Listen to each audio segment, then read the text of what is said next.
Vladimir Ilyich Lenin. 1 step forward, 2 steps back.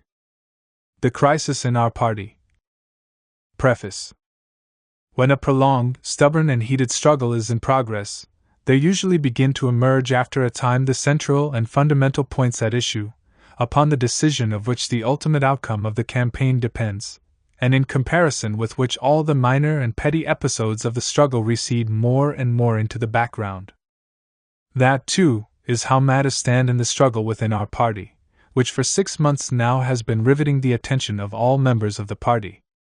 And precisely because in the present outline of the whole struggle I have had to refer to many details which are of infinitesimal interest, and to many squabbles which at bottom are of no interest whatever, I should like from the very outset to draw the reader's attention to 2 really central and fundamental points which are of tremendous interest, of undoubted historical significance, and which are the most urgent political questions confronting our party today. The first question is that of the political significance of the division of our party into majority and minority, which took shape at the Second Party Congress and pushed all previous divisions among Russian Social Democrats far into the background. The second question is that of the significance and principle of the new Iskra's position on organizational questions, insofar as this position is really based on principle. The first question concerns the starting point of the struggle in our party, its source, its causes, and its fundamental political character. The second question concerns the ultimate outcome of the struggle, its finale, the sum total of principles that results from adding up all that pertains to the realm of principle and subtracting all that pertains to the realm of squabbling. The answer to the first question is obtained by analyzing the struggle at the Party Congress. The answer to the second, by analyzing what is new in the principles of the new Iskra. Both these analyses, which make up 9/10 of my pamphlet, lead to the conclusion that the majority is the revolutionary, and the minority, the opportunist wing of our party. The disagreements that divide the 2 wings at the present time for the most part concern, not questions of program or tactics, but only organizational questions. The new system of views that emerges the more clearly in the new Iskra the more it tries to lend profundity to its position, and the more that position becomes cleared of squabbles about cooptation, is opportunism in matters of organization. The principal shortcoming of the existing literature on the crisis in our party is, as far as the study and elucidation of facts is concerned, the almost complete absence of an analysis of the minutes of the Party Congress, and as far as the elucidation of fundamental principles of organization is concerned, the failure to analyze the connection which unquestionably exists between the basic error committed by Comrade Martov and Comrade Axelrod in their formulation of paragraph 1 of the rules, and their defense of that formulation, on the one hand, and the whole system, insofar as one can speak here of a system, of Iskra's present principles of organization, on the other. The present editors of Iskra apparently do not even notice this connection, although the importance of the controversy over paragraph 1 has been referred to again and again in the literature of the majority. As a matter of fact, Comrade Axelrod and Comrade Martov are now only deepening, developing and extending their initial error with regard to paragraph 1. As a matter of fact, the entire position of the opportunists in organizational questions already began to be revealed in the controversy over paragraph 1, their advocacy of a diffuse, not strongly welded, party organization, their hostility to the idea, the bureaucratic idea, of building the party from the top downwards, starting from the Party Congress and the bodies set up by it. Their tendency to proceed from the bottom upwards, allowing every professor, every high school student, and every striker, to declare himself a member of the party. Their hostility to the formalism, which demands that a party member should belong to one of the organizations recognized by the party. Their leaning towards the mentality of the bourgeois intellectual, who is only prepared to accept organizational relations platonically. Their penchant for opportunist profundity and for anarchistic phrases. Their tendency towards autonomism as against centralism. In a word, all that is now blossoming so luxuriantly in the new Iskra, and is helping more and more to reveal fully and graphically the initial error. As for the minutes of the Party Congress, the truly undeserved neglect of them can only be explained by the fact that our controversies have been cluttered by squabbles, and possibly by the fact that these minutes contain too large an amount of too unpalatable truth.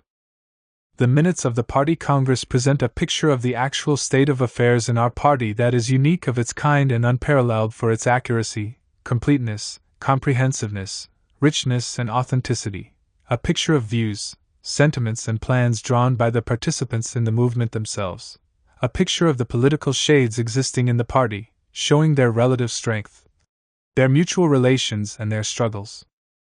It is the minutes of the Party Congress, and they alone, that show us how far we have really succeeded in making a clean sweep of the survivals of the old, purely circle ties and substituting for them a single great party tie.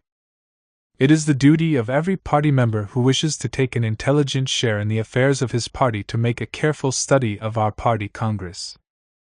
I say study advisedly, for merely to read the mass of raw material contained in the minutes is not enough to obtain a picture of the Congress.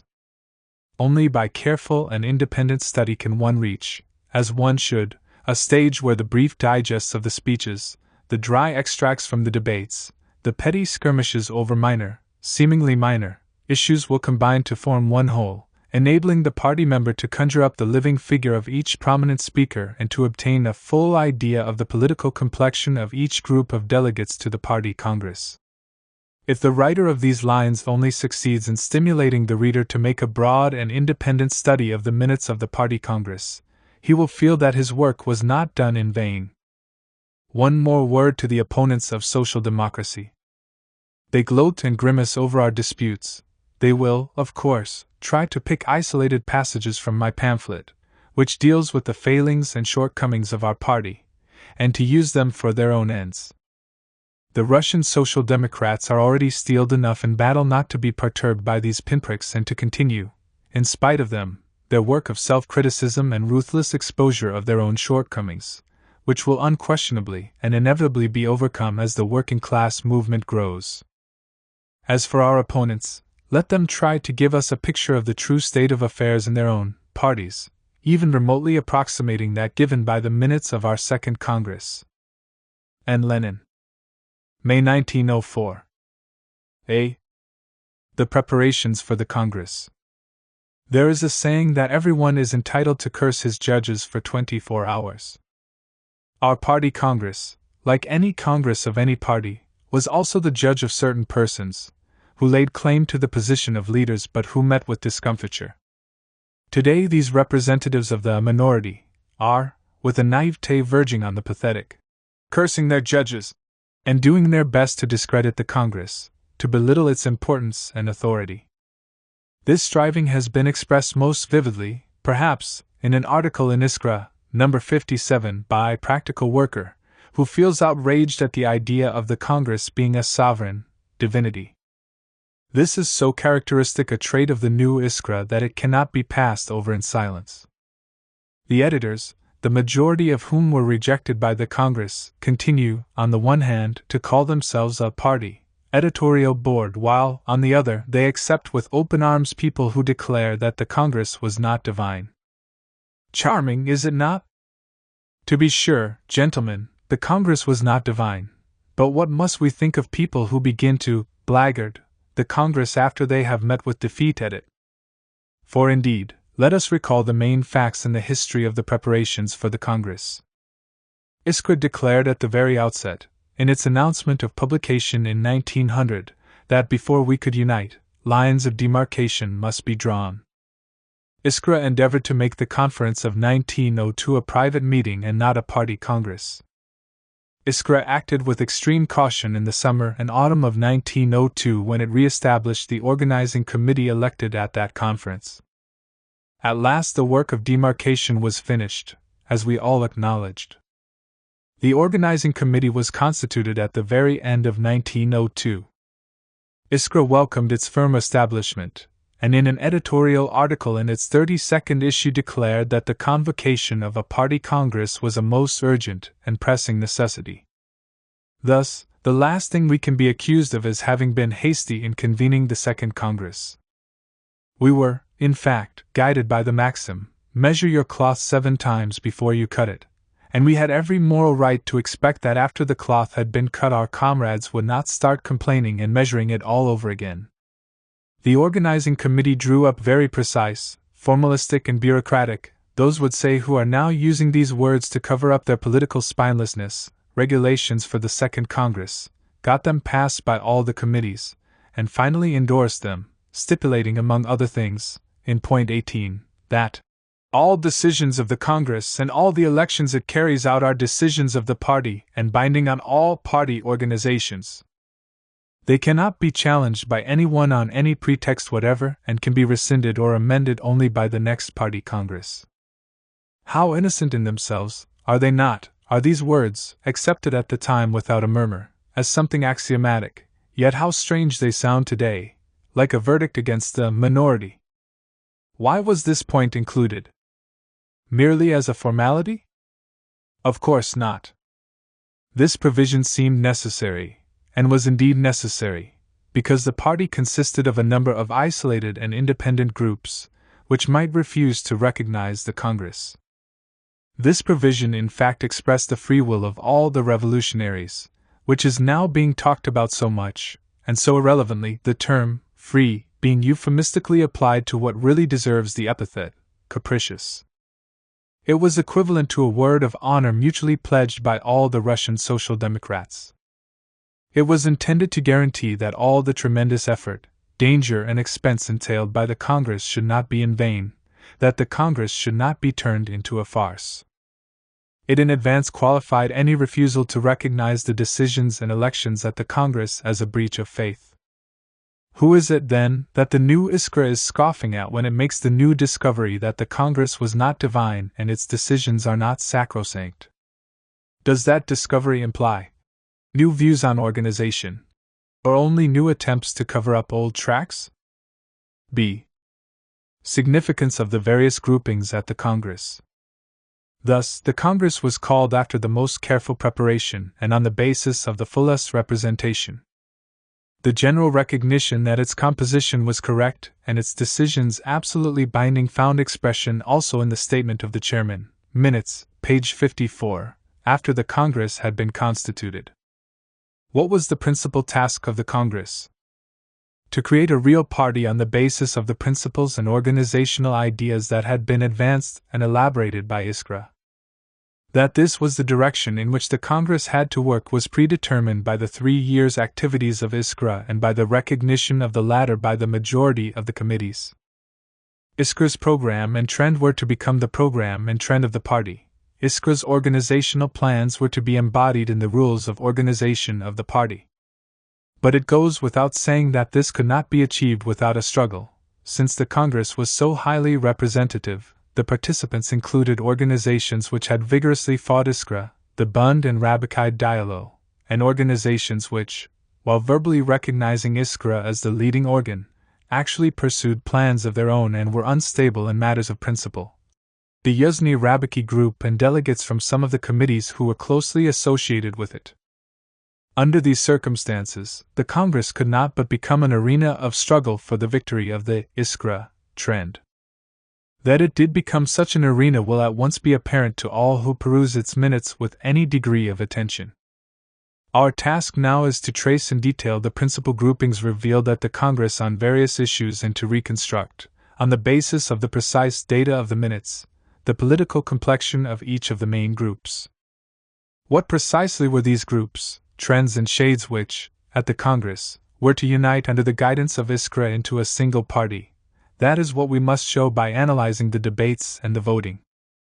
The elucidation of this is of cardinal importance both for a study of what our social democrats really are and for an understanding of the causes of the divergence among them.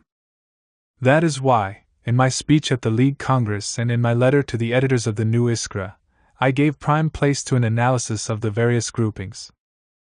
My opponents of the minority, headed by Martov, utterly failed to grasp the substance of the question.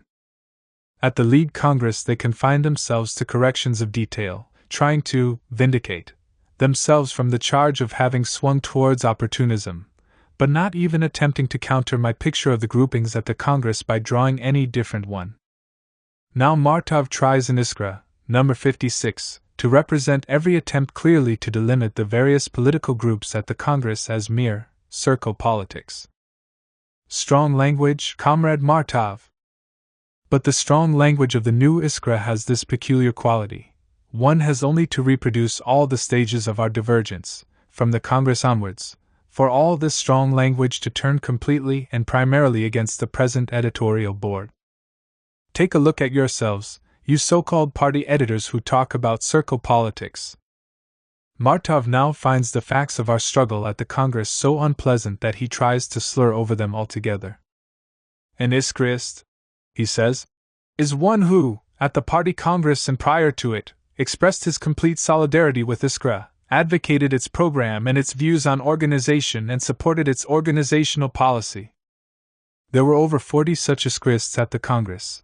That was the number of votes cast for Iskra's program and for the resolution adopting Iskra as the central organ of the party. Open the Congress minutes, and you will find that the program was adopted by the votes of all, page 233, except Akhimov, who abstained. Thus, Comrade Martov wants to assure us that the Bundists, and Bricker, and Martinov demonstrated their complete solidarity with Iskra and advocated its views on organization. This is ridiculous. The fact that after the Congress all who took part became equal members of the party, and not even all, for the Bundists had withdrawn, is here jumbled with the question of the grouping that evoked the struggle at the Congress. Instead of a study of the elements that went to make up the majority and the minority after the Congress, we get the official phrase. Recognize the program. Take the voting on the adoption of Iskra as the central organ. You will see that it was Martinov, whom Comrade Martov, with a courage worthy of a better cause, now credits with having advocated Iskra's organizational views and organizational policy, who insisted on separating the two parts of the resolution, the bare adoption of Iskra as the central organ, and the recognition of its services. When the first part of the resolution, recognizing the services of Iskra, expressing solidarity with it, was put to the vote, only 35 votes were cast in favor. There were 2 votes against, Akhimov and Bricker, and 11 abstentions, Martinov, the 5 Bundists and the 5 votes of the editorial board, the 2 votes each of Martov and myself and Plekhanov's 1. Consequently, the anti-Iskra group, 5 Bundists and 3 Rabbikai dialogists, is quite apparent in this instance also, one most advantageous to Martov's present views and chosen by himself. Take the voting on the second part of the resolution, adopting Iskra as the central organ without any statement of motives or expression of solidarity, minutes, page 147-44 votes in favor, which the Martov of today classes as Iskraist. The total number of votes to be cast was 51. Subtracting the 5 votes of the editors, who abstained, we get 46. 2 voted against, Akhimov and Bricker. Consequently, the remaining 44 include all 5 Bundists. And so, the Bundists at the Congress expressed complete solidarity with Iskra. This is how official history is written by the official Iskra. Running ahead somewhat, we will explain to the reader the real reasons for this official truth. The present editorial board of Iskra could and would have been a real party editorial board, and not a quasi-party one, as it is today, if the Bundists and the Rabbikai dialogists had not withdrawn from the Congress. That is why these trusty guardians of the present so-called party editorial board had to be proclaimed Iskraists. But I shall speak of this in greater detail later. The next question is, if the Congress was a struggle between the Iskraist and the anti-Iskraist elements, were there no intermediate, unstable elements who vacillated between the two? Anyone at all familiar with our party and with the picture generally presented by Congresses of every kind will be inclined a priori to answer the question in the affirmative. Comrade Martov is now very reluctant to recall these unstable elements, so he represents the Yuzhny Rabbiki group and the delegates who gravitated towards it as typical Iskraists, and our differences with them as paltry and unimportant. Fortunately, we now have before us the complete text of the minutes and are able to answer the question. A question of fact, of course, on the basis of documentary evidence. What we said above about the general grouping at the Congress does not, of course, claim to answer the question, but only to present it correctly. Without an analysis of the political groupings, without having a picture of the Congress as a struggle between definite shades, the divergence between us cannot be understood at all. Martov's attempt to gloss over the different shades by ranking even the Bundists with the Iskrists is simply an evasion of the question. Even a priori, on the basis of the history of the Russian Social Democratic movement before the Congress, three main groups are to be noted, for subsequent verification and detailed study: the Iskrists, the anti-Iskrists, and the unstable, vacillating, wavering elements. C. Beginning of the Congress. The Organizing Committee incident.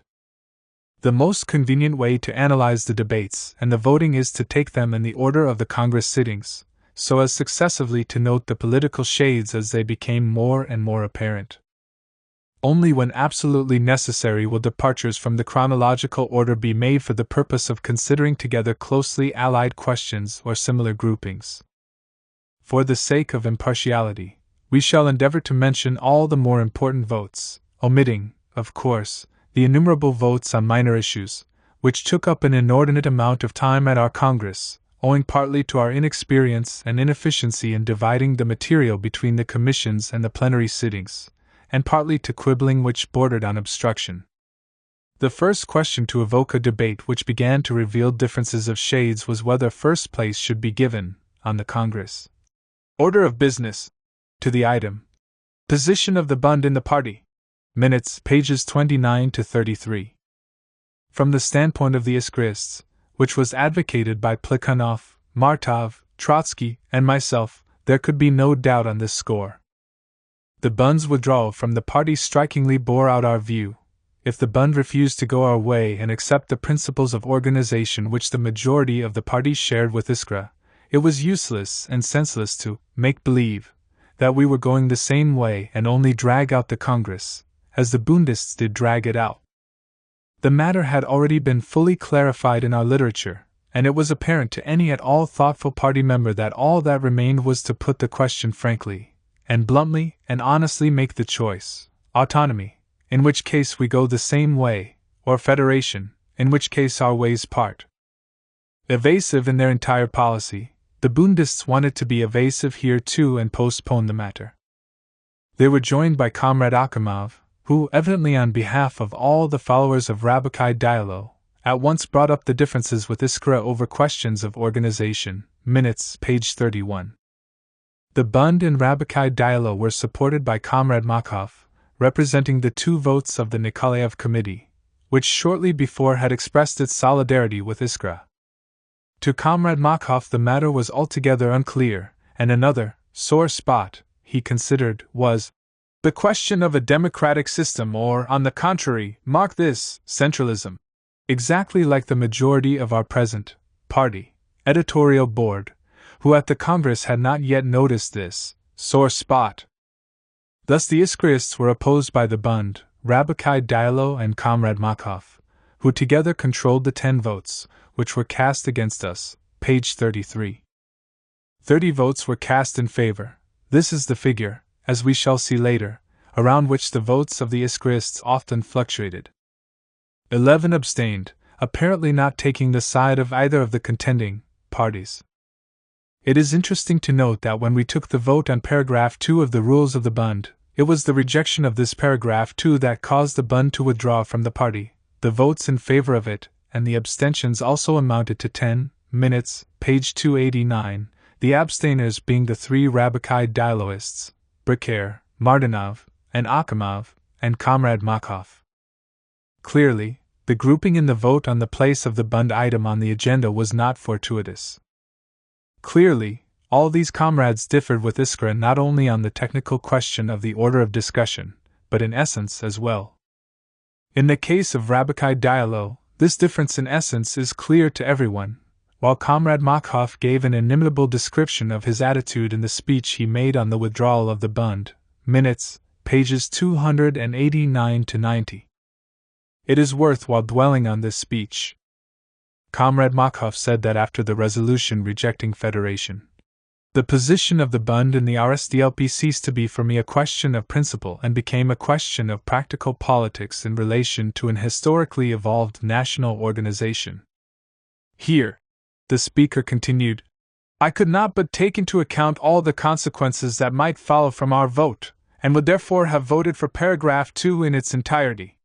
Comrade Markov has admirably imbibed the spirit of practical politics.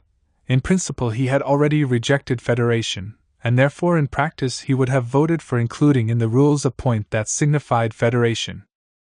And this practical comrade explained his profound position of principle in the following words. But the famous Shedrin.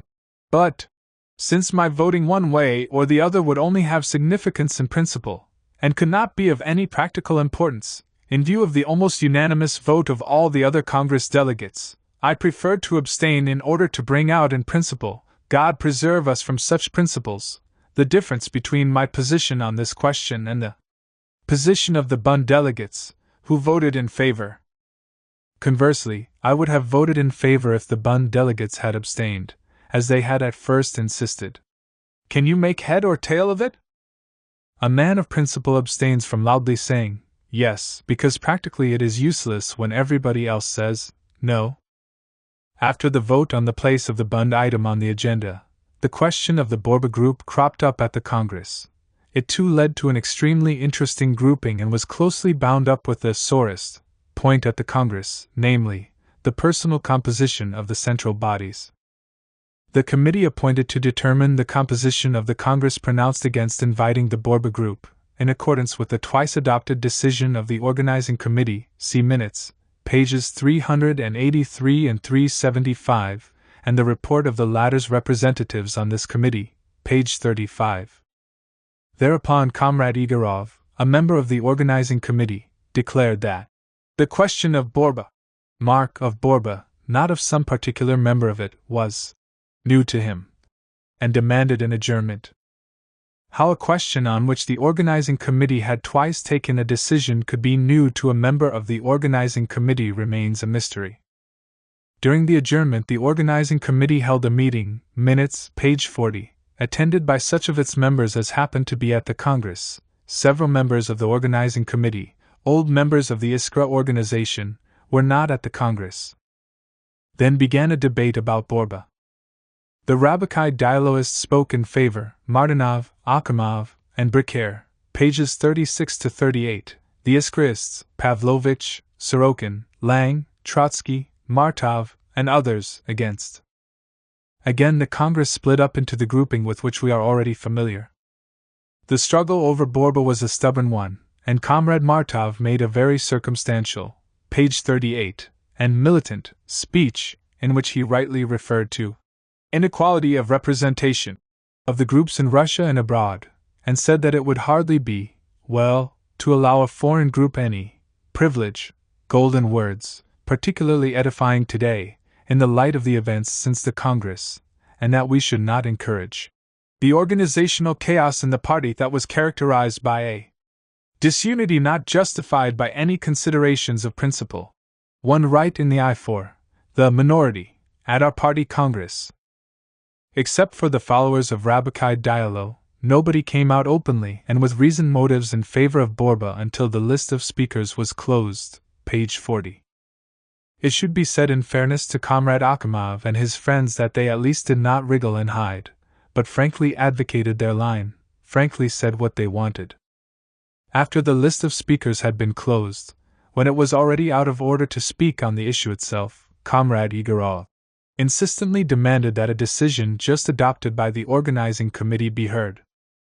It is not surprising that the delegates were outraged at this maneuver, and Comrade Plekhanov, the chairman, expressed his astonishment that Comrade Igorov should insist upon his demand.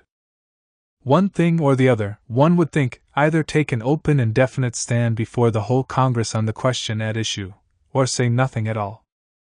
But to allow the list of speakers to be closed and then, under the guise of a reply to the debate, confront the Congress with a new decision of the organizing committee on the very subject that had been under discussion, was like a stab in the back. When the sitting was resumed after dinner, the Bureau, still in perplexity, decided to waive formalities and resort to the last method, adopted at Congresses only in extreme cases, viz., comradely explanation. The spokesman of the organizing committee, Popov, announced the committee's decision, which had been adopted by all its members against one, Pavlovich, page 43, and which recommended the Congress to invite Ryazanov.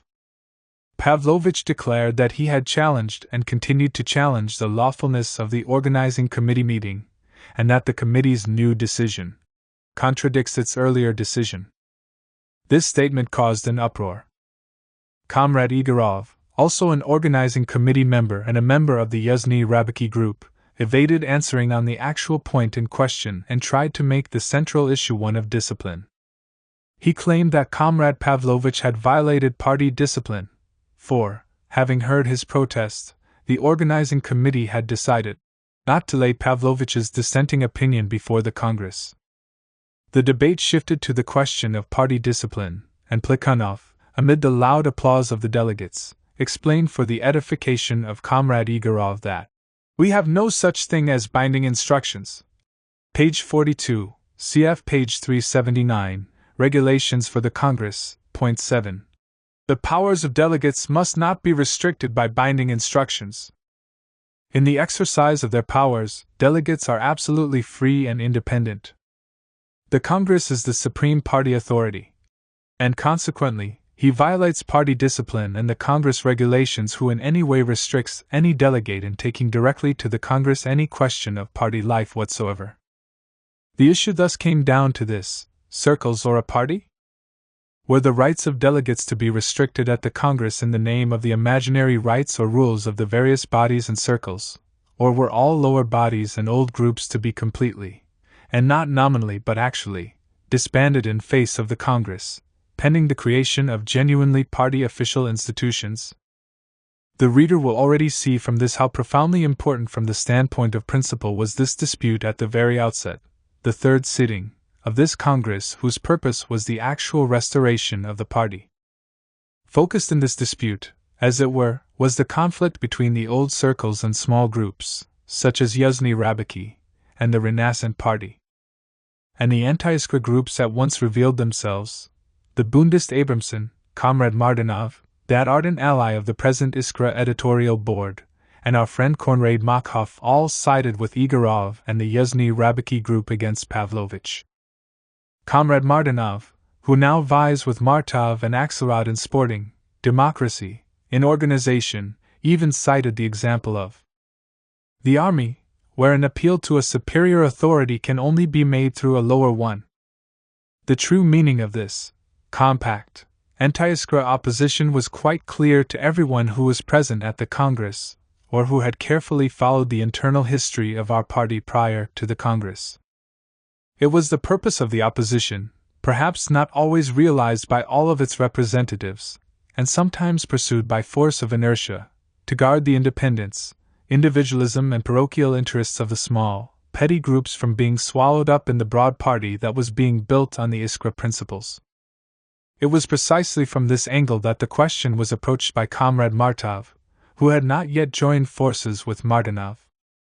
Comrade Martov vigorously took the field, and rightly so, against those whose notion of party discipline does not go beyond a revolutionary's duty to the particular group of a lower order to which he belongs. No compulsory, Martov's italics, grouping can be tolerated within a united party, he explained to the champions of the circle mentality, not foreseeing what a flail these words would be for his own political conduct at the end of the Congress and after. A compulsory grouping cannot be tolerated in the case of the organizing committee, but can quite well be tolerated in the case of the editorial board. Martov condemns a compulsory grouping when he looks at it from the center, but Martov defends it the moment he finds himself dissatisfied with the composition of the center. It is interesting to note that in his speech Comrade Martov laid particular stress not only on Comrade Igorov's profound error, but also on the political instability the organizing committee had displayed. A recommendation has been submitted on behalf of the organizing committee, he exclaimed in just indignation, which runs counter to the committee report based, we will add, on the report of members of the organizing committee, page 43, Kaltsov's remarks, and to the organizing committee's own earlier recommendations.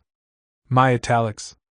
As we see at that time, before his swing over, Martov clearly realized that substituting Ryazanov for Borba in no way removed the utter contradictoriness and inconsistency of the organizing committee's actions. Party members may learn from the League Congress minutes, page 57, how Martov conceived the matter after his swing-over. Martov did not confine himself then to analyzing the issue of discipline. He bluntly asked the organizing committee, "What new circumstance has arisen to necessitate the change?" My italics. And indeed, when the organizing committee made its recommendation, it did not even have the courage to defend its opinion openly, as Akhimov and the others did. Martov denies this, League Minutes page 56, but whoever reads the minutes of the Congress will see that he is mistaken. Popov, in submitting the organizing committee recommendation, did not say a word about the motives, Party Congress Minutes, page 41. Igorov shifted the issue to one of discipline, and all he said on the question itself was, "The organizing committee may have had new reasons, but whether it did, and what those new reasons were, is unknown. It could have forgotten to nominate somebody, and so on." This, and so on, was the speaker's sole refuge, for the organizing committee could not have forgotten about Borba, which it had discussed twice before the Congress and once in the committee. The organizing committee did not adopt this decision because it has changed its attitude towards the Borba group, but because it wants to remove unnecessary rocks in the path of the party's future central organization at the very outset of its activities. This is not a reason, but an evasion of a reason.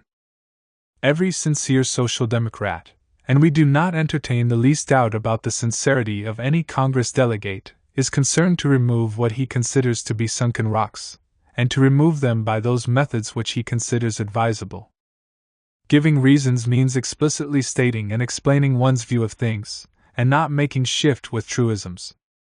And they could not give a reason without changing their attitude towards Borba, because in its earlier and contrary decisions the organizing committee had also been concerned to remove sunken rocks, but it had then regarded the very opposite as rocks. And Comrade Martov very severely and very rightly attacked this argument, saying that it was petty, and inspired by a wish to burke the issue, and advising the organizing committee not to be afraid of what people will say. These words characterize perfectly the essential nature of the political shade which played so large a part at the Congress and which is distinguished precisely by its want of independence, its pettiness, its lack of a line of its own, its fear of what people will say, its constant vacillation between the two definite sides, its fear of plainly stating its credo, in a word, by all the features of a marsh.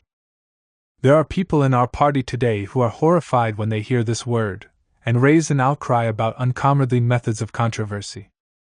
A strange perversion of sensibility due to a misapplied sense of official form. There is scarcely a political party acquainted with internal struggles that has managed to do without this term, by which the unstable elements who vacillate between the contending sides have always been designated. Even the Germans, who know how to keep their internal struggles within very definite bounds indeed, are not offended by the word versumpft, sunk in the marsh, ed., are not horrified, and do not display ridiculous official prudery. Lenin. A consequence of this political spinelessness of the unstable group was, incidentally, that no one except the Bundesjuden, page 53, did put before the Congress a resolution to invite one of the members of the Borba group. Juden's resolution received 5 votes. All Bundists, apparently, the vacillating elements had changed sides again. How large was the vote of the middle group is shown approximately by the voting on the resolutions of Koltsov and Juden on this question. The Iskrists received 32 votes, page 47. The Bundists received 16, that is, in addition to the 8 anti-Iskrist votes, the 2 votes of Comrade Makhoff, cf. page 46, the 4 votes of the members of the Yezhny Rabiki group, and 2 others. We shall show in a moment that this alignment can by no means be regarded as accidental, but first let us briefly note Martov's present opinion of this organizing committee incident. Martov maintained at the League that Pavlovich and others fanned passions.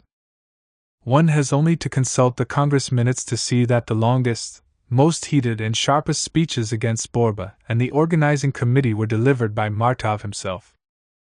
By trying to lay the blame on Pavlovich, he only demonstrates his own instability. It was Pavlovich he helped to elect prior to the Congress as the 7th member of the editorial board. At the Congress, he fully associated himself with Pavlovich, page 44, against Igorov. But afterwards, having suffered defeat at the hands of Pavlovich, he began to accuse him of fanning passions. This is ludicrous. Martov waxes ironical in Iskra, number 56, over the importance that was attached to whether X or Y should be invited. But again the irony turns against Martov, for it was this organizing committee incident that started the dispute over such an important question as inviting X or Y on to the Central Committee or the Central Organ. It is unseemly to measure with two different yardsticks, depending on whether the matter concerns your own group of a lower order, relative to the party, or someone else's. This is precisely a Philistine and circle, not a party attitude. A simple comparison of Martov's speech at the League, page 57, with his speech at the Congress, page 44, sufficiently demonstrates this.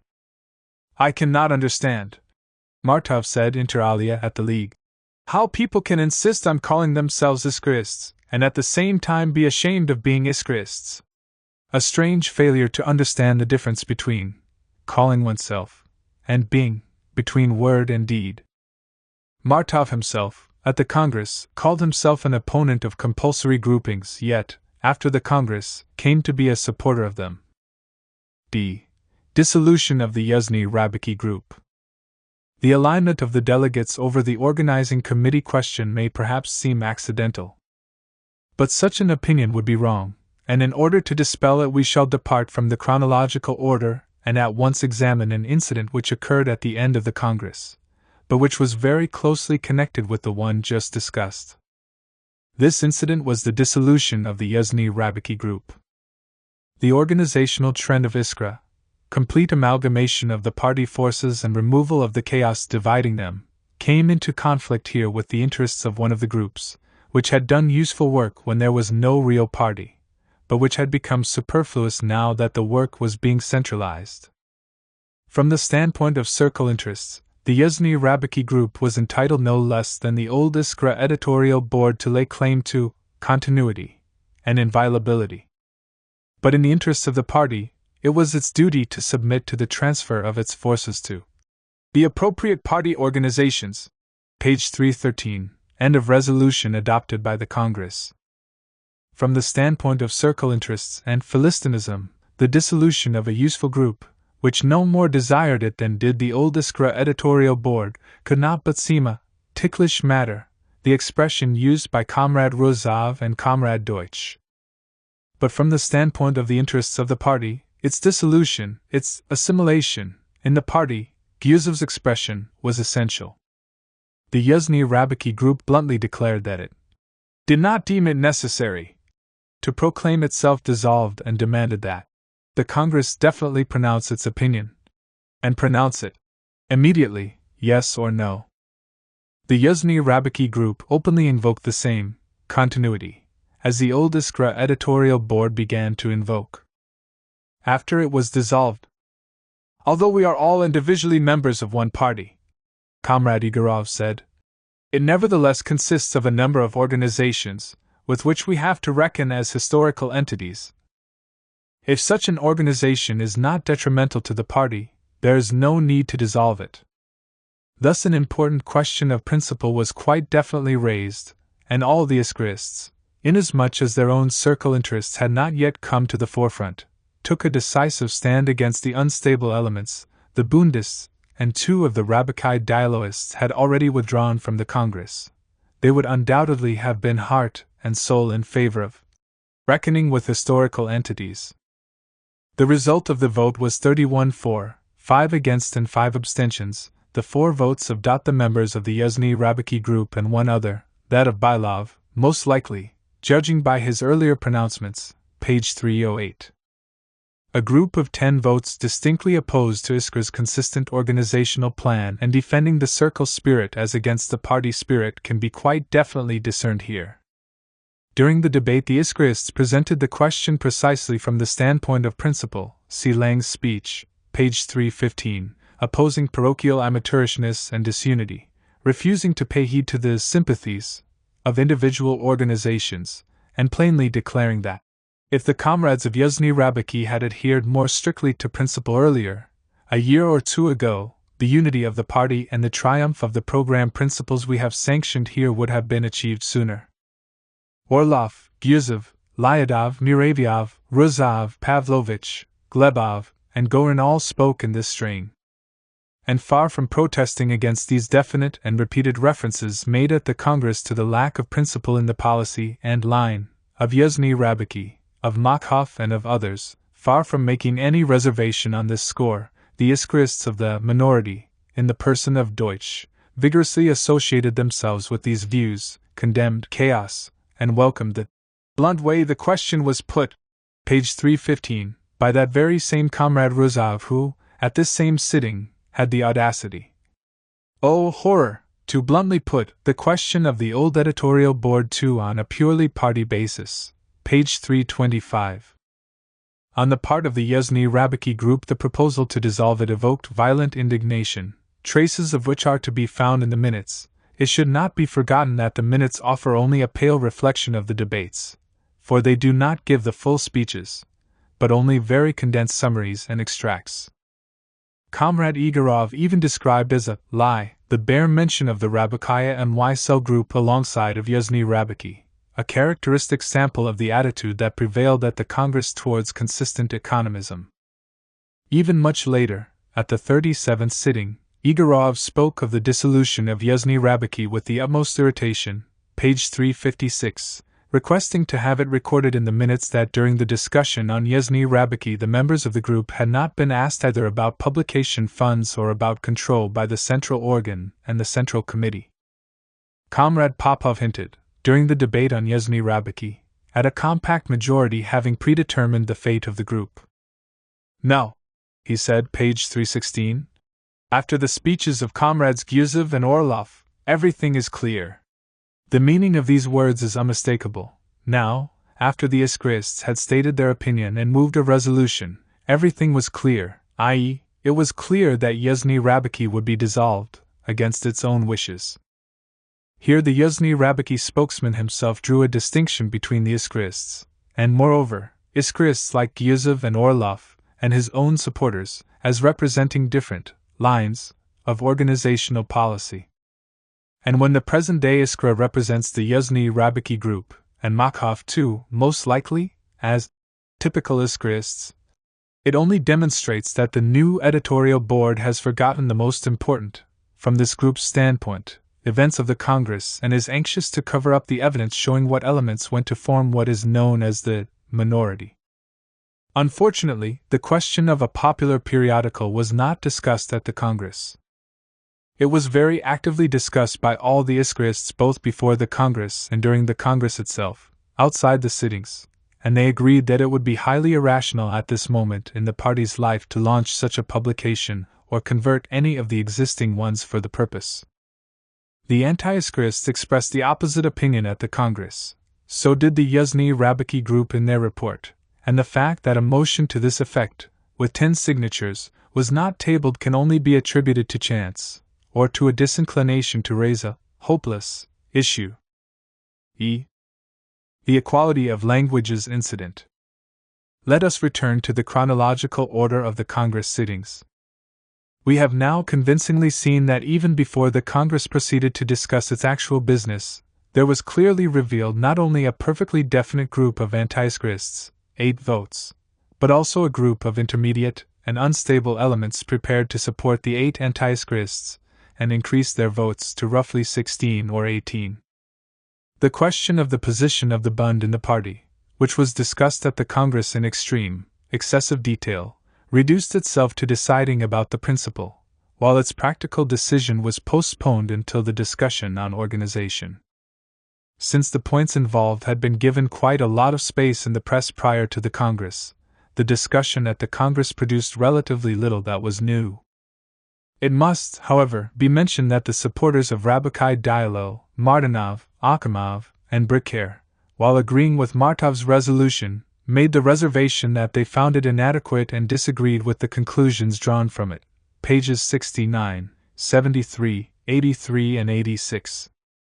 After discussing the position of the Bund, the Congress passed on to the program. This discussion centered mainly around amendments of detail which present but slight interest. The opposition of the anti-Iskrists on matters of principle found expression only in Comrade Martinov's onslaught on the famous presentation of the question of spontaneity and consciousness. Martinov was, of course, backed by the Bundists and Rabbikai Dialoists to a man. The unsoundness of his objections was pointed out, among others, by Martov and Plekhanov. It should be noted as a curiosity that the Iskra editorial board, on second thoughts, apparently, have now gone over to Martinov's side and are saying the opposite of what they said at the Congress. Presumably, this is in accordance with the celebrated principle of continuity. It only remains for us to wait until the editorial board have thoroughly cleared up the question and explained to us just how far they agree with Martinov, on what points exactly, and since when. Meanwhile, we only ask, has anyone ever seen a party organ whose editorial board said after a Congress the very opposite of what they had said at the Congress? Passing over the arguments about the adoption of Iskra as the central organ, we dealt with that above, and the beginning of the debate on the rules, which it will be more convenient to examine in connection with the whole discussion of the rules. Let us consider the shades of principle revealed during the discussion of the program. First of all, let us note one detail of a highly characteristic nature, namely, the debate on proportional representation. Comrade Igorov of Yuzhny Rabbiki advocated the inclusion of this point in the program, and did so in a way that called forth the justified remark from Posadovsky, an Iskrist of the minority, that there was a serious difference of opinion. There can be no doubt, said Comrade Posadovsky, that we do not agree on the following fundamental question: should we subordinate our future policy to certain fundamental democratic principles and attribute absolute value to them, or should all democratic principles be exclusively subordinated to the interests of our party? I am decidedly in favor of the latter.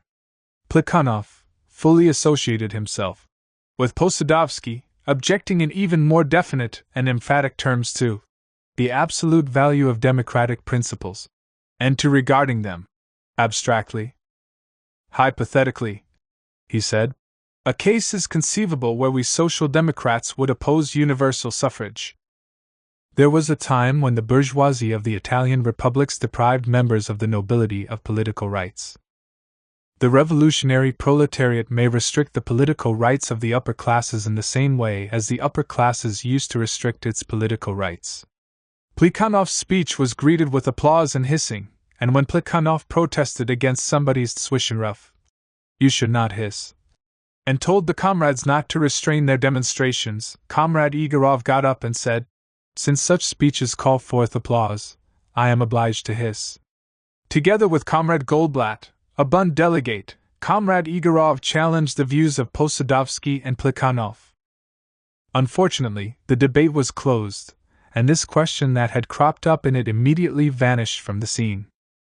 But it is useless for Comrade Martov to attempt now to belittle, or even altogether deny its significance by saying at the League Congress. These words, Plekhanov SL, aroused the indignation of some of the delegates. This could easily have been avoided if Comrade Plekhanov had added that it was of course impossible to imagine so tragic a situation as that the proletariat, in order to consolidate its victory, should have to trample on such political rights as freedom of the press. Plekhanov, merci. League Minutes, page 58. This interpretation directly contradicts Comrade Posadovsky's categorical statement at the Congress about a serious difference of opinion and disagreement on a fundamental question. On this fundamental question, all the Iskrists at the Congress opposed the spokesman of the anti-Iskra, right, Goldblatt, and of the Congress, Center, Igorov. This is a fact, and one may safely assert that if the Center, I hope this word will shock the official, supporters of mildness less than any other, had had occasion to speak, without restraint, through the mouth of Comrade Igorov or Makov, on this or on analogous questions, the serious difference of opinion would have been revealed at once. It was revealed even more distinctly over the matter of equality of languages. Minutes, page 171 etc. On this point it was not so much the debate that was so eloquent, but the voting. Counting up the times a vote was taken, we get the incredible number of 16. Over what? Over whether it was enough to stipulate in the program the equality of all citizens irrespective of sex, etc., and language, or whether it was necessary to stipulate freedom of language, or equality of languages. Comrade Martov characterized this episode fairly accurately at the League Congress when he said that a trifling dispute over the formulation of one point of the program became a matter of principle because half the Congress was prepared to overthrow the program committee. Precisely. Martov added, on this occasion much harm was done by Plekhanov's witticism about asses. When the question of freedom of language was being discussed, a Bundist, I think it was, mentioned stud farms among other institutions, whereupon Plekhanov said in a loud undertone, horses don't talk, but asses sometimes do. I cannot, of course, see anything particularly mild, accommodating, tactful, or flexible about this witticism. But I find it strange that Martov, who admitted that the dispute became a matter of principle, made absolutely no attempt to analyze what this principle was and what shades of opinion found expression here, but confined himself to talking about the harmfulness of witticisms. This is indeed a bureaucratic and formalistic attitude. It is true that much harm was done at the Congress by cutting witticisms, leveled not only at the Bundists, but also at those whom the Bundists sometimes supported and even saved from defeat. However, once you admit that the incident involved principles, you cannot confine yourself to phrases about the impermissibility, League Minutes, page 58, of certain witticisms. Lenin, the immediate cause of the conflict, was indeed trifling, yet it did become a matter of principle and consequently assumed terribly bitter forms, even to the point of attempts to overthrow the program committee, of suspecting people of a desire to mislead the Congress, as Igorov suspected Martov, and of personal remarks of the most abusive kind, page 178. Even Comrade Popov expressed regret that mere trifles had given rise to such an atmosphere. My italics, page 182, as prevailed during the course of 3 sittings, the 16th, 17th, and 18th. All these expressions very definitely and categorically point to the extremely important fact that the atmosphere of suspicion, and of the most bitter forms of conflict, overthrowing, for which later, at the League Congress, the Iskrist majority were held responsible, actually arose long before we split into a majority and minority.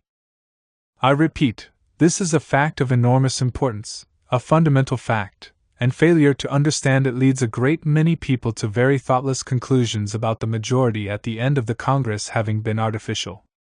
From the present point of view of Comrade Martov, who asserts that 9/10 of the Congress delegates were Iskrists, the fact that mere trifles, a trivial cause, could give rise to a conflict which became matter of principle, and nearly led to the overthrow of a Congress commission is absolutely inexplicable and absurd. It would be ridiculous to evade this fact with lamentations and regrets about harmful witticisms. No cutting witticisms could have made the conflict a matter of principle. It could become that only because of the character of the political groupings at the Congress. It was not cutting remarks and witticisms that gave rise to the conflict.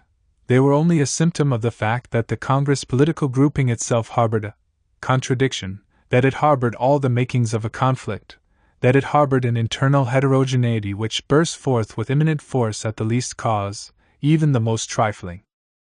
On the other hand, from the point of view from which I regard the Congress, and which I deem it my duty to uphold as a definite political interpretation of the events, even though this interpretation may seem offensive to some, from this point of view the desperately acute conflict of principle that arose from a trifling cause is quite explicable and inevitable. Since a struggle between the Iskrists and the anti-Iskrists went on all the time at our Congress, since between them stood unstable elements, and since the latter, together with the anti-Iskrists, controlled 1/3 of the votes, 8 plus 10 is equal to 18, out of 51, according to my calculation, an approximate one, of course, it is perfectly clear and natural that any falling away from the Iskra ists of even a small minority created the possibility of a victory for the anti-Iskra trend and therefore evoked a frenzied struggle. This was not the result of improper cutting remarks and attacks, but of the political combination. It was not cutting remarks that gave rise to the political conflict. It was the existence of a political conflict in the very grouping at the Congress that gave rise to cutting remarks and attacks. This contrast expresses the cardinal disagreement in principle between Martov and myself in appraising the political significance of the Congress and its results.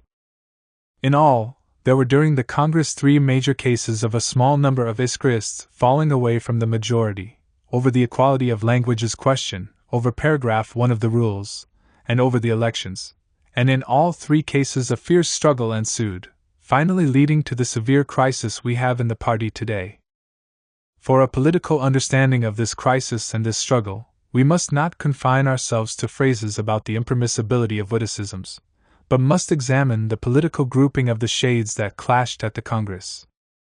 The equality of languages incident is therefore doubly interesting as far as ascertaining the causes of the divergence is concerned, for here Martov still was, an Iskraist and fought the anti-Iskraists and the center, harder perhaps than anybody else. The war opened with an argument between Comrade Martov and Comrade Lieber, the leader of the Bundists, pages 171 to 72. Martov argued that the demand for equality of citizens was enough. Freedom of language was rejected, but equality of languages was forthwith proposed, and Comrade Igorov joined Lieber in the fray. Martov declared that it was fetishism.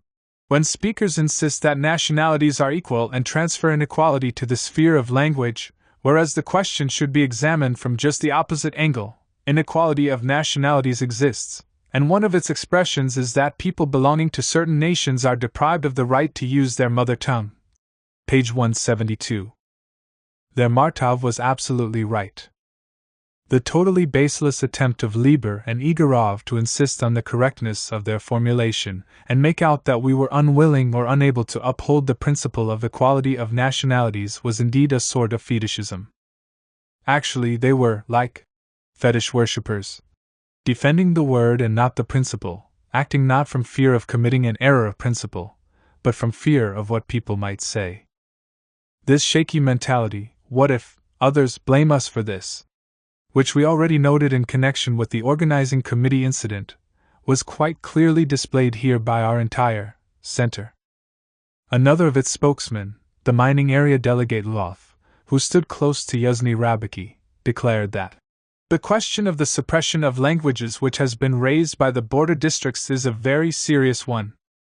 It is important to include a point on language in our program, and thus obviate any possibility of the Social Democrats being suspected of Russifying tendencies. A remarkable explanation of the seriousness of the question.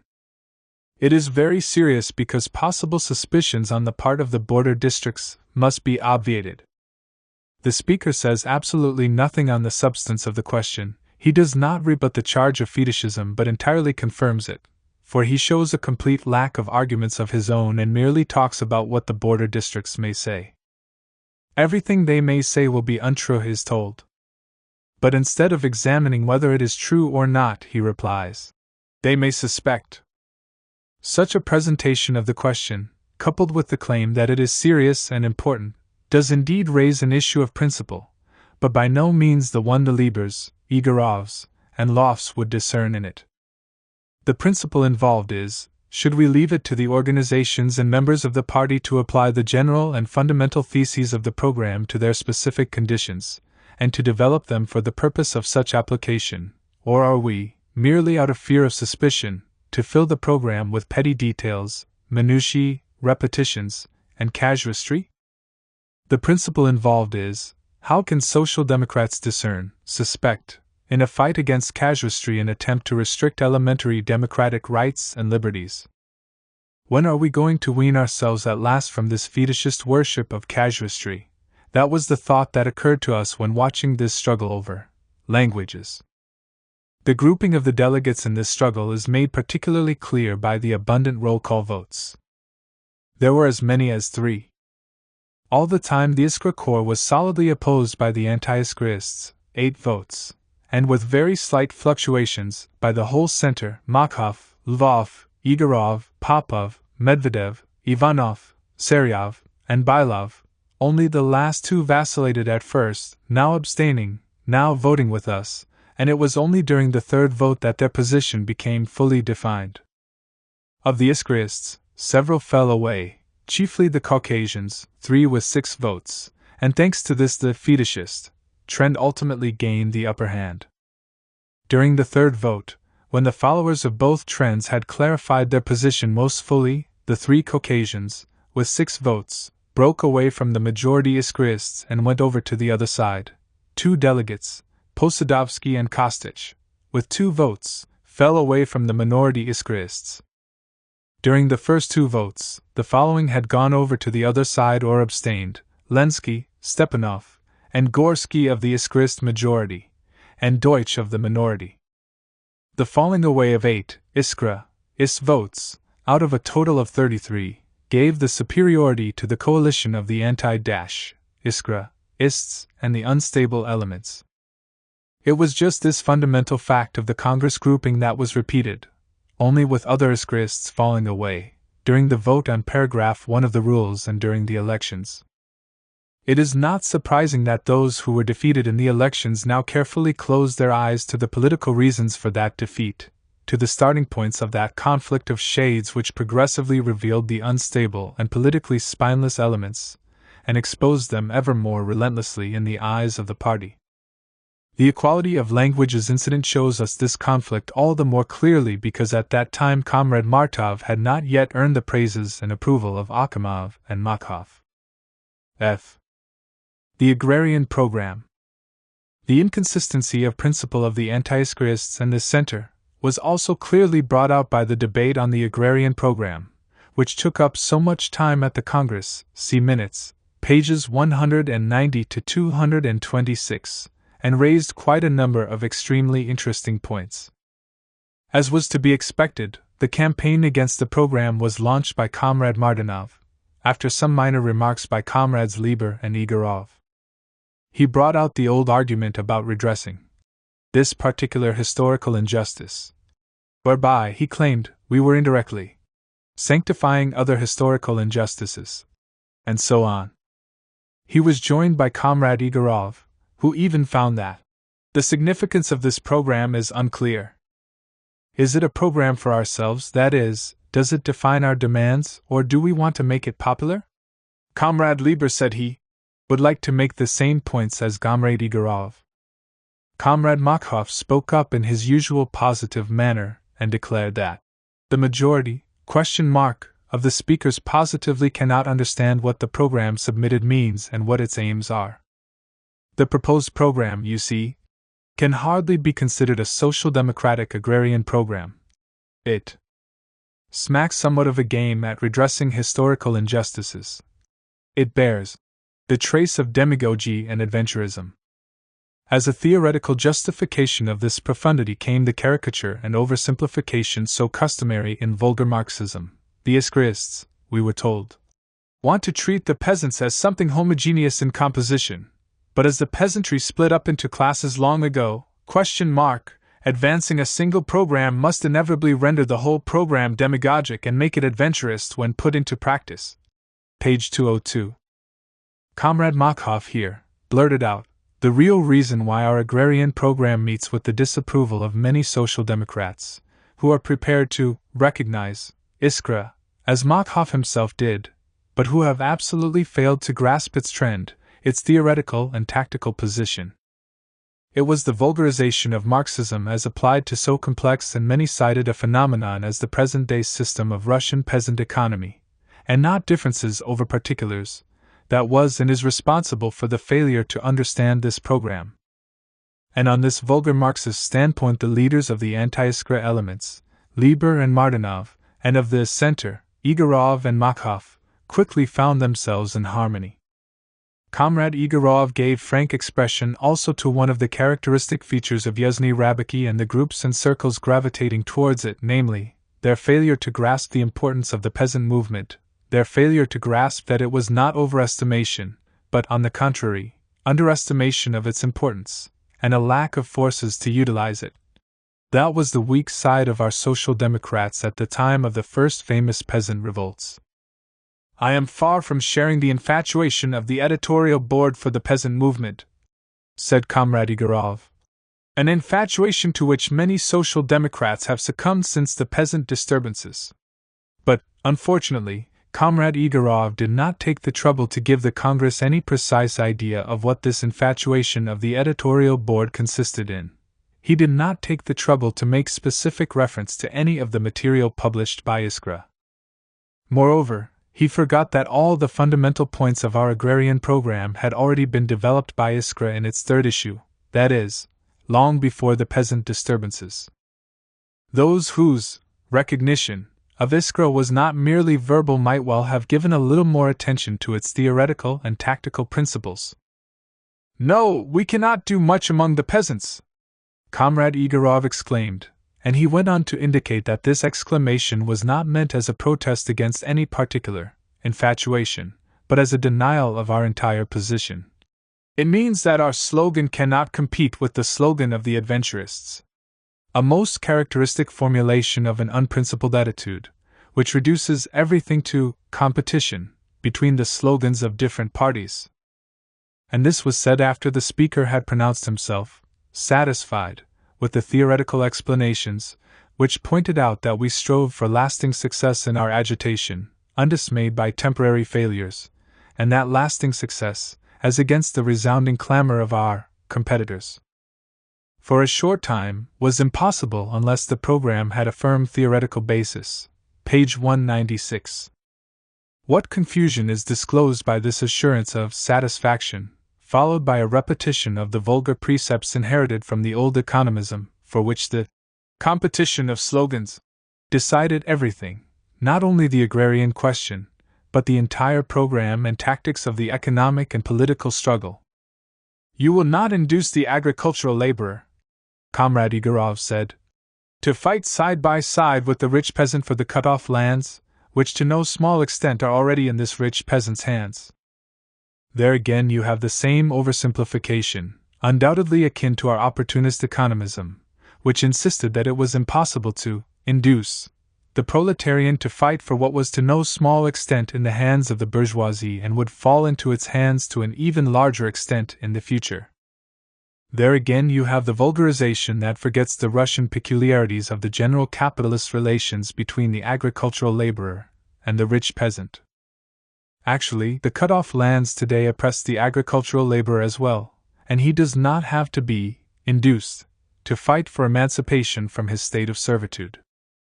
It is certain intellectuals who have to be induced to take a wider view of their tasks, induced to renounce stereotyped formulas when discussing specific questions, induced to take account of the historical situation, which complicates and modifies our aims.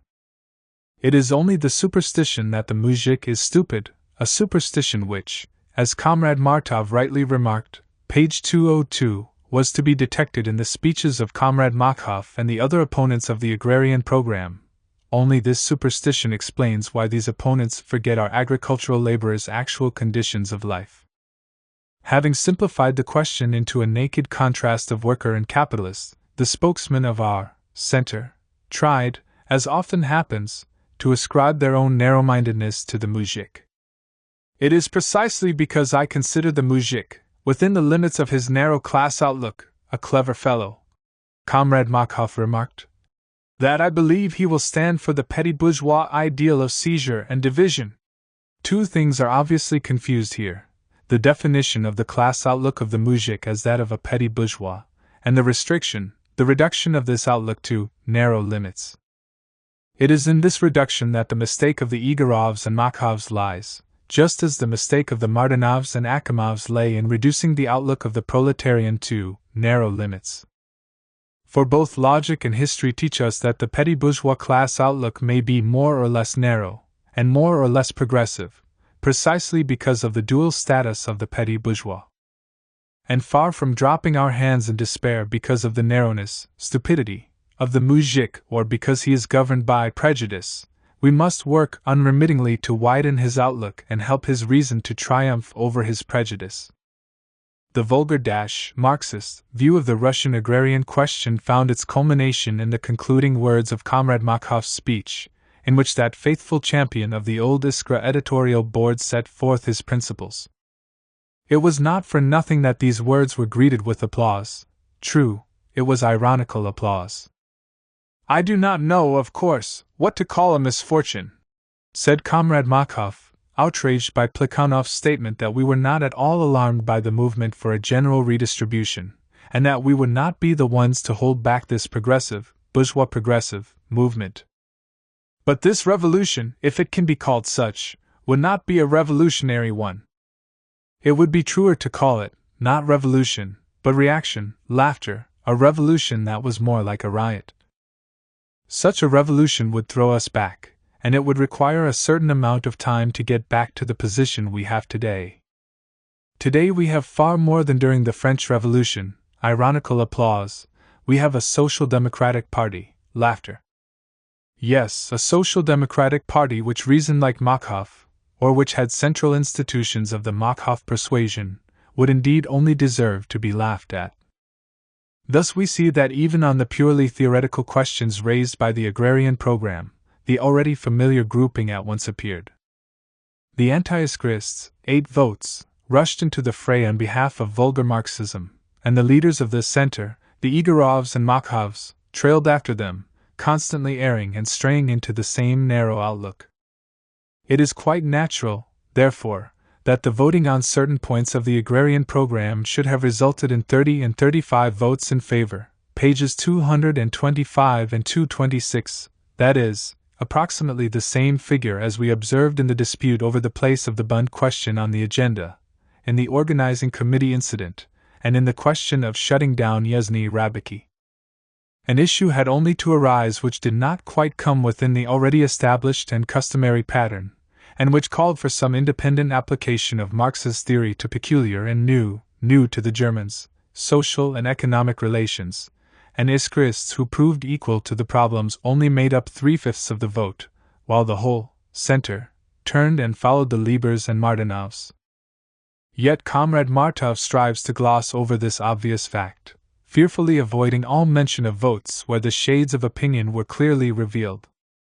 It is clearly evident from the debate on the agrarian program that the Iskrists had to fight against a good 2/5 of the Congress. On this question the Caucasian delegates took up an absolutely correct stand, due largely, in all probability, to the fact that first-hand knowledge of the forms taken by the numerous remnants of feudalism in their localities kept them from the schoolboyishly abstract and bare contrasts that satisfied the Makhovs.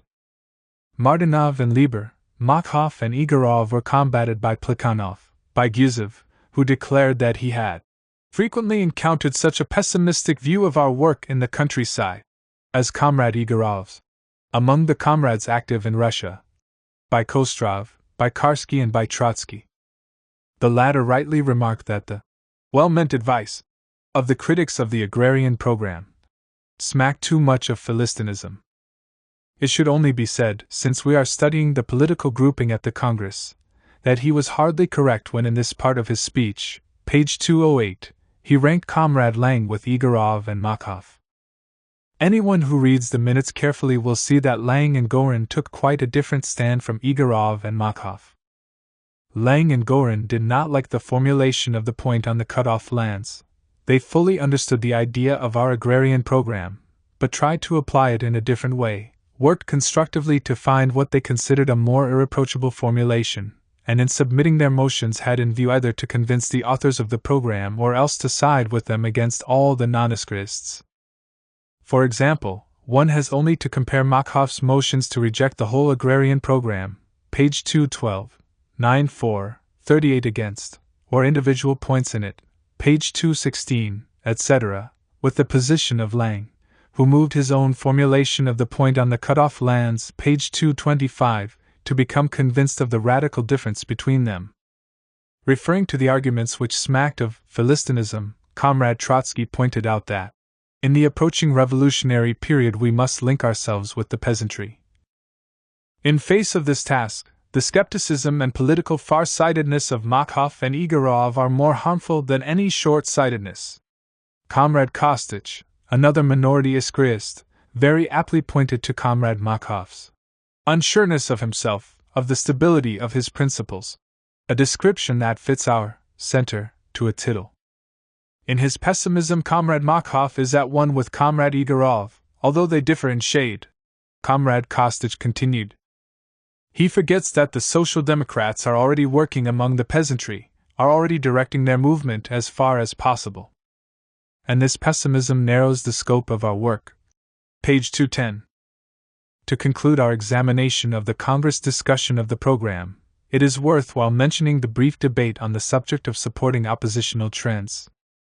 Our program clearly states that the Social Democratic Party supports every oppositional and revolutionary movement directed against the existing social and political order in Russia. One would think that this last reservation made it quite clear exactly which oppositional trends we support. Nevertheless, the different shades that long ago developed in our party at once revealed themselves here too, difficult as it was to suppose that any perplexity or misunderstanding was still possible on a question which had been chewed over so thoroughly. Evidently, it was not a matter of misunderstandings, but of shades. Markov, Lieber, and Martinov at once sounded the alarm and again proved to be in so compact a minority that Comrade Martov would most likely have to attribute this to intrigue, machination, diplomacy, and the other nice things, see his speech at the League Congress, to which people resort who are incapable of understanding the political reasons for the formation of compact groups of both minority and majority.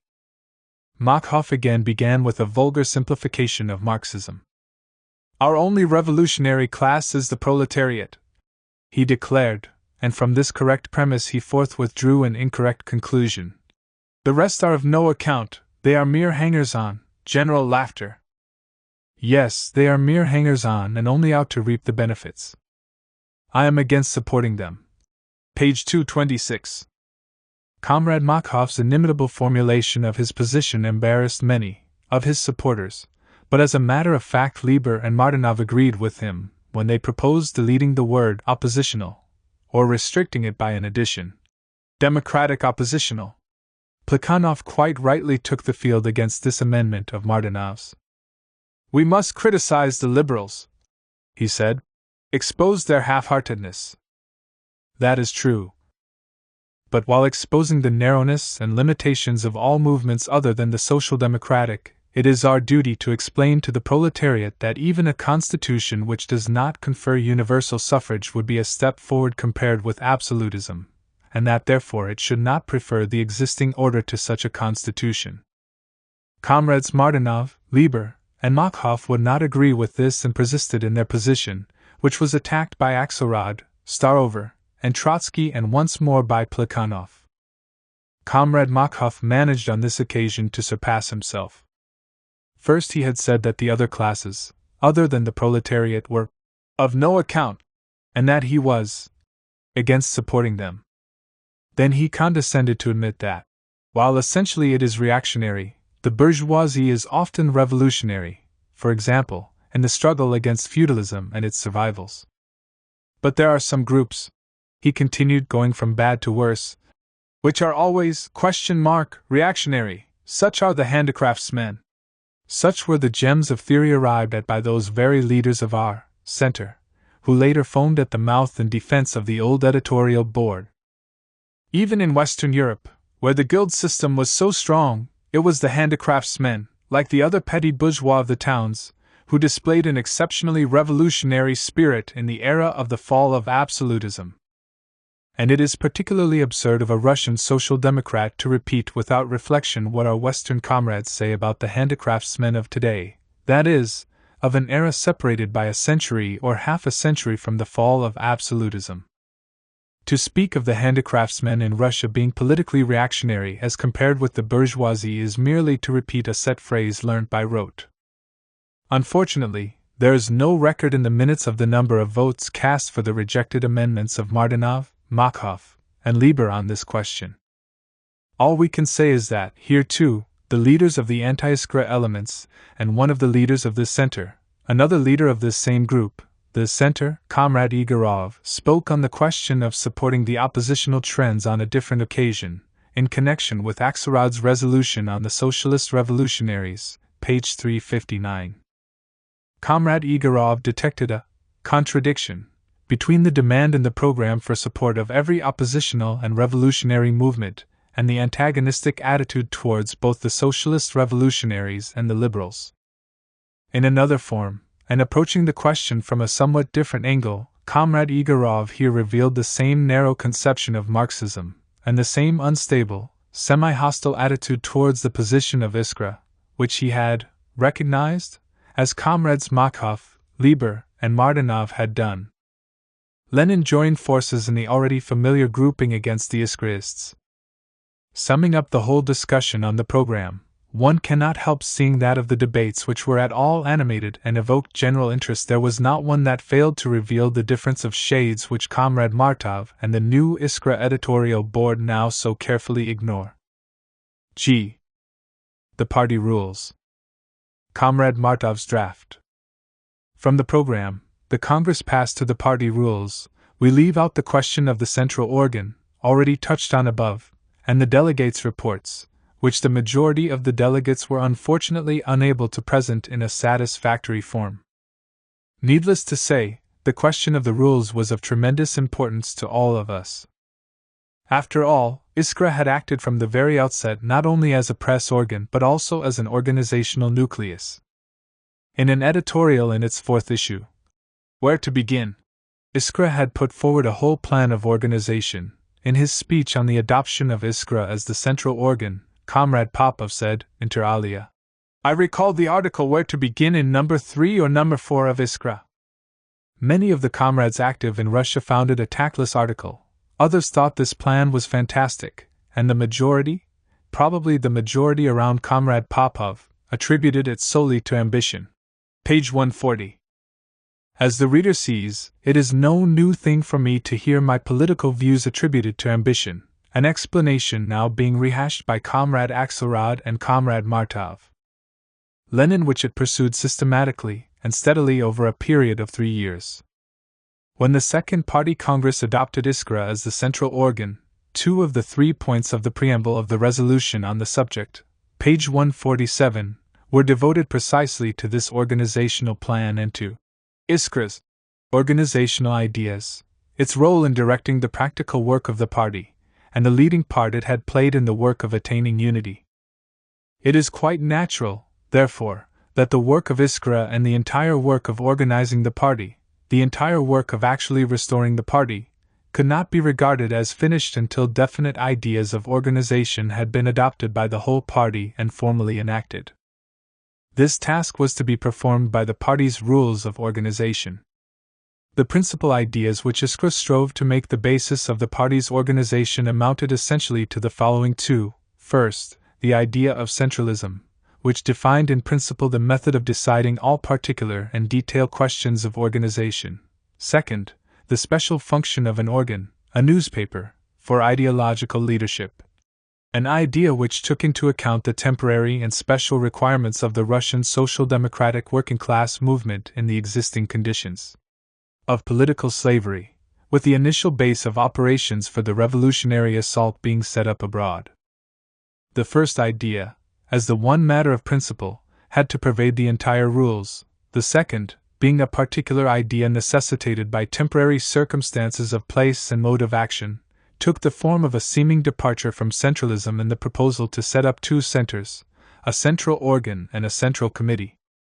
Both these principal Iskra ideas of party organization had been developed by me in the Iskra editorial, number 4. Where to Begin? And in What is to be Done? And finally, had been explained in detail, in a form that was practically a finished set of rules, in a letter to a comrade. Actually, all that remained was the work of formulating the paragraphs of the rules, which were to embody just those ideas if the recognition of Iskra was not to be merely nominal, a mere conventional phrase. In the preface to the new edition of my letter to a comrade, I have already pointed out that a simple comparison of the party rules with that pamphlet is enough to establish the complete identity of the ideas of organization contained in the two. Apropos of the work of formulating Isker's ideas of organization in the rules, I must deal with a certain incident mentioned by Comrade Martov. A statement of fact, said Martov at the League Congress, page 58, will show you how far my lapse into opportunism on this paragraph, i.e. paragraph 1, was unexpected by Lenin. About a month and a half or 2 months before the Congress, I showed Lenin my draft, in which paragraph 1 was formulated just in the way I proposed it at the Congress. Lenin objected to my draft on the ground that it was too detailed, and told me that all he liked was the idea of paragraph 1, the definition of party membership, which he would incorporate in his rules with certain modifications, because he did not think my formulation was a happy one. Thus, Lenin had long been acquainted with my formulation, he knew my views on this subject. You thus see that I came to the Congress with my visor up, that I did not conceal my views. I warned him that I would oppose mutual cooptation, the principle of unanimity in cases of cooptation to the Central Committee and the Central Organ, and so on. As regards the warning about opposing mutual cooptation, we shall see in its proper place how matters really stood. At present let us deal with this open visor of Martov's rules. At the League Congress, recounting from memory this episode of his unhappy draft, which he himself withdrew at the Congress because it was an unhappy one, but after the Congress, with his characteristic consistency, again brought out into the light of day, Martov, as so often happens, forgot a good deal and therefore again got things muddled. One would have thought there had already been cases enough to warn him against quoting private conversations and relying on his memory. People involuntarily recall only what is to their advantage. Nevertheless, for want of any other, Comrade Martov used unsound material. Today even Comrade Plekhanov is beginning to imitate him. Evidently, a bad example is contagious. I could not have liked the idea of paragraph 1 of Martov's draft, for that draft contained no idea that came up at the Congress. His memory played him false. I have been fortunate enough to find Martov's draft among my papers, and in it, paragraph 1 is formulated and OT in the way he proposed it at the Congress. So much for the open visor. Paragraph is clearly evident from this juxtaposition that there is no idea in Martov's draft, but only an empty phrase. That party members must work under the control and direction of the organs of the party goes without saying. It cannot be otherwise, and only those talk about it who love to talk without saying anything, who love to drown rules in a flood of verbiage and bureaucratic formulas, that is, formulas useless for the work and supposed to be useful for display.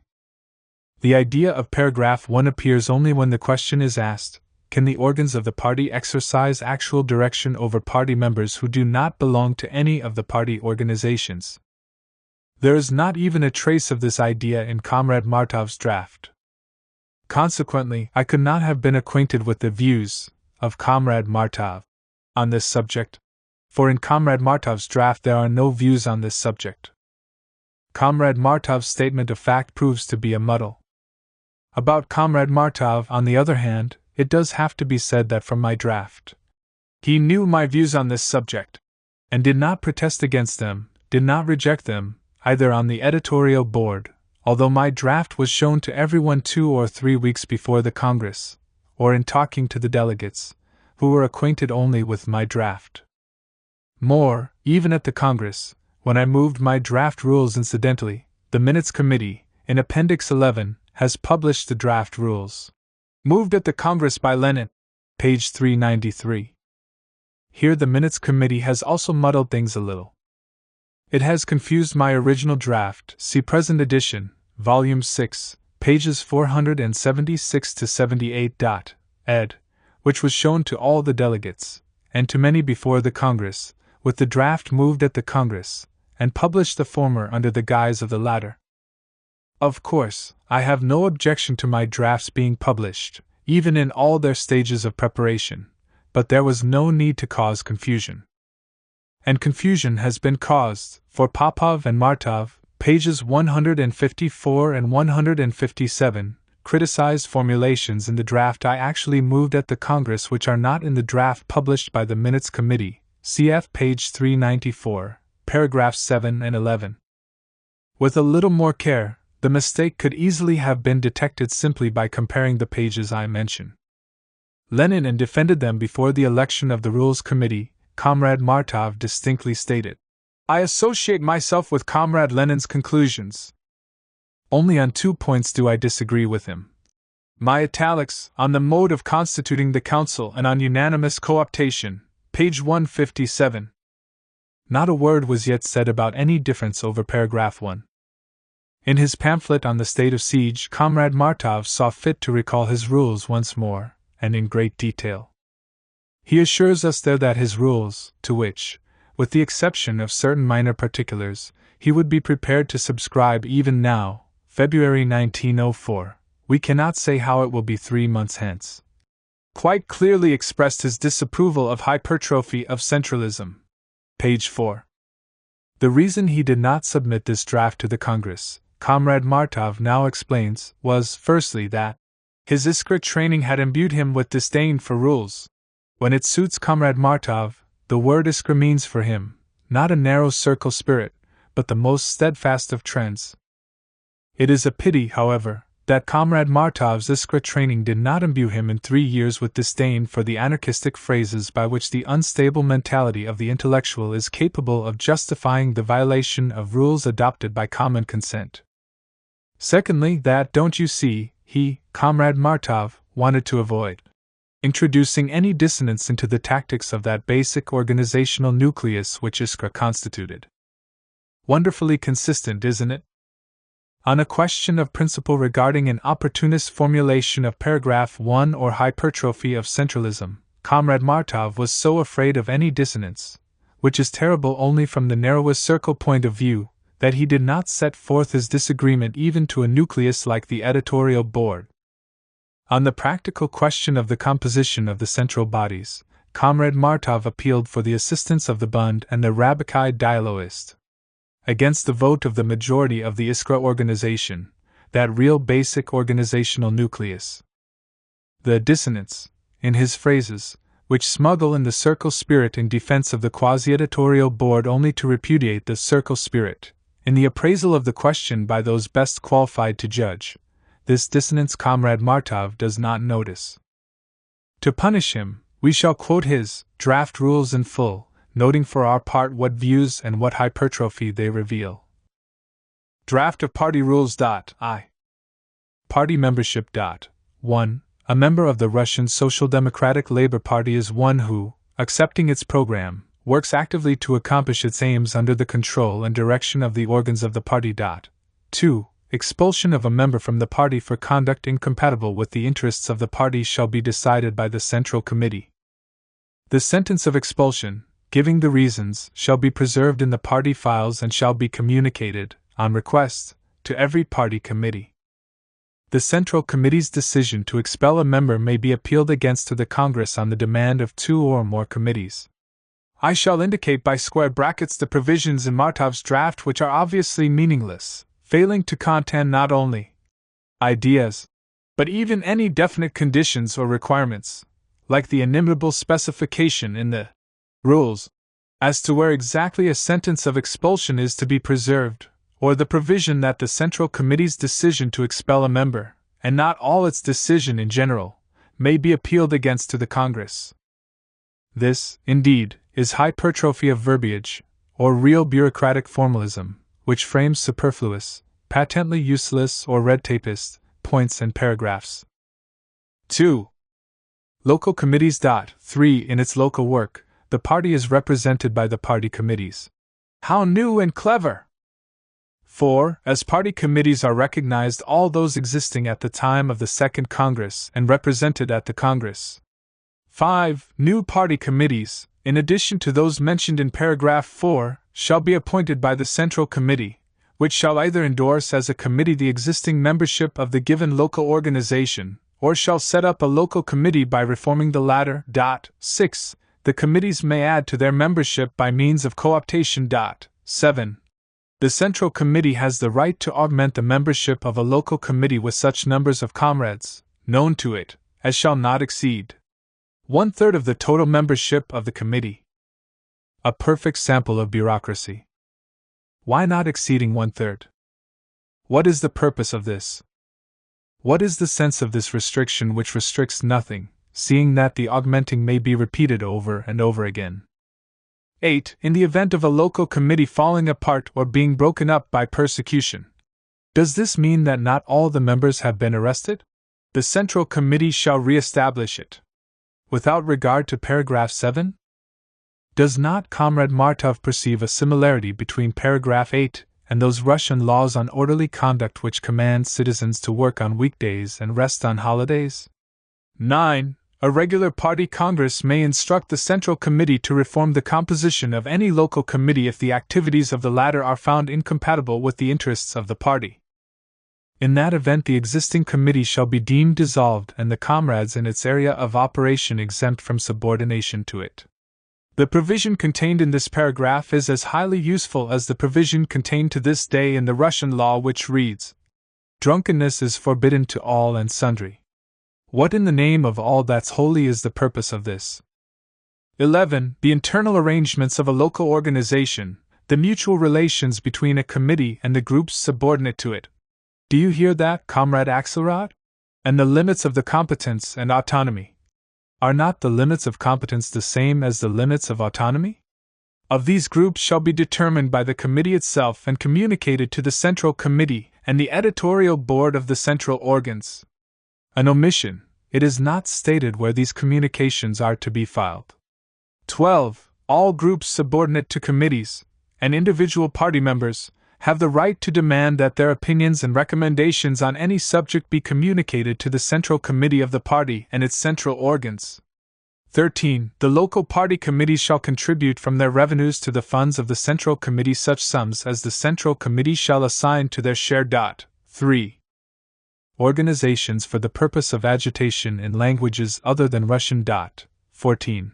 For the purpose of carrying on agitation in any non-Russian language and of organizing the workers among whom such agitation is carried on, separate organizations may be set up in places where such specialized agitation and the setting up of such organizations are deemed necessary.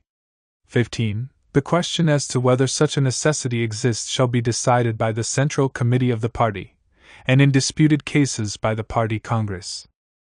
The first part of this paragraph is superfluous in view of subsequent provisions in the rules, and the second part, concerning disputed cases, is simply ludicrous.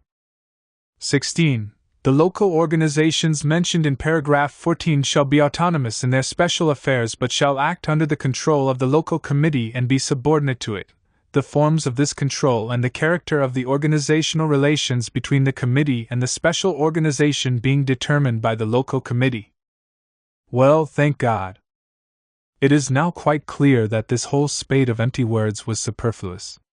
In respect of the general affairs of the party, such organizations shall act as part of the committee organization. 17. The local organizations mentioned in paragraph May 14 form autonomous leagues for the effective performance of their special tasks. These leagues may have their own special press and administrative bodies, both being under the direct control of the Central Committee of the party. The rules of these leagues shall be drawn up by themselves, but shall be subject to endorsement by the Central Committee of the party. 18. The autonomous leagues mentioned in paragraph May 17 include local party committees if, by reason of local conditions, these devote themselves mainly to agitation in the given language. Note: while forming part of the autonomous league, such a committee does not cease to be a committee of the party. This entire paragraph is extremely useful and wonderfully clever, the note even more so. 19. The relations of local organizations belonging to an autonomous league with the central bodies of that league shall be controlled by the local committees. 20. The central press and administrative bodies of the autonomous leagues shall stand in the same relation to the Central Committee of the party as the local party committees. 4. Central Committee and press organs of the party. 21. The party as a whole shall be represented by its Central Committee and its press organs, political and theoretical. 22. the functions of the Central Committee shall be to exercise general direction of all the practical activities of the party, to ensure the proper utilization and allocation of all its forces, to exercise control over the activities of all sections of the party, to supply the local organizations with literature, to organize the technical apparatus of the party, to convene party congresses. 23. The functions of the press organs of the party shall be to exercise ideological direction of party life, to conduct propaganda for the party program, and to carry out theoretical and popular elaboration of the world outlook of social democracy. 24. All local party committees and autonomous leagues shall maintain direct communication both with the Central Committee of the party and with the editorial board of the party organs, and shall keep them periodically informed of the progress of the movement and of organizational work in their localities. 25. The editorial board of the party press organs shall be appointed at party congresses and shall function until the next Congress. 26. The editorial board shall be autonomous in its internal affairs, and may in the interval between congresses augment or alter its membership, informing the Central Committee in each case. 27. All statements issued by the Central Committee or receiving its sanction shall, on the demand of the Central Committee, be published in the party organ. 28. The Central Committee, by agreement with the editorial board of the party organs, shall set up special writers' groups for various forms of literary work. 29. The Central Committee shall be appointed at party congresses and shall function until the next Congress. The Central Committee may augment its membership by means of cooptation, without restriction as to numbers, in each case informing the editorial board of the central organs of the party. V. The party organization abroad. 30. The party organization abroad shall carry on propaganda among Russians living abroad and organize the socialist elements among them. It shall be headed by an elected administrative body. 31. The autonomous leagues belonging to the party may maintain branches abroad to assist in carrying out their special tasks. These branches shall constitute autonomous groups within the general organization abroad. 6. Party congresses. 32. The supreme party authority is the Congress.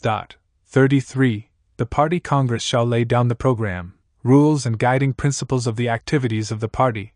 It shall control the work of all party bodies and settle disputes arising between them.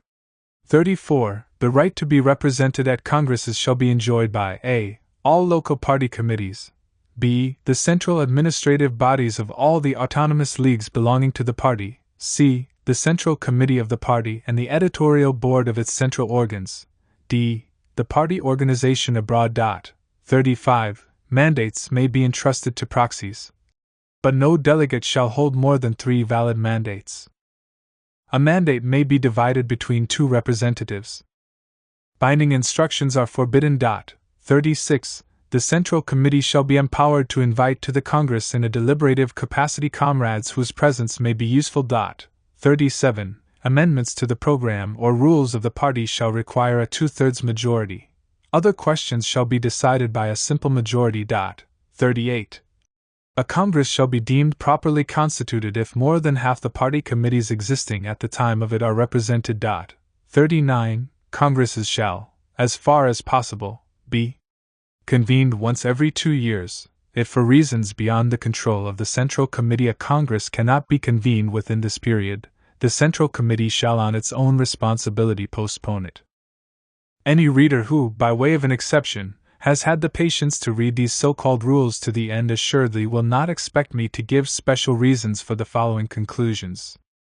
First conclusion: the rules suffer from almost incurable dropsy.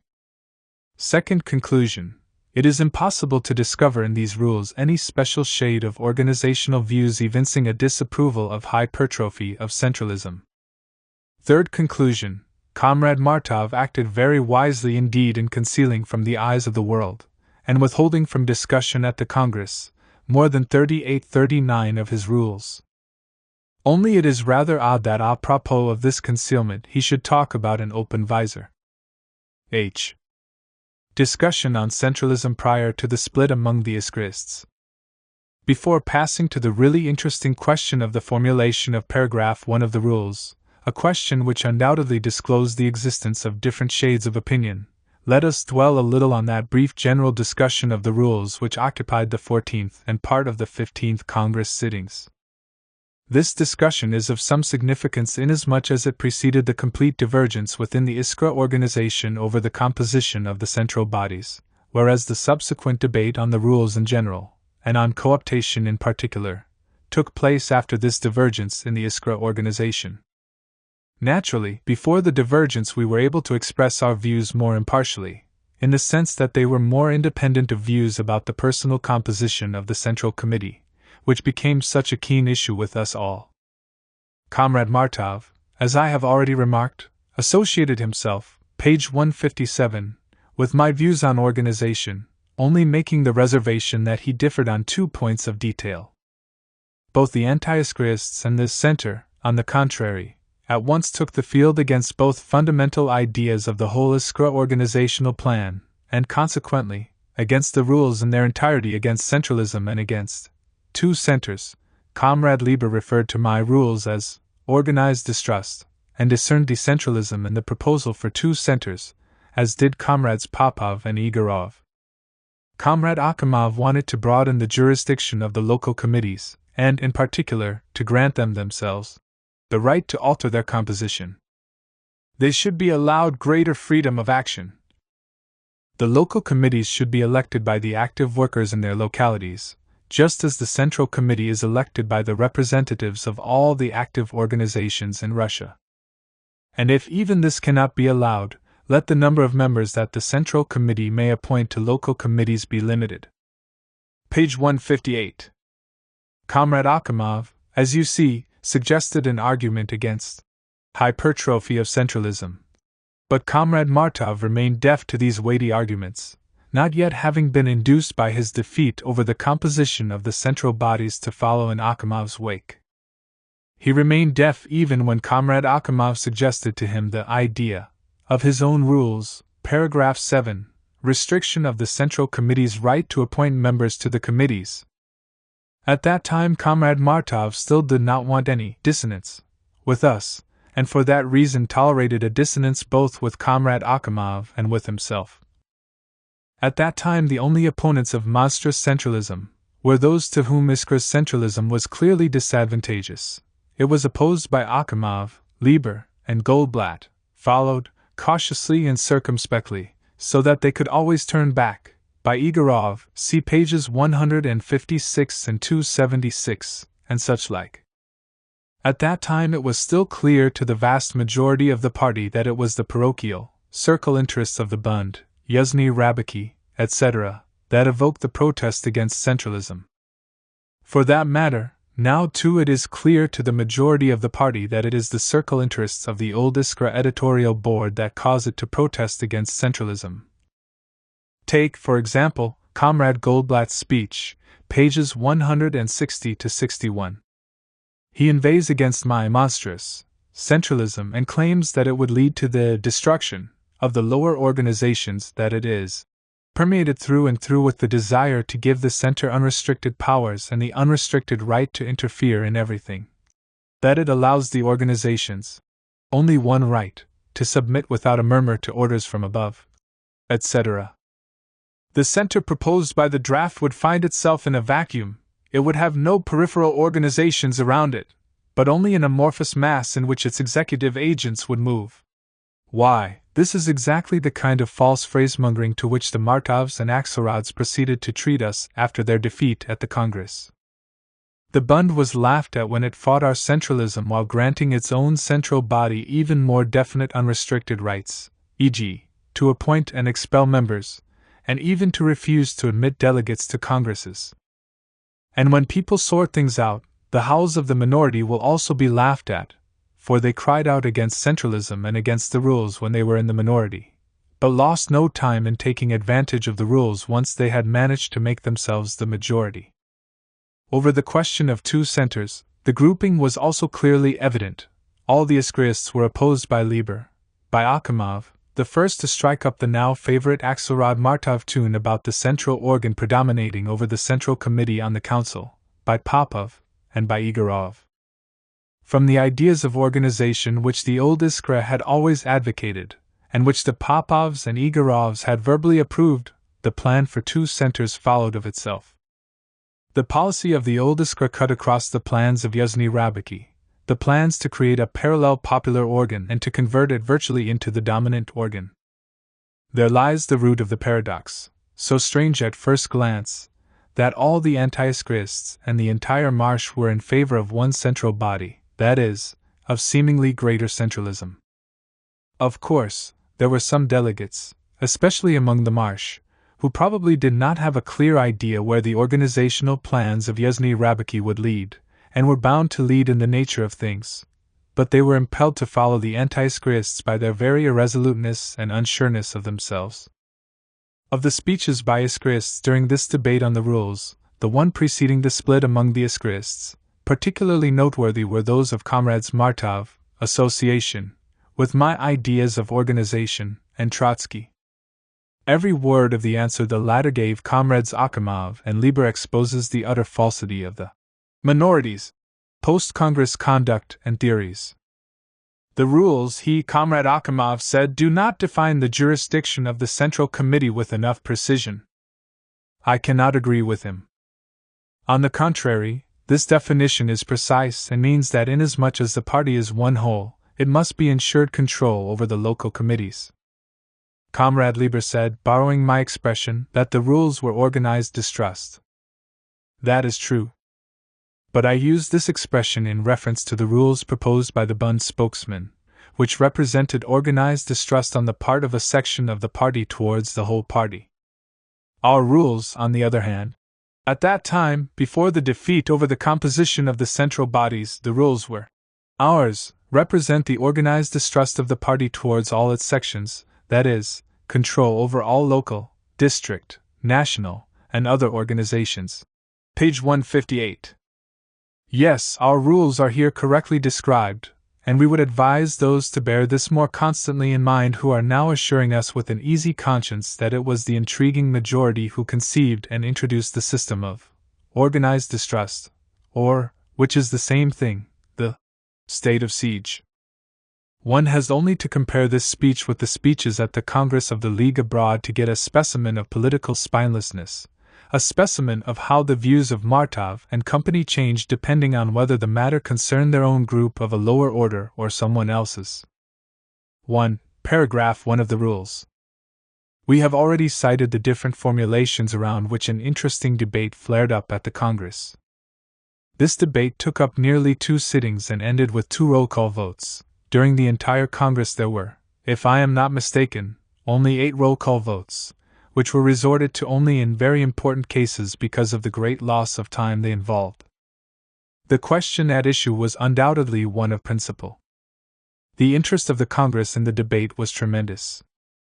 All the delegates voted, a rare occurrence at our Congress, as at any big Congress, and one that likewise testifies to the interest displayed by the disputants. What, then, was the substance of the matter in dispute? I already said at the Congress, and have since repeated it time and again, that I'd by no means consider our difference, over paragraph 1, so vital as to be a matter of life or death to the party. We shall certainly not perish because of an unfortunate clause in the rules. Page 250. Taken by itself, this difference, although it did reveal shades of principle, could never have called forth that divergence, actually, to speak unreservedly, that split, which took place after the Congress. But every little difference may become a big one if it is insisted on, if it is put into the foreground, if people set about searching for all the roots and branches of the difference. Every little difference may assume tremendous importance if it serves as the starting point for a swing towards definite mistaken views, and if these mistaken views are combined, by virtue of new and additional divergences, with anarchistic actions which bring the party to the point of a split. And that is just what happened in the present case. The comparatively slight difference over paragraph 1 has now acquired tremendous importance, because it was this that started the swing towards the opportunist profundities and anarchistic phrase-mongering of the minority, especially at the League Congress, and subsequently in the columns of the new Iskra as well. It was this that marked the beginning of the coalition of the Iskrist minority with the anti-Iskrists and the Marsh, which assumed final and definite shape by the time of the elections, and without understanding which it is impossible to understand the major and fundamental divergence over the composition of the central bodies. The slight mistake of Martov and Axelrod over paragraph 1 was a slight crack in our pot, as I put it at the League Congress.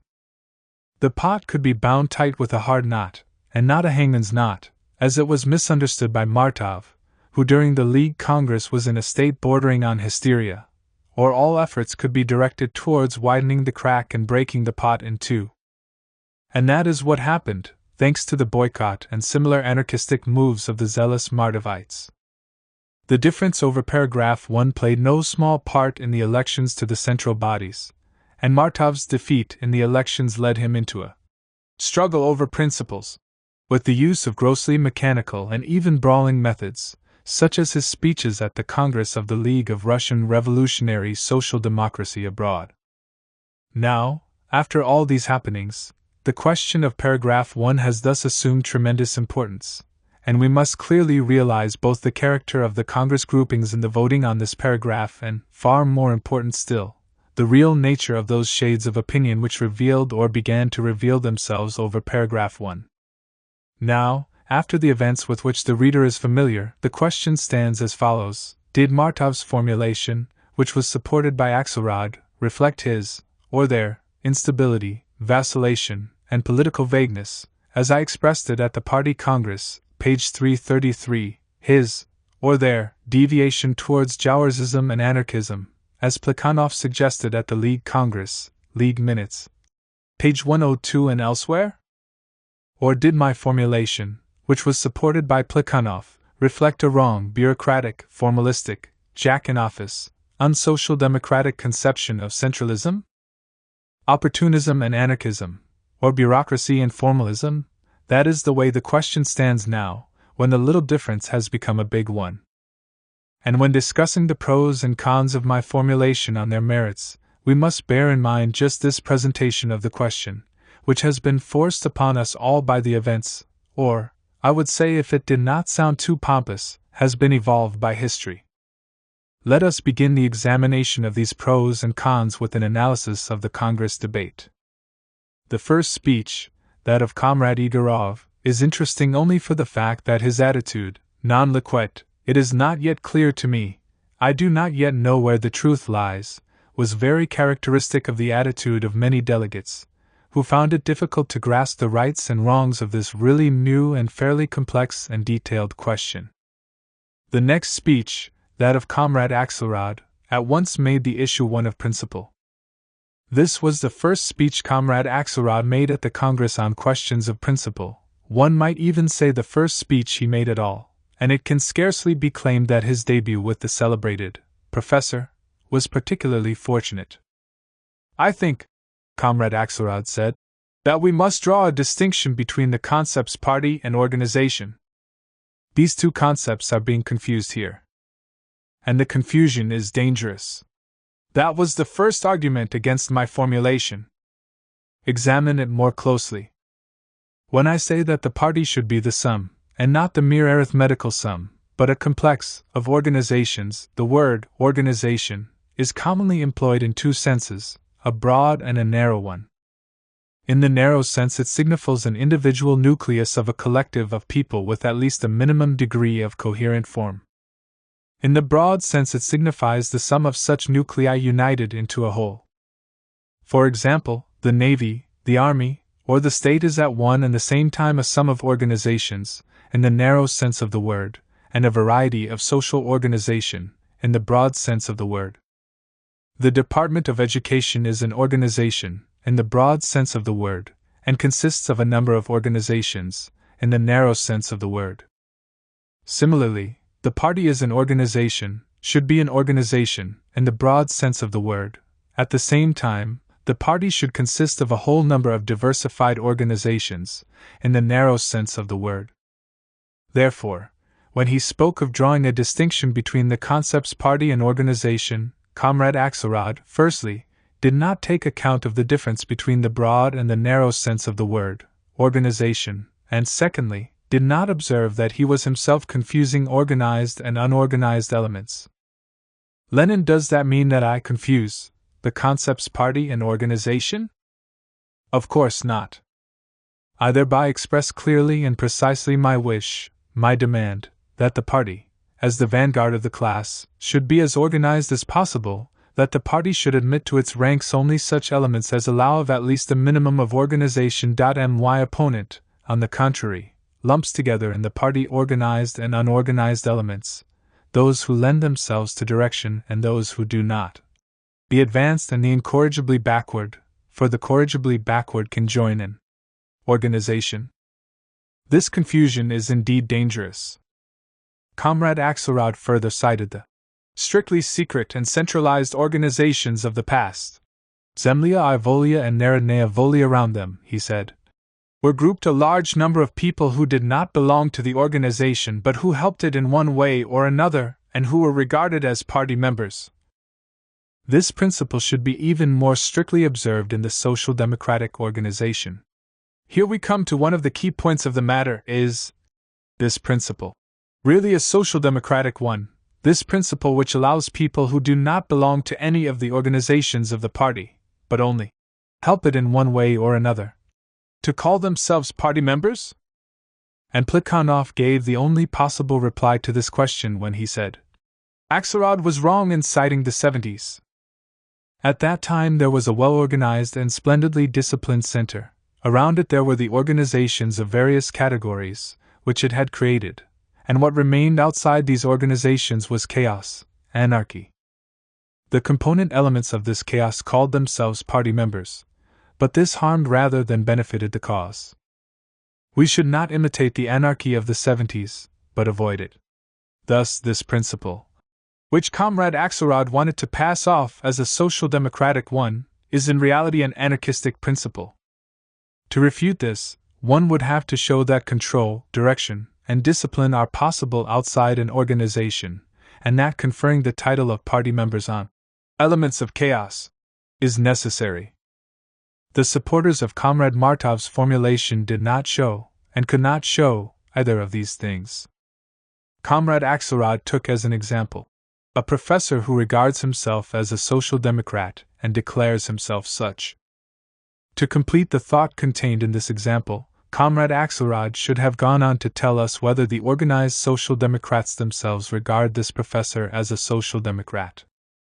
By failing to raise this further question, Comrade Axelrod abandoned his argument halfway.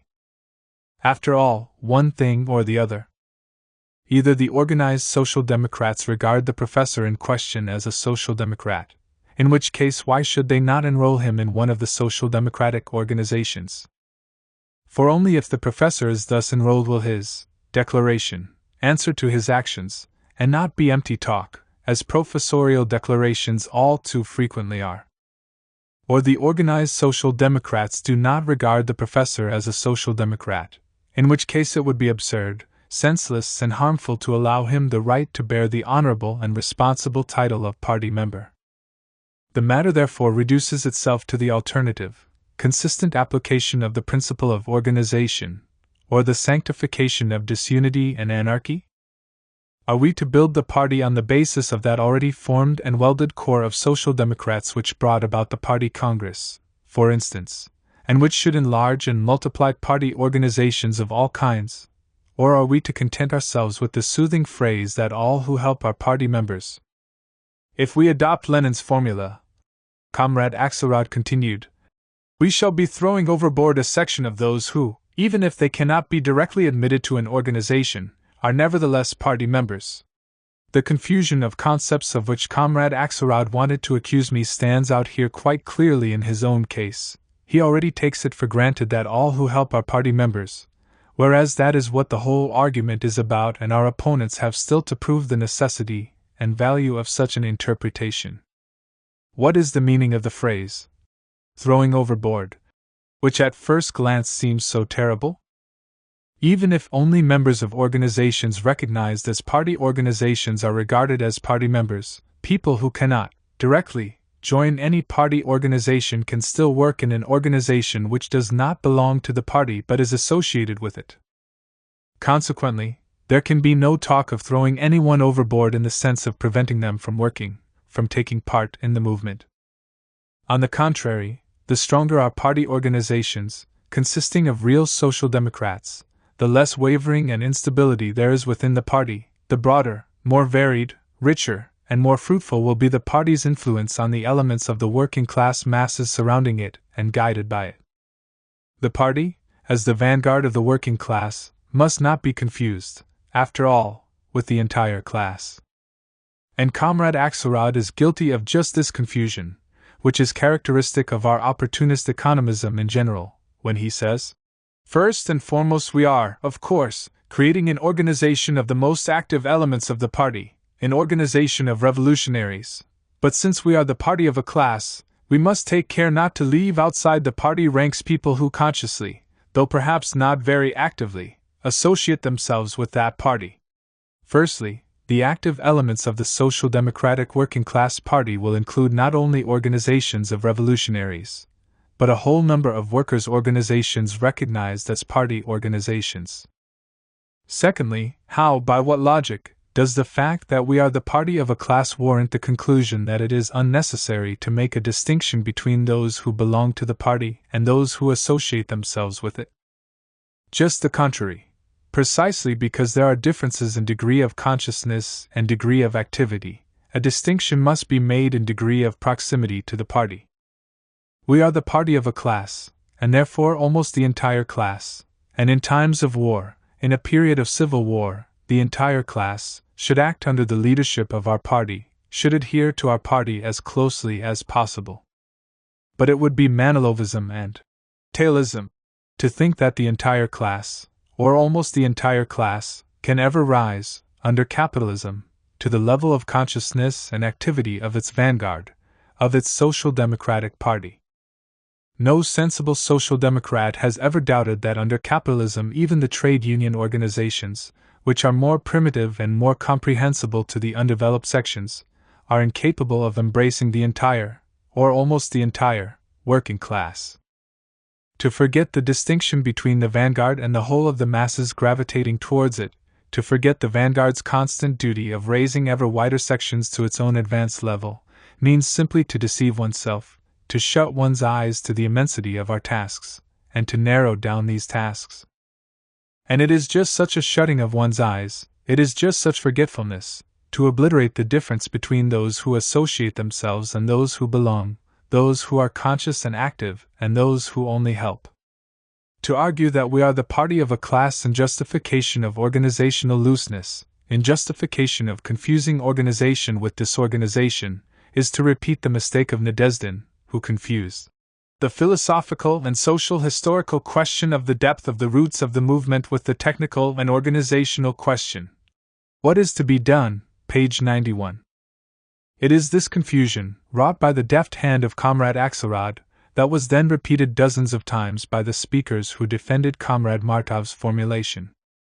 The more widespread the title of party member, the better, said Martov, without, however, explaining the benefit of a widespread title which did not correspond to fact. Can it be denied that control over party members who do not belong to a party organization is a mere fiction? A widespread fiction is not beneficial, but harmful.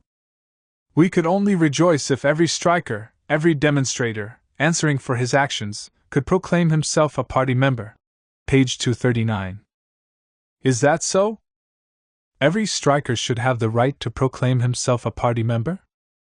In this statement, Comrade Martov instantly carries his mistake to the point of absurdity, by lowering social democracy to the level of mere strike-making, thereby repeating the misadventures of the Akimovs. We could only rejoice if the Social Democrats succeeded in directing every strike, for it is their plain and unquestionable duty to direct every manifestation of the class struggle of the proletariat, and strikes are one of the most profound and most powerful manifestations of that struggle. But we should be tailenders if we were to identify this primary form of struggle, which ipso facto is no more than a trade unionist form, with the all-round and conscious social democratic struggle. We should be opportunistically legitimizing a patent falsehood if we were to allow every striker the right to proclaim himself a party member. For in the majority of cases such a proclamation would be false. We should be indulging in complacent daydreaming if we tried to assure ourselves and others that every striker can be a Social Democrat and a member of the Social Democratic Party, in face of that infinite disunity, oppression, and stultification which under capitalism is bound to weigh down upon such very wide sections of the untrained, unskilled workers. This example of the striker brings out with particular clarity the difference between the revolutionary striving to direct every strike in a social democratic way and the opportunist phrase-mongering which proclaims every striker a party member. We are the party of a class inasmuch as we in fact direct almost the entire, or even the entire, proletarian class in a social democratic way, but only Akimovs can conclude from this that we must in word identify the party and the class. "I am not afraid of a conspiratorial organization," said Comrade Martov in this same speech, but he added, "For me a conspiratorial organization has meaning only when it is enveloped by a broad social democratic working class party." Page 239. To be exact, he should have said, when it is enveloped by a broad social democratic working class movement. And in that form Comrade Martov's proposition would have been not only indisputable, but a plain truism. I dwell on this point only because subsequent speakers turned Comrade Martov's truism into the very prevalent and very vulgar argument that Lenin wants to confine the sum total of party members to the sum total of conspirators. This conclusion, which can only provoke a smile, was drawn both by Comrade Posadovsky and by Comrade Popov, and when it was taken up by Martinov and Akimov, its true character of an opportunist phrase became altogether manifest. Today Comrade Axelrod is developing this same argument in the new Iskra by way of acquainting the reading public with the new editorial board's new views on organization. Already at the Congress, at the very first sitting where paragraph 1 was discussed, I noticed that our opponents wanted to avail themselves of this cheap weapon, and therefore warned in my speech, page 240.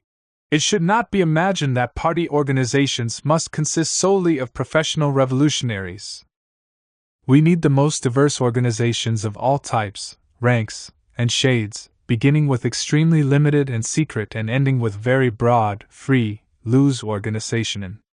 This is such an obvious and self-evident truth that I did not think it necessary to dwell on it. But today, when we have been dragged back in so many respects, one has to repeat old lessons on this subject too.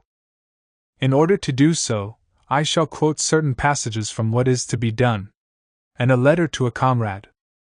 A circle of leaders of the type of Alexiev and Mishkin, of Kalturin and Zelyabov, is capable of coping with political tasks in the genuine and most practical sense of the term, for the reason and to the extent that their impassioned propaganda meets with response among the spontaneously awakening masses, and their sparkling energy is answered and supported by the energy of the revolutionary class.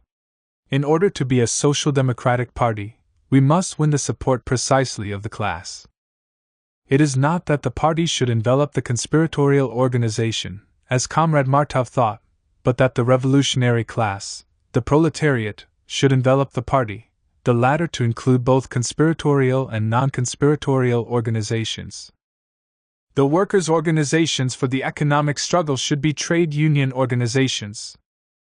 Every social democratic worker should as far as possible assist and actively work in these organizations. But it is certainly not in our interest to demand that only social democrats should be eligible for membership in the trade unions, since that would only narrow the scope of our influence upon the masses.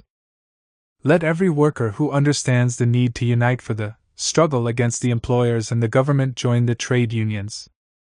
The very aim of the trade unions would be impossible of achievement if they did not unite all who have attained at least this elementary degree of understanding, if they were not very broad organizations.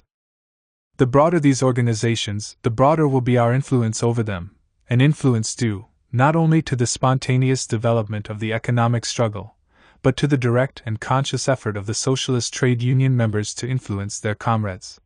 Page 86.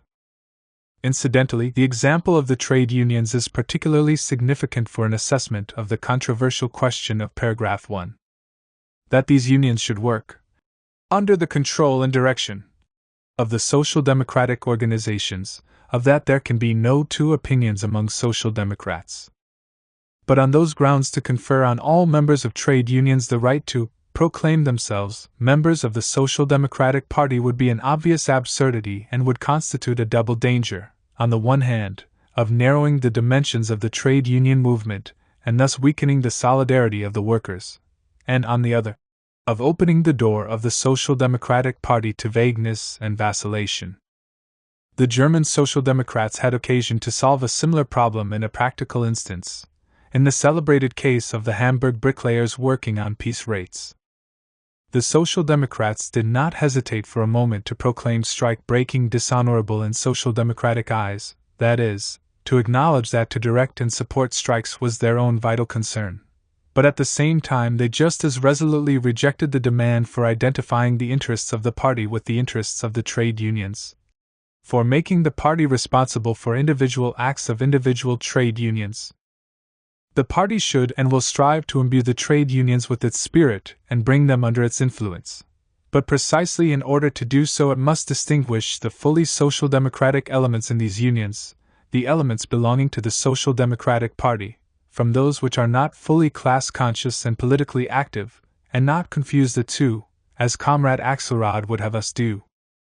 Centralization of the most secret functions in an organization of revolutionaries will not diminish, but rather increase the extent and enhance the quality of the activity of a large number of other organizations that are intended for a broad public and are therefore as loose and as non-secret as possible, such as workers' trade unions, workers' self-education circles and circles for reading illegal literature, and socialist, as well as democratic, circles among all other sections of the population, etc., etc.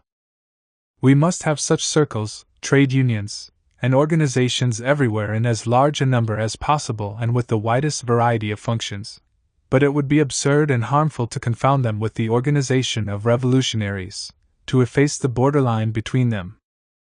Page 96. This quotation shows how out of place it was for Comrade Martov to remind me that the organization of revolutionaries should be enveloped by broad organizations of workers. I had already pointed this out in What Is to Be Done, and in a letter to a comrade I developed this idea more concretely. Factory circles, I wrote there, are particularly important to us. The main strength of the movement lies in the organization of the workers at the large factories, for the large factories and mills contain not only the predominant part of the working class, as regards numbers, but even more as regards influence, development, and fighting capacity. Every factory must be our fortress. The factory subcommittee should endeavor to embrace the whole factory, the largest possible number of the workers, with a network of all kinds of circles, or agents. All groups, circles, subcommittees, etc., should enjoy the status of committee institutions or branches of a committee. Some of them will openly declare their wish to join the Russian Social Democratic Labor Party and, if endorsed by the committee, will join the party, and will assume definite functions, on the instructions of, or in agreement with, the committee, will undertake to obey the orders of the party organs, receive the same rights as all party members, and be regarded as immediate candidates for membership of the committee, etc. Others will not join the RSDLP, and will have the status of circles formed by party members, or associated with one party group or another, etc. Pages 17 to 18. The words I have underlined make it particularly clear that the idea of my formulation of paragraph 1 was already fully expressed in a letter to a comrade. The conditions for joining the party are directly indicated there, namely, 1. A certain degree of organization, and 2. Endorsement by a party committee. A page later I roughly indicate also what groups and organizations should, or should not, be admitted to the party, and for what reasons. The distributing groups should belong to the RSDLP and know a certain number of its members and functionaries. The groups for studying labor conditions and drawing up trade union demands need not necessarily belong to the RSDLP. Groups of students, officers, or office employees engaged in self-education in conjunction with one or two party members should in some cases not even be aware that these belong to the party, etc. Pages 18 to 19. There you have additional material on the subject of the open visor. Whereas the formula of Comrade Martov's draft does not even touch on relations between the party and the organizations, I pointed out nearly a year before the Congress that some organizations should belong to the party, and others not. In a letter to a comrade, the idea I advocated at the Congress was already clearly outlined. The matter might be put graphically in the following way. Depending on degree of organization in general and of secrecy of organization in particular, roughly the following categories may be distinguished: 1. Organizations of revolutionaries. 2. Organizations of workers. As broad and as varied as possible, I confine myself to the working class, taking it as self-evident that, under certain conditions, certain elements of other classes will also be included here. These two categories constitute the party. Further, 3. Workers' organizations associated with the party. 4. Workers' organizations not associated with the party but actually under its control and direction. 5. Unorganized elements of the working class, who in part also come under the direction of the Social Democratic Party, at any rate during big manifestations of the class struggle. That, approximately, is how the matter presents itself to me. As Comrade Martov sees it, on the contrary, the borderline of the party remains absolutely vague, for every striker can proclaim himself a party member. What benefit is there in this looseness? A widespread title. Its harm is that it introduces a disorganizing idea, the confusing of class and party. In illustration of the general propositions we have adduced, let us take a cursory glance at the further discussion of paragraph 1 at the Congress. Comrade Bricaire, to the great glee of Comrade Martov, pronounced in favor of my formulation, but his alliance with me, unlike Comrade Akimov's with Martov, turned out to be based on a misunderstanding. Comrade Bricaire did not agree with the rules as a whole, with their entire spirit. Page 239, and defended my formulation as the basis of the democracy which the supporters of Rabakai Diallo desired. Comrade Bricaire had not yet risen to the view that in a political struggle it is sometimes necessary to choose the lesser evil. Comrade Bricaire did not realize that it was useless to advocate democracy at a Congress like ours. Comrade Akimov was more perspicacious. He put the question quite rightly when he stated that Comrades Martov and Lenin are arguing as to which formulation will best achieve their common aim. Page 252. Bricaire and I, he continued, want to choose the one which will least achieve that aim. From this angle I choose Martov's formulation.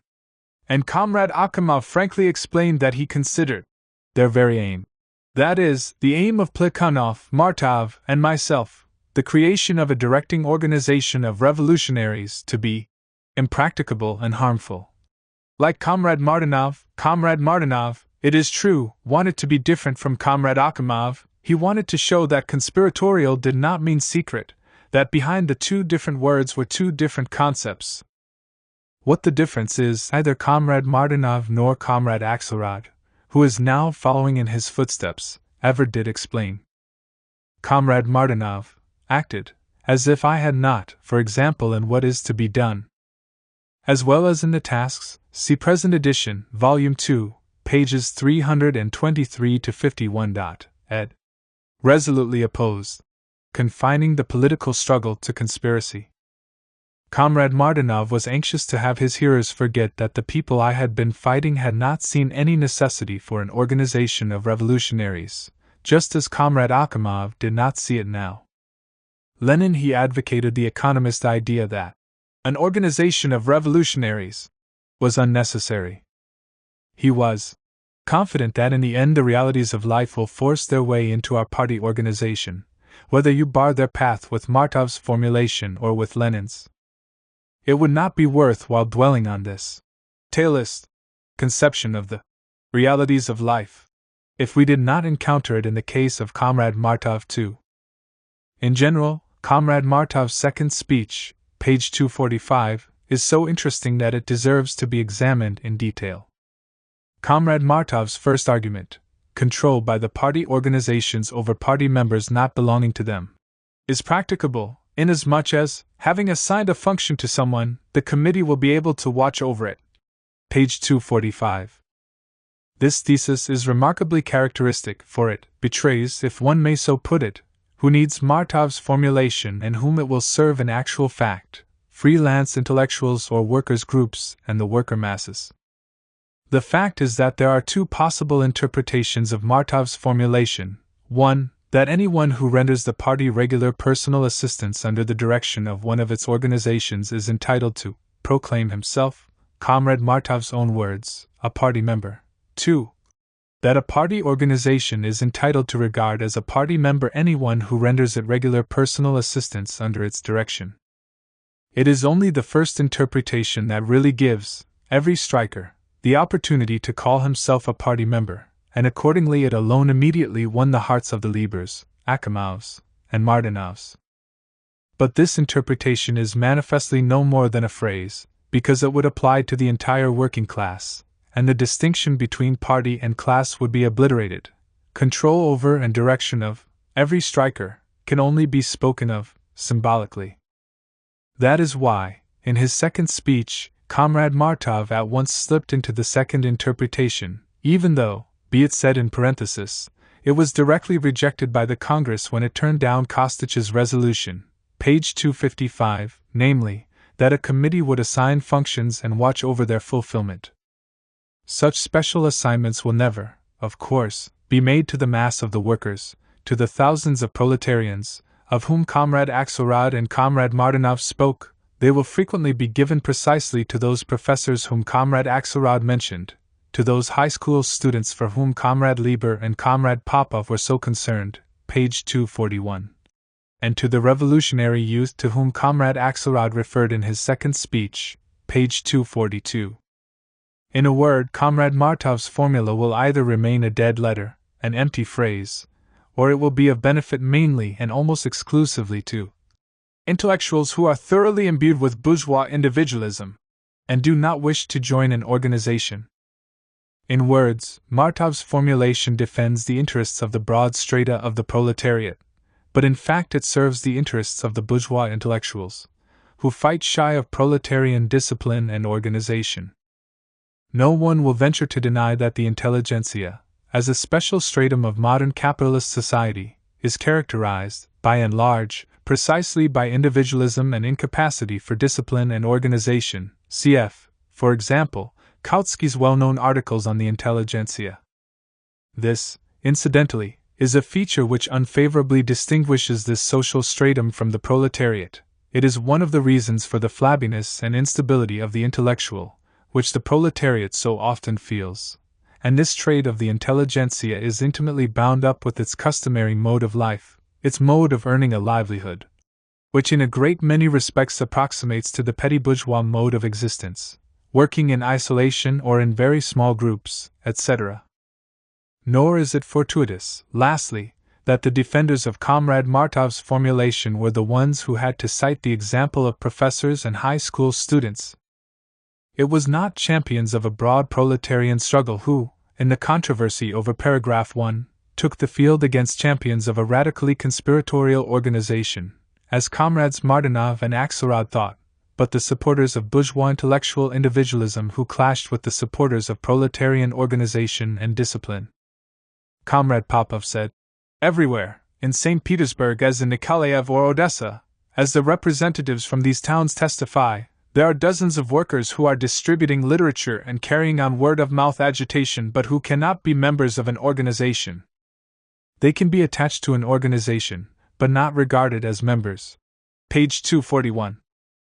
Why they cannot be members of an organization remained Comrade Popov's secret. I have already quoted the passage from a letter to a comrade showing that the admission of all such workers, by the hundred, not the dozen, to an organization is both possible and necessary, and moreover, that a great many of these organizations can and should belong to the party. Comrade Martov's second argument. In Lenin's opinion, there should be no organizations in the party other than party organizations. Quite true. In my opinion, on the contrary, such organizations should exist. Life creates and breeds organizations faster than we can include them in the hierarchy of our militant organization of professional revolutionaries. That is untrue in two respects. 1. The number of effective organizations of revolutionaries that life breeds is far less than we need, than the working class movement requires. 2. Our party should be a hierarchy not only of organizations of revolutionaries, but of a mass of workers' organizations as well. Lenin thinks that the Central Committee will confer the title of party organizations only on such as are fully reliable in the matter of principles. But Comrade Bricaire understands very well that life, will assert itself and that the Central Committee, in order not to leave a multitude of organizations outside the party, will have to legitimize them despite their not quite reliable character. That is why Comrade Bricaire associates himself with Lenin. What a truly tailist conception of life! Of course, if the Central Committee had necessarily to consist of people who were not guided by their own opinions, but by what others might say, vide the organizing committee incident, then life would assert itself, in the sense that the most backward elements in the party would gain the upper hand, as has in fact happened now when the backward elements have taken shape as the party minority. But no intelligent reason can be given which would induce a sensible Central Committee to admit unreliable elements to the party. By this reference to life, which breeds unreliable elements, Comrade Martov patently revealed the opportunist character of his plan of organization.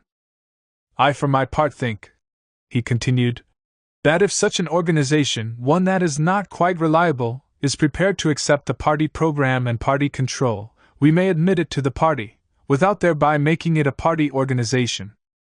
I would consider it a great triumph for our party if, for example, some union of independents were to declare that they accepted the views of social democracy and its program and were joining the party, which does not, however, mean that we would include the union in the party organization. Such is the muddle Martov's formulation leads to non-party organizations belonging to the party. Just imagine his scheme.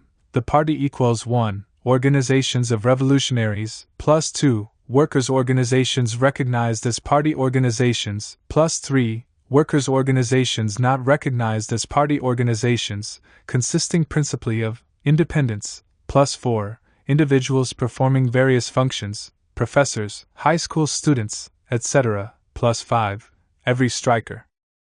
Alongside of this remarkable plan one can only put the words of Comrade Lieber. Our task is not only to organize an organization, we can and should organize a party. Page 241. Yes, of course, we can and should do that, but what it requires is not meaningless words about organizing organizations, but the unequivocal demand that party members should work to create an organization in fact. Me who talks about organizing a party, and yet defends using the word party to cover disorganization and disunity of every kind is just indulging in empty words. Our formulation, Comrade Martov said, expresses the desire to have a series of organizations between the organization of revolutionaries and the masses. It does not.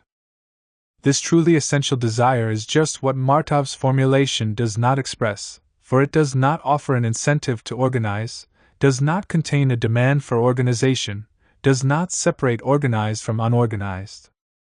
All it offers is a title. At the League Congress, Comrade Martov adduced one more argument in support of his formulation, an argument that deserves to be laughed at.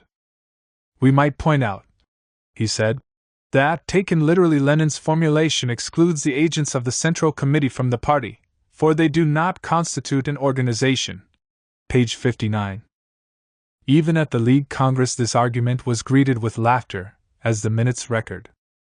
Comrade Martov supposes that the difficulty he mentions can only be solved by including the Central Committee agents in the organization of the Central Committee. But that is not the point. The point is that Comrade Martov's example saliently demonstrates that he completely fails to understand the idea of paragraph 1. It was a sheer specimen of pedantic criticism that did indeed deserve to be laughed at. Formally speaking, all that would be required would be to form an organization of Central Committee agents, pass a resolution to include it in the party, and then difficulty, which caused Comrade Martov so much brain-racking, would immediately vanish. The idea of paragraph 1 as formulated by me consists in the incentive to organize. it consists in guaranteeing actual control and direction.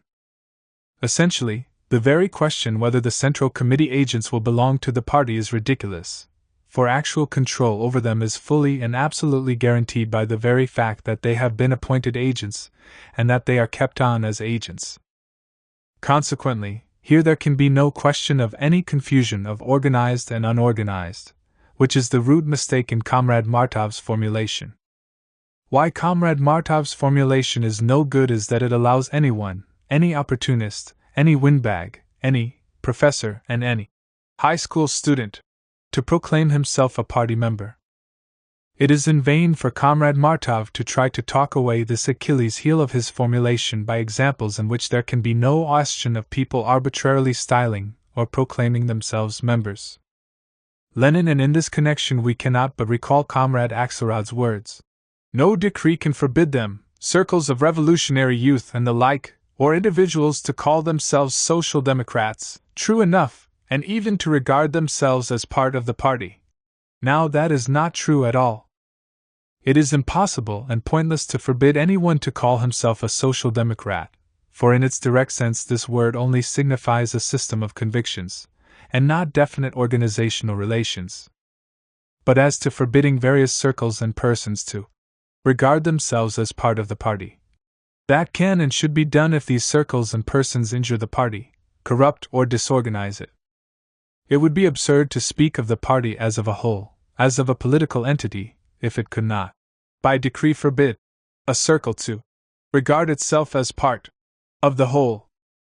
What in that case would be the point of defining the procedure and conditions of expulsion from the party? Comrade Axelrod reduced Comrade Martov's fundamental mistake to an obvious absurdity.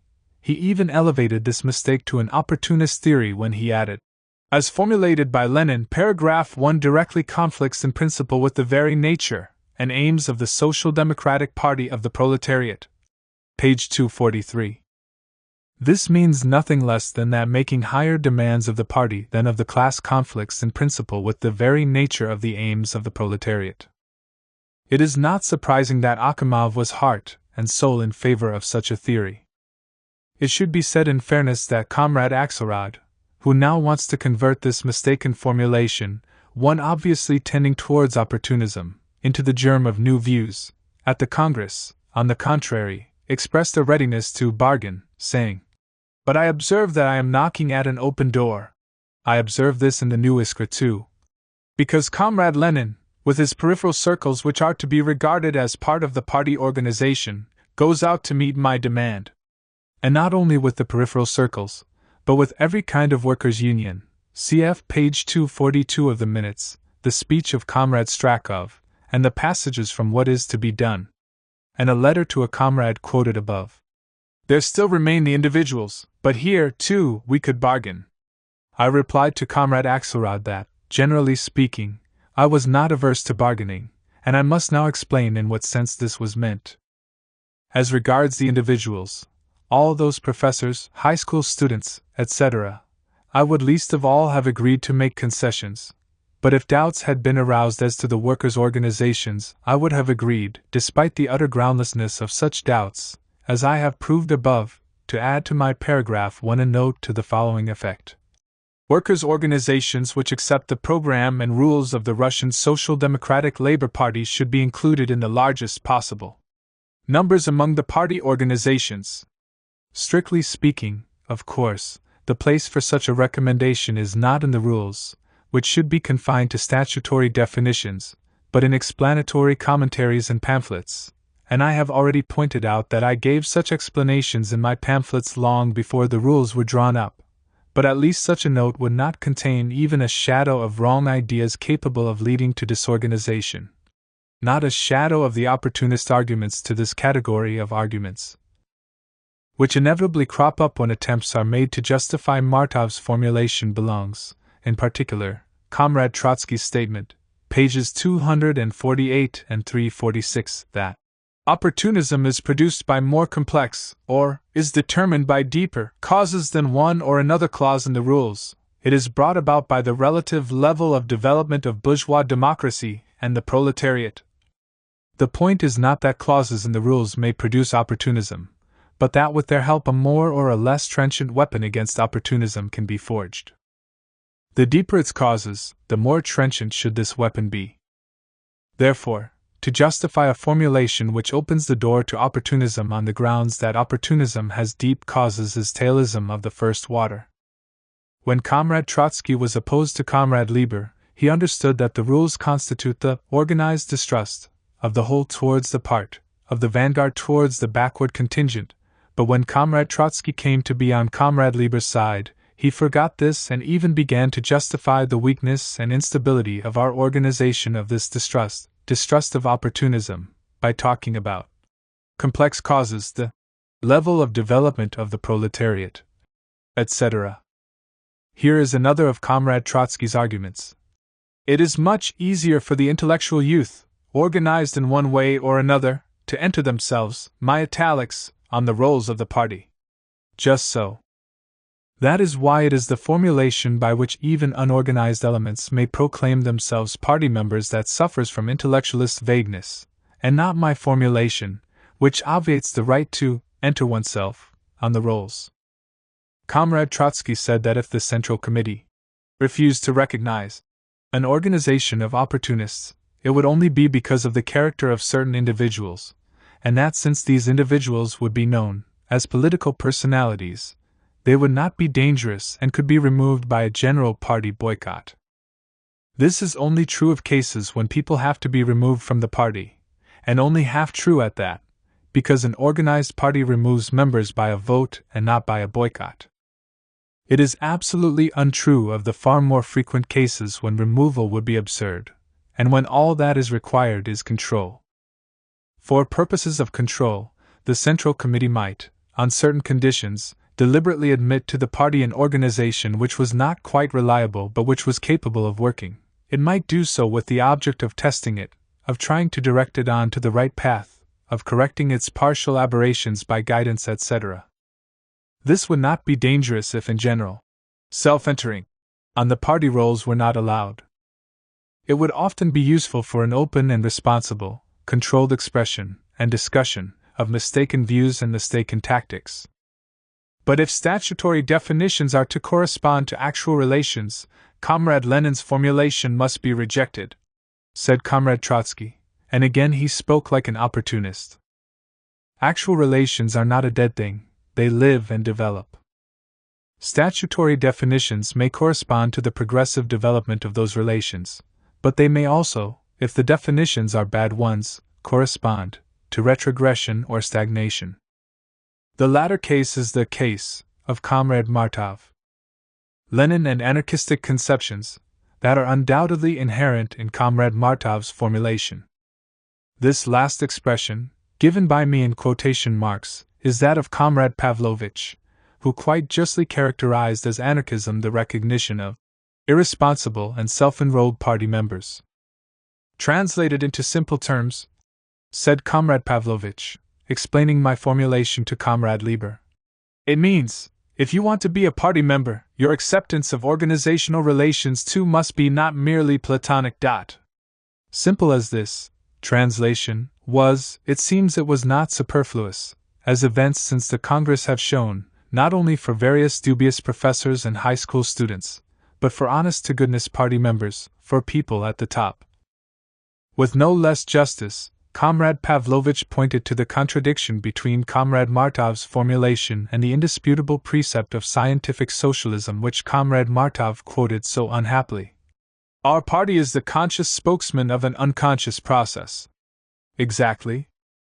And for that very reason it is wrong to want every striker to have the right to call himself a party member, for if every strike were not only a spontaneous expression of the powerful class instinct and of the class struggle which is leading inevitably to the social revolution, but a conscious expression of that process, then the general strike would not be an anarchist phrase, then our party would forthwith and at once embrace the whole working class, and consequently, would at once put an end to bourgeois society as a whole.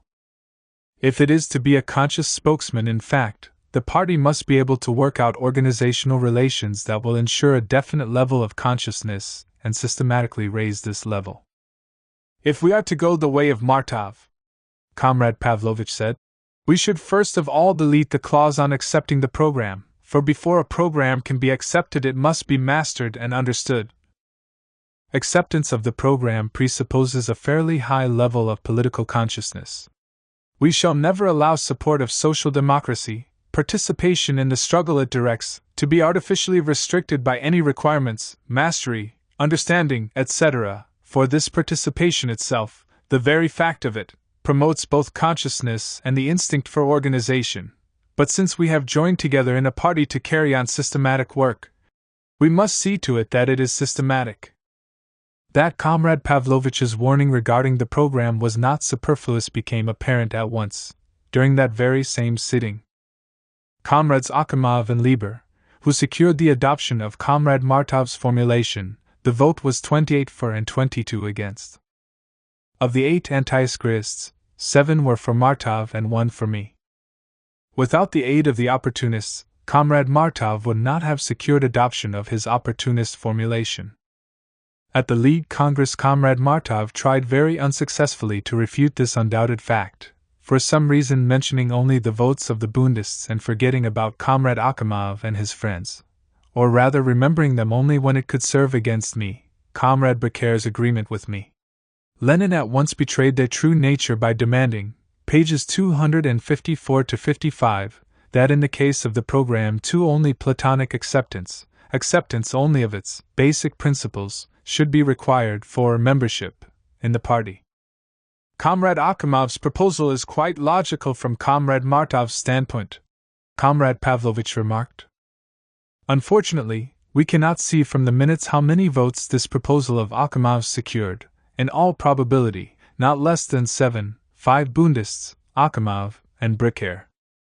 And it was the withdrawal of 7 delegates from the Congress that converted the compact majority, anti-Skrists, Center, and Martovites, which began to form over paragraph 1 of the rules, into a compact minority. It was the withdrawal of 7 delegates that resulted in the defeat of the motion to endorse the old editorial board, that supposed howling violation of continuity in the Iskra editorship. A curious 7 it was that constituted the sole salvation and guarantee of Iskra continuity, the Bundists, Akhimov and Becker, that is, the very delegates who voted against the motives for adopting Iskra as the central organ, the very delegates whose opportunism was acknowledged dozens of times by the Congress, and acknowledged in particular by Martov and Plekhanov in the matter of toning down paragraph 1 in reference to the program. The continuity of Iskra guarded by the anti-Iskrists. This brings us to the starting point of the post-Congress tragicomedy. The grouping of votes over paragraph 1 of the rules revealed a phenomenon of exactly the same type as the equality of languages incident. The falling away of 1/4, approximately, of the Iskra majority made possible the victory of the anti-Iskrists, who were backed by this center. Of course, here too there were individual votes, which disturbed the full symmetry of the picture. In so large an assembly as our Congress there are bound to be some strays, who shift quite fortuitously from one side to the other, especially on a question like paragraph 1, where the true character of the divergence was only beginning to emerge and many delegates had simply not yet found their bearings, considering that the question had not been discussed beforehand in the press. 5 votes fell away from the majority Iskrists, Ruzov and Karski with 2 votes each, and Lenski with 1. On the other hand, they were joined by 1 anti-Iskrist, Becker, and by 3 from the center, Medvedev, Igorov and Tsaryov. The result was a total of 23 votes, 24 to 5 plus 4, 1 vote less than in the final grouping in the elections. It was the anti-Iskra ists who gave Martov his majority, 7 of them voting for him and 1 for me. Of the center, 7 voted for Martov, and 3 for me. That coalition of the minority Iskrists with the anti-Iskrists and the center, which formed a compact minority at the end of the Congress and after the Congress was beginning to take shape. The political error of Martov and Axelrod, who undoubtedly took a step towards opportunism and anarchistic individualism in their formulation of paragraph 1, and especially in their defense of that formulation, was revealed at once and very clearly thanks to the free and open arena offered by the Congress. It was revealed in the fact that the least stable elements, the least steadfast in principle, at once employed all their forces to widen the fissure, the breach, that appeared in the views of the revolutionary Social Democrats. Working together at the Congress were people who in matters of organization frankly pursued different aims. See Akhimov's speech, a circumstance which at once induced those who were in principle opposed to our organizational plan and our rules to support the error of comrades Martov and Axelrod. The Iskraists who on this question too remained faithful to the views of revolutionary social democracy found themselves in the minority. This is a point of the utmost importance, for unless it is grasped it is absolutely impossible to understand either the struggle over the details of the rules or the struggle over the personal composition of the central organ and the Central Committee. J. Innocent victims of a false accusation of opportunism. Before passing on to the subsequent discussion of the rules, it is necessary, in order to elucidate our difference over the personal composition of the central institutions, to touch on the private meetings of the Iskra organization during the Congress. The last and most important of these 4 meetings was held just after the vote on paragraph 1 of the rules, and thus the split in the Iskra organization which took place at this meeting was in point of both time and logic a prelude to the subsequent struggle. The Iskra organization began to hold private meetings. I have already tried at the League Congress to give an account of what took place at the private meetings, keeping to the barest essentials in order to avoid hopeless arguments. The principal facts are also set out in my letter to the editors of Iskra, page 4. Comrade Martov did not challenge them in his reply. Lenin soon after the organizing committee incident, which gave rise to a discussion of possible candidates for the Central Committee. It stands to reason that, since binding instructions had been abolished, these meetings were purely in the nature of consultations and their decisions were not binding on anyone, but their importance was nevertheless immense. The selection of candidates for the Central Committee was a matter of considerable difficulty to delegates who were acquainted neither with the secret names nor with the inner work of the Iskra organization, the organization that had brought about actual party unity, and whose leadership of the practical movement was one of the motives for the official adoption of Iskra. We have already seen that, united, the Iskraists were fully assured a big majority at the Congress, as much as 3/5, and all the delegates realized this very well. All the Iskraists, in fact, expected the Iskra organization to make definite recommendations as to the personal composition of the Central Committee, and not one member of that organization raised any objection to a preliminary discussion of the Central Committee's composition within it. Not one of them so much as hinted at endorsing the entire membership of the organizing committee, that is, converting that body into the Central Committee, or even at conferring with the organizing committee as a whole regarding candidates for the Central Committee. This circumstance is also highly significant, and it is extremely important to bear it in mind, for now, after the event, the Martovites are zealously defending the organizing committee, thereby only proving their political spinelessness for the 100th and 1000th time. Just reflect on this picture of morals. The delegate from the Iskra organization confers at the Congress with it alone and does not hint, even, at conferring with the organizing committee. But after he is defeated both in this organization and at the Congress, he begins to regret that the organizing committee may not endorse, to extol it retrospectively, and loftily to ignore the organization that gave him his mandate. It may safely be vouched that no analogous instance will be found in the history of any really social democratic and really working-class party. Lenin, until the split over the composition of the central bodies led Martov to join forces with the Akhimovs. Everyone at the Congress clearly realized what any impartial person may easily ascertain from the Congress minutes and from the entire history of Iskra, namely, that the organizing committee was mainly a commission set up to convene the Congress. A commission deliberately composed of representatives of different shades, including even the Bundists, while the real work of creating the organized unity of the party was done entirely by the Iskra organization. It should be remembered also that quite by chance several Iskraists on the organizing committee were absent from the Congress, either because they had been arrested or for other reasons beyond their control. The members of the Iskra organization present at the Congress have already been enumerated in Comrade Pavlovich's pamphlet. See his letter on the Second Congress, page 13. The ultimate result of the heated debates in the Iskra organization was the 2 votes I have already mentioned in my letter to the editors. The first vote, by 9 votes to 4, with 3 abstentions, one of the candidates supported by Martov was rejected. What could be simpler and more natural, one would think, than such a fact? By the common consent of all the 16 Iskra organization members at the Congress, the possible candidates are discussed, and one of Comrade Martov's candidates is rejected by the majority. It was Comrade Stein, as Comrade Martov himself has now blurted out. State of Siege, page 69. After all, one of the reasons why we assembled at the Party Congress was to discuss and decide to whom to entrust the conductor's baton, and it was the common duty of us all as party members to give this item on the agenda the most serious attention, to decide this question from the standpoint of the interests of the work, and not of Philistine sentimentality, as Comrade Ruzov quite rightly expressed it later.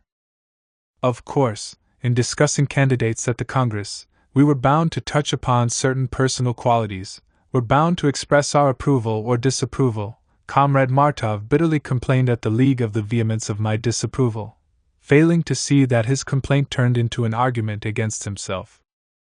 Lenin behaved, to use his own expression, frenziedly. League Minutes, page 63.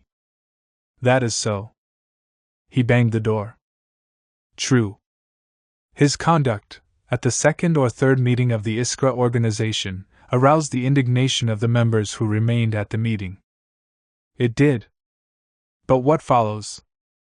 Only that my arguments on the substance of the questions in dispute were convincing and were borne out by the course of the Congress. For if, in fact, 9 of the 16 members of the Iskra organization in the end sided with me, clearly this was so notwithstanding and in spite of my reprehensible vehemence. Hence, had it not been for this vehemence, perhaps even more than 9 would have sided with me. The more indignation my arguments and facts had to overcome, the more convincing they must have been. Lenin especially at an unofficial and intimate meeting. And I have already pointed out at the League Congress that it is absurd to think that a candidate is disgraced when he is not approved. League Minutes, page 49. Absurd to make a scene and go into hysterics over what forms part of a party member's direct duty to select officials conscientiously and judiciously. And yet this was what put the fat in the fire as far as our minority are concerned, and they began after the Congress to clamor about destroying reputations. League Minutes, page 70, and to assure the broad public in print that Comrade Stein had been the chief figure on the former organizing committee and that he had been groundlessly accused of diabolical schemes. State of Siege, page 69. Is it not hysterics to shout about destroying reputations in connection with the approval or disapproval of candidates? Is it not squabbling when people who have been defeated both at a private meeting of the Iskra organization and at the official Supreme Assembly of the party, the Congress, begin to complain to all and sundry and recommend rejected candidates to the worthy public as chief figures, and when they then try to force their candidates upon the party by causing a split and demanding cooptation? In our musty émigré atmosphere, political concepts have become so confused that Comrade Martov is no longer able to distinguish party duty from personal and circle allegiance. It is bureaucracy and formalism, we are to believe, to think it proper to discuss and decide upon candidates only at congresses, where delegates assemble primarily for the discussion of important questions of principle, where representatives of the movement assemble who are able to treat the question of personalities impartially, and who are able, and in duty bound, to demand and gather all necessary information about the candidates before casting their decisive votes, and where the assignment of a certain place to arguments over the conductor's baton is natural and essential. Instead of this bureaucratic and formal view, new usages and customs have now become the thing. We are, after congresses, to talk right and left about the political burial of Ivan Ivanovich or the destroyed reputation of Ivan Nikiforovich. Writers are to recommend candidates in pamphlets, the while beating their breasts and hypocritically asserting, "This is not a circle, it is a party."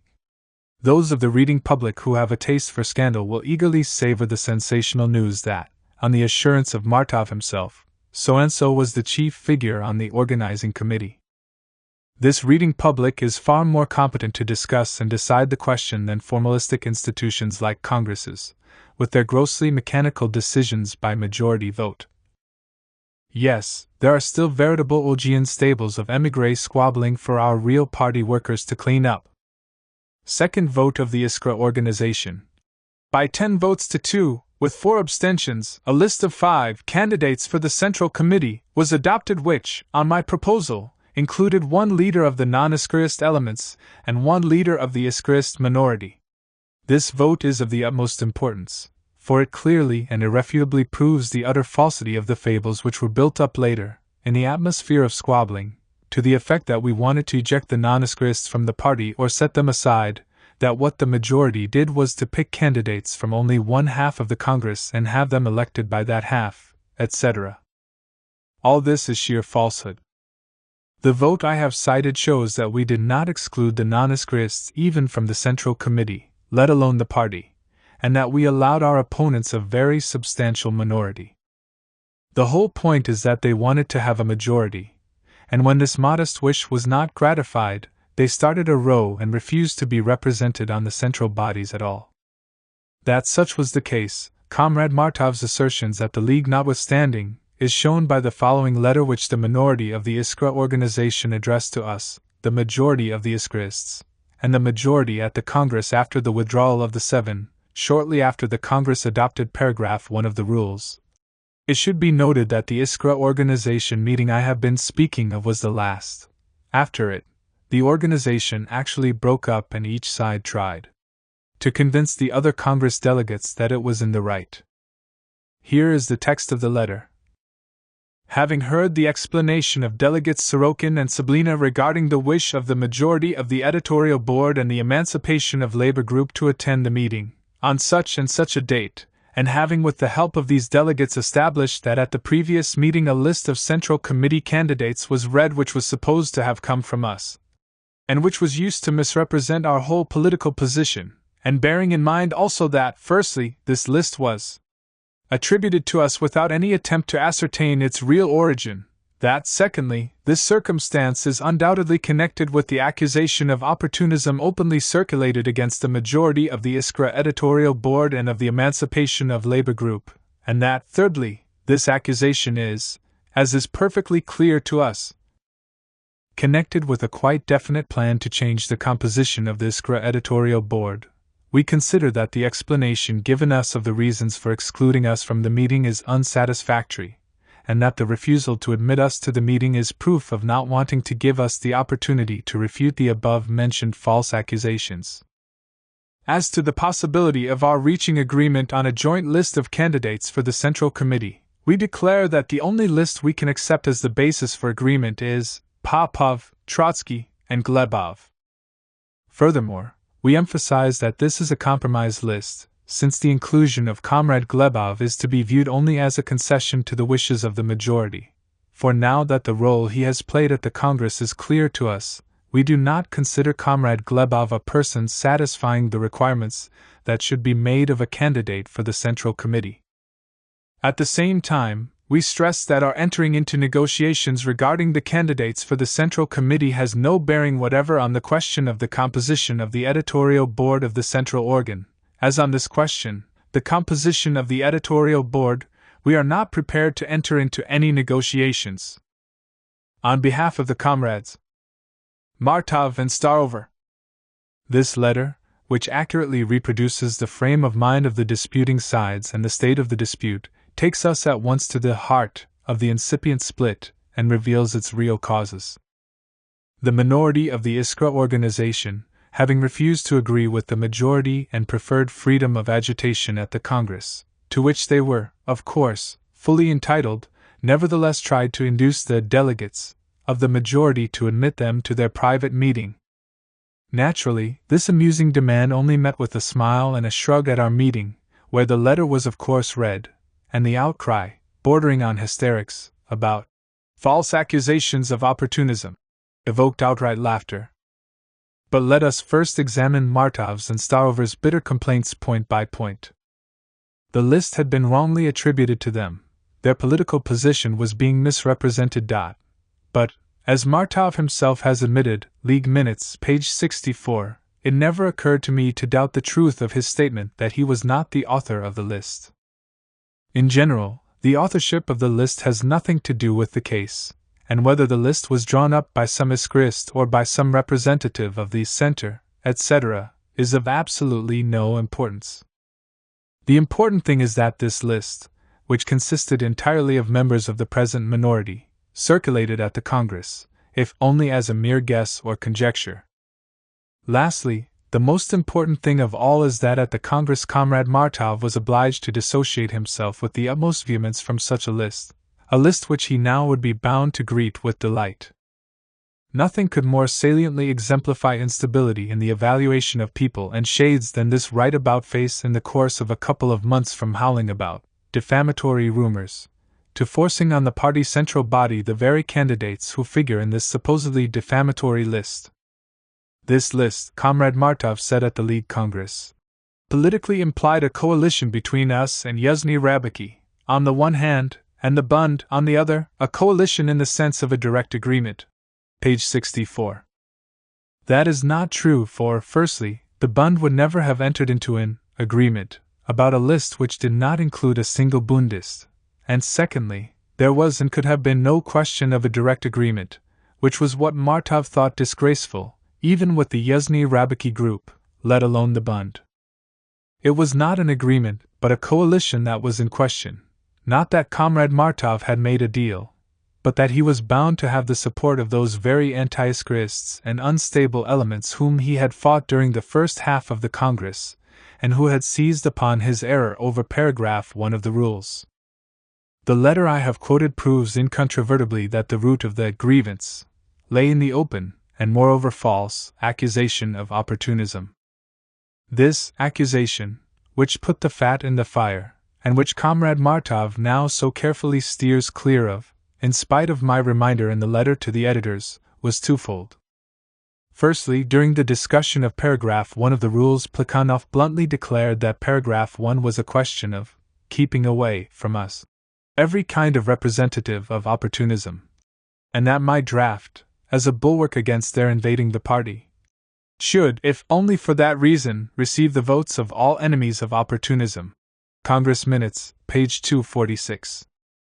These vigorous words, even though I softened them down a little, page 250, caused a sensation, which was clearly expressed in the speeches of Comrades Ruzov, page 247, Trotsky, page 248, and Akimov, page 253.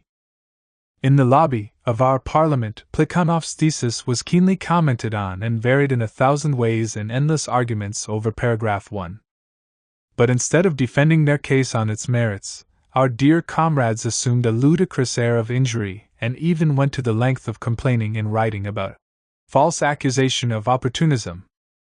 Their narrow circle mentality and astonishing immaturity as party members, which cannot stand the fresh breeze of open controversy in the presence of all, is here clearly revealed.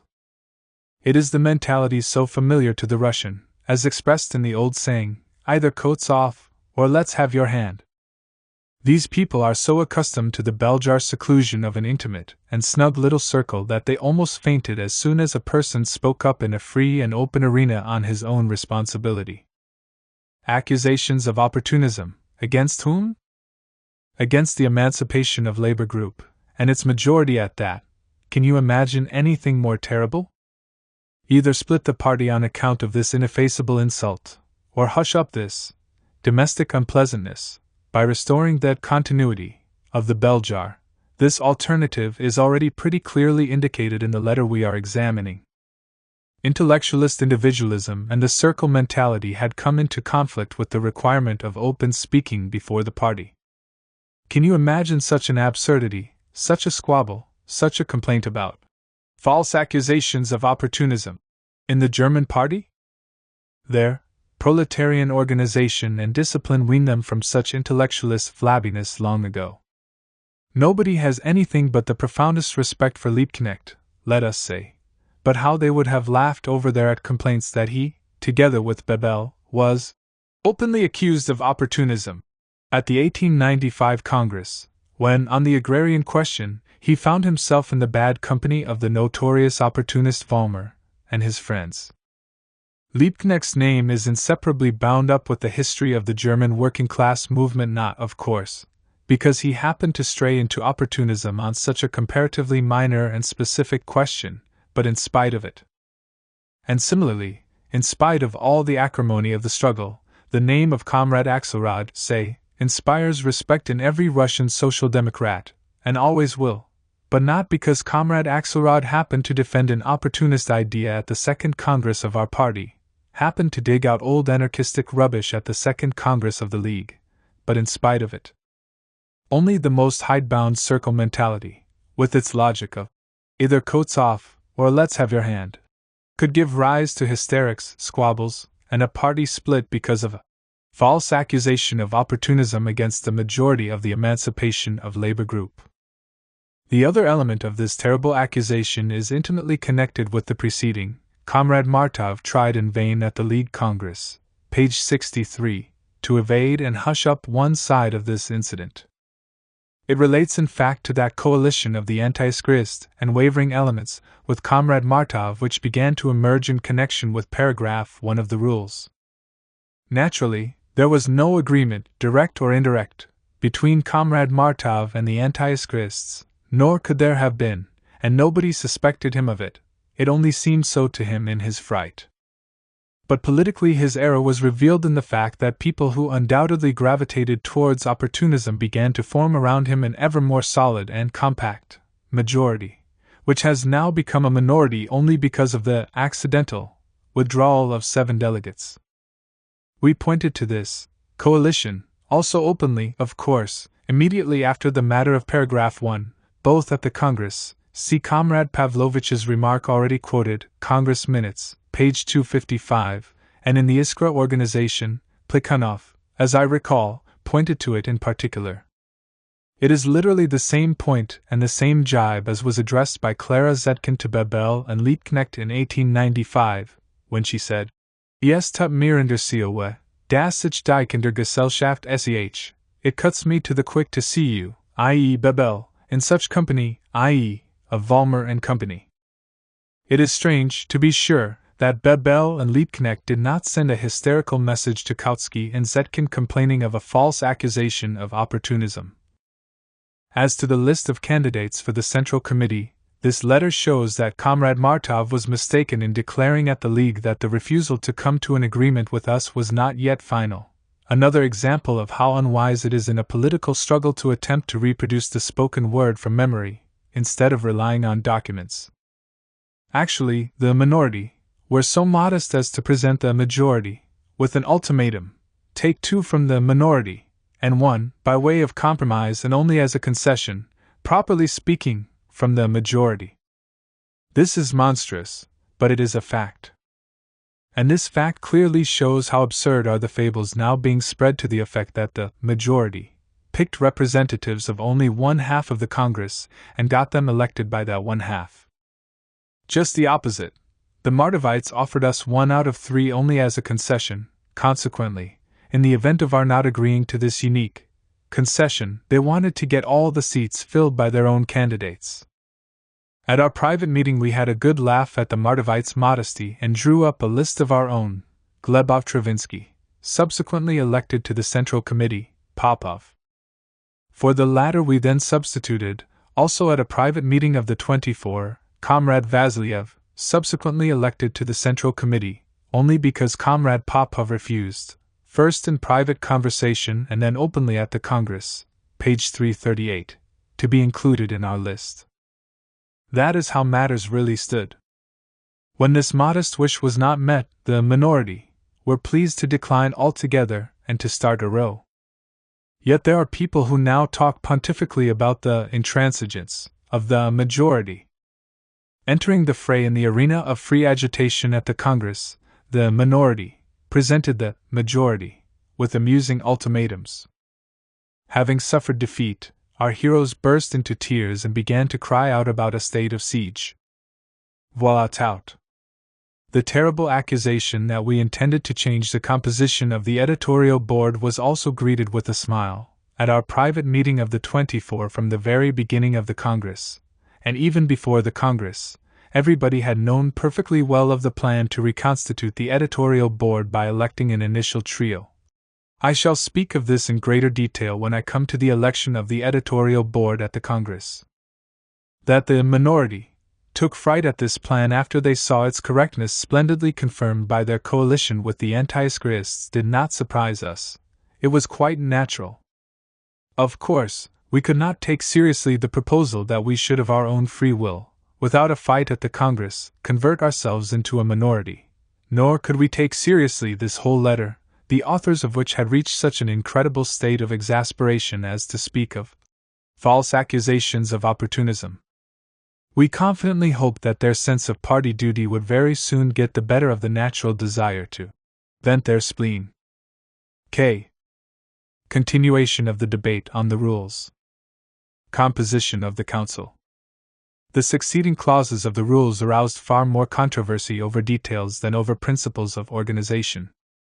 The 24th sitting of the Congress was entirely devoted to the question of representation at party congresses, and again a decided and definite struggle against the common plans of all the Iskrists was waged only by the Bundists, Goldblatt and Lieber, pages 258-59, and Comrade Akimov, who with praiseworthy frankness admitted his role at the Congress.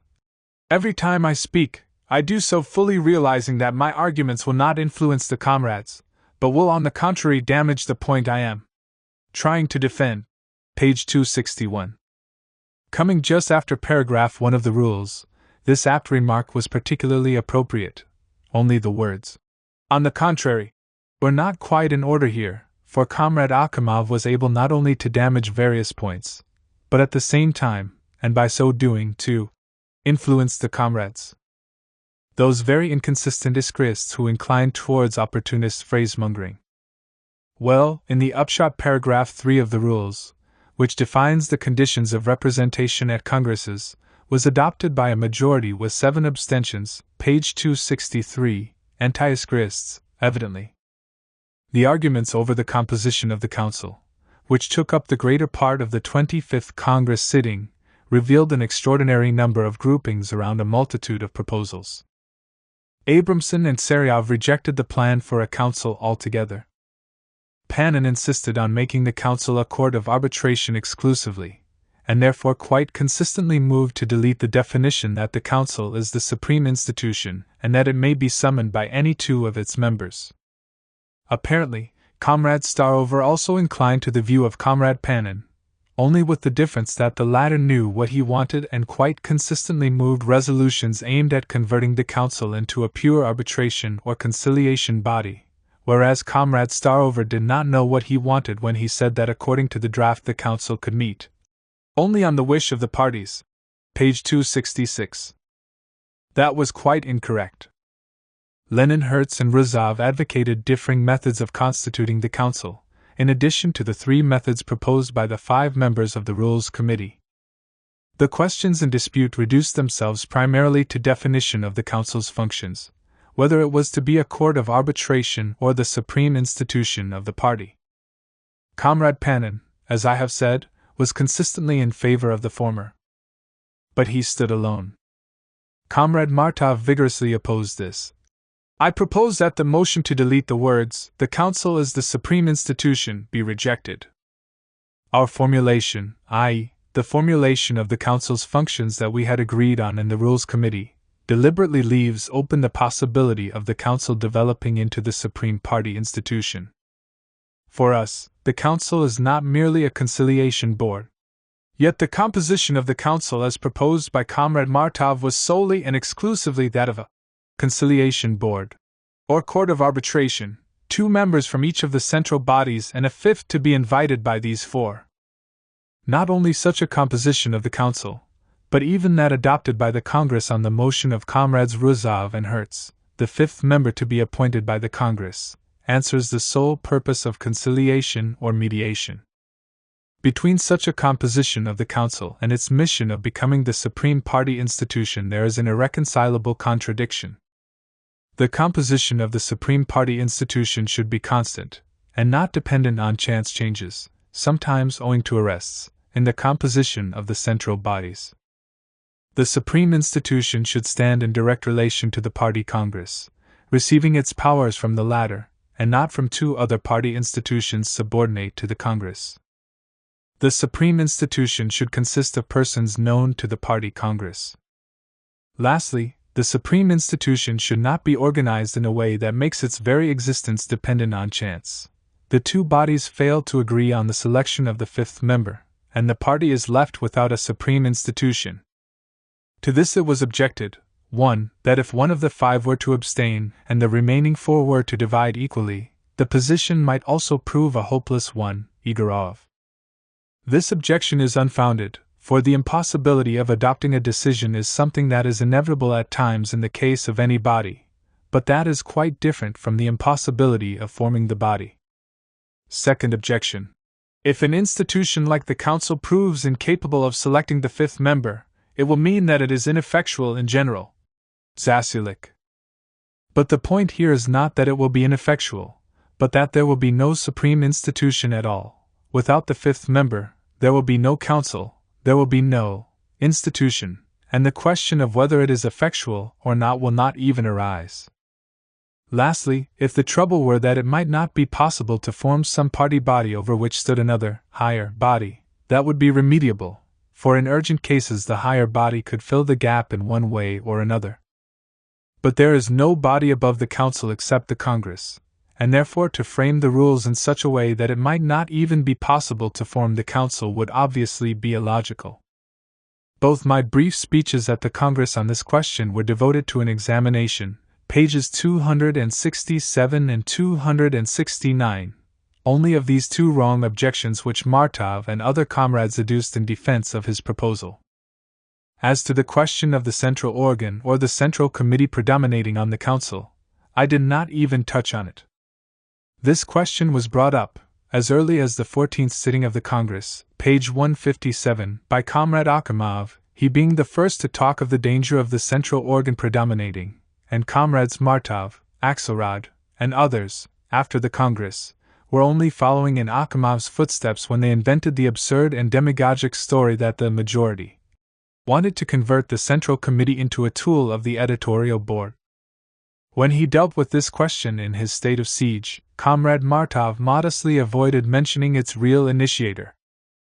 Anybody who cares to acquaint himself with the entire treatment at the Party Congress of the question of the central organ predominating over the Central Committee, and is not content with isolated quotations torn from their context, will easily perceive how Comrade Martov has distorted the matter. It was none other than Comrade Popov who, as early as the 14th sitting, started a polemic against the views of Comrade Akhimov, who wanted the strictest centralization at the top of the party in order to weaken the influence of the central organ. Page 154, my italics. Which in fact is the whole meaning of this, Akhimov's system. Far from defending such centralization, Comrade Popov added, I am prepared to combat it with every means in my power, because it is the banner of opportunism. There you have the root of the famous question of the central organ predominating over the Central Committee, and it is not surprising that Comrade Martov is now obliged to pass over the true origin of the question in silence. Even Comrade Popov could not fail to discern the opportunist character of Akhimov's talk about the predominance of the central organ. Either Comrade Popov nor Comrade Martov hesitated to call Comrade Akhimov an opportunist. They only began to take exception and grow indignant when this appellation was applied to them, and applied justly, in connection with equality of languages, or paragraph 1. Comrade Akhimov, in whose footsteps Comrade Martov has followed, was however able to conduct himself with greater dignity and manhood at the Party Congress than Comrade Martov and company at the League Congress. I have been called an opportunist here, said Comrade Akhimov at the Party Congress. I personally consider this an abusive and offensive term and believe that I have done nothing to deserve it. However, I am not protesting. Page 296.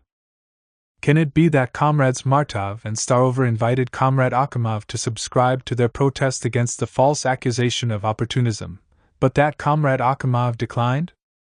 Lenin, and in order thoroughly to dissociate himself from Comrade Akhimov, Comrade Popov categorically declared, Let there be 3 members from the editorial board on this central body, the council, and 2 from the central committee. That is a secondary question. My italics. The important thing is that the leadership, the supreme leadership of the party, should proceed from one source. Page 155. Comrade Akhimov objected. Under the draft, the central organ is ensured predominance on the council if only because the composition of the editorial board is constant, whereas that of the central committee is changeable. Page 157. An argument which only relates to constancy of leadership in matters of principle, which is a normal and desirable thing, and certainly not to predominance, in the sense of interference or encroachment on independence. And Comrade Popov, who at that time did not yet belong to a minority, which masks its dissatisfaction with the composition of the central bodies by spreading tales of the Central Committee's lack of independence, told Comrade Akhimov quite logically, "I propose that it, the Council, be regarded as the directing center of the party, in which case it will be entirely unimportant whether there are more representatives on the Council from the central organ or from the Central Committee." Pages 157 to 58. My italics. When the discussion of the composition of the council was resumed at the 25th sitting, Comrade Pavlovich, continuing the old debate, pronounced in favor of the predominance of the central organ over the central committee. In view of the former's stability. Page 264. It was stability in matters of principle that he had in mind, and that was how he was understood by Comrade Martov, who, speaking immediately after Comrade Pavlovich, considered it unnecessary to fix the preponderance of one institution over the other, and pointed to the possibility of one of the Central Committee members residing abroad, whereby the stability of the Central Committee in matters of principle would to some extent be preserved. Page 264. Here there is not yet even a trace of the demagogic confusion of stability in matters of principle, and its preservation, with the preservation of the independence and initiative of the Central Committee. At the Congress this confusion, which since the Congress has practically become Comrade Martov's trump card, was furthered only by Comrade Akhimov, who already at that time spoke of the Arakcheyev spirit of the rules, page 268, and said that if 3 members of the party council were to be from the central organ, the Central Committee would be converted into a mere tool of the editorial board. My italics. 3 persons residing abroad would obtain the unrestricted right to order the work of the entire party. Their security would be guaranteed, and their power would therefore be lifelong. Page 268. It was with this absolutely absurd and demagogic talk, in which ideological leadership is called interference in the work of the entire party, and which after the Congress provided a cheap slogan for Comrade Axelrod with his talk about theocracy.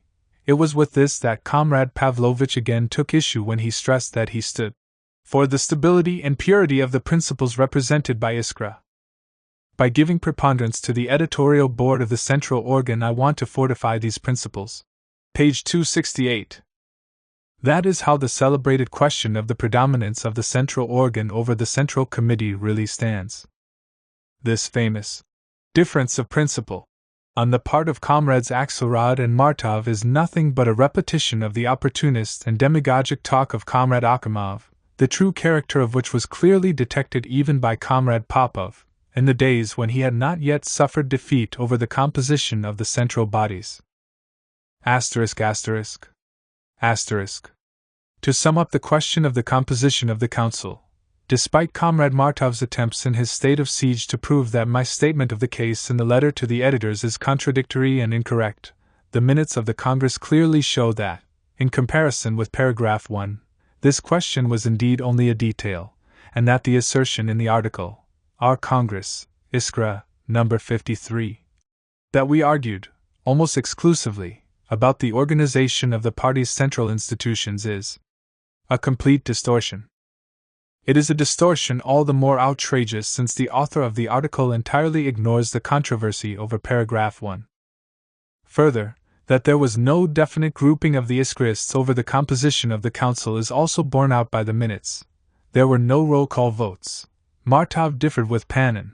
I found common ground with Popov. Igorov and Gyuzov took up a separate stand, and so on. Finally, my last statement, at the Congress of the League of Russian Revolutionary Social Democracy Abroad, to the effect that the Martovites' coalition with the anti-Iskrists grew steadily stronger, is also borne out by Comrade Martov's and Comrade Axelrod's swing towards Comrade Akimov, now apparent to everyone, on this question as well. L. Conclusion of the debate on the rules. Cooptation to the central bodies. Withdrawal of the Rabakai Dialo delegates.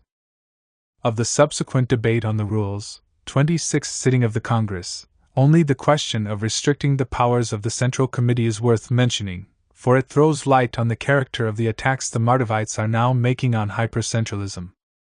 Comrades Igorov and Popov strove for the restriction of centralism with rather more conviction, irrespective of their own candidature or that of those they supported.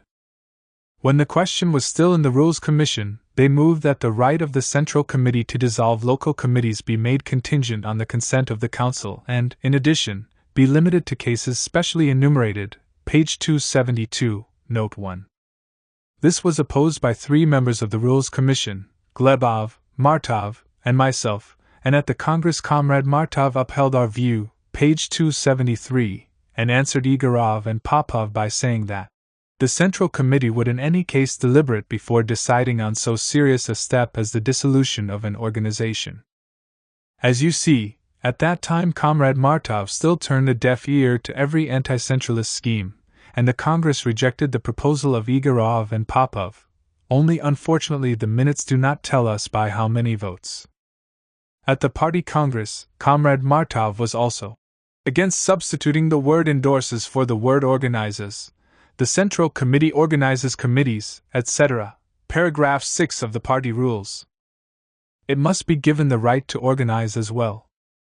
That is what Comrade Martov said then, not having yet hit on the wonderful idea that the concept, organize, does not include endorsement, which he discovered only at the League Congress. Apart from these 2 points, the debate over paragraphs 5 to 11 of the rules, minutes, pages 273 to 76, is hardly of any interest, being confined to quite minor arguments over details. Then came paragraph 12, the question of cooptation to all party bodies in general and to the central bodies in particular. The Commission proposed raising the majority required for cooptation from 2/3 to 4/5. Glebov, who presented its report, moved that decisions to co-opt to the Central Committee must be unanimous. Comrade Igorov, while acknowledging dissonances undesirable, stood for a simple majority in the absence of a reasoned veto. Comrade Popov agreed neither with the Commission nor with Comrade Igorov and demanded either a simple majority, without the right of veto, or unanimity. Comrade Martov agreed neither with the Commission, nor with Glebov, nor with Igorov, nor with Popov, declaring against unanimity, against 4/5, in favor of 2/3, and against mutual cooptation.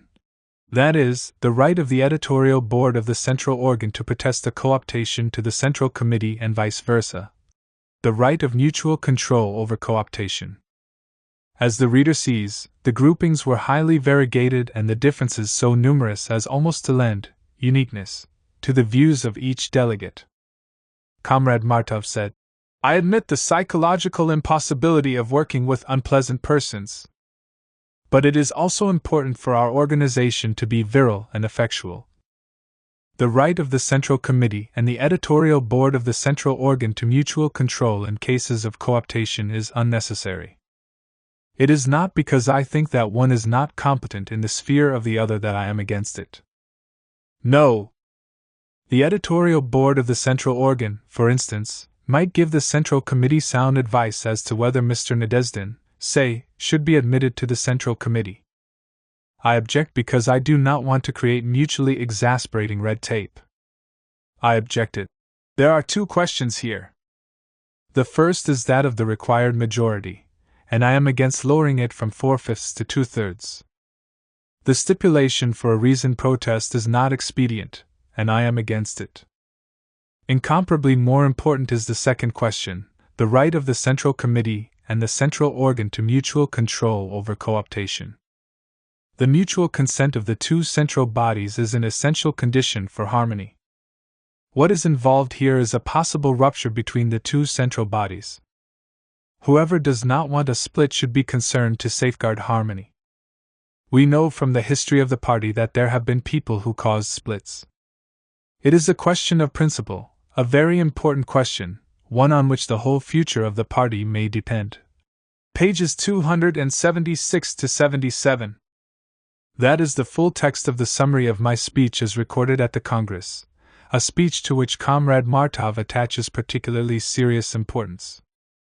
Unfortunately, although attaching serious importance to it, he did not take the trouble to consider it in connection with the whole debate and the whole political situation at the Congress at the moment it was made.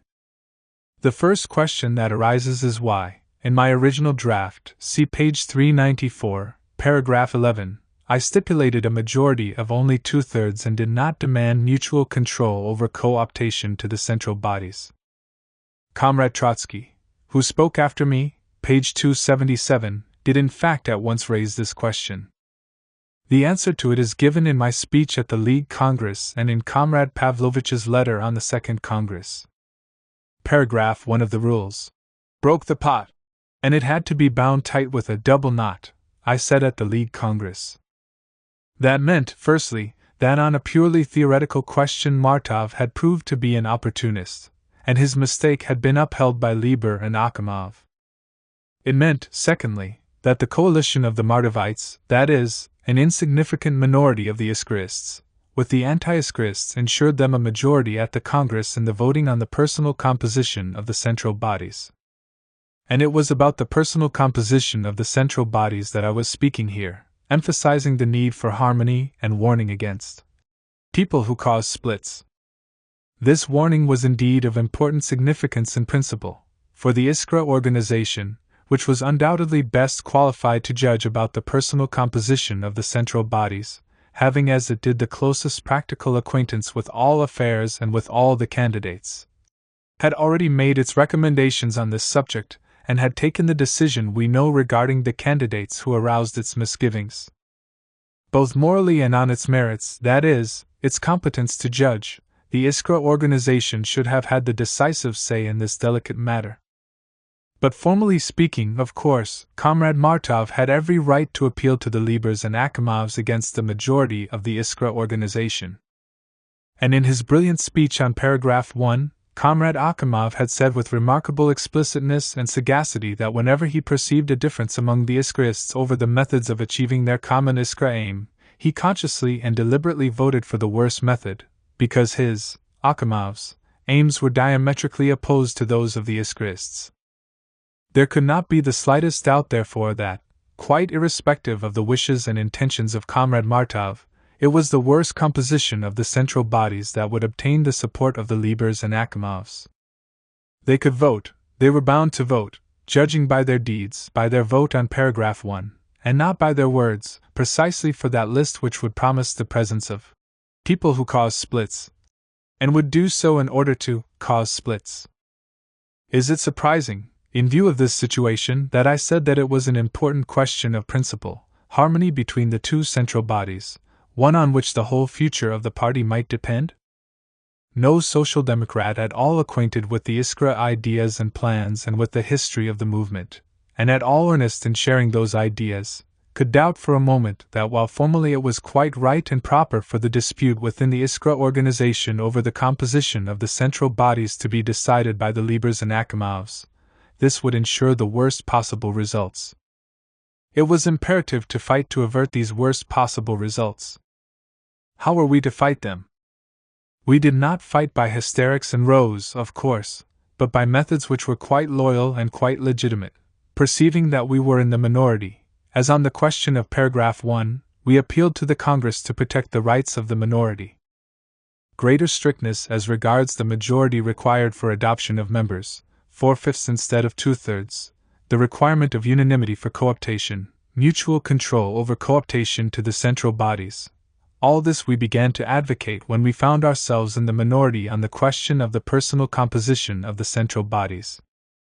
This fact is constantly ignored by the Ivans and Peters, who are so ready to give opinions on the Congress lightly, after a couple of chats with friends, without seriously studying all the minutes and all the testimony of the persons concerned. Yet anybody who cares to make a conscientious study of these minutes and this testimony will inevitably encounter the fact I have mentioned, namely, that the root of the dispute at that moment of the Congress was the personal composition of the central bodies, and that we strove for stricter conditions of control just because we were in the minority and wanted a double knot to bind tight the pot.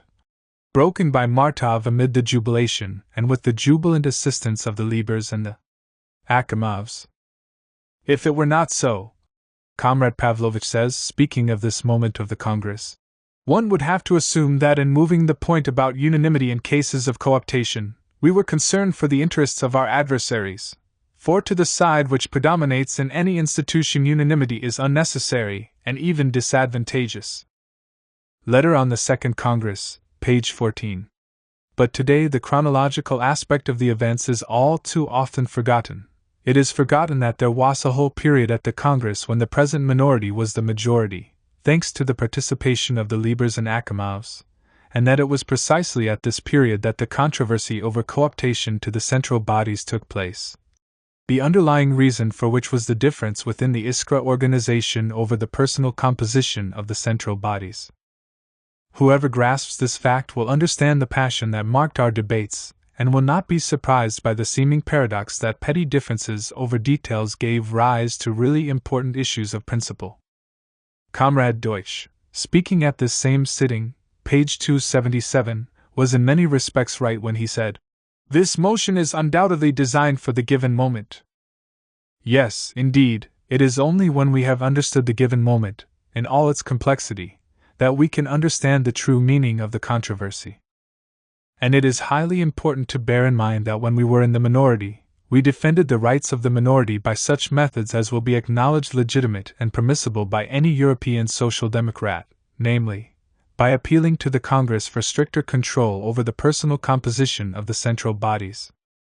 Similarly, Comrade Igorov was in many respects right when he said at the Congress, but at a different sitting, "I am exceedingly surprised to hear reference to principles again being made in the debate."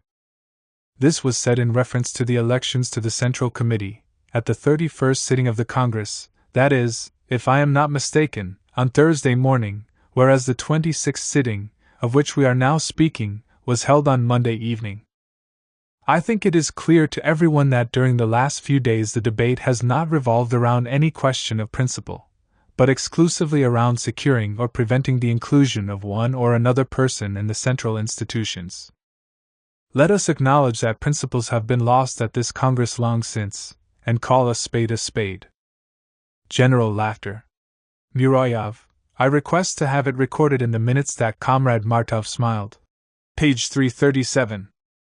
It is not surprising that Comrade Martov, like the rest of us, laughed at Comrade Igorov's complaints, which were indeed ludicrous. Yes, during the last few days, a very great deal did revolve around the personal composition of the central bodies. That is true.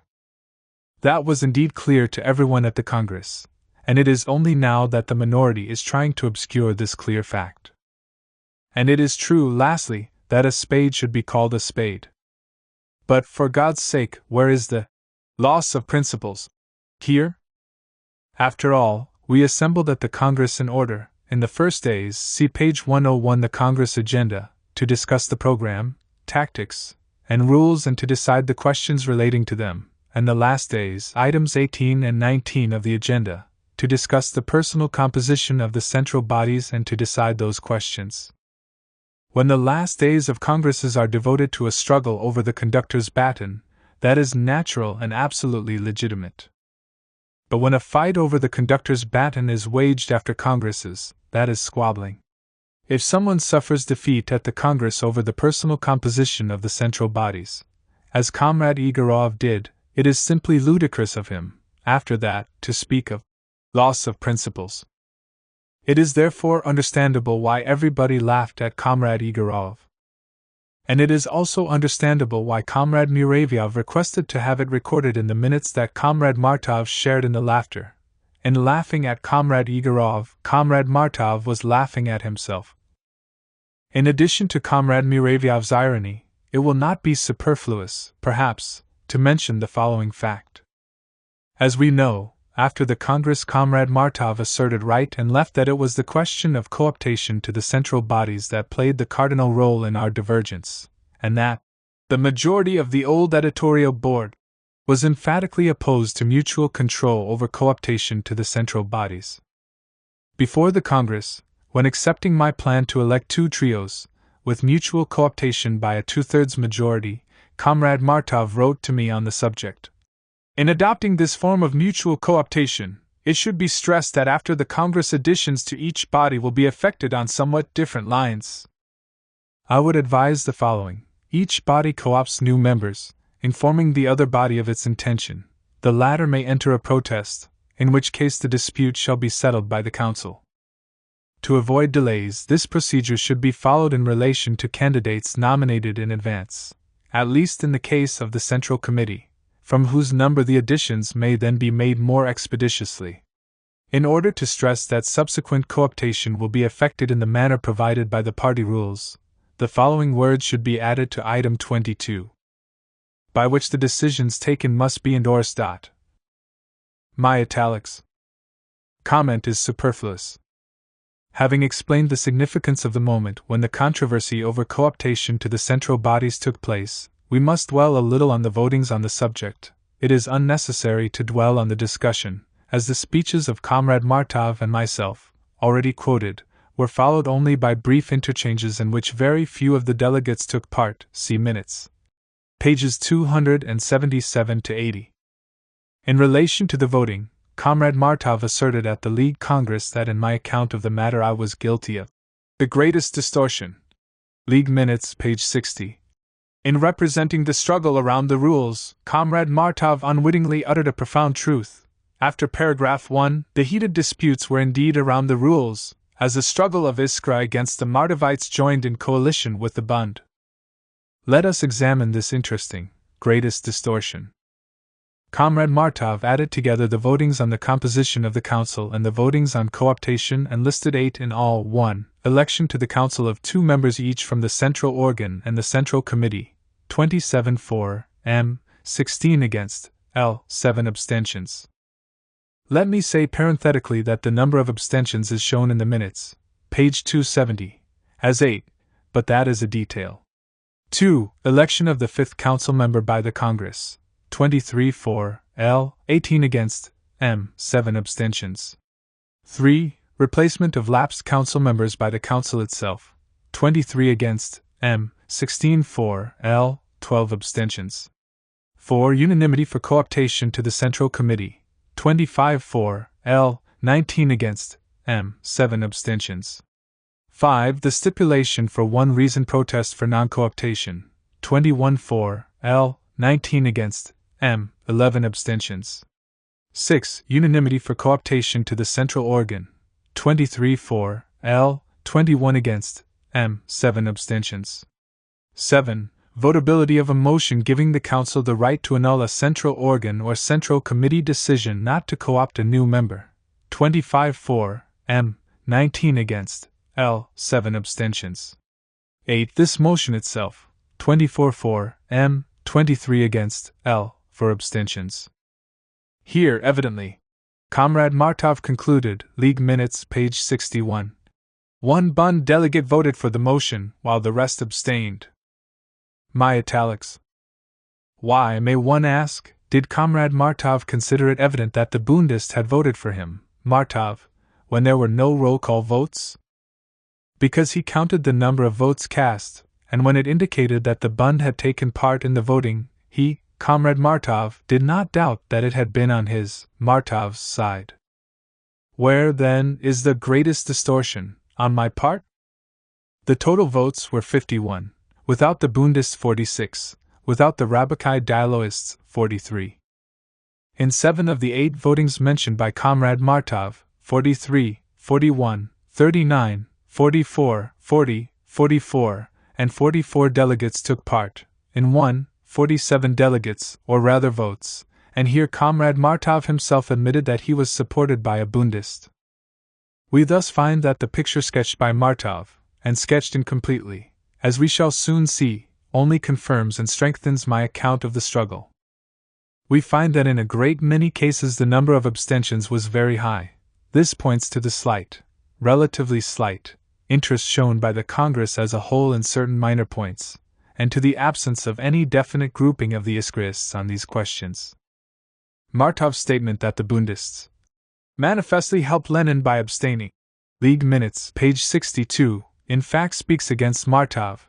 It means that it was only when the Bundists were absent or abstained that I could sometimes count upon victory. But whenever the Bundists thought it worth while to intervene in the struggle, they supported Comrade Martov, and the above-mentioned case when 47 delegates voted was not the only time they intervened. Whoever cares to refer to the Congress minutes will notice a very strange incompleteness in Comrade Martov's picture. Comrade Martov simply omitted 3 cases when the Bund did take part in the voting, and it goes without saying that in all these cases Comrade Martov was the victor. Here are the 3 cases. 1. Adoption of Comrade Fahman's amendment to lower the required majority from 4/5 to 2/3, 27 for, 21 against, page 278, that is, 48 votes. 2. Adoption of Comrade Martov's motion to delete mutual cooptation, 26 for, 24 against, page 279, that is, 50 votes.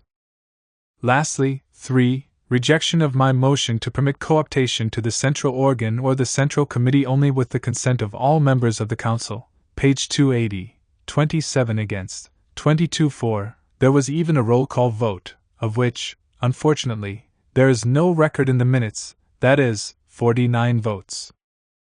To sum up, on the question of cooptation to the central bodies the Bundists took part in only 4 votings, the 3 I have just mentioned, with 48, 50, and 49 votes, and the one mentioned by Comrade Martov, with 47 votes. In all these votings Comrade Martov was the victor. My statement of the case proves to be right in every particular, in declaring that there was a coalition with the Bund, in noting the relatively minor character of the questions, a large number of abstentions in very many cases, and in pointing to the absence of any definite grouping of the Iskrists, no roll call votes, very few speakers in the debates. Comrade Martov's attempt to detect a contradiction in my statement of the case turns out to have been made with unsound means, for he tore isolated words from their context and did not trouble to reconstruct the complete picture. The last paragraph of the rules, dealing with the organization abroad, again gave rise to debates and votings which were highly significant from the point of view of the groupings at the Congress. The question at issue was recognition of the League as the party organization abroad. Comrade Akhimov, of course, at once rose up in arms, reminding the Congress of the Union abroad, which had been endorsed by the first Congress, and pointing out that the question was one of principle. "Let me first make the reservation," he said, "that I do not attach any particular practical significance to which way the question is decided. The ideological struggle which has been going on in our party is undoubtedly not over yet, but it will be continued on a different plane and with a different alignment of forces." Paragraph 13 of the rules once more reflects, and in a very marked way, the tendency to convert our Congress from a party Congress into a factional Congress. Instead of causing all Social Democrats in Russia to defer to the decisions of the Party Congress in the name of party unity, by uniting all party organizations, it is proposed that the Congress should destroy the organization of the minority and make the minority disappear from the scene. Page 281. As the reader sees, the continuity, which became so dear to Comrade Martov after his defeat over the composition of the central bodies, was no less dear to Comrade Akhimov. But at the Congress these people who applied different standards to themselves and to others rose up in heated protest against Comrade Akhimov. Although the program had been adopted, Iskra endorsed, and nearly the entire rules passed, that principle, which, in principle, distinguished the League from the Union was brought to the fore. "If Comrade Akhimov is anxious to make the issue one of principle," exclaimed Comrade Martov, "we have nothing against it, especially since Comrade Akhimov has spoken of possible combinations in a struggle with 2 trends. The victory of one trend must be sanctioned. This mark was said at the 27th sitting of the Congress, not in the sense that we make another bow to Iskra, but in the sense that we bow a last farewell to all the possible combinations Comrade Akhimov spoke of. Page 282, my italics. What a picture! When all the Congress arguments regarding the program were already over, Comrade Martov continued to bow a last farewell to all possible combinations, until he suffered defeat over the composition of the central bodies. Comrade Martov bowed a last farewell at the Congress to that possible combination, which he cheerfully brought to fruition on the very morrow of the Congress. But Comrade Akhimov proved even then to be much more far-sighted than Comrade Martov. Comrade Akhimov referred to the 5 years' work of an old party organization which, by the will of the First Congress, bears the name of a committee, and concluded with a most venomous and prescient stab. As to Comrade Martov's opinion that my hopes of a new trend appearing in our party are in vain, let me say that even he himself inspires me with such hopes. Page 283, my italics. Yes, it must be confessed, Comrade Martov has fully justified Comrade Akhimov's hopes. Comrade Martov became convinced that Comrade Akhimov was right, and joined him, after the continuity had been broken of an old party body deemed to have been working for 3 years. Comrade Akhimov's victory did not cost him much effort. But at the Congress Comrade Akhimov was backed, and backed consistently, only by Comrades Martinov and Bricker and the Bundists, 8 votes. Comrade Igorov, like the real leader of this center, that he is, adhered to the golden mean. He agreed with the Iskrists, you see, he sympathized with them, page 282, and proved his sympathy by the proposal, page 283, to avoid the question of principle altogether, and say nothing about either the League or the Union. The proposal was rejected by 27 votes to 15.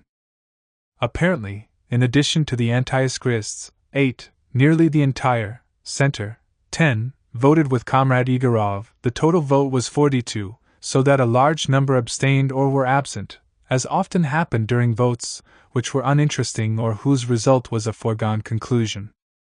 Whenever the question arose of carrying out the Iskra principles in practice, it turned out that the sympathy of the center was purely verbal, and we secured only 30 votes, or a little over.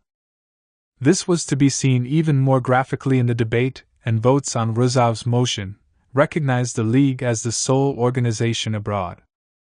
Here the anti-Iskrists and the Marsh took up an outright position of principle, and its champions, Comrades Lieber and Igorov, declared Comrade Ruzov's motion unvotable, impermissible.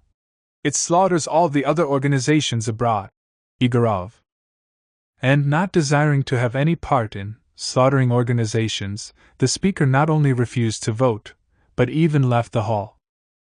But the leader of this center must be given his due. He displayed 10 times more political manhood and strength of conviction in his mistaken principles than did Comrade Martov and company, for he stood up for an organization being slaughtered, not only when that organization was his own circle, defeated in open combat. Comrade Ruzov's motion was deemed votable by 27 votes to 15, and was then adopted by 25 votes to 17.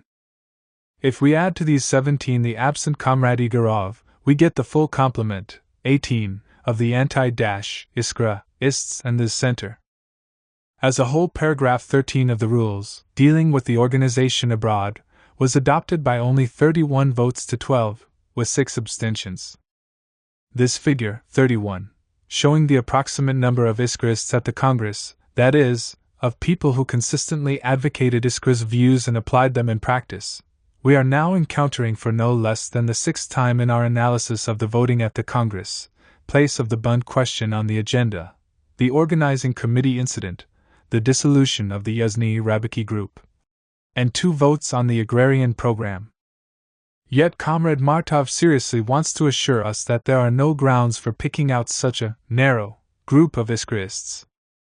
Nor can we omit to mention that the adoption of paragraph 13 of the rules evoked an extremely characteristic discussion in connection with a statement by Comrades Akhimov and Martinov that they refused to take part in the voting. Page 288. The Bureau of the Congress discussed this statement and found, with every reason, that not even the direct closing down of the Union would entitle its delegates to refuse to take part in the Congress proceedings.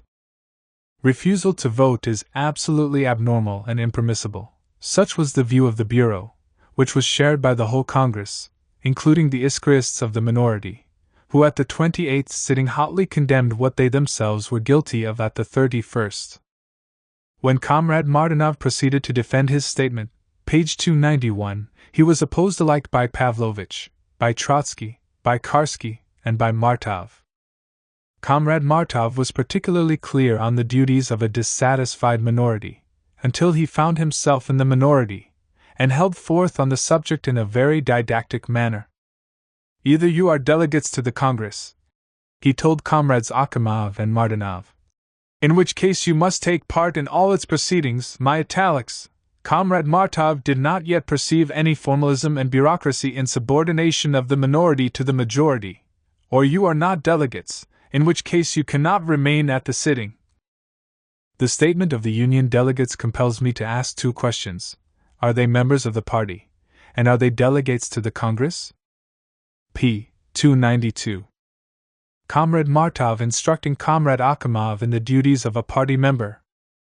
But it was not without reason that Comrade Akhimov had said that he had some hopes in Comrade Martov. These hopes were to come true, however, only after Martov was defeated in the elections. When the matter did not concern himself, but others, Comrade Martov was deaf even to the terrible catchword, emergency law, first launched, if I am not mistaken, by Comrade Martinov. The explanation given us, Comrade Martinov replied to those who urged him to withdraw his statement, has not made it clear whether the decision was one of principle or an emergency measure against the Union. If the latter, we consider that the Union has been insulted. Comrade Igorov got the same impression as we did, namely, that it was an emergency law, my italics, against the Union, and therefore even left the hall. Page 295. Both Comrade Martov and Comrade Trotsky protested vigorously, along with Plekhanov, against the absurd, truly absurd, idea of regarding a vote of the Congress as an insult, and Comrade Trotsky, defending a resolution adopted by the Congress on his motion, that Comrades Akhimov and Martinov could consider that full satisfaction had been given them, declared that the resolution is one of principle, not a Philistine one, and it is no business of ours if anybody takes offense at it. Page 296. But it very soon became apparent that the circle mentality and the Philistine outlook are still all too strong in our party, and the proud words I have italicized proved to be merely a high-sounding phrase. Comrades Akhimov and Martinov refused to withdraw their statement, and walked out of the Congress, amidst the delegates' general cry, "Absolutely unwarranted!" The elections. End of the Congress. After adopting the rules, the Congress passed a resolution on district organizations and a number of resolutions on particular party organizations, and following the extremely instructive debate on the Yuzhny-Rabiki group which I have analyzed above, proceeded to discuss the election of the party's central institutions. We already know that the Iskra organization, from which the entire Congress had expected an authoritative recommendation, had split over this question, for the minority of the organization wanted to test in free and open combat whether it could not win a majority at the Congress. We also know that a plan was known long before the Congress, and to all the delegates at the Congress itself, for reconstituting the editorial board by the election of two trios, one to the central organ and one to the central committee. Let us dwell on this plan in greater detail in order to throw light on the Congress debate. Here is the exact text of my commentary to the draft Tagesordnung of the Congress where this plan was set forth. The Congress shall elect 3 persons to the editorial board of the central organ and 3 to the central committee. These 6 persons in conjunction shall, if necessary, co-opt by a 2/3 majority vote additional members to the editorial board of the central organ and to the central committee and report to this effect to the Congress. After the report has been endorsed by the Congress, subsequent cooptation shall be effected by the editorial board of the central organ and by the central committee separately. The plan stands out in this text quite definitely and unambiguously. It implies a reconstitution of the editorial board, effected with the participation of the most influential leaders of the practical work. Both the features of this plan which I have emphasized are apparent at once to anyone who takes the trouble to read the text at all attentively. But nowadays one has to stop and explain the most elementary things. It was precisely a reconstitution of the editorial board that the plan implied, not necessarily an enlargement, and not necessarily a reduction of its membership, but its reconstitution, for the question of a possible enlargement or reduction was left open. Co-optation was provided for only if necessary. Among the suggestions for such reconstitution made by various people, some provided for a possible reduction of the number of editors, and some for increasing it to 7. I personally had always regarded 7 as far preferable to 6, and even to 11. I considered this possible in the event of peaceful union with all social democratic organizations in general, and with the Bund and the Polish Social Democrats in particular. But what is most important, and this is usually overlooked by people talking about the trio, is that the matter of further co-optation to the central organ was to be decided with the participation of the members of the Central Committee. Not one comrade of all the minority, members of the organization or Congress delegates, who knew of this plan and approved it, either explicitly or tacitly, has taken the trouble to explain the meaning of this point. Firstly, why was a trio, and only a trio, taken as the starting point for reconstituting the editorial board? Obviously, this would have been absolutely senseless if the sole, or at least the main, purpose had been to enlarge the board, and if that board had really been considered a harmonious one. If the purpose is to enlarge a harmonious body, it would be strange to start, not with the whole body, but with only a part. Obviously, not all members of the board were considered quite suitable for discussing and deciding the matter of reconstituting it, of converting the old editorial circle into a party institution. Obviously, even those who personally desired the reconstitution to be an enlargement recognized that the old composition of the board was not harmonious and did not answer to the ideal of a party institution, for otherwise there would be no reason first to reduce the 6 to 3 in order to enlarge it. I repeat, this is self-evident, and only the temporary confusion of the issue by personalities could have caused it to be forgotten. Secondly, it will be seen from the above-quoted text that even the agreement of all 3 members of the central organ would not by itself be enough for the enlargement of the trio.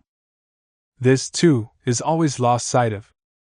2/3 of 6, that is, 4 votes, were to be required for co-optation, hence it would only be necessary for the 3 members elected to the Central Committee to exercise their veto, and no enlargement of the trio would be possible. Conversely, even if 2 of the 3 members of the editorial board of the central organ were opposed to further co-optation, it would nevertheless be possible if all 3 members of the Central Committee were in favor of it. It is thus obvious that the intention was, in converting the old circle into a party institution, to grant the deciding voice to the Congress-elected leaders of the practical work. Which comrades we roughly had in mind may be seen from the fact that prior to the Congress the editorial board unanimously elected Comrade Pavlovich a 7th member of their body, in case it should be necessary to make a statement at the Congress on behalf of the board. In addition to Comrade Pavlovich, a certain old member of the Iskra organization and member of the organizing committee, who was subsequently elected to the Central Committee, was proposed for the 7th place.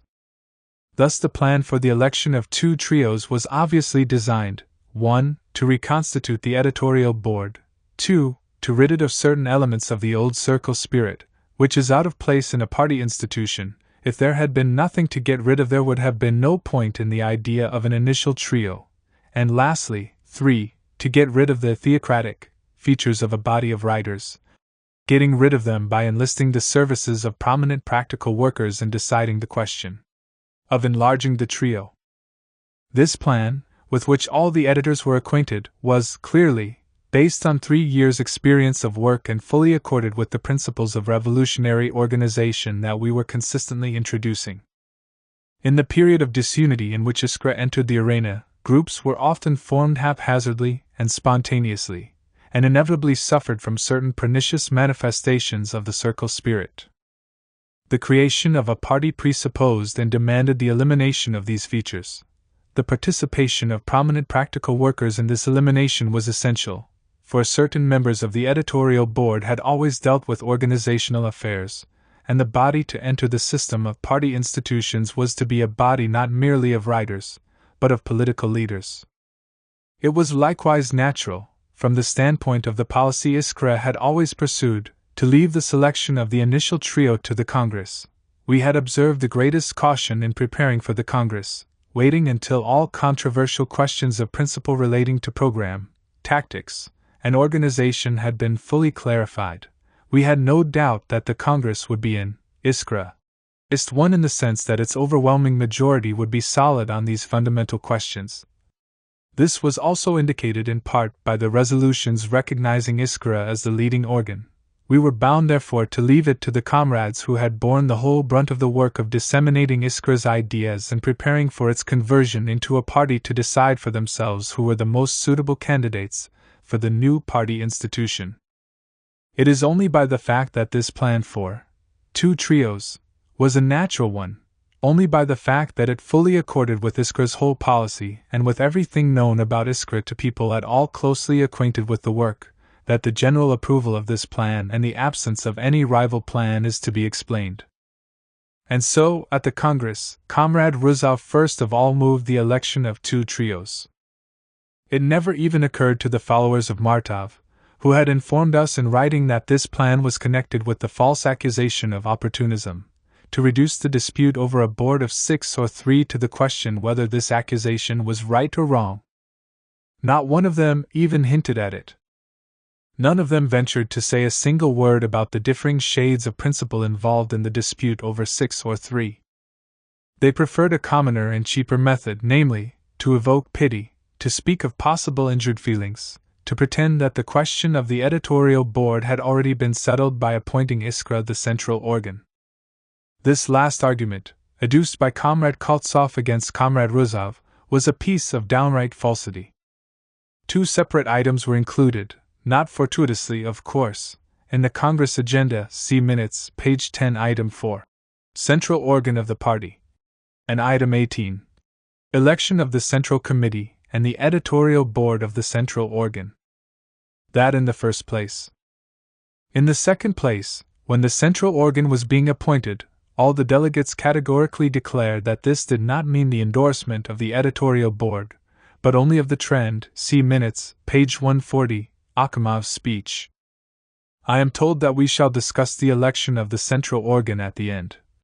Muravyov's speech against Akimov, who takes the question of the future editorial board of the central organ very much to heart. Page 141, Pavlovich's speech to the effect that, having appointed the organ, we had obtained the concrete material on which to perform the operations Comrade Akimov is so much concerned about, and that there could not be a shadow of doubt about Iskra's submitting to the decisions of the party. Page 142, Trotsky's speech. Since we are not endorsing the editorial board, what is it that we are endorsing in Iskra? Not the name, but the trend. Not the name, but the banner. Page 142, Martinov's speech. Like many other comrades, I consider that while discussing the adoption of Iskra, as a newspaper of a definite trend, as our central organ, we should not at this juncture discuss the method of electing or endorsing its editorial board. We shall discuss that later in its proper order on the agenda. Page 143. Lenin, and not a single protest was raised against these declarations. Thus the statement that by endorsing a definite organ the Congress had in effect endorsed the editorial board, a statement many times reiterated by the adherents of the minority, by Koltsov, page 321, by Posadovsky, page 321, by Popov, page 322, and by many others, was simply untrue in fact.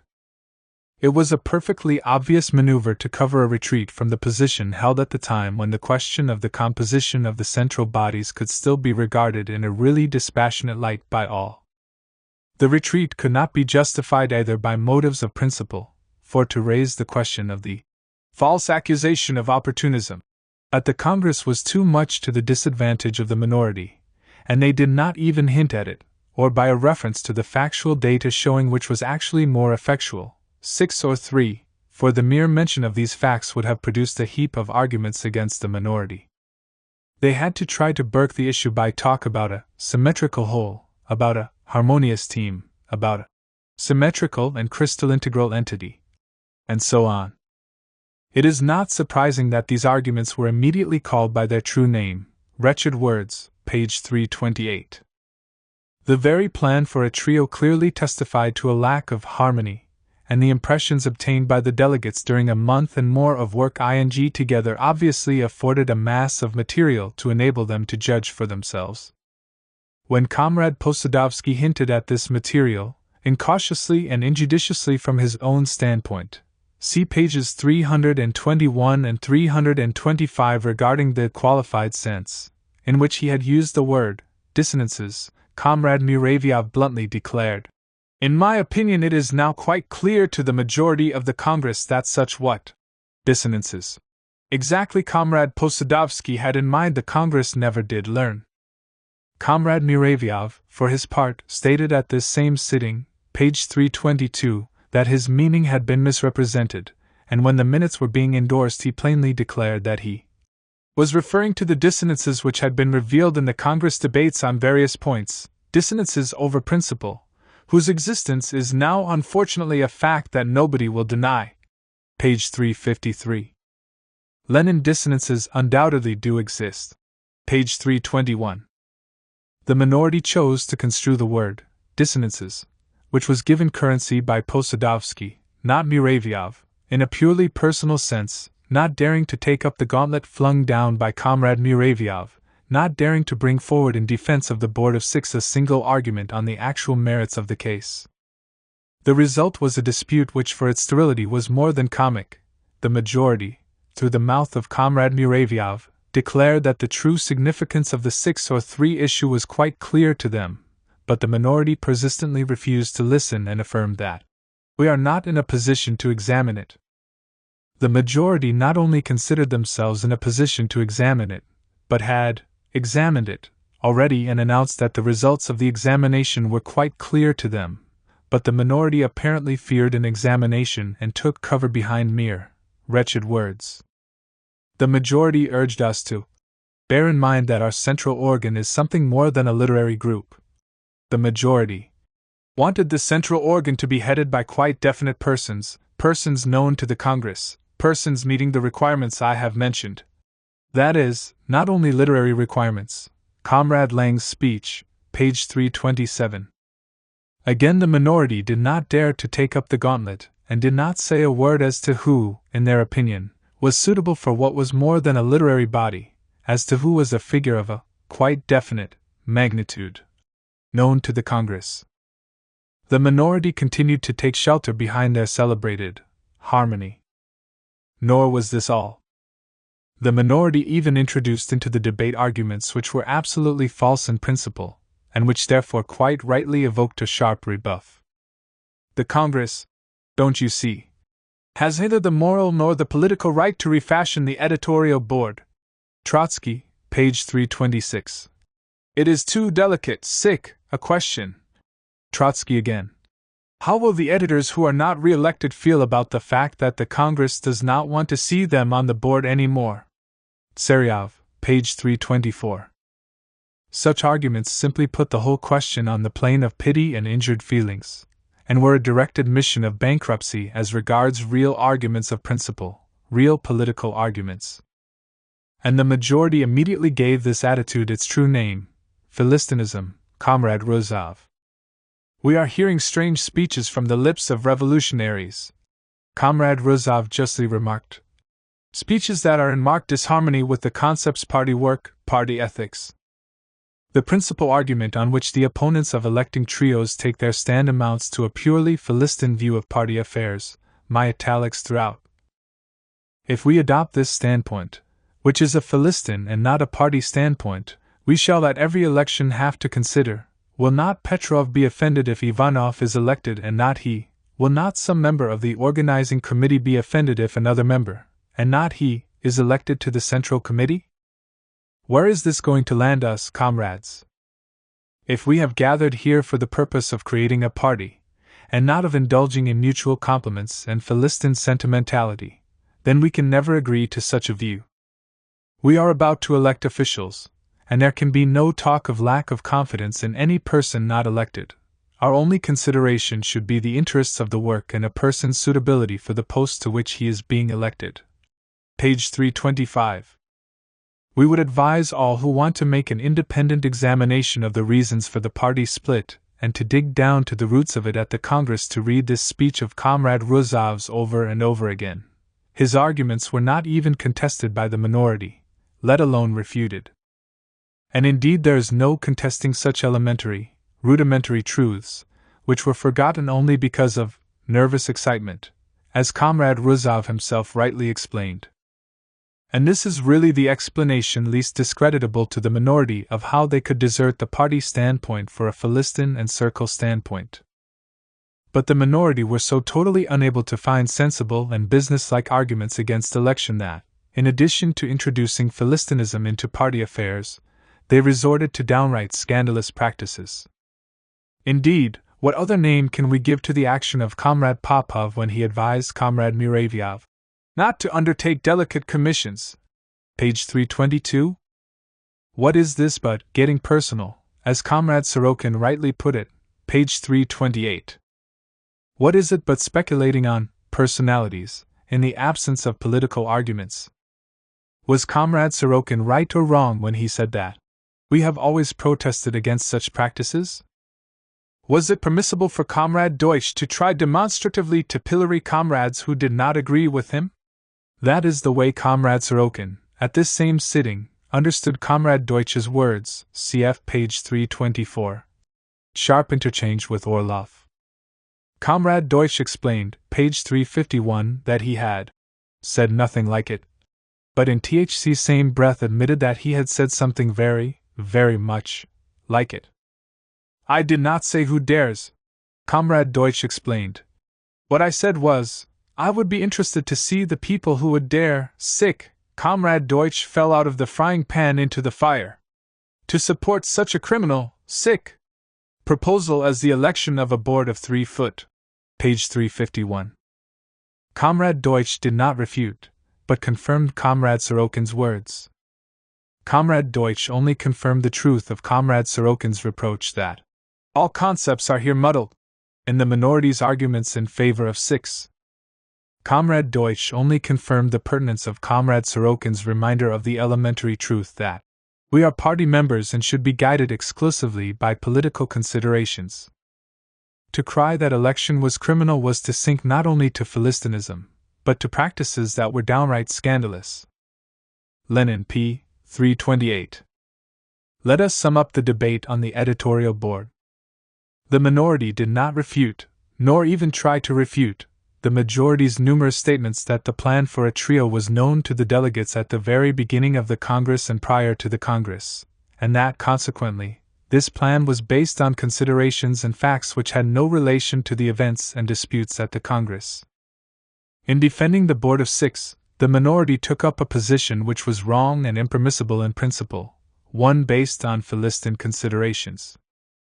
The minority displayed an utter forgetfulness of the party attitude towards the election of officials, not even attempting to give an estimation of each candidate for a post and of his suitability or unsuitability for the functions it involved. The minority evaded a discussion of the question on its merits, and talked instead of their celebrated harmony, shedding tears, and indulging in pathos. Lang's speech, page 327, as though somebody was being murdered. In their state of nervous excitement, page 325, the minority even went to the length of getting personal, of howling that election was criminal, and similar impermissible practices. The battle over 6 or 3 at the 30th sitting of our Congress was a battle between Philistinism and the party spirit, between personalities of the worst kind and political considerations, between wretched words and the most elementary conception of revolutionary duty. And at the 31st sitting, when the Congress, by a majority of 19 to 17 with 3 abstentions, had rejected the motion to endorse the old editorial board as a whole, see page 330 in the errata, and when the former editors had returned to the hall, Comrade Martov in his statement on behalf of the majority of the former editorial board, pages 330 to 31, displayed this same shakiness and instability of political position and political concepts to an even greater degree. Let us examine in detail each point of this collective statement, and my reply, pages 332 to 33. From now on, Comrade Martov said when the old editorial board was not endorsed, the old Iskra does not exist, and it would be more consistent to change its name. At any rate, we see in the new resolution of the Congress a substantial limitation of the vote of confidence in Iskra which was passed at one of the first Congress sittings. Comrade Martov and his colleagues raised a truly interesting and in many respects instructive question of political consistency. I have already replied to this by referring to what everyone said when Iskra was being endorsed, minutes, page 349, cf. above, page 82. What we have here is unquestionably a crying instance of political inconsistency, but whether on the part of the majority of the Congress or of the majority of the old editorial board we shall leave the reader to judge. And there are two other questions very pertinently raised by Comrade Martov and his colleagues which we shall likewise leave the reader to decide. 1. Did the desire to detect a limitation of the vote of confidence in Iskra in the Congress decision to elect officials to the editorial board of the central organ betray a Philistine or a party attitude? 2. When did the old Iskra really cease to exist, starting from number 46, when the two of us, Plekhanov and I, began to conduct it, or from number 53, when the majority of the old editorial board took it over? If the first question is a most interesting question of principle, the second is a most interesting question of fact. Since it has now been decided, Comrade Martov continued, to elect an editorial board of 3, I must declare on my own behalf and that of the 3 other comrades that none of us will sit on this new editorial board. For myself, I must add that if it be true that certain comrades wanted to include my name in the list of candidates for this trio, I must regard it as an insult which I have done nothing to deserve. I say this in view of the circumstances under which it has been decided to change the editorial board.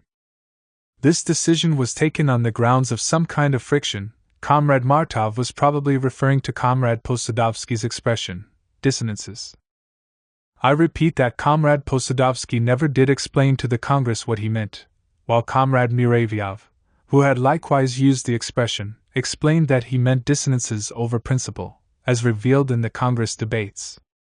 The reader will recall that the sole real debate over principles in which 4 of the editors, Plekhanov, Martov, Axelrod, and I, took part was in connection with paragraph 1 of the rules, and that Comrades Martov and Starover complained in writing of a false accusation of opportunism, as being one of the arguments for changing the editorial board. In this letter, Comrade Martov had detected a clear connection between opportunism and the plan to change the editorial board, but at the Congress he confined himself to hinting hazily at some kind of friction. The false accusation of opportunism had already been forgotten, Lenin of the former editorial board having been ineffectual. Moreover, the Congress decided the matter along definite lines without questioning the editorial board about this friction, or even appointing a commission to report whether it had been ineffectual. Strange that it never occurred to any member of the minority to propose to the Congress to question the editorial board, or appoint a commission. Was it not because it would have been useless after the split in the Iskra organization and the failure of the negotiations Comrades Martov and Starover wrote about? Under the circumstances, I must regard the assumption of certain comrades that I would agree to sit on an editorial board reformed in this manner as a slur on my political reputation. Comrade Martov further added, Ryazanov might agree to such a role, but not the Martov whom, I think, you know by his work. Inasmuch as this was a personal attack on Ryazanov, Comrade Martov withdrew the remark. But it was not because of Ryazanov's personal qualities, to refer to them would have been out of place, that his name figured at the Congress as a byword. It was because of the political complexion of the Borba group, its political mistakes. Comrade Martov does well to withdraw real or assumed personal insults, but this should not lead us to forget political mistakes, which should serve as a lesson to the party. The Borba group was accused at our Congress of causing organizational chaos and disunity not justified by any considerations of principle. Comrade Martov's speech, page 38. Such political conduct does indeed deserve censure, and not only when seen in a small group prior to the party Congress, during the period of general chaos, but also when we see it after the party Congress, in the period when the chaos has been abolished, even if indulged in by the majority of the Iskra editorial board and the majority of the Emancipation of Labor group. Lenin. I have purposely quoted this argument in full to acquaint the reader with a specimen, and with the beginning of what has blossomed out so profusely since the Congress, and which cannot be called by any other name than squabbling. I have already employed this expression in my letter to the editors of Iskra, and in spite of the editor's annoyance I am obliged to repeat it, for its correctness is beyond dispute. It is a mistake to think that squabbling presupposes sordid motives, as the editors of the new Iskra conclude any revolutionary at all acquainted with our colonies of exiles and political emigres will have witnessed dozens of cases of squabbling in which the most absurd accusations, suspicions, self-accusations, personalities, etc., were leveled and harped upon owing to nervous excitement and abnormal, stagnant conditions of life. No sensible person will necessarily seek for sordid motives in these squabbles, however sordid their manifestations may be. And it is only to nervous excitement that we can attribute that tangled skein of absurdities, personalities, fantastic horrors, and imaginary insults and slurs which is contained in the above quoted passage from Comrade Martov's speech. Stagnant conditions of life breed such squabbles among us by the hundred, and a political party would be unworthy of respect if it did not have the courage to designate its malady by its true name, to make a ruthless diagnosis and search for a cure. Insofar as anything relating to principles can be extracted at all from this tangled skein, one is led inevitably to the conclusion that elections have nothing to do with any slurs on political reputations.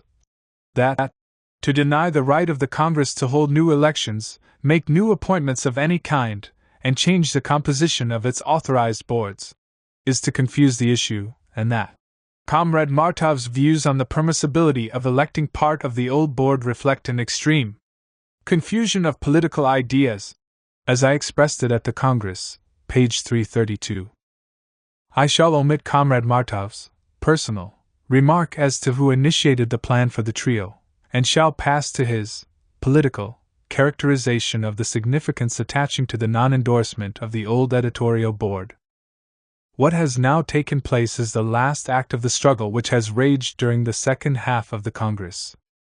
Quite right. And this second half of the Congress began when Martov fell into the tight clutches of Comrade Akimov over paragraph 1 of the rules.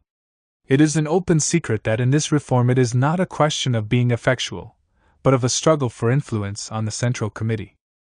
Firstly, it is an open secret that it was a question of being effectual, as well as of a divergence over the composition of the Central Committee, for the plan of the reform was proposed at a time when that divergence was nowhere in sight and when Comrade Martov joined us in electing Comrade Pavlovich a seventh member of the editorial board. Secondly, we have already shown by documentary proofs that it was a question of the personal composition of the Central Committee, that à la fin de fins the matter came down to a difference of lists, Glebov-Travinsky-Popov or Glebov-Trotsky-Popov. The majority of the editorial board showed that they did not want the Central Committee to be converted into a tool of the editorial board. That is Akimov's refrain, the question of the influence for which every majority fights at any and every party congress so as then to consolidate it with the help of a majority on the central institutions is transferred to the plane of opportunist slanders about a tool of the editorial board, about a mere appendage of the editorial board, as Comrade Martov himself put it somewhat later, page 334. That is why it was found necessary to reduce the number of members of the editorial board. And that is why I cannot join such an editorial board. Just examine this. That is why, a little more carefully. How might the editorial board have converted the Central Committee into an appendage or tool? Only if it had had 3 votes on the council and had abused its superiority. Is that not clear? And is it not likewise clear that, having been elected the third member, Comrade Martov could always have prevented such an abuse and by his vote alone have destroyed all superiority of the editorial board on the council? Consequently, the whole matter boils down to the personal composition of the Central Committee, and it is at once clear that the talk about a tool and an appendage is slander. Together with the majority of the old editorial board, I thought that the Congress would put an end to the state of siege in the party, and would establish a normal state of affairs. But as a matter of fact, the state of siege, with its emergency laws against particular groups, still continues, and has even become more acute. Only if the old editorial board remains in its entirety can we guarantee that the rights conferred on the editorial board by the rules will not be used to the detriment of the party. There you have the whole passage from Comrade Martov's speech in which he first advanced the notorious war cry of a state of siege. And now look at my reply to him. However, in correcting Martov's statement about the private character of the plan for two trios, I have no intention of denying Martov's assertion of the political significance of the step we took in not endorsing the old editorial board. On the contrary, I fully and unreservedly agree with Comrade Martov that this step is of great political significance, only not the significance which Martov ascribes to it. He said that it was an act in a struggle for influence on the Central Committee in Russia. I go farther than Martov.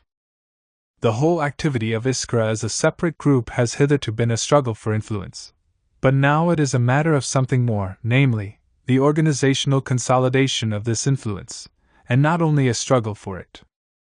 How profoundly Comrade Martov and I differ politically on this point is shown by the fact that he blames me for this wish to influence the Central Committee, whereas I count it to my credit that I strove and still strive to consolidate this influence by organizational means.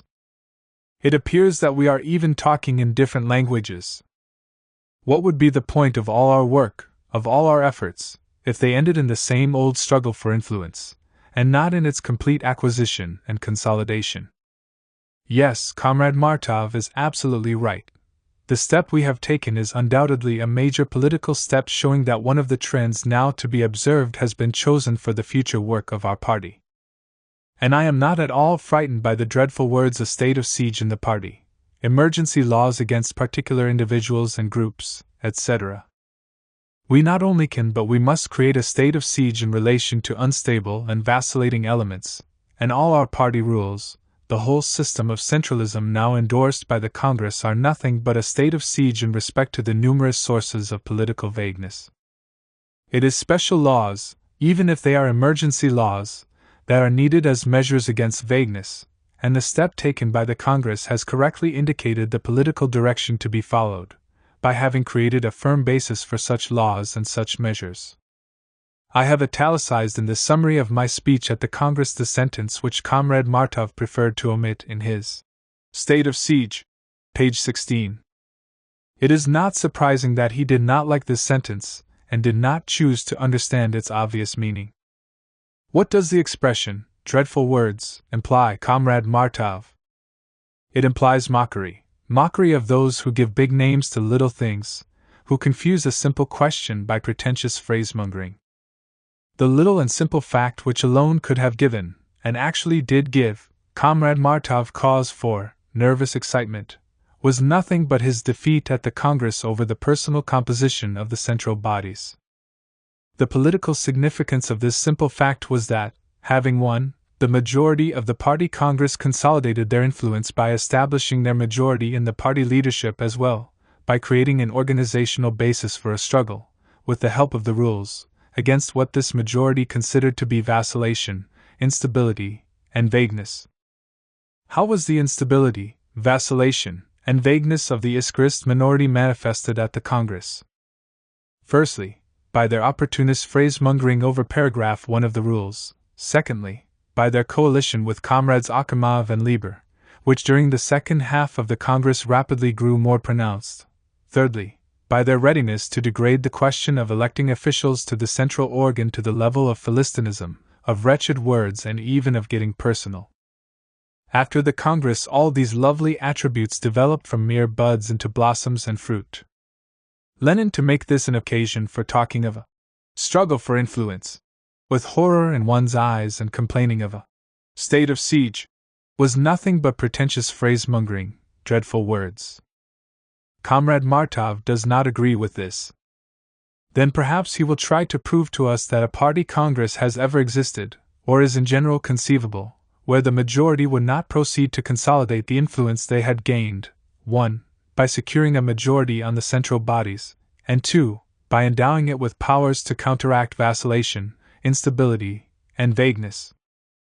Before the elections, our Congress had to decide whether to give 1/3 of the votes on the central organ and on the central committee to the party majority or the party minority.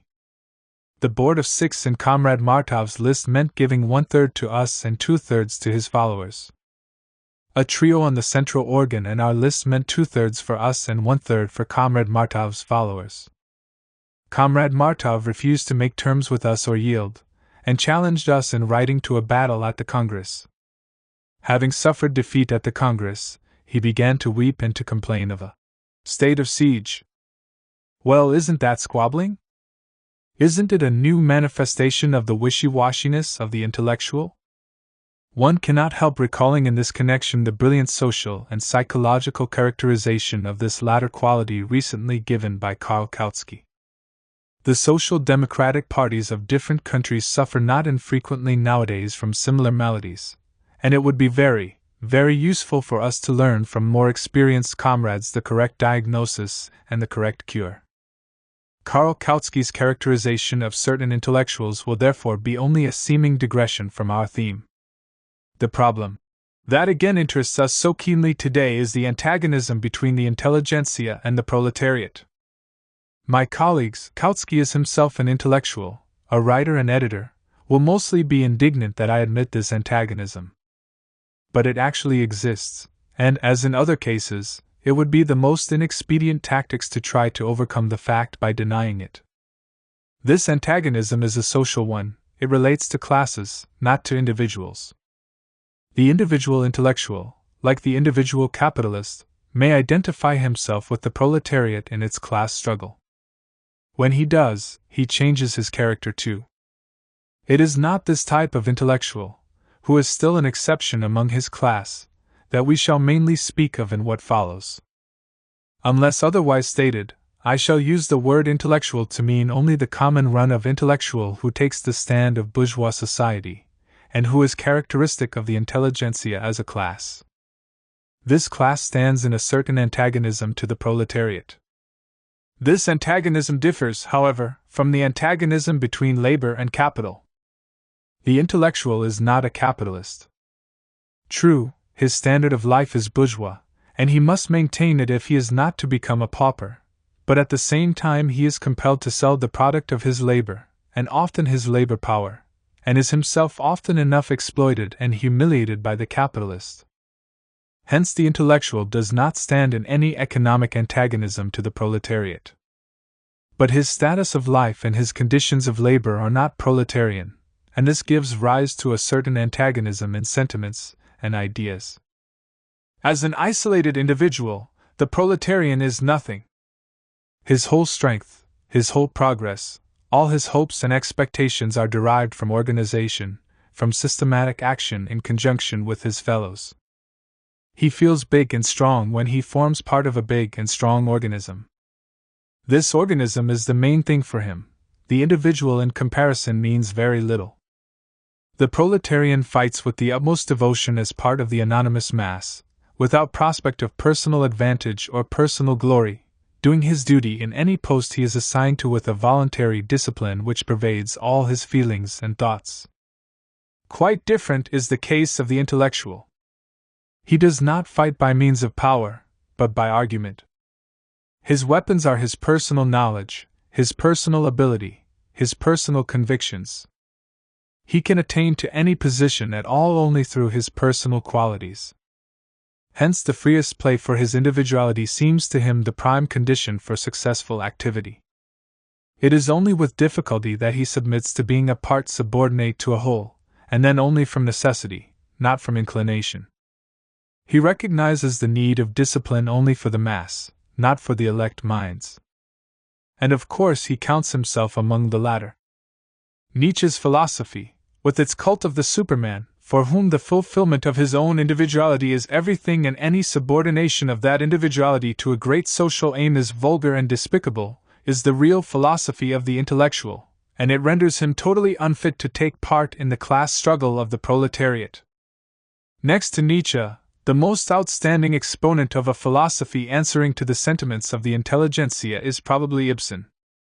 His Dr. Stockman, in An Enemy of the People, is not a socialist as many have thought, but the type of the intellectual, who is bound to come into conflict with the proletarian movement, and with any movement of the people generally, as soon as he attempts to work within it.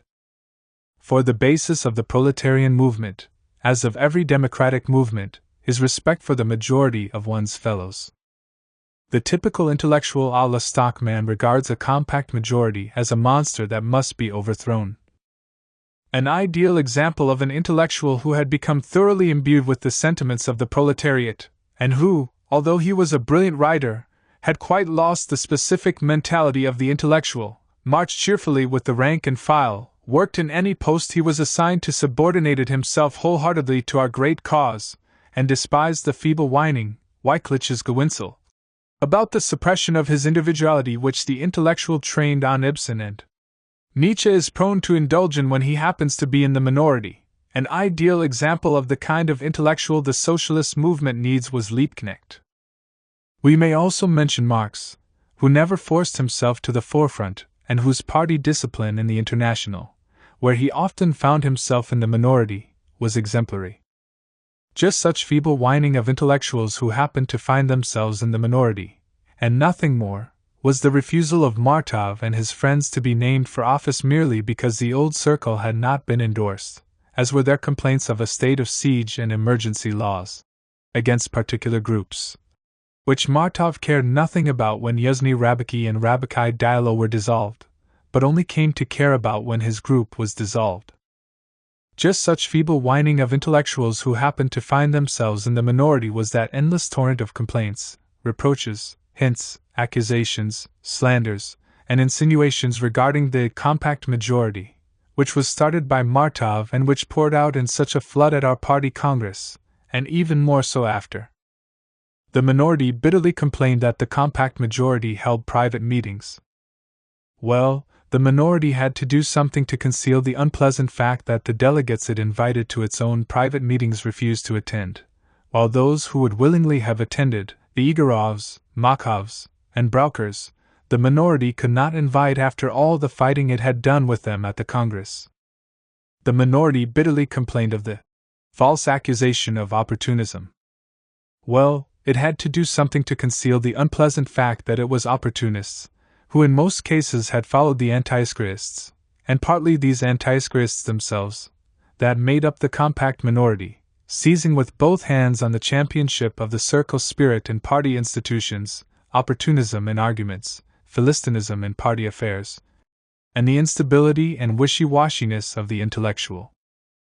We shall show in the next section what is the explanation of the highly interesting political fact that a compact majority was formed towards the end of the Congress, and why, in spite of every challenge, the minority so very, very warily evades the reasons for its formation and its history. But let us first finish our analysis of the Congress debates. During the elections to the Central Committee, Comrade Martov moved a highly characteristic resolution, page 336, the three main features of which I have on occasion referred to as mate in three moves. Here they are: 1. To ballot lists of candidates for the Central Committee, and not the candidates individually. 2. After the lists had been announced, to allow 2 sittings to elapse, for discussion, evidently. 3. In the absence of an absolute majority, a second ballot to be regarded as final. This resolution was a most carefully conceived stratagem. We must give the adversary his due, with which Comrade Igorov did not agree, page 337. But which would most certainly have assured a complete victory for Martov if the 7 Bundists and Rabikai Dialo-ists had not quit the Congress. The reason for this stratagem was that the Iskrist minority did not have, and could not have had, a direct agreement, such as there was among the Iskrist majority, even with the Igorovs and Makovs, let alone the Bund and Bricker. Remember that at the League Congress Comrade Martov complained that the false accusation of opportunism presumed a direct agreement between him and the Bund. But a coalition there could be, and was, both with Igorov and with Bricker, a coalition in the sense that the Martovites were sure of their support every time they, the Martovites, came into serious conflict with us, and Akhimov and his friends had to choose the lesser evil. There was not and is not the slightest doubt that comrades Akhimov and Lieber would certainly have voted both for the Board of Six on the central organ and for Martov's list for the Central Committee, as being the lesser evil, as being what would least achieve the Iskra aims. See Akhimov's speech on paragraph 1 and the hopes he placed in Martov. Balloting of lists, allowing 2 sittings to elapse, and a reballot were designed to achieve this very result with almost mechanical certainty without a direct agreement. But since our compact majority remained a compact majority, Comrade Martov's flank movement would only have meant delay, and we were bound to reject it.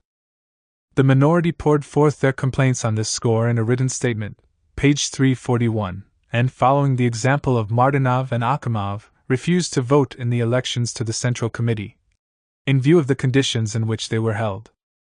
Since the Congress, such complaints of abnormal conditions at the elections, see State of Siege, page 31, have been poured right and left into the ears of hundreds of party gossips. But in what did this abnormality consist?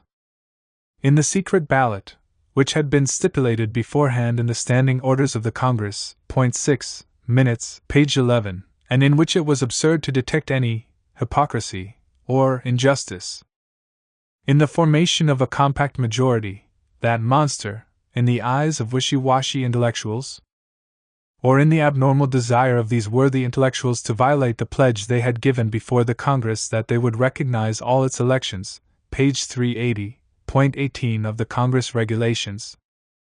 Comrade Popov subtly hinted at this desire when he asked outright at the Congress on the day of the elections, "Is the Bureau certain that the decision of the Congress is valid and in order when half the delegates refused to vote?" The Bureau of course replied that it was certain, and recalled the incident of Comrades Akhimov and Martinov. Comrade Martov agreed with the Bureau and explicitly declared that Comrade Popov was mistaken and that the decisions of the Congress are valid. Page 343. Now let the reader form his own opinion of the political consistency, highly normal, we must suppose, revealed by a comparison of this declaration made by him in the hearing of the party with his behavior after the Congress, and with the phrase in his State of Siege about the revolt of half the party which already began at the Congress. Page 20.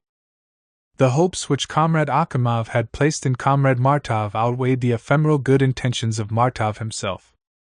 "You have conquered, Comrade Akhimov." Asterisk asterisk. Asterisk. Certain features, seemingly petty but actually very important, of the end of the Congress, the part of it after the elections, may serve to show how pure and simple a dreadful word was the famous phrase about a state of siege, which has now forever acquired a tragicomical meaning. Comrade Martov is now making great play with this tragicomical state of siege, seriously assuring both himself and his readers that this bogey of his own invention implied some sort of abnormal persecution, hounding, bullying of the minority by the majority. We shall presently show how matters stood after the Congress. But take even the end of the Congress, and you will find that after the elections, far from persecuting the unhappy Martovites, who are supposed to have been bullied, ill-treated, and led to the slaughter, the compact majority itself offered them, through Lyadov, 2 seats out of 3 on the Minutes Committee, page 354. Take the resolutions on tactical and other questions, page 355 etc., and you will find that they were discussed on their merits in a purely businesslike way, and that the signatories to many of the resolutions included both representatives of the monstrous compact majority and followers of the humiliated and insulted minority. Minutes, pages 355, 357, 363, 365, and 367. This looks like shutting out from work and bullying in general, does it not? The only interesting, but unfortunately, all too brief, controversy on the substance of a question arose in connection with Starover's resolution on the liberals. As one can see from the signatures to it, pages 357 and 358, it was adopted by the Congress because 3 of the supporters of the majority, Braun, Orlov, and Osipov, voted both for it and for Plekhanov's resolution, not perceiving the irreconcilable contradiction between the two. No irreconcilable contradiction is apparent at first glance, because Plekhanov's resolution lays down a general principle, outlines a definite attitude, as regards principles and tactics, towards bourgeois liberalism in Russia, whereas Starover's attempts to define the concrete conditions in which temporary agreements would be permissible with liberal or liberal democratic trends. The subjects of the two resolutions are different. But Starover suffers from political vagueness, and is consequently petty and shallow. It does not define the class content of Russian liberalism, does not indicate the definite political trends in which this is expressed, does not explain to the proletariat the principal tasks of propaganda and agitation in relation to these definite trends. It confuses, owing to its vagueness, such different things as the student movement and Osvobozdany. It too pettily and casuistically prescribes 3 concrete conditions under which temporary agreements would be permissible. Here too, as in many other cases, political vagueness leads to casuistry. The absence of any general principle and the attempt to enumerate conditions result in a petty and, strictly speaking, incorrect specification of these conditions. Just examine Starover's 3 conditions. 1. The liberal or liberal democratic trends shall clearly and unambiguously declare that in their struggle against the autocratic government they will resolutely side with the Russian Social Democrats. What is the difference between the liberal and liberal democratic trends? The resolution furnishes no material for a reply to this question. Is it not that the liberal trends speak for the politically least progressive sections of the bourgeoisie, and the liberal democratic, for the more progressive sections of the bourgeoisie and the petty bourgeoisie? If that is so, can Comrade Starover possibly think that the sections of the bourgeoisie which are least progressive, but progressive nevertheless, for otherwise there could be no talk of liberalism, can resolutely side with the Social Democrats? That is absurd, and even if the spokesman of such a trend were to declare it clearly and unambiguously, an absolutely impossible assumption, we, the party of the proletariat, would be obliged not to believe their declarations. To be a liberal and resolutely side with the Social Democrats, the one excludes the other. Further, let us assume a case where liberal or liberal democratic trends clearly and unambiguously declare that in their struggle against the autocracy they will resolutely side with the socialist revolutionaries. Such an assumption is far less unlikely than Comrade Starover's, owing to the bourgeois democratic nature of the socialist revolutionary trend. From his resolution, because of its vagueness and casuistry, it would appear that in a case like this temporary agreements with such liberals would be impermissible. But this conclusion, which follows inevitably from Comrade Starover's resolution, is an absolutely false one. Temporary agreements are permissible with the socialist revolutionaries, see the Congress resolution on the latter, and consequently, with liberals who side with the socialist revolutionaries. Second condition, these trends shall not include in their programs any demands running counter to the interests of the working class or the democracy generally, or obscuring their political consciousness. Here we have the same mistake again. There never have been, nor can there be, liberal democratic trends which did not include in their programs demands running counter to the interests of the working class and obscuring its, the proletariat's, political consciousness. Even one of the most democratic sections of our liberal democratic trend, the socialist revolutionaries, put forward in their program, a muddled one, like all liberal programs, demands that run counter to the interests of the working class and obscure its political consciousness. The conclusion to be drawn from this fact is that it is essential to expose the limitations and inadequacy of the bourgeois emancipation movement, but not that temporary agreements are impermissible. Lastly, in the general form in which it is presented, Comrade Starover's third condition, that the liberal Democrats should make universal, equal, secret, and direct suffrage the slogan of their struggle, is likewise incorrect. It would be unwise to declare impermissible in all cases temporary and partial agreements with liberal democratic trends whose slogan was a constitution with a qualified suffrage, or a curtailed constitution generally. As a matter of fact, the Osvobozdany trend would fit into just this category, but it would be political short-sightedness incompatible with the principles of Marxism to tie one's hands by forbidding in advance temporary agreements with even the most timorous liberals. To sum up, Comrade Starover's resolution, which was signed also by Comrades Martov and Axelrod, is a mistake, and the Third Congress would be wise to rescind it. It suffers from political vagueness in its theoretical and tactical position, from casuistry in the practical conditions it stipulates. It confuses two questions: 1. The exposure of the anti-revolutionary and anti-proletarian features of all liberal democratic trends, and the need to combat these features, and 2. The conditions for temporary and partial agreements with any of these trends. It does not give what it should, an analysis of the class content of liberalism, and gives what it should not, prescription of conditions.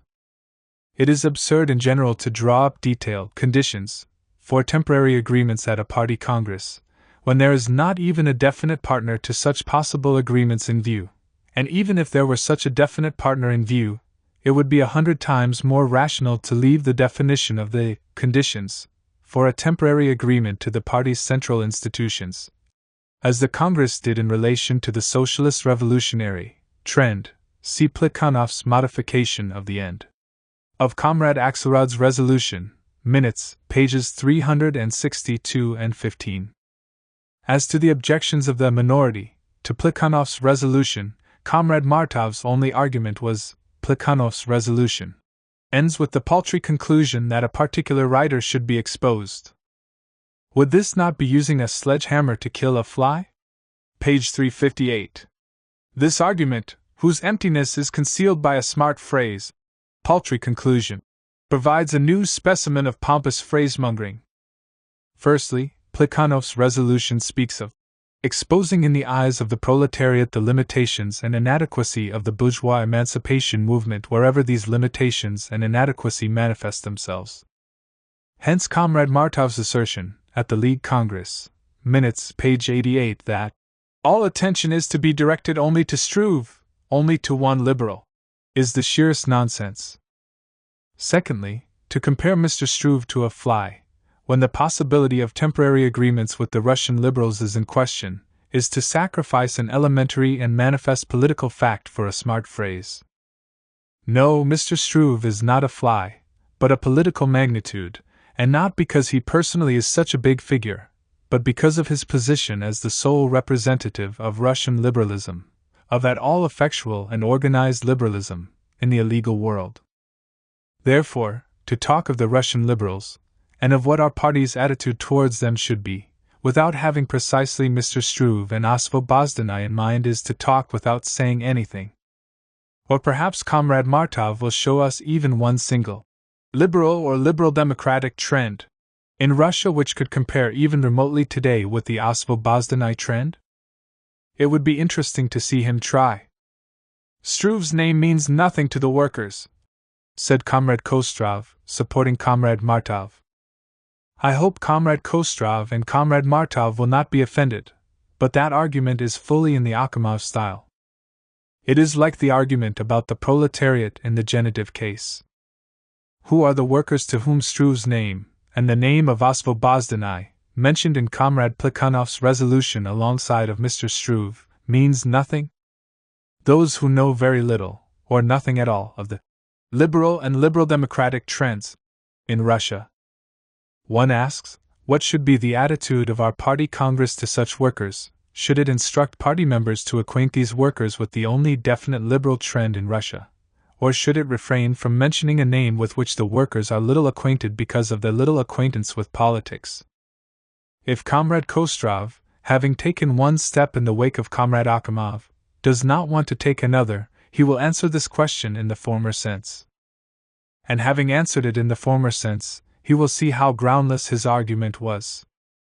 At any rate, the words Struve and Osvobozdany in Plekhanov's resolution are likely to be of much more value to the workers than the words liberal and liberal democratic trend in Starover's resolution. Except through Osvobozdenai, the Russian worker cannot at the present time acquaint himself in practice with anything like a frank expression of the political tendencies of our liberalism. The legal liberal literature is unsuitable for this purpose because it is so nebulous. And we must as assiduously as possible, and among the broadest possible masses of workers, direct the weapon of our criticism against the Osvobozdenai gentry, so that when the future revolution breaks out, the Russian proletariat may, with the real criticism of weapons, paralyze the inevitable attempts of the Osvobozdenai gentry to curtail the democratic character of the revolution. Apart from Comrade Igorov's perplexity, mentioned above, over the question of our supporting the oppositional and revolutionary movement, the debate on the resolutions offered little of interest. In fact, there was hardly any debate at all. The Congress ended with a brief reminder from the chairman that its decisions were binding on all party members. N. General picture of the struggle at the Congress. The revolutionary and opportunist wings of the party. Having finished our analysis of the Congress debates and voting, we must now sum up, so that we may, on the basis of the entire Congress material, answer the question, what elements, groups, and shades went to make up the final majority and minority which we saw in the elections and which were destined for a time to become the main division in our party. A summary must be made of all the material relating to shades of principle, theoretical and tactical, which the minutes of the Congress provide in such abundance. Without a general picture of the Congress as a whole, and of all the principal groupings during the voting, this material is too disjointed, too disconnected, so that at first sight the individual groupings seem accidental, especially to one who does not take the trouble to make an independent and comprehensive study of the Congress minutes. And how many readers have taken that trouble? In English parliamentary reports we often meet the characteristic word, division. The House, divided, into such and such a majority and minority, it is said when an issue is voted. The division of our Social Democratic House on the various issues discussed at the Congress presents a picture of the struggle within the party, of its shades of opinion and groups, that is unique of its kind and unparalleled for its completeness and accuracy. To make the picture a graphic one, to obtain a real picture instead of a heap of disconnected, disjointed, and isolated facts and incidents, to put a stop to the endless and senseless arguments over particular votings, who voted for whom and who supported whom, I have decided to try to depict all the basic types of divisions at our Congress in the form of a diagram. This will probably seem strange to a great many people, but I doubt whether any other method can be found that would really generalize and summarize the results in the most complete and accurate manner possible. Which way a particular delegate voted can be ascertained with absolute accuracy in cases when a roll call vote was taken, and in certain important cases when no roll call vote was taken it can be determined from the minutes with a very high degree of probability, with a sufficient degree of approximation to the truth. And if we take into account all the roll call votes and all the other votes on issues of any importance, as judged, for example, by the thoroughness and warmth of the debates, we shall obtain the most objective picture of our inter-party struggle that the material at our disposal permits. In doing so, instead of giving a photograph, i.e., an image of each voting separately, we shall try to give a picture, i.e., to present all the main types of voting, ignoring relatively unimportant exceptions and variations which would only confuse matters.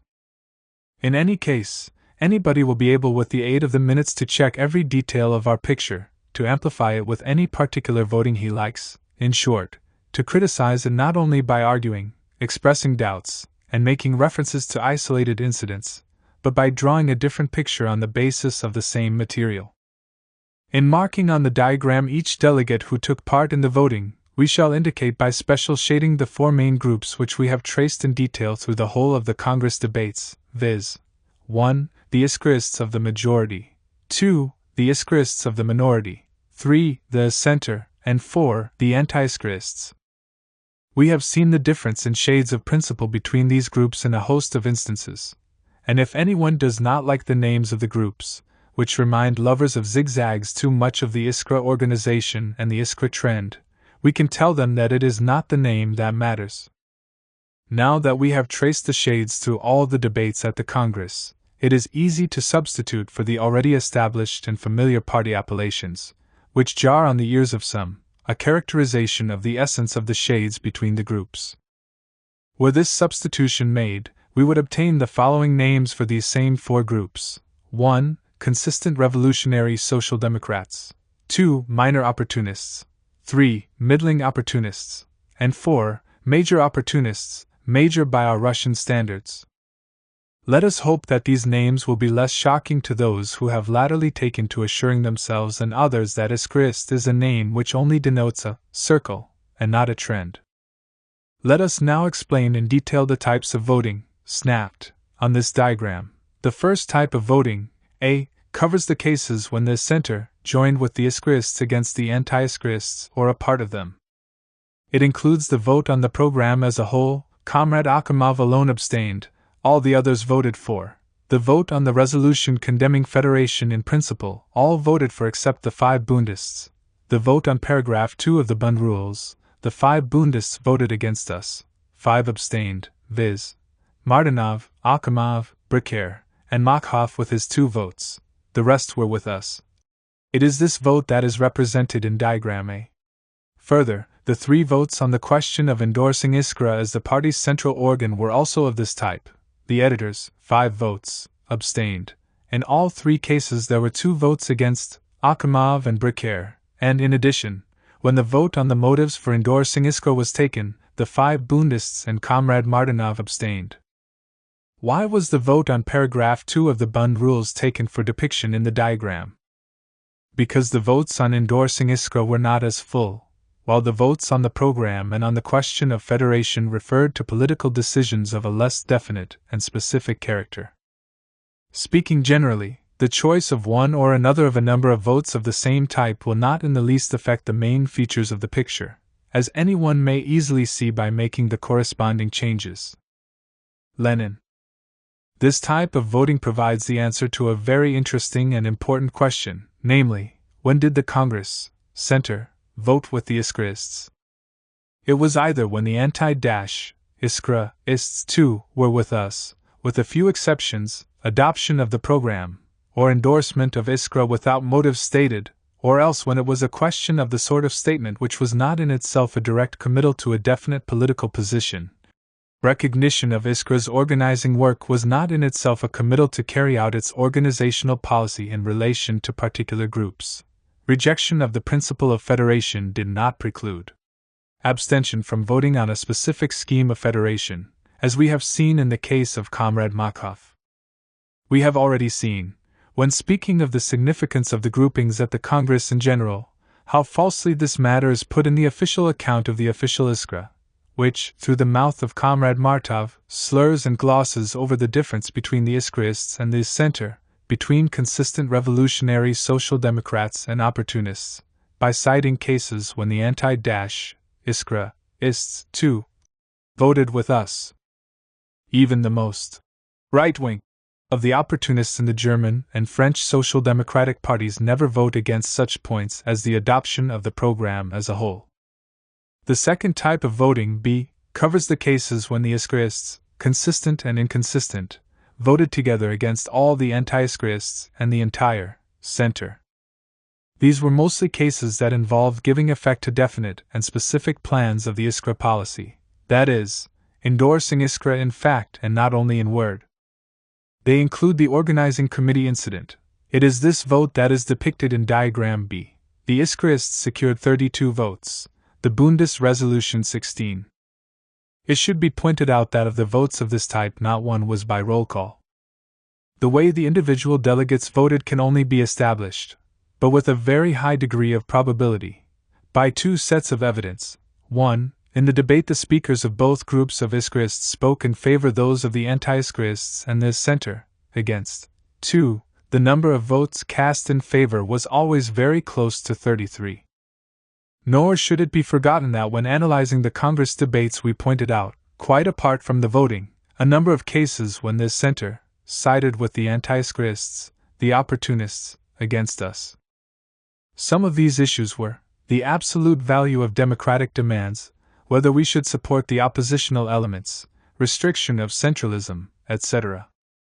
Lenin, the question of making the position of the Bund in the party the first item on the agenda, the dissolution of the Yezhny Rabiki group, 2 votes on the agrarian program, and sixthly and lastly, the vote against the Union of Russian Social Democrats abroad, Rabiki Dialog, that is, the recognition of the League as the only party organization abroad. The old, pre-party, circle spirit, the interests of opportunist organizations or groups, the narrow conception of Marxism were fighting here against the strictly consistent and principled policy of revolutionary social democracy. The iskrists of the minority still sided with us in quite a number of cases, in a number of exceedingly important votes. Important from the standpoint of the organizing committee, Yezhny Rabiki, and Rabiki Dialog. Until their own circle spirit and their own inconsistency came into question. The divisions of this type bring out with graphic clarity that on a number of issues involving the practical application of our principles, the center joined forces with the anti-Iskra-ists, displaying a much greater kinship with them than with us, a much greater leaning in practice towards the opportunists than towards the revolutionary wing of social democracy. Those who were Iskrists in name but were ashamed to be Iskrists revealed their true nature, and the struggle that inevitably ensued caused no little acrimony, which obscured from the less thoughtful and more impressionable the significance of the shades of principle disclosed in that struggle. But now that the ardor of battle has somewhat abated and the minutes remain as a dispassionate extract of a series of heated encounters, only those who willfully close their eyes can fail to perceive that the alliance of the Makhovs and Igorovs with the Akimovs and Liebers was not, and could not be, fortuitous. The only thing Martov and Axelrod can do is keep well away from a comprehensive and accurate analysis of the minutes, or try at this late date to undo their behavior at the Congress by all sorts of expressions of regret. As if regrets can remove differences of views and differences of policy. As if the present alliance of Martov and Axelrod with Akimov, Bricker, and Martinov can cause our party, restored at the Second Congress, to forget the struggle which the Iskrists waged with the anti-Iskrists almost throughout the Congress. The distinguishing feature of the third type of voting at the Congress, represented by the 3 remaining parts of the diagram, C, D, and E, is that a small section of the Iskra-ists broke away and went over to the anti-Iskra-ists, who accordingly gained the victory, as long as they remained at the Congress. In order to trace with complete accuracy the development of this celebrated coalition of the Iskrist minority with the anti-Iskrists, the mere mention of which drove Martov to write hysterical epistles at the Congress, we have reproduced all the 3 main kinds of roll call votes of this type. C is the vote on equality of languages. The last of the 3 roll call votes on this question is given, it being the fullest. All the anti-Iskrists and the whole center stand solid against us. From the Iskrists a part of the majority and a part of the minority break away. It is not yet clear which of the Iskra-ists are capable of forming a definite and lasting coalition with the opportunist, right wing, of the Congress. Next comes Type D, the vote on paragraph 1 of the rules. Of the 2 votes, we have taken the one which was more clear-cut, that is, in which there were no abstentions. The coalition stands out more saliently and assumes firmer shape judging by all indications, for other votes on the rules were of the same type, pages 278 to 27 for Famin, as against 21 for us, pages 279 to 26 for Martov, as against 24 for us, pages 280 to 27 against me, 22 for, and on the same page, 24 for Martov, as against 23 for us.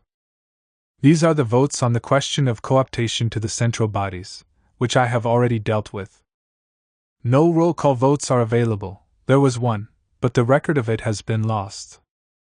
The Bundists, all or part, evidently saved Martov. Martov's erroneous statements, at the League, concerning these votes have been corrected above. Lenin, all the Iskrists of the minority are now on the side of Akimov and Lieber, but only a very small number of Iskrists of the majority, these counterbalancing 3 of the center, and one anti-Iskrist who have come over to our side.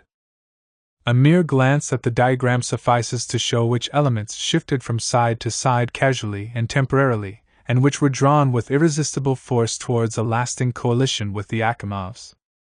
The last vote, elections to the central organ, the Central Committee, and the Party Council, which in fact represents the final division into majority and minority, clearly reveals the complete fusion of the Iskrist minority with the entire center and the remnants of the anti-Iskrists.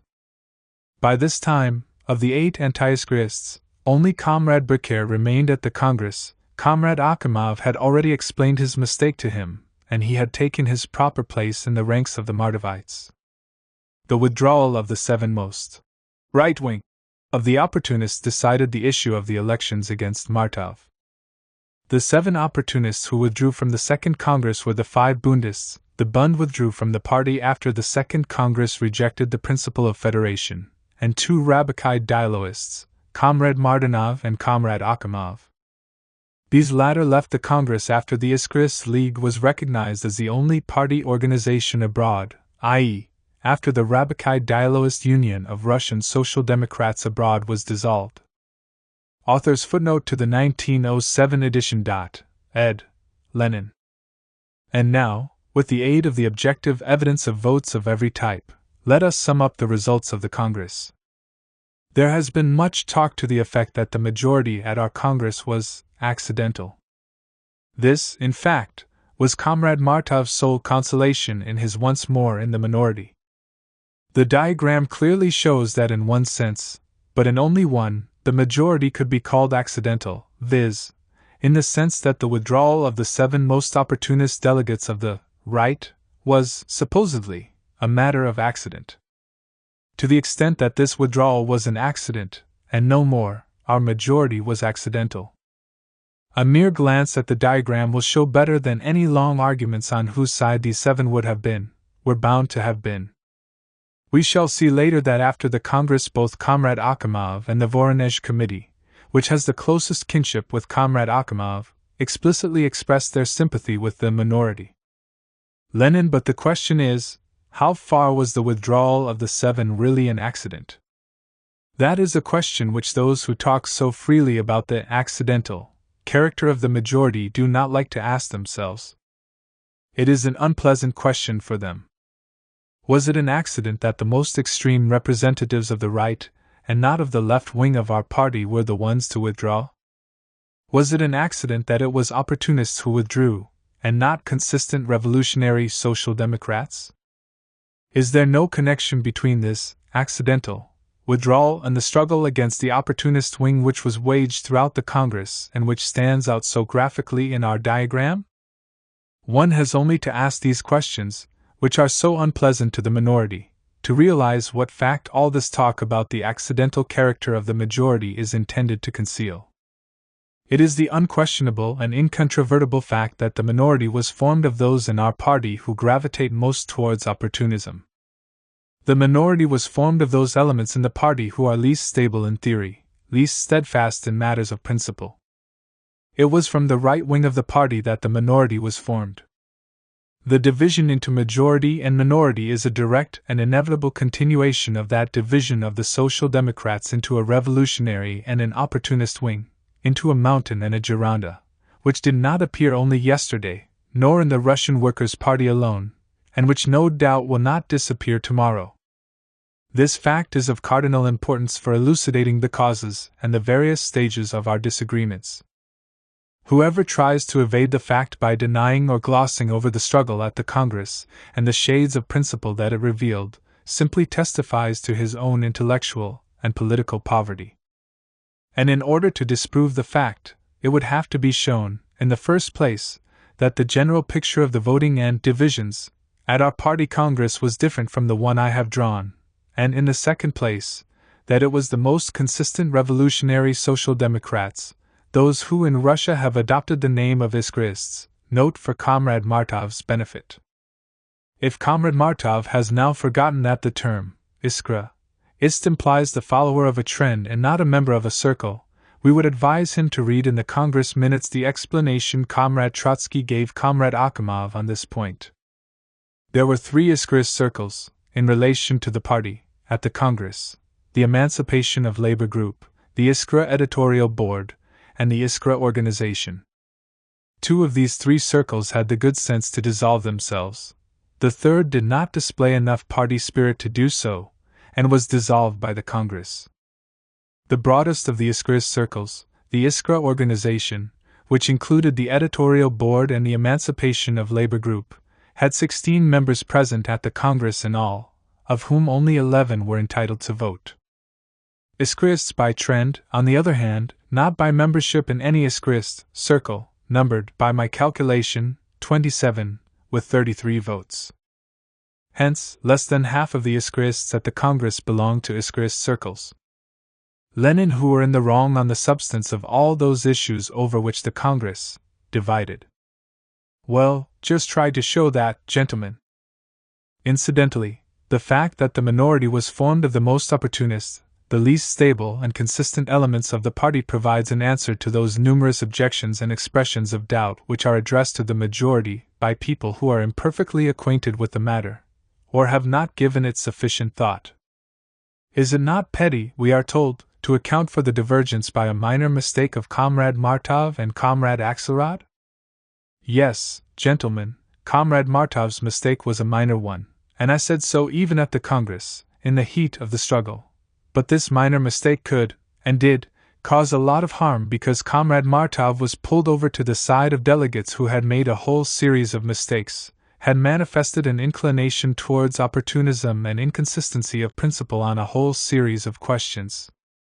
That Comrade Martov and Comrade Axelrod should have displayed instability was an unimportant fact concerning individuals. It was not an individual fact, however, but a party fact, and a not altogether unimportant one, that a very considerable minority should have been formed of all the least stable elements, of all who either rejected Iskra's trend altogether and openly opposed it, or paid lip service to it but actually sided time and again with the anti-Iskrists.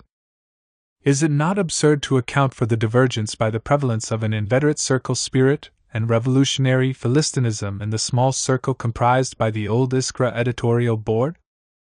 No, it is not absurd, because all those in our party who all through the Congress had fought for every kind of circle, all those who were generally incapable of rising above revolutionary Philistinism, all those who talked about the historical character of the Philistin and circle spirit in order to justify and preserve that evil, rose up in support of this particular circle. The fact that narrow circle interests prevailed over the party interest in the one little circle of the Iskra Editorial Board might, perhaps, be regarded as an accident, but it was no accident that in staunch support of this circle rose up the Akimovs and Braukers, who attached no less, if not more, value to the historical continuity of the celebrated Voronezh Committee and the notorious St. Petersburg Workers' Organization. The Igorovs, who lamented the murder of Rabakai Diallo as bitterly as the murder of the old editorial board, if not more so, the Makhovs, etc., etc. You can tell a man by his friends, the proverb says. And you can tell a man's political complexion by his political allies, by the people who vote for him. The minor mistake committed by Comrade Martov and Comrade Axelrod was, and might have remained, a minor one until it became the starting point for a durable alliance between them and the whole opportunist wing of our party, until it led, as a result of that alliance, to a recrudescence of opportunism, to the exaction of revenge by all whom Iskra had fought, and who were now overjoyed at a chance of venting their spleen on the consistent adherents of revolutionary social democracy.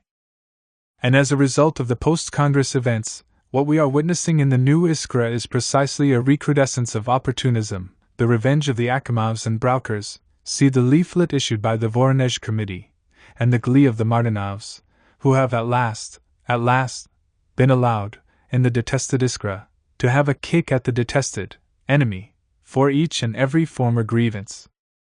This makes it particularly clear how essential it was to restore Iskra's old editorial board.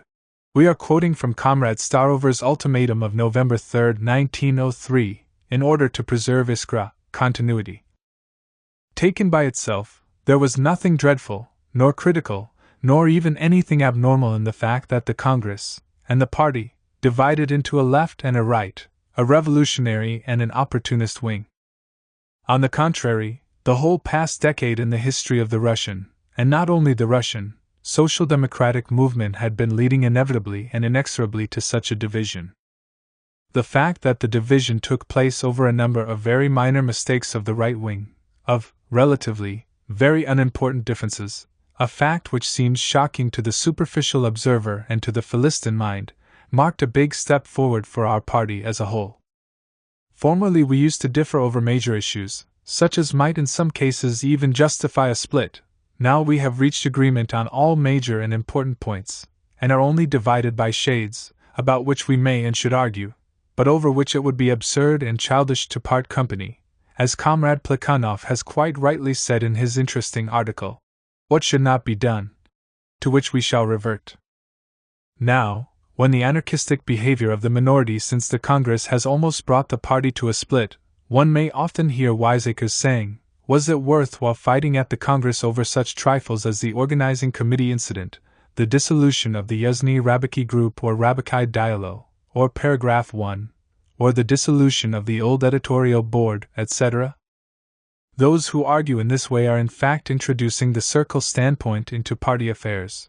A struggle of shades in the party is inevitable and essential, as long as it does not lead to anarchy and splits, as long as it is confined within bounds approved by the common consent of all comrades and party members. And our struggle against the right wing of the party at the Congress, against Akhimov and Axelrod, Martinov and Martov, in no way exceeded those bounds. One need only recall two facts which incontrovertibly prove this. 1. When comrades Martinov and Akhimov were about to quit the Congress, we were all prepared to do everything to obliterate the idea of an insult. We all adopted, by 32 votes, Comrade Trotsky's motion inviting these comrades to regard the explanations as satisfactory and withdraw their statement. 2.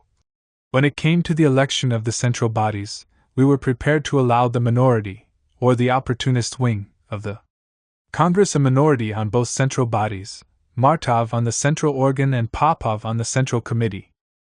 We could not act otherwise from the party standpoint, since even before the Congress we had decided to elect two trios. If the difference of shades revealed that the Congress was not great, either was the practical conclusion we drew from the struggle between these shades.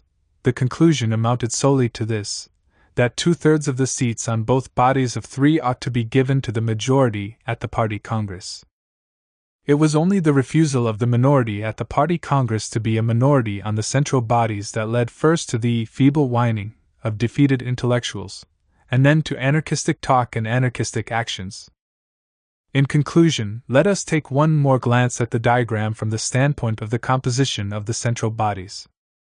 Quite naturally, in addition to the question of shades, the delegates were faced during the elections with the question of the suitability, efficiency, etc., of one or another person. The minority are now very prone to confuse these two questions. Yet that they are different questions is self-evident, and this can be seen from the simple fact, for instance, that the election of an initial trio for the central organ had been planned even before the Congress, at a time when no one could have foreseen the alliance of Martov and Axelrod with Martinov and Akhimov. Different questions have to be answered in different ways. The answer to the question of shades must be sought for in the minutes of the Congress, in the open discussions and voting on each and every issue. As to the question of the suitability of persons, everybody at the Congress had decided that it should be settled by secret ballot. Why did the whole Congress unanimously take that decision? The question is so elementary that it would be odd to dwell on it. But since their defeat at the ballot box, the minority have begun to forget even elementary things. We have heard torrents of ardent, passionate speeches, heated almost to the point of irresponsibility, in defense of the old editorial board, but we have heard absolutely nothing about the shades at the Congress that were involved in the struggle over a board of 6 or 3. We hear talk and gossip on all sides about the ineffectualness, the unsuitability, the evil designs, etc., of the persons elected to the Central Committee, but we hear absolutely nothing about the shades at the Congress that fought for predominance on the Central Committee. To me it seems indecent and discreditable to go about talking and gossiping outside the Congress about the qualities and actions of individuals, for in 99 cases out of 100 these actions are an organizational secret, which can only be divulged to the supreme authority of the party. To fight outside the Congress by means of such gossip would, in my opinion, be scandalmongering. And the only public reply I could make to all this talk would be to point to the struggle at the Congress. You say that the Central Committee was elected by a narrow majority. That is true. But this narrow majority consisted of all who had most consistently fought, not in words but in actual fact, for the realization of the Iskra plans. Consequently, the moral prestige of this majority should be even higher, incomparably so, than its formal prestige, higher in the eyes of all who value the continuity of the Iskra trend above the continuity of a particular Iskra circle. Who was more competent to judge the suitability of particular persons to carry out the Iskra policy, those who fought for that pole icy at the Congress, or those who in no few cases fought against that policy and defended everything retrograde, every kind of old rubbish, every kind of circle mentality? Oh! After the Congress. Two methods of struggle. The analysis of the debates and voting at the Congress, which we have now concluded, actually explains in nous, in embryo, everything that has happened since the Congress, and we can be brief in outlining the subsequent stages of our party crisis. The refusal of Martov and Popov to stand for election immediately introduced an atmosphere of squabbling into a party struggle between party shades. On the very next day after the Congress, Comrade Glebov, thinking it incredible that the unelected editors could seriously have decided to swing towards Akhimov and Martinov, and attributing the whole thing primarily to irritation, suggested to Plekhanov and me that the matter should be ended peaceably and that all four should be co-opted, on condition that proper representation of the editorial board on the council was guaranteed, i.e., that of the two representatives, one was definitely drawn from the party majority. This condition seemed sound to Plekhanov and me, for its acceptance would imply a tacit admission of the mistake at the Congress, a desire for peace instead of war, a desire to be closer to Plekhanov and me than to Akhimov and Martinov, Igorov and Makhov. The concession as regards co-optation thus became a personal one, and it was not worth while refusing to make a personal concession which should clear away the irritation and restore peace. Plekhanov and I therefore consented. But the editorial majority rejected the condition. Glebov left. We began to wait and see what would happen next, whether Martov would adhere to the loyal stand he had taken up at the Congress, against Comrade Popov, the representative of the center, or whether the unstable elements who inclined towards a split, and in whose wake he had followed, would gain the upper hand. We were faced with the question, would Comrade Martov choose to regard his Congress coalition as an isolated political fact, just as, si licet parva componere magnis, Bebel's coalition with Volmer in 1895 was an isolated case, or would he want to consolidate this coalition, exert himself to prove that it was Plekhanov and I who were mistaken at the Congress, and become the actual leader of the opportunist wing of our party? This question might be formulated otherwise as follows: a squabble, or a political party struggle. Of the three of us who on the day after the Congress were the sole available members of the central institutions, Glebov inclined most to the former answer, and made the most efforts to reconcile the children who had fallen out. Comrade Plekhanov inclined most to the latter answer and was, as the saying goes, either to hold nor to bind. I on this occasion acted the part of center or marsh, and endeavored to employ persuasion. To try at this date to recall the spoken attempts at persuasion would be a hopelessly muddled business, and I shall not follow the bad example of Comrade Martov and Comrade Plekhanov. But I do consider it necessary to reproduce certain passages from one written attempt at persuasion which I addressed to one of the minority Iskrists. The refusal of Martov to serve on the editorial board, his refusal and that of other party writers to collaborate, the refusal of a number of persons to work on the Central Committee, and the propaganda of a boycott or passive resistance are bound to lead, even if against the wishes of Martov and his friends, to a split in the party. Even if Martov adheres to a loyal stand, which he took up so resolutely at the Congress, others will not, and the outcome I have mentioned will be inevitable. And so I asked myself, over what, in point of fact, would we be parting company? I go over all the events and impressions of the Congress. I realize that I often behaved and acted in a state of frightful irritation, frenziedly. I am quite willing to admit this fault of mine to anyone, if that can be called a fault, which was a natural product of the atmosphere, the reactions, the interjections, the struggle, etc. But examining now, quite unfrenziedly, the results attained, the outcome achieved by frenzied struggle, I can detect nothing, absolutely nothing in these results that is injurious to the party, and absolutely nothing that is an affront or insult to the minority. Of course, the very fact of finding oneself in the minority could not but be vexatious, but I categorically protest against the idea that we cast slurs on anybody, that we wanted to insult or humiliate anybody. Nothing of the kind. And one should not allow political differences to lead to an interpretation of events based on accusing the other side of unscrupulousness, chicanery, intrigue, and the other nice things we are hearing mentioned more and more often in this atmosphere of an impending split. This should not be allowed, for it is, to say the least, the nec plus ultra of irrationality. Martov and I have had a political, an organizational, difference, as we had dozens of times before. Defeated over paragraph 1 of the rules, I could not but strive with all my might for revanche in what remained to me, and to the Congress. I could not but strive, on the one hand, for a strictly Iskris Central Committee, and on the other, for a trio on the editorial board. I consider this trio the only one capable of being an official institution, instead of a body based on indulgence and slackness, the only one to be a real center, each member of which would always state and defend his party viewpoint, not one grain more, and irrespective of all personal considerations and all fear of giving offense, of resignations, and so on. This trio, after what had occurred at the Congress, undoubtedly meant legitimizing a political and organizational line in one respect directed against Martov. Undoubtedly. Cause a rupture on that account? Break up the party because of it? Did not Martov and Plekhanov oppose me over the question of demonstrations? And did not Martov and I oppose Plekhanov over the question of the program? Is not one side of every trio always up against the other two?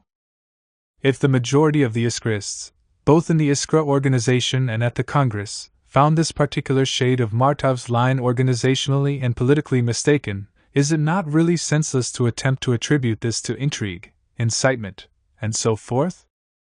Would it not be senseless to try to talk away this fact by abusing the majority and calling them riffraff? I repeat that, like the majority of the Iskrists at the Congress, I am profoundly convinced that the line Martov adopted was wrong, and that he had to be corrected. To take offense at this correction, to regard it as an insult, etc., is unreasonable. We have not cast, and are not casting, any slurs on anyone, nor are we excluding anyone from work. And to cause a split because someone has been excluded from a central body seems to me a piece of inconceivable folly. This letter to A.N. Potrasov of August 31, September 13, 1903 ed., was written in September, new style. I have only omitted what seemed to me irrelevant to the matter in hand. If the addressee considers what I have omitted important, he can easily repair the omission. Incidentally, let me take this opportunity to say that any of my opponents may publish any of my private letters should they think a useful purpose will be served by it. Lenin.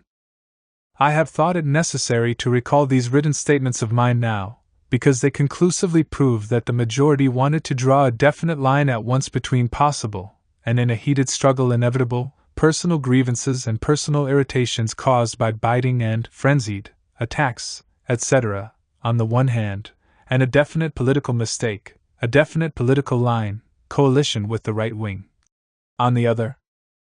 These statements prove that the passive resistance of the minority began immediately after the Congress and at once evoked from us the warning that it was a step towards splitting the party, the warning that it ran directly counter to their declarations of loyalty at the Congress, that the split would be solely over the fact of exclusion from the central institutions, that is, non-election to them.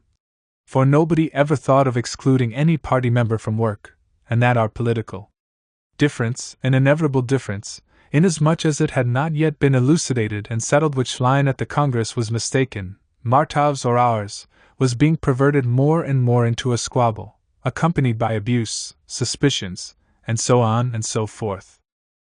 But the warnings were in vain. The behavior of the minority showed that the least stable elements among them, those who least valued the party, were gaining the upper hand. This compelled Plekhanov and me to withdraw the consent we had given to Glebov's proposal. For if the minority were demonstrating by their deeds their political instability not only as regards principles, but even as regards elementary party loyalty, what value could be attached to their talk about this celebrated continuity? Nobody scoffed more wittily than Plekhanov at the utter absurdity of demanding the co-optation to the party editorial board of a majority consisting of people who frankly proclaimed their new and growing differences of opinion. Has there ever been a case in the world of a party majority on the central institutions converting itself into a minority of its own accord, prior to the airing of new differences in the press, in full view of the party? Let the differences first be stated, let the party judge how profound and important they were, let the party itself correct the mistake it had made at the Second Congress, should it be shown that it had made a mistake. The very fact that such a demand was made on the plea of differences still unknown demonstrated the utter instability of those who made it, the complete submersion of political differences by squabbling, and their entire disrespect both for the party as a whole and for their own convictions. Never have there been, nor will there be, persons of convinced principle who refuse to try to convince before they secure, privately, a majority in the institution they want to bring round to their standpoint. Finally, on October 4th, Comrade Plekhanov announced that he would make a last attempt to put an end to this absurd state of affairs. A meeting was called of all the 6 members of the old editorial board, attended by a new member of the Central Committee. This Central Committee member arranged, in addition, a number of private and collective talks with the minority, in which he refuted the preposterous tales that were being spread and appealed to their sense of party duty. Lenin Comrade Plekhanov spent 3 whole hours proving how unreasonable it was to demand co-optation of 4 of the minority to 2 of the majority. He proposed co-opting 2 of them, so as, on the one hand, to remove all fears that we wanted to bully, suppress, besiege, behead, or bury anyone, and on the other, to safeguard the rights and position of the party majority. The co-optation of 2 was likewise rejected. On October 6th, Plekhanov and I wrote the following official letter to all the old editors of Iskra and to Comrade Trotsky, one of its contributors. Dear comrades, the editorial board of the central organ considers it its duty officially to express its regret at your withdrawal from participation in Iskra and Zaria. In spite of the repeated invitations to collaborate which we made to you immediately following the Second Party Congress and several times after, we have not received a single contribution from you. The editors of the central organ declare that your withdrawal from participation is not justified by anything they have done. No personal irritation should serve, of course, as an obstacle to your working on the central organ of the party. If, on the other hand, your withdrawal is due to any differences of opinion with us, we would consider it of the greatest benefit to the party if you were to set forth these differences at length. More, we would consider it highly desirable for the nature and depth of these differences to be explained to the whole party, as early as possible in the columns of the publications of which we are the editors. The letter to Comrade Martov contained in addition a reference to a certain pamphlet and the following sentence. Lastly, we once more inform you, in the interests of the work, that we are still prepared to co-opt you to the editorial board of the central organ, in order to give you every opportunity officially to state and defend your views in the supreme institution of the party. Lenin. As the reader sees, it was still quite unclear to us whether the actions of the minority were principally governed by personal irritation or by a desire to steer the organ, and the party, along a new course, and if so, what course exactly? I think that if we were even now to set 70 wise men to elucidate this question with the help of any literature or any testimony you like, they too could make nothing of this tangle. I doubt whether a squabble can ever be disentangled. You have either to cut it, or set it aside. Comrade Plekhanov would probably add, or satisfy each and every claim of the initiators of the squabble. We shall see why this was impossible. Lenin, Axelrod, Zasulik, Starover, Trotsky, and Koltsov sent a couple of lines in reply to this letter of October 6th, to the effect that the undersigned were taking no part in Iskra since its passage into the hands of the new editorial board. Comrade Martov was more communicative and honored us with the following reply. To the editorial board of the central organ of the RSDLP. Dear comrades, in reply to your letter of October 6th, I wish to state the following. I consider all our discussions on the subject of working together on one organ at an end after the conference which took place in the presence of a Central Committee member on October 4th, and at which you refused to state the reasons that induced you to withdraw your proposal to us that Axelrod, Zasulik, Starover, and I should join the editorial board on condition that we undertook to elect Comrade Lenin our representative on the council. After you repeatedly evaded at this conference formulating the statements you had yourselves made in the presence of witnesses, I do not think it necessary to explain in a letter to you my motives for refusing to work on Iskra under present conditions. Should the need arise, I shall explain them in detail to the whole party, which will already be able to learn from the minutes of the Second Congress why I rejected the proposal, which you now repeat that I accept a seat on the editorial board and on the council. L. Martov. This letter, in conjunction with the previous documents, clarifies beyond any possible dispute that question of boycott, disorganization, anarchy, and preparations for a split which Comrade Martov, with the help of exclamation marks and rows of dots, so assiduously evades in his state of siege, the question of loyal and disloyal methods of struggle. Comrade Martov and the others are invited to set forth their differences.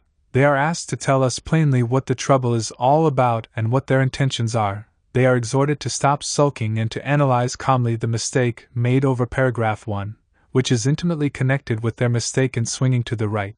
But Comrade Martov and company refuse to talk, and cry, "We are being besieged! We are being bullied!" The jibe about dreadful words has not cooled the ardor of these comical outcries. How is it possible to besiege someone who refuses to work together with you? We asked Comrade Martov. How is it possible to ill-treat, bully, and oppress a minority which refuses to be a minority? Being in the minority necessarily and inevitably involves certain disadvantages.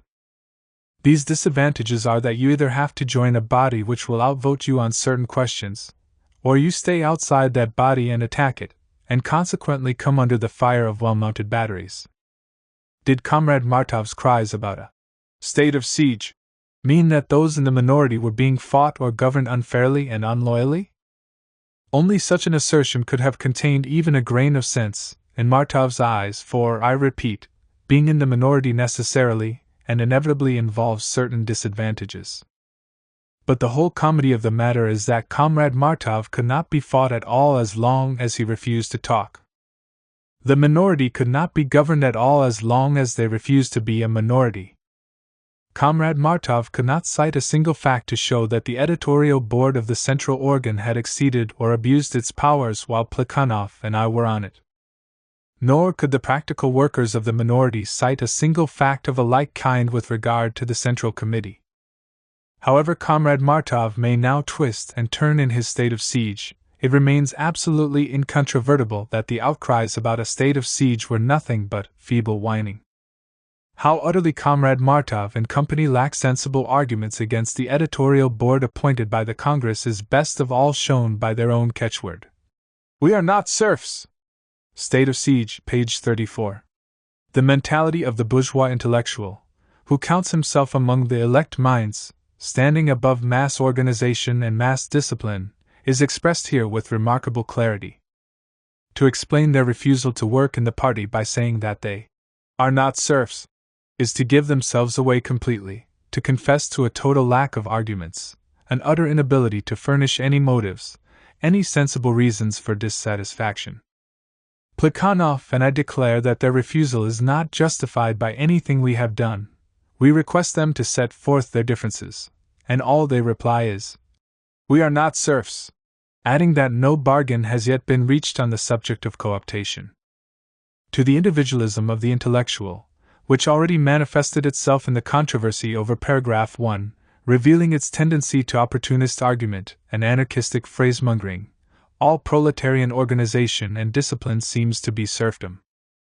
The reading public will soon learn that in the eyes of these party members and party officials, even a new party congress is a serf institution that is terrible and abhorrent to the elect minds.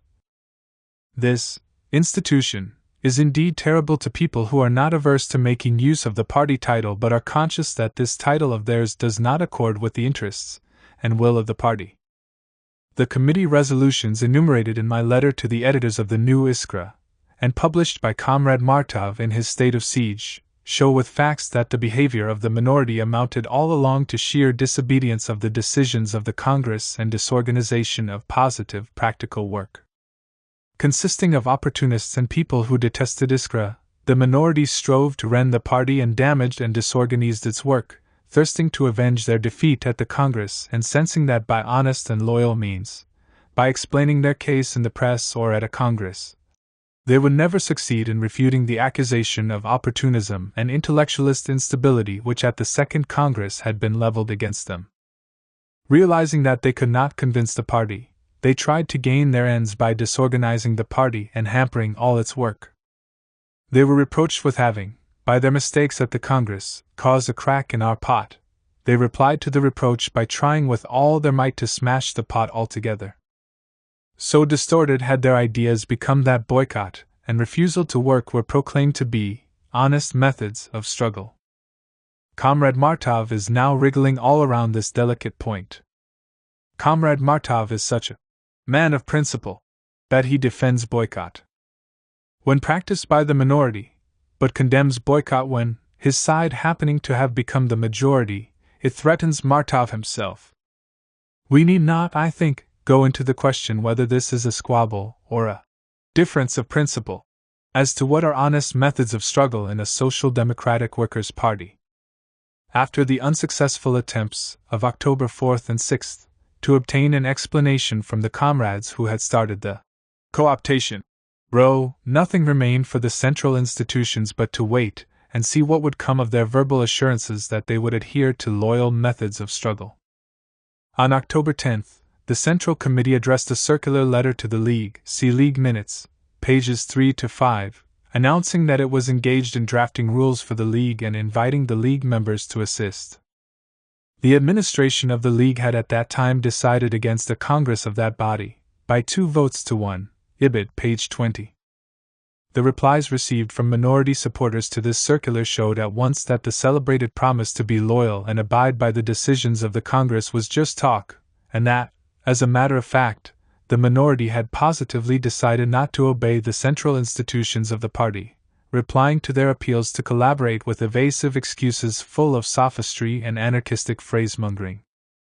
In reply to the famous open letter of Deutsch, a member of the administration, page 10, Plekhanov, myself, and other supporters of the majority expressed our vigorous protest against the gross violations of party discipline by which an official of the League permits himself to hamper the organizational activities of a party institution and calls upon other comrades likewise to violate discipline and the rules.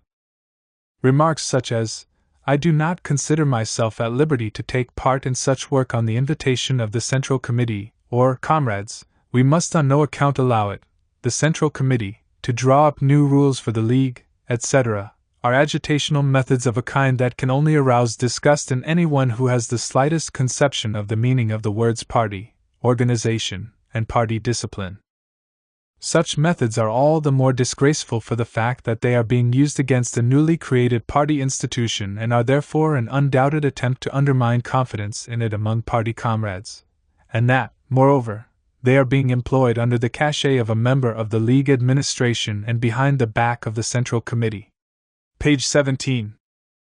Under such conditions, the League Congress promised to be nothing but a brawl. From the outset, Comrade Martov continued his Congress tactics of getting personal, this time with Comrade Plekhanov, by distorting private conversations. Comrade Plekhanov protested, and Comrade Martov was obliged to withdraw his accusations. League Minutes, pages 39 and 134, which were a product of either irresponsibility or resentment. The time for the report arrived. I had been the League's delegate at the Party Congress. A mere reference to the summary of my report, page 43 etc., will show the reader that I gave a rough outline of that analysis of the voting at the Congress which, in greater detail, forms the contents of the present pamphlet. The central feature of the report was precisely the proof that, owing to their mistakes, Martov and company had landed in the opportunist wing of our party. Although this report was made to an audience whose majority consisted of violent opponents, they could discover absolutely nothing in it which departed from loyal methods of party struggle and controversy. Martov's report, on the contrary, apart from minor corrections to particular points of my account, the incorrectness of these corrections we have shown above, was nothing but a product of disordered nerves. No wonder that the majority refused to carry on the fight in this atmosphere. Comrade Plekhanov entered a protest against the scene, page 68. It was indeed a regular scene, and withdrew from the Congress without stating the objections he had already prepared on the substance of the report. Nearly all the other supporters of the majority also withdrew from the Congress, after filing a written protest against the unworthy behavior of Comrade Martov, League Minutes, page 75. The methods of struggle employed by the minority became perfectly clear to all. We had accused the minority of committing a political mistake at the Congress, of having swung towards opportunism, of having formed a coalition with the Bundists, the Akimovs, the Braukers, the Igorovs, and the Makhovs. The minority had been defeated at the Congress, and they had now worked out two methods of struggle, embracing all their endless variety of sorties, assaults, attacks, etc. First method, disorganizing all the activity of the party, damaging the work, hampering all and everything, without statement of reasons. Second method, making scenes, and so on and so forth. I have already pointed out that it would be unwise to attribute to sordid motives even the most sordid manifestations of the squabbling that is so habitual in the atmosphere of émigré and exile colonies. It is a sort of epidemic disease engendered by abnormal conditions of life, disordered nerves, and so on. I had to give a true picture of this system of struggle here, because Comrade Martov has again resorted to it in its full scope in his State of Siege. Lenin. This second method of struggle is also apparent in the League's famous resolutions of principle, in the discussion of which the majority, of course, took no part. Let us examine these resolutions, which Comrade Martov has reproduced in his State of Siege.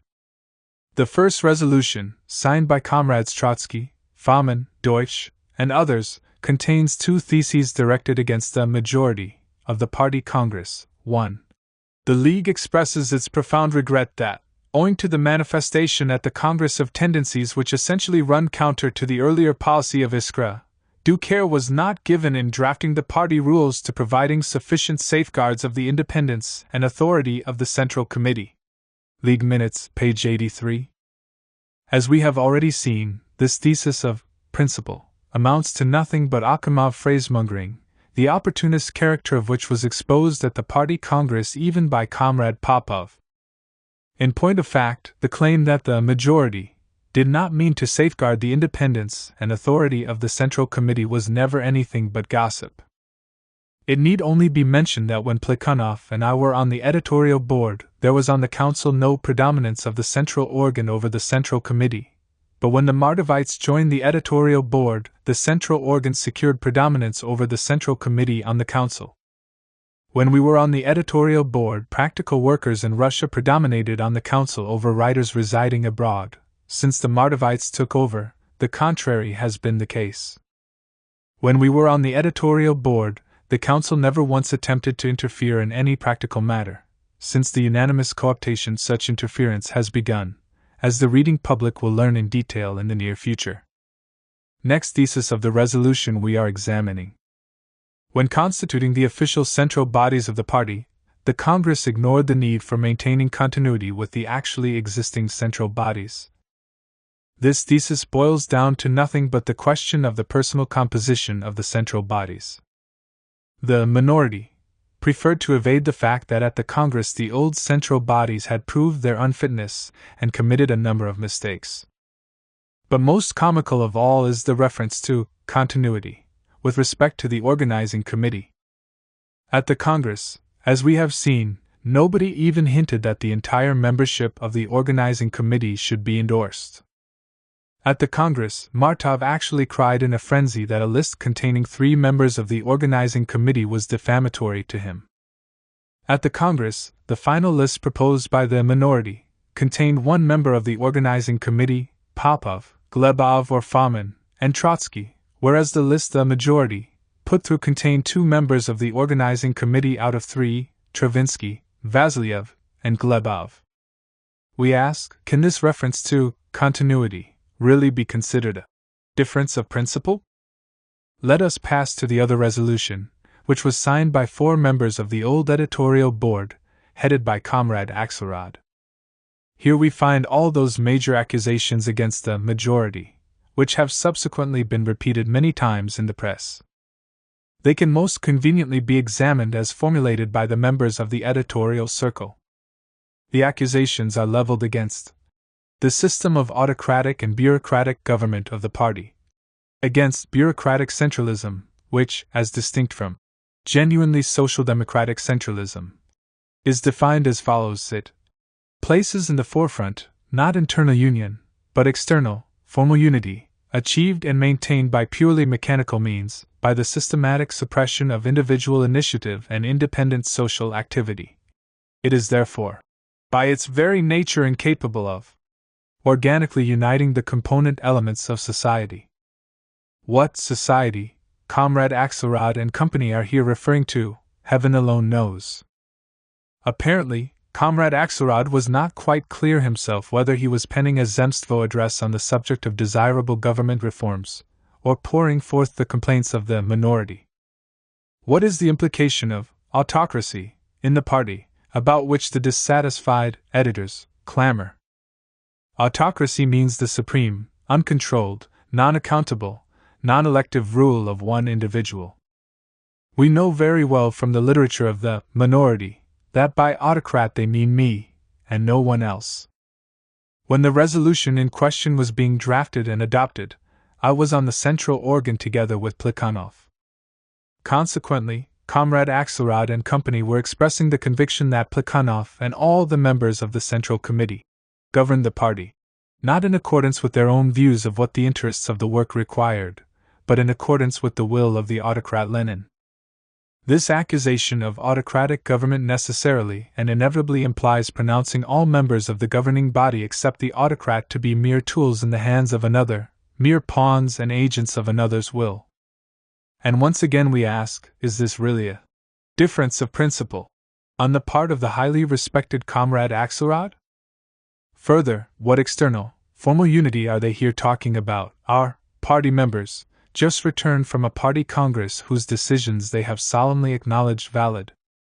Do they know of any other method of achieving unity in a party organized on any at all durable basis, except a party congress? If they do, why have they not the courage to declare frankly that they no longer regard the Second Congress as valid? Why do they not try to tell us their new ideas and new methods of achieving unity in a supposedly organized party?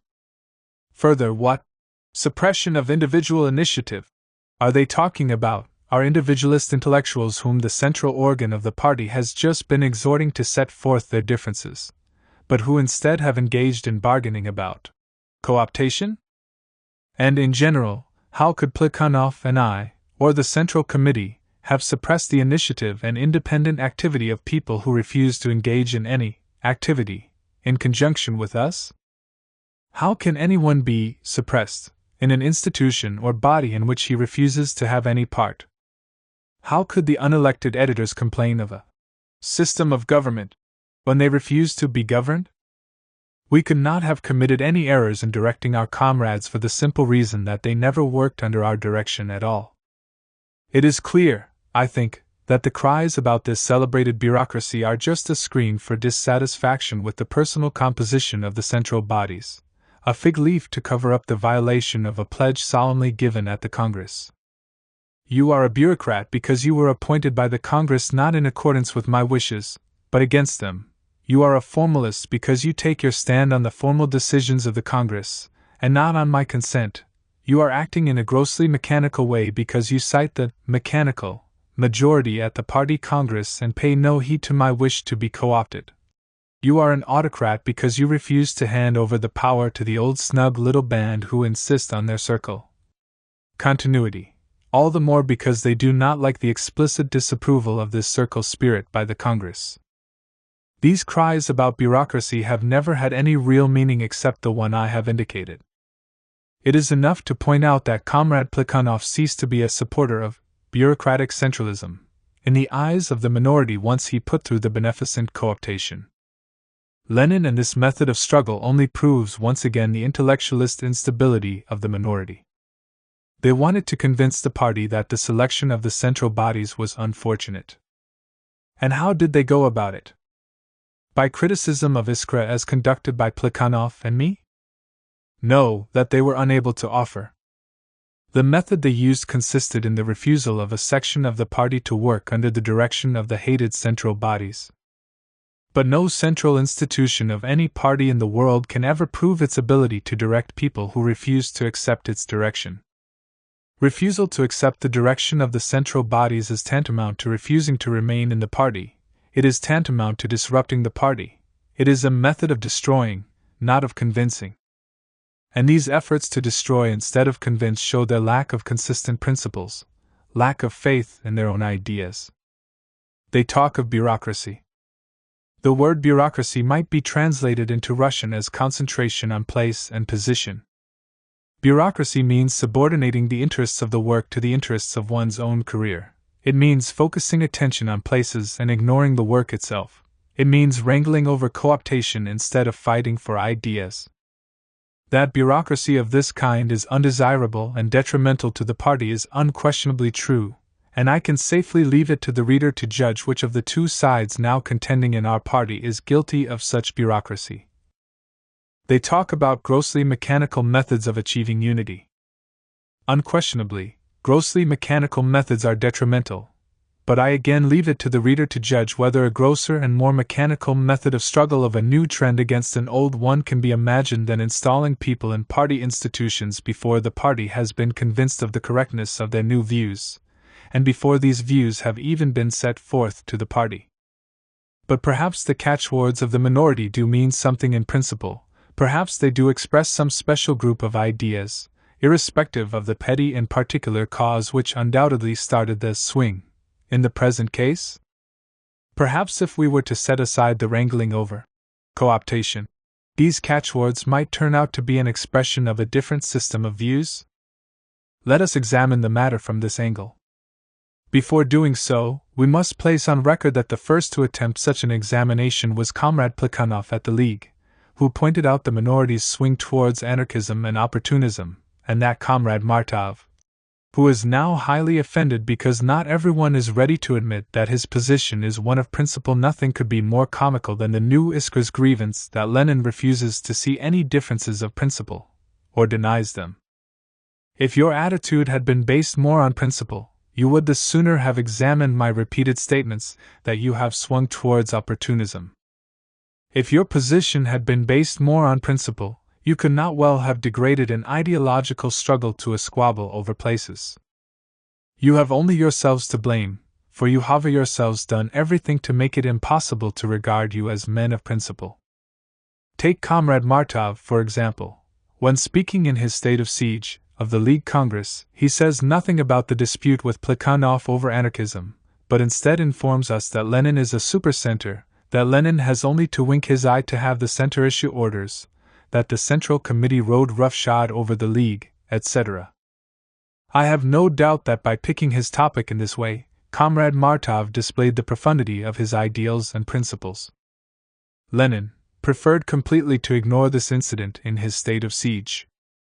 At the League Congress, the general question was raised as to whether rules that the League or a committee may draw up for itself are valid without the Central Committee's endorsement, and even if the Central Committee refuses to endorse them. Nothing could be clearer, one would think. Rules are a formal expression of organization, and according to paragraph 6 of our party rules, the right to organize committees is explicitly vested in the Central Committee. Rules define the limits of a committee's autonomy, and the decisive voice in defining those limits belongs to the central and not to a local institution of the party. That is elementary, and it was sheer childishness to argue with such an air of profundity that organizing does not always imply endorsing rules, as if the League itself had not of its own accord expressed the wish to be organized on the basis of formal rules. But Comrade Martov has forgotten, temporarily, let us hope, even the ABC of social democracy. In his opinion, the demand that rules should be endorsed only indicated that the earlier, revolutionary Iskra centralism is being replaced by bureaucratic centralism. League Minutes, page 95, and there, in fact, Comrade Martov declared in the same speech, lay the principle at issue, page 96, a principle which he preferred to ignore in his state of siege.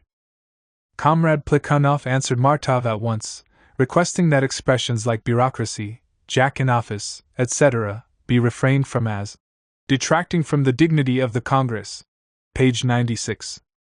There followed an interchange with Comrade Martov, who regarded these expressions as a characterization of a certain trend from the standpoint of principle. At that time, Comrade Plekhanov, like all the other supporters of the majority, took these expressions at their real value, clearly realizing that they related exclusively to the realm, if we may so put it, of cooptation, and not of principle. However, he deferred to the insistence of the Martovs and Deutsches, pages 96 to 97, and proceeded to examine their supposed principles from the standpoint of principle. If that were so, said he, that is, if the committees were autonomous in shaping their organization and drawing up their rules, they would be autonomous in relation to the whole, to the party. That is not even a Bundist view, it is a downright anarchistic view. That is just how the anarchists argue. The rights of individuals are unlimited. They may conflict.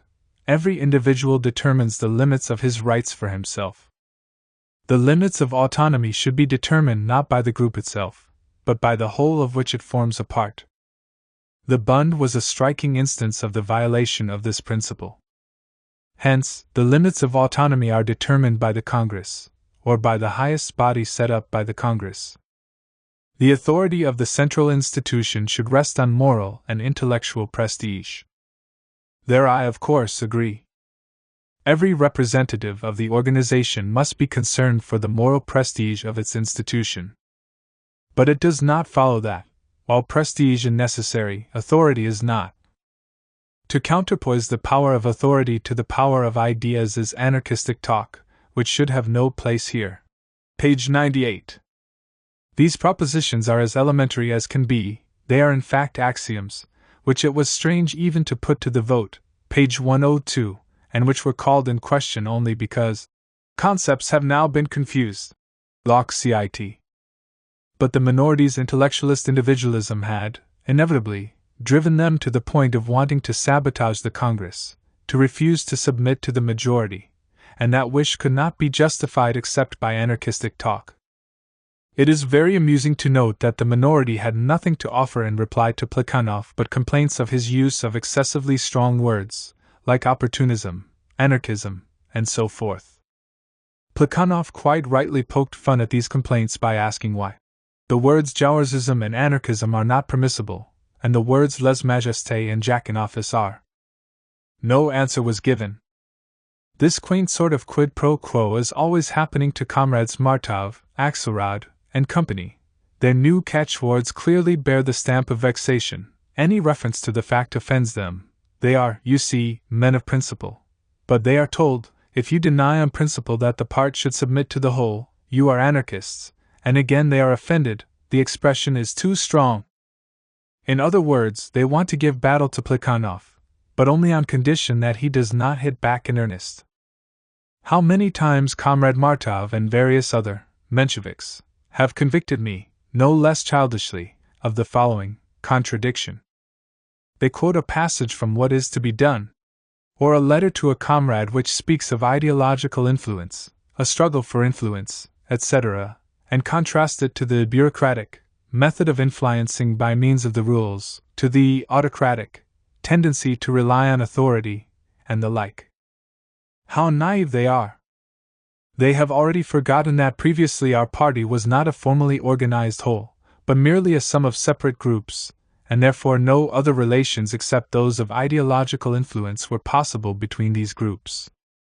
Now we have become an organized party, and this implies the establishment of authority, the transformation of the power of ideas into the power of authority, the subordination of lower party bodies to higher ones. Why, it positively makes one uncomfortable to have to chew over such elementary things for the benefit of old associates, especially when one feels that at the bottom of it all is simply the minority's refusal to submit to the majority in the matter of the elections. But from the standpoint of principle, these endless exposures of my contradictions boil down to nothing but anarchistic phrasemongering. The new Iskra is not averse to enjoying the title and rights of a party institution, but it does not want to submit to the majority of the party. If the talk about bureaucracy contains any principle at all, if it is not just an anarchistic denial of the duty of the part to submit to the whole, then what we have here is the principle of opportunism, which seeks to lessen the responsibility of individual intellectuals to the party of the proletariat, to lessen the influence of the central institutions, to enlarge the autonomy of the least steadfast elements in the party, to reduce organizational relations to a purely platonic and verbal acceptance of them. We saw this at the Party Congress, where the Akimovs and Liebers made exactly the same sort of speeches about monstrous centralism as poured from the lips of Martov and company at the League Congress. That opportunism leads to the Martov and Axelrod views on organization by its very nature, and not by chance, and not in Russia alone but the world over, we shall see later, when examining Comrade Axelrod's article in the New Iskra. P. Little annoyances should not stand in the way of a big pleasure. The League's rejection of the resolution declaring that its rules must be endorsed by the Central Committee, League Minutes, page 105, was, as the Party Congress majority at once unanimously noted, a crying violation of the party rules. Regarded as the act of men of principle, this violation was sheer anarchism, while in the atmosphere of the post-Congress struggle, it inevitably created the impression that the party minority were trying to settle scores with the party majority. League Minutes, page 112. It meant that they did not wish to obey the party or to remain within the party. And when the League refused to adopt a resolution on the Central Committee statement calling for changes in its rules, pages 124 to 25, it inevitably followed that this assembly, which wanted to be counted an assembly of a party organization but at the same time not to obey the party's central institution, had to be pronounced unlawful. Accordingly, the followers of the party majority at once withdrew from this quasi-party assembly, so as not to have any share in an indecent farce. The individualism of the intellectual, with its Platonic acceptance of organizational relations, which was revealed in the lack of steadfastness over paragraph 1 of the rules, thus in practice reached the logical end I had predicted even in September, that is, a month and a half before, namely, the point of disrupting the party organization. And at that moment, on the evening of the day the League Congress ended, Comrade Plekhanov announced to his colleagues on both the party's central institutions that he could not bear to fire on his comrades, that, rather than have a split, it is better to put a bullet in one's brain, and that, to avert a greater evil, it was necessary to make the maximum personal concessions, over which, in point of fact, much more than over the principles to be discerned in the incorrect position on paragraph 1, this destructive struggle was being waged. In order to give a more accurate characterization of Comrade Plekhanov's right-about-face, which has acquired a certain general party significance, I consider it advisable to rely not on private conversations, nor on private letters, that last resort in extremity, but on Plekhanov's own statement of the case to the whole party, namely, his article, "What Should Not Be Done?"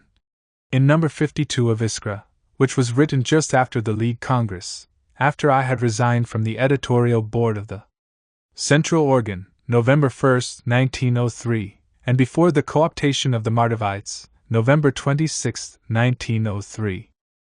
The fundamental idea of What should not be done is that in politics one must not be too stiff-necked, too harsh and unyielding, that it is sometimes necessary, to avoid a split, to yield even to revisionists, among those moving towards us or among the inconsistents, and to anarchistic individualists.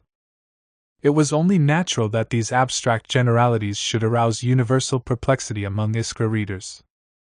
One cannot help laughing when reading the proud and majestic statements of Comrade Plekhanov, in subsequent articles, that he had not been understood because of the novelty of his ideas and because people lacked a knowledge of dialectics. In reality, what should not be done could only be understood, at the time it was written, by some dozen people living in 2 Geneva suburbs whose names both begin with the same letter. Comrade Plekhanov's misfortune was that he put into circulation among some 10,000 readers an agglomeration of hints, reproaches, algebraical symbols, and riddles which were intended only for these dozen or so people who had taken part in all the developments of the post-Congress struggle with the minority. This misfortune befell Comrade Plekhanov because he violated a basic principle of that dialectics to which he so unluckily referred, namely, that there is no abstract truth, that truth is always concrete. That is why it was out of place to lend an abstract form to the perfectly concrete idea of yielding to the Mardovites after the League Congress. Yielding, which Comrade Plekhanov advocated as a new war cry, is legitimate and essential in 2 cases. When the yielder is convinced that those who are striving to make him yield are in the right, in which case, honest political leaders frankly and openly admit their mistake, or when an irrational and harmful demand is yielded to in order to avert a greater evil. It is perfectly clear from the article in question that it is the latter case the author has in mind.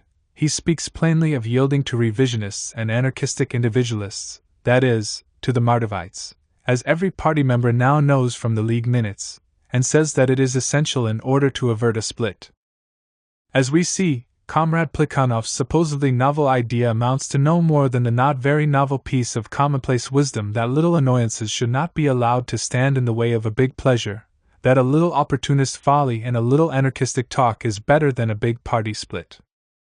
When Comrade Plekhanov wrote this article, he clearly realized that the minority represented the opportunist wing of our party and that they were fighting with anarchistic weapons. Comrade Plekhanov came forward with the plan to combat this minority by means of personal concessions, just as, again si licet parva componere magnis, the German Social Democrats combated Bernstein. Bebel publicly declared at congresses of his party that he did not know anyone who was so susceptible to the influence of environment as Comrade Bernstein, not Mr. Bernstein, as Comrade Plekhanov was once so fond of calling him. But Comrade Bernstein, let us take him into our environment, let us make him a member of the Reichstag, let us combat revisionism, not by inappropriate harshness, a la Sobakevich Parvis, towards the revisionists, but by killing him with kindness, as Comrade M. Beer I.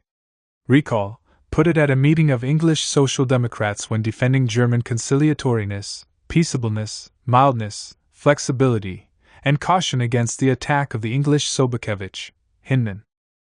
And in just the same way, Comrade Plekhanov wanted to kill with kindness the little anarchism and the little opportunism of Comrades Axelrod and Martov. True, while hinting quite plainly at the anarchistic individualists, Comrade Plekhanov expressed himself in a deliberately vague way about the revisionists. He did so in a manner to create the impression that he was referring to the Rabbiki dialogists, who were swinging from opportunism towards orthodoxy, and not to Axelrod and Martov, who had begun to swing from orthodoxy towards revisionism. But this was only an innocent military ruse. There was never any question after the party congress of making concessions to Comrades Martinov, Akhimov, and Bricaire. I am not aware that they too demanded cooptation. I even doubt whether Comrade Starover or Comrade Martov consulted Comrade Bricaire when they sent us their epistles and notes in the name of half the party. At the League Congress, Comrade Martov rejected, with the profound indignation of an unbending political stalwart, the very idea of a union with Ryazanov or Martinov, of the possibility of a deal with them, or even of joint service to the party. As an editor, League Minutes, page 53. At the League Congress, Comrade Martov sternly condemned, Martinov tendencies, page 88, and when Comrade Orthodox subtly hinted that Axelrod and Martov no doubt consider that Comrades Akimov, Martinov, and others also have the right to get together, draw up rules for themselves, and act in accordance with them as they see fit. Page 99, the Martovites denied it, as Peter denied Christ, page 100. Comrade Orthodox's fears, regarding the Akimovs, Martinovs, etc., have no foundation. Lenin a feeble bulwark that was incapable of withstanding the artillery fire of party publicity. And anyone who acquaints himself with the actual state of affairs at the political juncture we are describing, anyone who gains an insight into Comrade Plekhanov's mentality, will realize that I could not have acted in this instance otherwise than I did.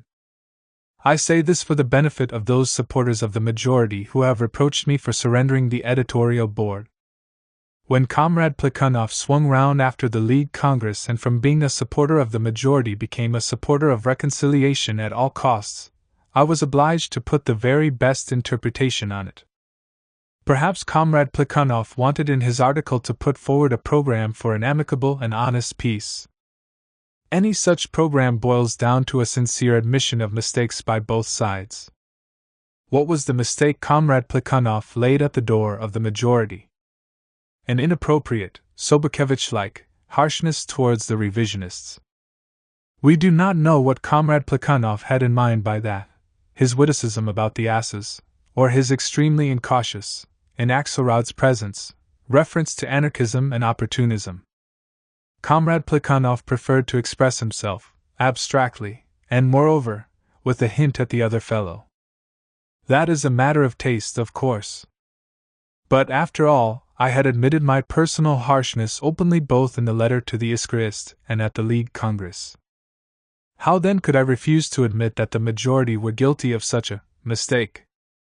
As to the minority, Comrade Plekhanov pointed to their mistake quite clearly, namely, revisionism, cf. his remarks about opportunism at the Party Congress and about Jaursism at the League Congress, and anarchism which had led to the verge of a split.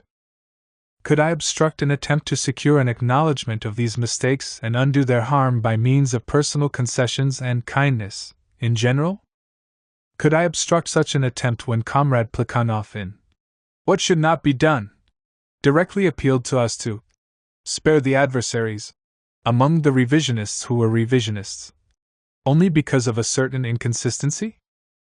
And if I did not believe in this attempt, could I do otherwise than make a personal concession regarding the central organ and move over to the Central Committee in order to defend the position of the majority?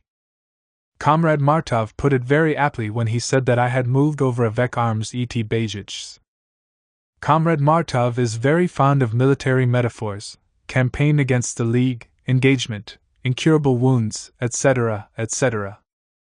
To tell the truth, I too have a great weakness for military metaphors, especially just now, when one follows the news from the Pacific with such eager interest. But Comrade Martov, if we are to use military language, the story goes like this. We capture 2 forts at the Party Congress. You attack them at the League Congress.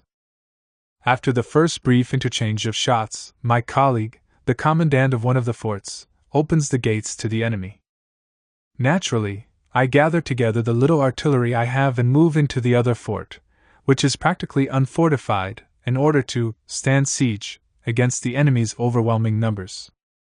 I even make an offer of peace, for what chance do I stand against 2 powers? But in reply to my offer, the new allies bombard my last fort. I return the fire. Whereupon my former colleague, the commandant, exclaims in magnificent indignation, "Just look, good people, how bellicose this Chamberlain is!" Lenin I could not absolutely deny the feasibility of such attempts and take upon myself the full onus for the threatening split, if only because I had myself been inclined, in the letter of October 6, to attribute the wrangle to personal irritation. But I did consider, and still consider, it my political duty to defend the position of the majority. To rely in this on Comrade Plekhanov would have been difficult and risky, for everything went to show that he was prepared to interpret his dictum that a leader of the proletariat has no right to give rein to his warlike inclinations when they run counter to political good sense. To interpret it in a dialectical way to mean that if you had to fire, then it was better sense, considering the state of the weather in Geneva in November, to fire at the majority. To defend the majority's position was essential, because, when dealing with the question of the free will of a revolutionary, Comrade Plekhanov, in defiance of dialectics, which demands a concrete and comprehensive examination, modestly evaded the question of confidence in a revolutionary, of confidence in a leader of the proletariat, who was leading a definite wing of the party. When speaking of anarchistic individualism and advising us to close our eyes, at times, to violations of discipline and to yield, sometimes, to intellectualist license, which is rooted in a sentiment that has nothing to do with devotion to the revolutionary idea, Comrade Plekhanov apparently forgot that we must also reckon with the free will of the majority of the party, and that it must be left to the practical workers to determine the extent of the concessions to be made to the anarchistic individualists. Easy as it is to fight childish anarchistic nonsense on the literary plane, it is very difficult to carry on practical work in the same organization with an anarchistic individualist. A writer who took it upon himself to determine the extent of the concessions that might be made to anarchism in practice would only be betraying his inordinate and truly doctrinaire literary conceit. Comrade Plekhanov majestically remarked, for the sake of importance, as Bazarov used to say, that if a new split were to occur the workers would cease to understand us, yet at the same time he initiated an endless stream of articles in the new Iskra whose real and concrete meaning was bound to be incomprehensible not only to the workers, but to the world at large. It is not surprising that when a member of the Central Committee read the proofs of what should not be done, he warned Comrade Plekhanov that his plan to somewhat curtail the size of a certain publication, the minutes of the Party Congress and the League Congress, would be defeated by this very article, which would excite curiosity, offer for the judgment of the man in the street something that was piquant and at the same time quite incomprehensible to him. We are having a heated and passionate argument in private. Suddenly one of us jumps in, flings open the window, and begins to clamor against Sobokevich's anarchistic individualists, revisionists, etc. Naturally, a crowd of curious idlers gathers in the street, and our enemies rub their hands in glee. Other of the disputants go to the window too and want to give a coherent account of the whole matter, without hinting at things nobody knows anything about. Thereupon the window is banged to on the plea that it is not worth while discussing squabbles. Iskra, number 53, page 8, Kernel 2, line 24 up. It was not worth while beginning in Iskra on a discussion of squabbles, Comrade Plekhanov. That would be nearer the truth. Lenin and inevitably cause people to ask in perplexity, what has happened? It is not surprising that owing to the abstractness of its arguments and the vagueness of its hints, this article of Comrade Plekhanov's caused jubilation in the ranks of the enemies of social democracy, the dancing of the can-can in the columns of Revolutionnaire Rossiya and ecstatic praises from the consistent revisionists in Osvobozdany. The source of all these comical and sad misunderstandings, from which Comrade Plekhanov later tried so comically and so sadly to extricate himself, lay precisely in the violation of that basic principle of dialectics. Concrete questions should be examined in all their concreteness. The delight of Mr. Struve, in particular, was quite natural. He was not in the least interested in the good aims, killing with kindness, which Comrade Plekhanov pursued, but might not achieve. Mr. Struve welcomed, and could not but welcome, that swing towards the opportunist wing of our party which had begun in the new Iskra, as everybody can now plainly see.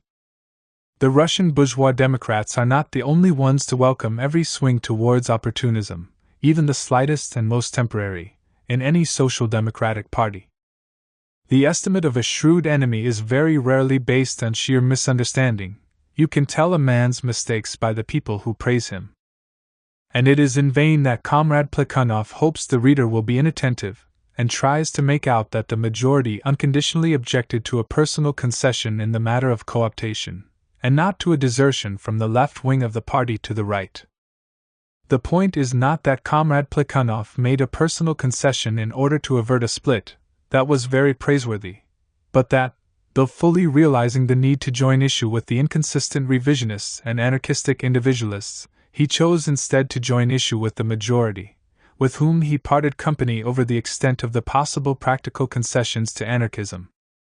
The point is not that Comrade Plekhanov changed the personal composition of the editorial board, but that he betrayed his position of opposing revisionism and anarchism and ceased to defend that position in the central organ of the party.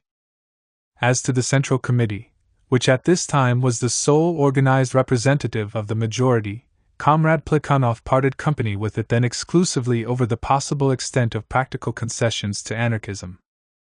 Nearly a month had elapsed since November 1st, when my resignation had given a free hand to the policy of killing with kindness. Comrade Plekhanov had had every opportunity, through all sorts of contacts, to test the expedience of this policy.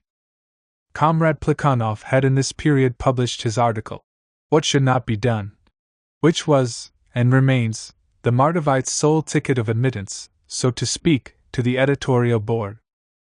The watchwords, revisionism, which we should contend with, but sparing the adversary, and anarchistic individualism, which should be courted and killed with kindness, were printed on this ticket in imposing italics.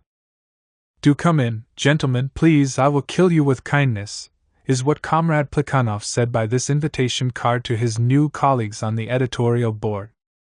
Naturally, all that remained to the Central Committee was to say its last word. That is what ultimatum means, a last word as to a possible peace, about what, in its opinion, was the permissible extent of practical concessions to anarchistic individualism. Either you want peace, in which case here are a certain number of seats to prove our kindness, peaceableness, readiness to make concessions, etc. We cannot allow you any more if peace is to be guaranteed in the party, peace not in the sense of an absence of controversy, but in the sense that the party will not be destroyed by anarchistic individualism. Take these seats and swing back again little by little from Akhimov to Plekhanov. Or else you want to maintain and develop your point of view, to swing over altogether to Akhimov, if only in the realm of organizational questions, and to convince the party that you, not Plekhanov, are right, in which case form a writers' group of your own, secure representation at the next Congress, and set about winning a majority by an honest struggle, by open controversy. This alternative, which was quite explicitly submitted to the Mardavites in the Central Committee ultimatum of November 25, 1903, see State of Siege and Commentary on the League Minutes, was in full harmony with the letter Plekhanov and I had sent to the former editors on October 6, 1903. Either it is a matter of personal irritation, in which case, if the worst comes to the worst, we might even co-opt, or it is a matter of a difference of principle, in which case you must first convince the party, and only then talk about changing the personal composition of the central bodies. The Central Committee could the more readily leave it to the Mardavites to make this delicate choice for themselves, since at this very time Comrade Martov in his Profession de Foi, once more in the minority, wrote the following. The minority lay claim to only one honor, namely, to be the first in the history of our party to show that one can be defeated and yet not form a new party. This position of the minority follows from all their views on the organizational development of the party. It follows from the consciousness of their strong ties with the party's earlier work. The minority do not believe in the mystic power of paper revolutions, and see in the deep roots which their endeavors have in life a guarantee that by purely ideological propaganda within the party they will secure the triumph of their principles of organization. My italics! What proud and magnificent words! And how bitter it was to be taught by events that they were merely words. I hope you will forgive me, Comrade Martov, but now I claim on behalf of the majority this honor, which you have not deserved. The honor will indeed be a great one worth fighting for the circles have left us the tradition of an extraordinarily light-hearted attitude towards splits and an extraordinarily zealous application of the maxim, either coats off, or let's have your hand. The big pleasure of having a united party was bound to outweigh, and did outweigh, the little annoyances in the shape of the squabbling over cooptation. I resigned from the central organ, and Comrade Y, who had been delegated by Plekhanov and myself to the party council on behalf of the editorial board of the central organ, resigned from the council. The Mardovites replied to the Central Committee's last word as to peace with a letter, see publications mentioned, which was tantamount to a declaration of war. Then, and only then, did I write my letter to the editorial board, Iskra, number 53, on the subject of publicity. If it comes to talking about revisionism and discussing inconsistency, anarchistic individualism, and the defeat of various leaders, then, gentlemen, let us tell all that occurred, without reservation. That was the gist of this letter about publicity. The editorial board replied with angry abuse and the lordly admonition, do not dare to stir up the pettiness and squabbling of circle life. Iskra, number 53. Is that so? I thought to myself. The pettiness and squabbling of circle life? Well, yes, Ismir wrecked, gentlemen, there I agree with you. Why, that means that you directly class all this fuss over cooptation as circle squabbling. That is true. But what discord is this? In the editorial of this same issue, number 53, this same editorial board, we must suppose, talks about bureaucracy, formalism, and the rest. As it subsequently turned out, the discord was explained very simply. It was a discord among the editors of the central organ. It was Plekhanov who wrote about squabbling, see his admission in A Sad Misunderstanding, number 57, while the editorial, Our Congress, was written by Martov, State of Siege, page 84. They were tugging in different directions. Lenin do not dare to raise the question of the fight for cooptation to the central organ, for that would be squabbling. But we will raise the question of cooptation to the Central Committee, and will not call it squabbling, but a difference of principle on the subject of formalism. No, dear comrades, I said to myself, permit me not to permit you that. You want to fire at my fort, and yet demand that I surrender my artillery. What jokers you are! And so I wrote and published outside of Iskra my letter to the editors, why I resigned from the Iskra editorial board, briefly relating what had really occurred, and asking yet again whether peace was not possible on the basis of the following division: you take the central organ, we take the Central Committee. Neither side will then feel alien in the party, and we will argue about the swing towards opportunism, first in the press, and then, perhaps, at the Third Party Congress. In reply to this mention of peace, the enemy opened fire with all his batteries, including even the council. Shells rained on my head. Autocrat, Schweitzer, bureaucrat, formalist, supercenter, one-sided, stiff-necked, obstinate, narrow-minded, suspicious, quarrelsome. Very well, my friends. Have you finished? You have nothing more in reserve? Poor ammunition, I must say. Now comes my turn. Let us examine the content of the new Iskra's new views on organization and the relation of these views to that division of our party into majority and minority, the true character of which we have shown by our analysis of the debates and voting at the Second Congress. Q. The new Iskra. Opportunism in questions of organization. As the basis for an analysis of the principles of the new Iskra, we should unquestionably take the two articles of Comrade Axelrod. The concrete meaning of some of his favorite catchwords has already been shown at length. Now we must try to leave their concrete meaning on one side and delve down to the line of thought that caused the minority to arrive, in connection with this or that minor and petty matter, at these particular slogans rather than any others, must examine the principles behind these slogans, irrespective of their origin, irrespective of the question of cooptation. Concessions are all the fashion nowadays, so let us make a concession to Comrade Axelrod and take his theory seriously. Comrade Axelrod's basic thesis, Iskra, number 57, is that, from the very outset, our movement harbored two opposite trends, whose mutual antagonism could not fail to develop and to affect the movement parallel with its own development. To be specific, in principle, the proletarian aim of the movement, in Russia, is the same as that of Western social democracy. But in our country, the masses of the workers are influenced by a social element alien to them, namely, the radical intelligentsia.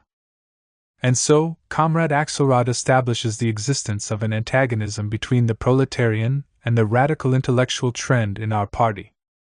In this, Comrade Axelrod is undoubtedly right. The existence of such an antagonism, and not in the Russian Social Democratic Party alone, is beyond question. What is more, everyone knows that it is this antagonism that largely accounts for the division of present-day social democracy into revolutionary, also known as orthodox, and opportunist, revisionist, ministerialist, reformist, social democracy, which during the past 10 years of our movement has become fully apparent in Russia too. Everyone also knows that the proletarian trend of the movement is expressed by orthodox social democracy, while the trend of the democratic intelligentsia is expressed by opportunist social democracy. But after so closely approaching this piece of common knowledge, Comrade Axelrod begins timidly to back away from it. He does not make the slightest attempt to analyze how this division manifested itself in the history of Russian social democracy in general, and at our party Congress in particular, although it is about the Congress that he is writing. Like all the other editors of the New Iskra, Comrade Axelrod displays a mortal fear of the minutes of this Congress. This should not surprise us after all that has been said above, but in a theoretician who claims to be investigating the different trends in our movement, it is certainly a queer case of truth phobia. Backing away, because of this malady, from the latest and most accurate material on the trends in our movement, Comrade Axelrod seeks salvation in the sphere of pleasant daydreaming. He writes, "Has not legal Marxism, or semi-Marxism, provided our liberals with a literary leader?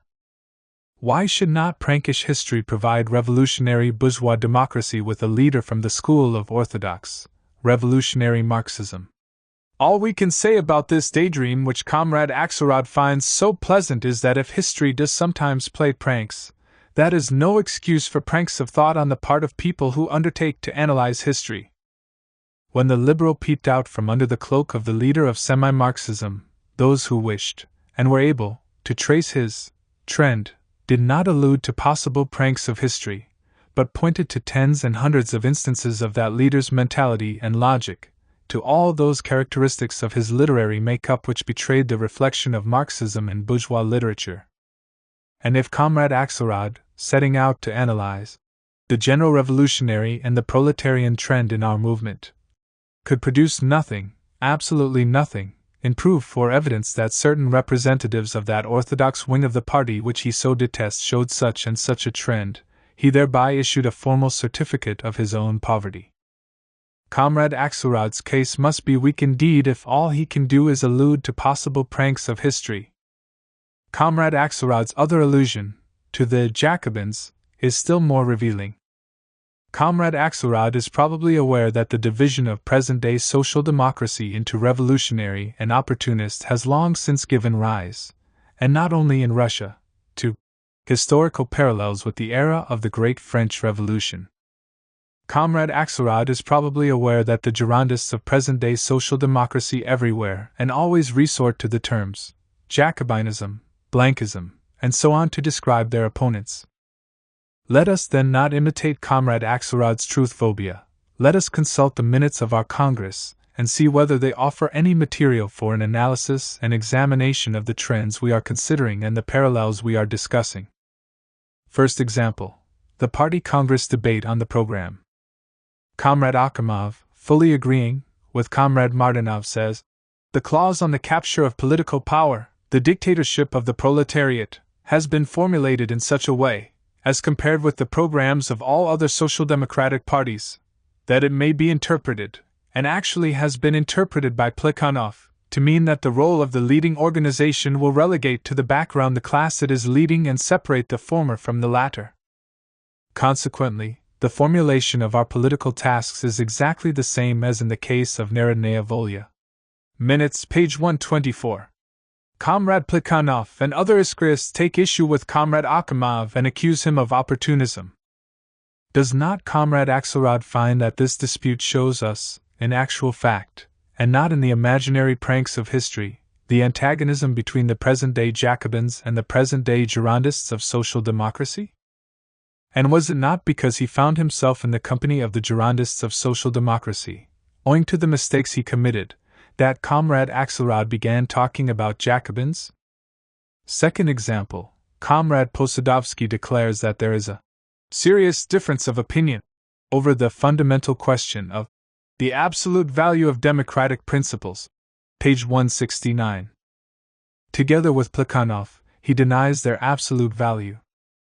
The leaders of the Center, or Marsh, Igorov, and of the anti-Iskrists, Goldblatt, vehemently opposed this view and accused Plekhanov of imitating bourgeois tactics. Page 170. This is exactly Comrade Axelrod's idea of a connection between orthodoxy and the bourgeois trend, the only difference being that in Axelrod's case it is vague and general, whereas Goldblatt linked it up with specific issues. Again we ask, does not Comrade Axelrod find that this dispute, too, shows us palpably, at our party congress, the antagonism between the Jacobins and the Girondists of present-day social democracy? Is it not because he finds himself in the company of the Girondists that Comrade Axelrod raises this outcry against the Jacobins? Third example, the debate on paragraph 1 of the rules. Who is it that defends the proletarian trend in our movement? Who is it that insists that the worker is not afraid of organization, that the proletarian has no sympathy for anarchy, that he values the incentive to organize? Who is it that warns us against the bourgeois intelligentsia, permeated through and through with opportunism? The Jacobins of social democracy. And who is it that tries to smuggle radical intellectuals into the party? Who is it that is concerned about professors, high school students, freelances, the radical youth? The Girondist Axelrod together with the Girondist Lieber. How clumsily Comrade Axelrod defends himself against the false accusation of opportunism that at our party congress was openly leveled at the majority of the Emancipation of Labor group. By taking up the hackneyed Bernsteinian refrain about Jacobinism, Blankism, and so on, he defends himself in a manner that only bears out the accusation. He shouts about the menace of the radical intellectuals in order to drown out his own speeches at the party congress, which were full of concern for these intellectuals. These dreadful words, Jacobinism and the rest, are expressive of opportunism and nothing else. A Jacobin who wholly identifies himself with the organization of the proletariat, a proletariat conscious of its class interests, is a revolutionary social democrat. A Girondist who sighs after professors and high school students, who is afraid of the dictatorship of the proletariat, and who yearns for the absolute value of democratic demands is an opportunist. It is only opportunists who can still detect a danger in conspiratorial organizations today, when the idea of confining the political struggle to conspiracy has been refuted thousands of times in the press and has long been refuted and swept aside by the realities of life, and when the cardinal importance of mass political agitation has been elucidated and reiterated to the point of nausea. The real basis of this fear of conspiracy, of Blankism, is not any feature to be found in the practical movement, as Bernstein and company have long, and vainly, been trying to make out, but the Girondist timidity of the bourgeois intellectual, whose mentality so often shows itself among the social democrats of today. Nothing could be more comical than these laborious efforts of the new Iskra to utter a new word of warning, uttered hundreds of times before, against the tactics of the French conspirator revolutionaries of the 40s and 60s, number 62, editorial. In the next issue of Iskra, the Girondists of present-day social democracy will no doubt show us a group of French conspirators of the 40s for whom the importance of political agitation among the working masses, the importance of the labor press as the principal means by which the party influences the class, was an elementary truth they had learned and assimilated long ago. However, the tendency of the new Iskra to repeat the elements and go back to the ABC while pretending to be uttering something new is not fortuitous. It is an inevitable consequence of the situation Axelrod and Martov find themselves in, now that they have landed in the opportunist wing of our party. There is nothing for it. They have to repeat the opportunist phrases, they have to go back, in order to try to find in the remote past some sort of justification for their position, which is indefensible from the point of view of the struggle at the Congress and of the shades and divisions in the party that took shape there. To the Akimovite profundities about Jacobinism and Blankism. Comrade Axelrod adds Achamovite lamentations to the effect that not only the economists, but the politicians, as well, were one-sided, excessively infatuated, and so on and so forth. Reading the high-flown disquisitions on this subject in the New Iskra, which conceitedly claims to be above all this one-sidedness and infatuation, one asks in perplexity, whose portrait is it they are painting? Where is it that they hear such talk? Who does not know that the division of the Russian Social Democrats into economists and politicians has long been obsolete? Go through the files of Iskra for the last year or two before the Party Congress, and you will find that the fight against economism subsided and came to an end altogether as far back as 1902. You will find, for example, that in July 1903, number 43, the times of economism are spoken of as being definitely over, economism is considered dead and buried, and any infatuations of the politicians are regarded as obvious atavism. Why, then, do the new editors of Iskra revert to this dead and buried division? Did we fight the Achamovs at the Congress on account of the mistakes they made in Rabbakai Dialogue 2 years ago? If we had, we should have been sheer idiots. But everyone knows that we did not, that it was not for their old, dead and buried mistakes in Rabbakai Dialogue that we fought the Achamovs at the Congress, but for the new mistakes they committed in their arguments and their voting at the Congress. It was not by their stand in Rabbakai Dialogue, but by their stand at the Congress, that we judged which mistakes were really a thing of the past, and which still lived and called for controversy. By the time of the Congress, the old division into economists and politicians no longer existed, but various opportunist trends continued to exist. They found expression in the debates and voting on a number of issues, and finally led to a new division of the party into majority and minority. The whole point is that the new editors of Iskra are, for obvious reasons, trying to gloss over the connection between this new division and contemporary opportunism in our party, and are, in consequence, compelled to go back from the new division to the old one. Their inability to explain the political origin of the new division, or their desire, in order to prove how accommodating they are, to cast a veil, see Plekhanov's article on economism, in number 53 of Iskra. The subtitle of the article appears to contain a slight misprint. Instead of Reflections on the Second Party Congress, it should apparently read On the League Congress, or even On Co-optation. However appropriate concessions to personal claims may be under certain circumstances, it is quite inadmissible, from the party, not the Philistine standpoint, to confuse the issues that are agitating the party and to substitute for the new mistake of Martov and Axelrod, who have begun to swing from orthodoxy towards opportunism, the old mistake, never recalled today by anyone except the new Iskra, of the Martinovs and Achamovs, who perhaps may now be prepared to swing from opportunism towards orthodoxy on many questions of program and tactics.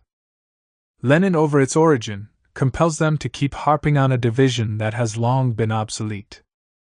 Everyone knows that the new division is based on a difference over questions of organization, which began with the controversy over principles of organization, paragraph 1 of the rules, and ended up with a practice worthy of anarchists. The old division into economists and politicians was based mainly on a difference over questions of tactics. In its efforts to justify this retreat from the more complex, truly topical and burning issues of party life to issues that have long been settled and have now been dug up artificially, the new Iskra resorts to an amusing display of profundity for which there can be no other name than tailism. Started by Comrade Axelrod, there runs like a crimson thread through all the writing of the new Iskra the profound idea that content is more important than form, that program and tactics are more important than organization, that the vitality of an organization is in direct proportion to the volume and value of the content it puts into the movement, that centralism is not an end in itself, not an all-saving talisman, etc., etc. Great and profound truths. The program is indeed more important than tactics, and tactics more important than organization. The alphabet is more important than etymology, and etymology more important than syntax. But what would we say of people who, after failing in an examination in syntax, went about pluming and priding themselves on being left in a lower class for another year? Comrade Axelrod argued about principles of organization like an opportunist, paragraph 1, and behaved inside the organization like an anarchist, lead Congress, and now he is trying to render social democracy more profound. Sour grapes. What is organization, properly speaking? Why, it is only a form. What is centralism? After all, it is not a talisman. What is syntax? Why, it is less important than etymology. It is only the form of combining the elements of etymology. Will not Comrade Alexandrov agree with us? The new editors of Iskra triumphantly ask.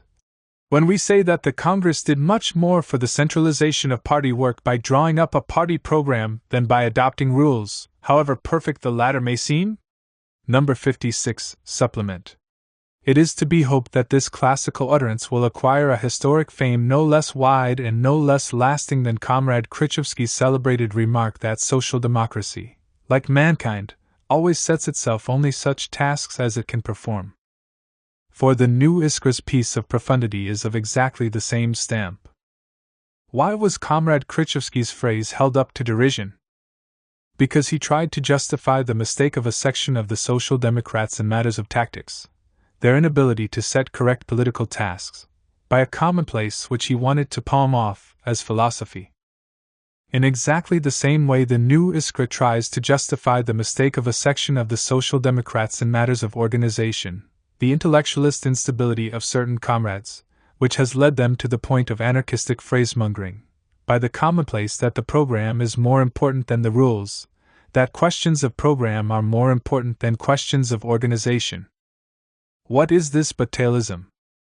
What is it but pluming oneself on having been left in a lower class for another year? The adoption of a program contributes more to the centralization of the work than the adoption of rules. How this commonplace, palmed off as philosophy, reeks of the mentality of the radical intellectual, who has much more in common with bourgeois decadence than with social democracy. Why, the word centralization is used in this famous phrase in a sense that is nothing but symbolical.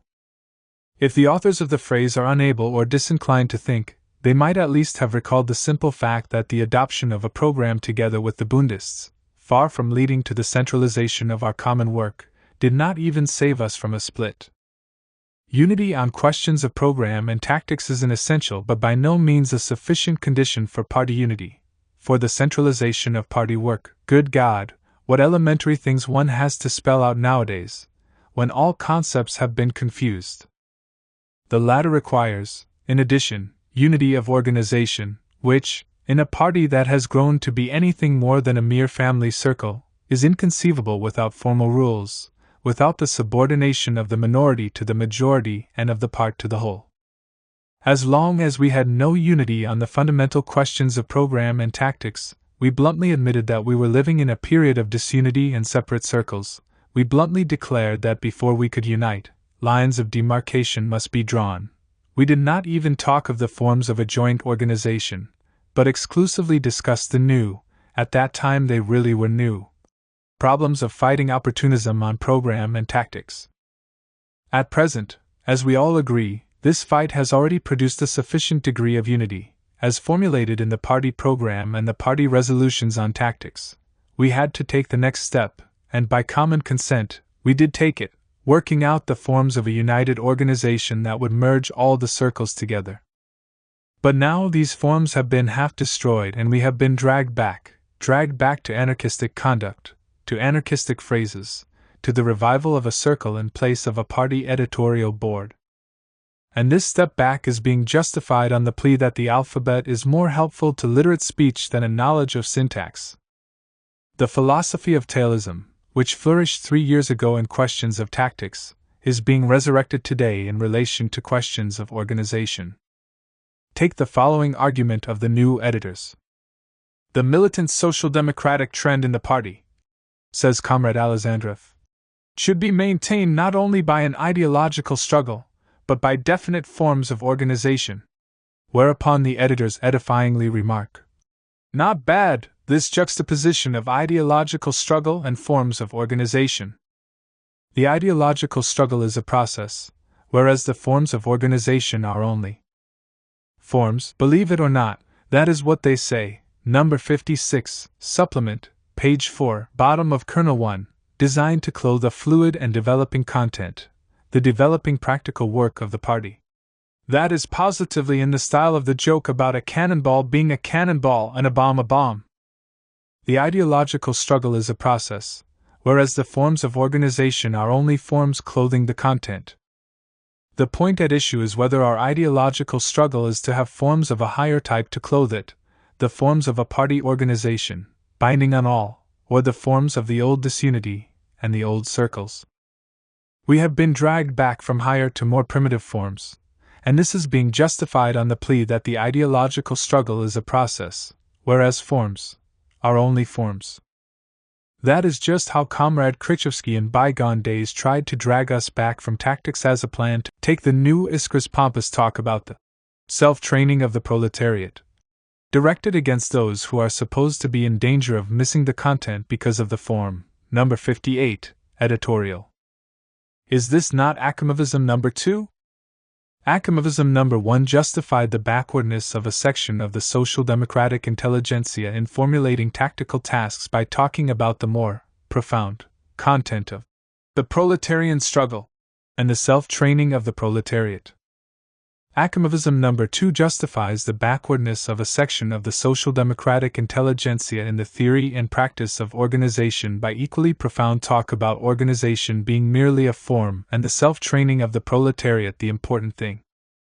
Let me tell you, gentlemen who are so solicitous about the younger brother, that the proletariat is not afraid of organization and discipline.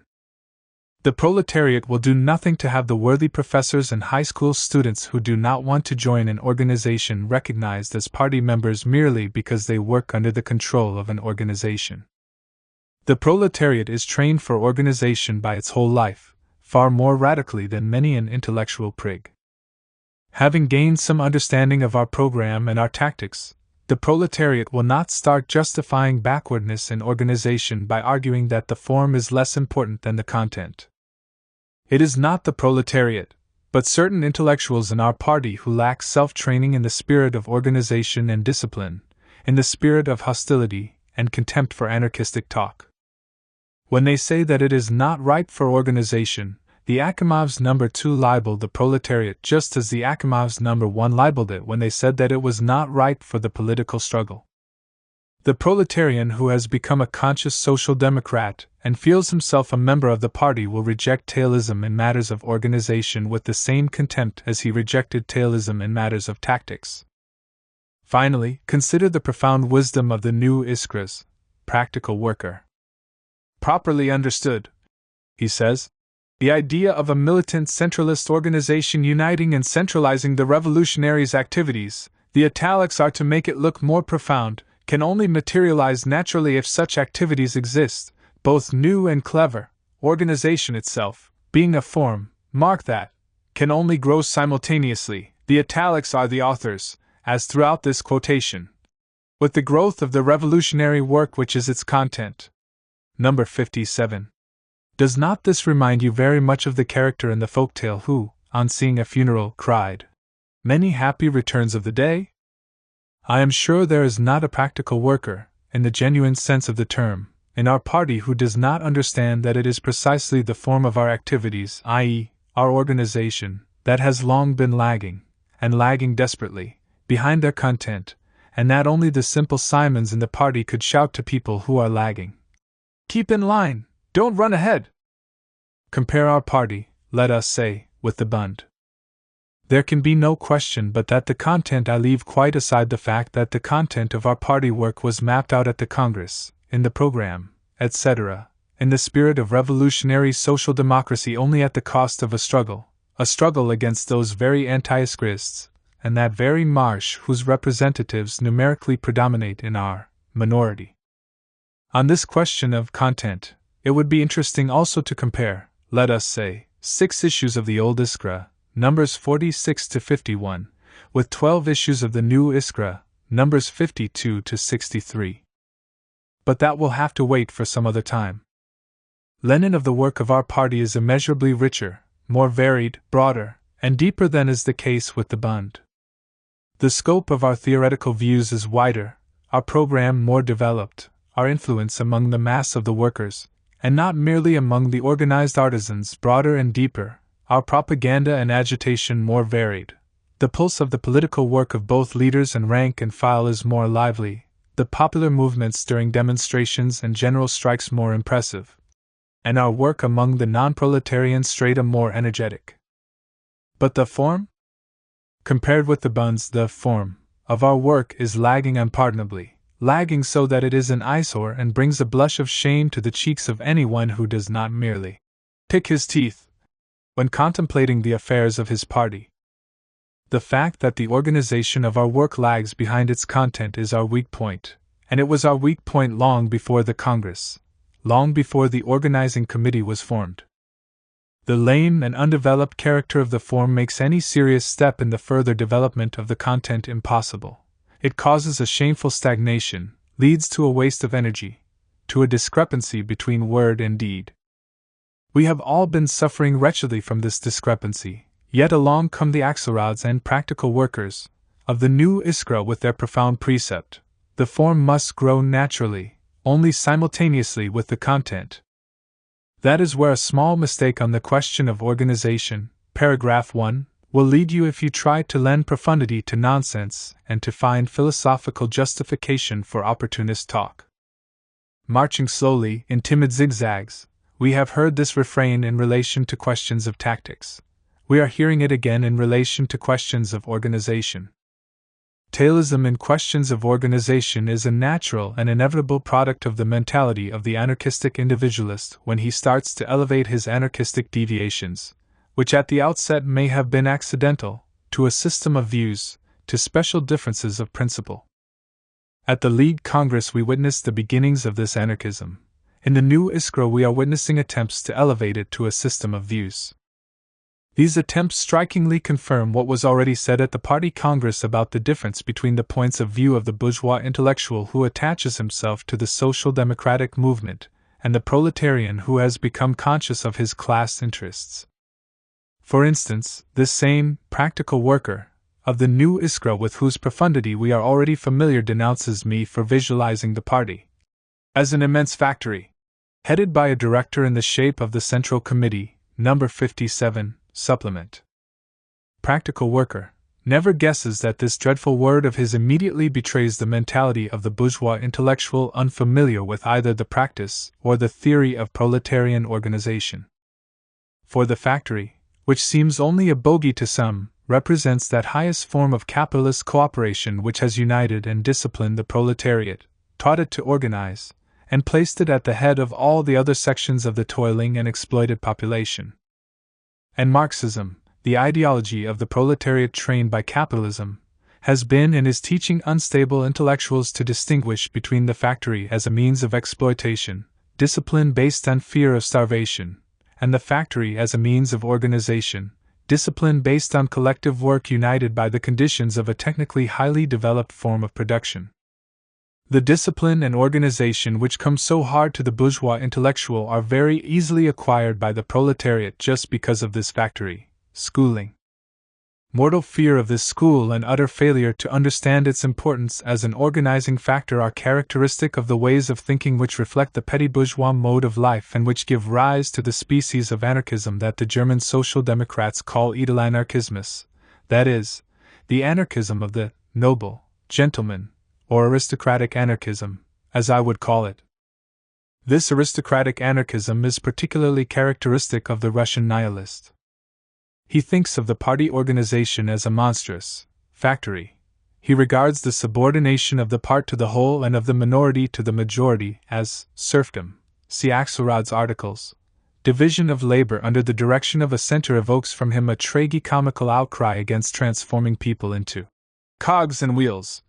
To turn editors into contributors being considered a particularly atrocious species of such transformation.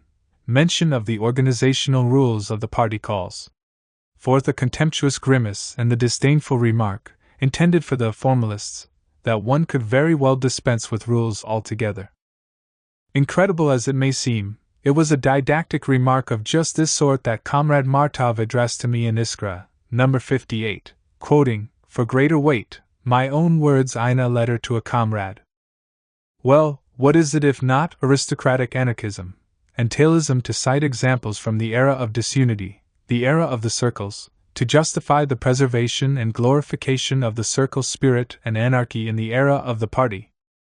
Why did we not need rules before?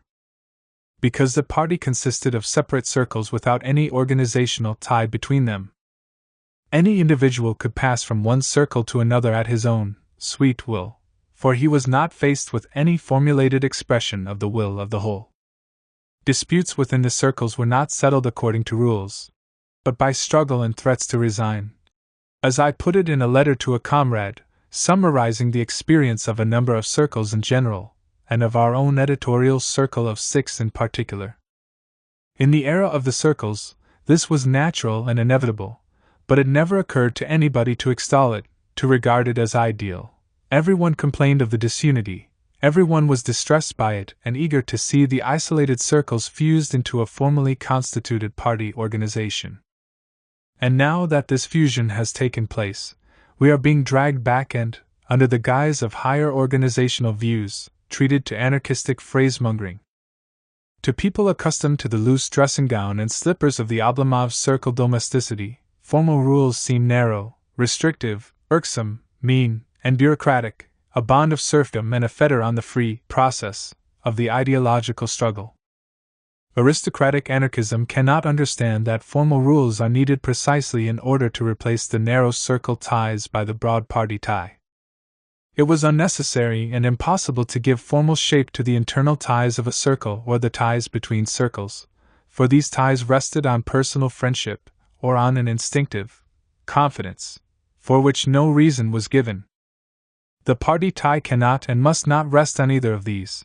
It must be founded on formal, bureaucratically worded rules, bureaucratic from the standpoint of the undisciplined intellectual, strict adherence to which can alone safeguard us from the willfulness and caprices characteristic of the circles, from the circle wrangling that goes by the name of the free process of the ideological struggle. The editors of the new Iskra tried to trump Alexandrov with the didactic remark that confidence is a delicate thing and cannot be hammered into people's hearts and minds. Number 56, Supplement. The editors do not realize that by this talk about confidence, naked confidence, they are once more betraying their aristocratic anarchism and organizational tailism. When I was a member of a circle only, whether it was the circle of the 6 editors or the Iskra organization, I was entitled to justify my refusal, say, to work with X merely on the grounds of lack of confidence, without stating reason or motive. But now that I have become a member of a party, I have no right to plead lack of confidence in general, for that would throw open the doors to all the freaks and whims of the old circles. I am obliged to give formal reasons for my confidence, or lack of confidence. That is, to cite a formally established principle of our program, tactics or rules.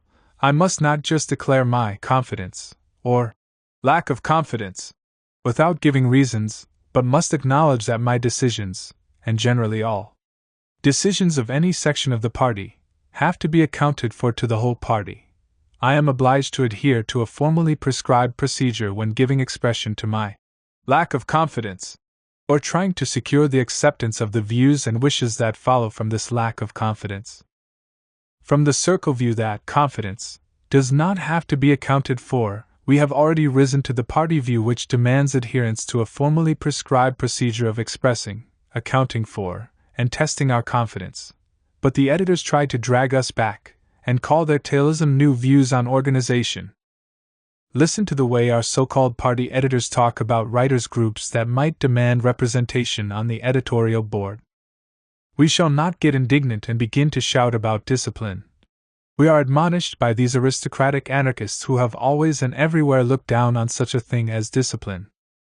We shall either arrange the matter, sick with the group, if it is sensible, or just laugh at its demands. Dear me, what a lofty and noble rebuff to vulgar, factory, formalism! But in reality it is the old circle phraseology furbished up a little and served up to the party by an editorial board which feels that it is not a party institution, but the survival of an old circle. The intrinsic falsity of this position inevitably leads to the anarchistic profundity of elevating the disunity they hypocritically proclaim to be past and gone to a principle of social democratic organization. There is no need for any hierarchy of higher and lower party bodies and authorities. Aristocratic anarchism regards such a hierarchy as the bureaucratic invention of ministries, departments, etc. See Axelrod's article. There is no need for the part to submit to the whole. There is no need for any formal bureaucratic definition of party methods of arranging matters or of delimiting differences. Let the old circle wrangling be sanctified by pompous talk about genuinely social democratic methods of organization. This is where the proletarian who has been through the school of the factory can and should teach a lesson to anarchistic individualism. The class-conscious worker has long since emerged from the state of infancy when he used to fight shy of the intellectual as such. The class-conscious worker appreciates the richer store of knowledge and the wider political outlook which he finds among social democratic intellectuals. But as we proceed with the building of a real party, the class-conscious worker must learn to distinguish the mentality of the soldier of the proletarian army from the mentality of the bourgeois intellectual who parades anarchistic phrases. He must learn to insist that the duties of a party member be fulfilled not only by the rank and file, but by the people at the top. As well, he must learn to treat tailism in matters of organization with the same contempt as he used, in days gone by, to treat tailism in matters of tactics. Inseparably connected with Girondism and aristocratic anarchism is the last characteristic feature of the new Iskra's attitude towards matters of organization, namely, its defense of autonomism as against centralism. This is the meaning in principle, if it has any such meaning I leave aside here, as in this section generally, the co-optational meaning of this outcry. Lenin, of its outcry against bureaucracy and autocracy, of its regrets about an undeserved disregard for the non-Iskrists, who defended autonomism at the Congress, of its comical howls about a demand for unquestioning obedience, of its bitter complaints of jack-in-office rule, etc., etc. The opportunist wing of any party always defends and justifies all backwardness, whether in program, tactics, or organization. The new Iskra's defense of backwardness in organization, its tailism, is closely connected with the defense of autonomism. True, autonomism has, generally speaking, been so discredited already by the 3 years' propaganda work of the old Iskra that the new Iskra is ashamed, as yet, to advocate it openly. It still assures us of its sympathy for centralism, but shows it only by printing the word centralism in italics. Actually, it is enough to apply the slightest touch of criticism to the principles of the genuinely social democratic, not anarchistic, quasi-centralism of the new Iskra for the autonomous standpoint to be detected at every step. Is it not now clear to all and sundry that on the subject of organization Axelrod and Martov have swung over to Akhimov? Have they not solemnly admitted it themselves in the significant words, undeserved disregard for the non-Iskrists? And what was it but autonomism that Akhimov and his friends defended at our party congress?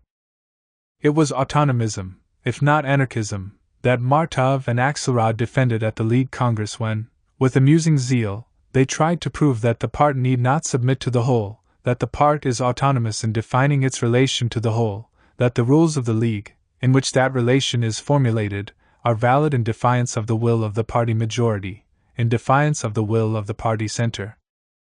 And it is autonomism that Comrade Martov is now openly defending in the columns of the new Iskra, number 60, in the matter of the right of the Central Committee to appoint members to the local committees. I shall not speak of the puerile sophistries which Comrade Martov used to defend autonomism at the League Congress, and is still using in the new Iskra in enumerating various paragraphs of the rules. Comrade Martov omitted the one which deals with the relation of the whole to the part. The Central Committee allocates the party forces. Paragraph 6. Can one allocate forces without transferring people from one committee to another? It is positively awkward to have to dwell on such elementary things. Lenin. The important thing here is to note the undoubted tendency to defend autonomism against centralism, which is a fundamental characteristic of opportunism in matters of organization. Perhaps the only attempt to analyze the concept bureaucracy is the distinction drawn in the New Iskra, number 53, between the formal democratic principle, author's italics, and the formal bureaucratic principle. This distinction, which, unfortunately, was no more developed or explained than the reference to the non-Iskrists, contains a grain of truth. Bureaucracy versus democracy is in fact centralism versus autonomism. It is the organizational principle of revolutionary social democracy as opposed to the organizational principle of opportunist social democracy. The latter strives to proceed from the bottom upward, and therefore, wherever possible and as far as possible, upholds autonomism and democracy, carried by the overzealous, to the point of anarchism. The former strives to proceed from the top downward, and upholds an extension of the rights and powers of the center in relation to the parts. In the period of disunity and separate circles, this top from which revolutionary social democracy strove to proceed organizationally was inevitably one of the circles, the one enjoying most influence by virtue of its activity and its revolutionary consistency, in our case, the Iskra organization. In the period of the restoration of actual party unity and dissolution of the obsolete circles in this unity, this top is inevitably the Party Congress, as the supreme organ of the party. The Congress as far as possible includes representatives of all the active organizations, and by appointing the central institutions, often with a membership which satisfies the advanced elements of the party more than the backward and is more to the taste of its revolutionary than its opportunist wing, makes them the top until the next Congress. Such, at any rate, is the case among the social democratic Europeans, although little by little this custom, so abhorrent in principle to anarchists, is beginning to spread, not without difficulty and not without conflicts and squabbles, to the social democratic Asiatics. It is highly interesting to note that these fundamental characteristics of opportunism in matters of organization, autonomism, aristocratic or intellectualist anarchism, tailism, and Girondism, are, mutatis mutandis, with appropriate modifications, to be observed in all the social democratic parties in the world. Wherever there is a division into a revolutionary and an opportunist wing, and where is there not? Only quite recently this was very strikingly revealed in the German Social Democratic Party, when its defeat at the elections in the 20th electoral division of Saxony, known as the Gore Incident. Gore was returned to the Reichstag on June 16, 1903, from the 15th division of Saxony, but after the Dresden Congress, 22, he resigned his seat. The electorate of the 20th Division, which had fallen vacant on the death of Rosenau, wanted to put forward Gore as candidate. The Central Party Executive and the Regional Party Executive for Saxony opposed this, and while they had no formal right to forbid Gore's nomination, they succeeded in getting him to decline. The Social Democrats were defeated at the polls. Lenin brought the question of the principles of party organization to the fore. That this incident should have become an issue of principle was largely due to the zeal of the German opportunists. Gore, an ex-parson, author of the fairly well-known book Drei Monate Fabrikarbeiter, and one of the heroes of the Dresden Congress, is himself an extreme opportunist, and the Sozialistische Monatsheft, Socialist Monthly, the organ of the consistent German opportunists, at once took up the cudgels on his behalf. Opportunism in program is naturally connected with opportunism in tactics and opportunism in organization. The exposition of the new point of view was undertaken by Comrade Wolfgang Heine. To give the reader some idea of the political complexion of this typical intellectual, who on joining the social democratic movement brought with him opportunist habits of thought, it is enough to say that Comrade Wolfgang Heine is something less than a German Comrade Akimov, and something more than a German Comrade Igorov. Comrade Wolfgang Heine took the field in the Sozialistische Monatsheft with no less pomp than Comrade Axelrod in the New Iskra. The very title of his article is priceless. Democratic Observations on the Gore Incident. Sozialistische Monatsheft, No. 4, April. The contents are no less thunderous. Comrade W. Heine rises up in arms against encroachments on the autonomy of the constituency, champions the democratic principle, and protests against the interference of an appointed authority, i.e., the Central Party executive, in the free election of deputies by the people. The point at issue, Comrade W. Heine admonishes us, is not a random incident, but a general tendency towards bureaucracy and centralism in the party. A tendency, he says, which was to be observed before, but which is now becoming particularly dangerous. It must be recognized as a principle that the local institutions of the party are the vehicles of party life. A plagiarism on Comrade Martov's pamphlet once more in the minority. We must not accustom ourselves to having all important political decisions come from one center, and must warn the party against a doctrinaire policy which loses contact with life. Borrowed from Comrade Martov's speech at the party congress to the effect that life will assert itself. Rendering his argument more profound, Comrade W.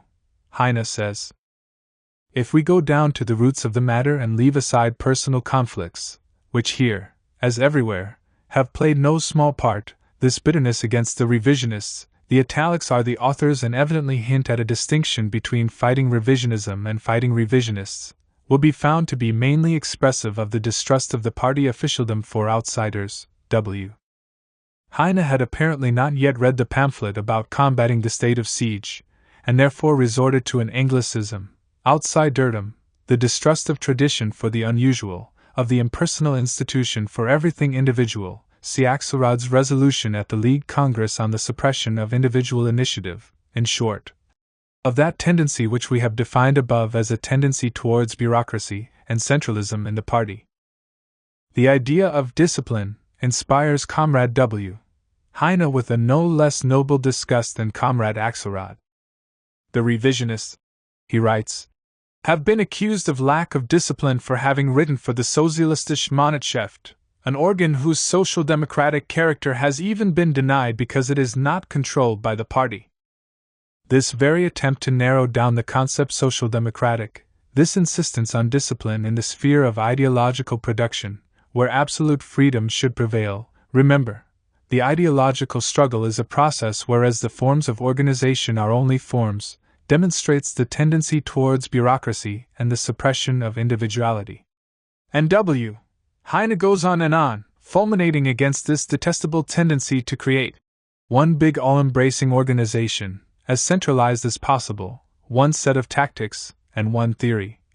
Against the demand for implicit obedience, blind submission.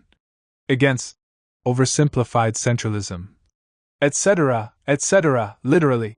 A la Axelrod. The controversy started by W. Heine spread, and as there were no squabbles about co-optation in the German party to obscure that issue, and as the German Akimovs displayed their complexion not only at congresses, but all the time, in a periodical of their own, the argument soon boiled down to an analysis of the principles of the orthodox and revisionist trends on the question of organization.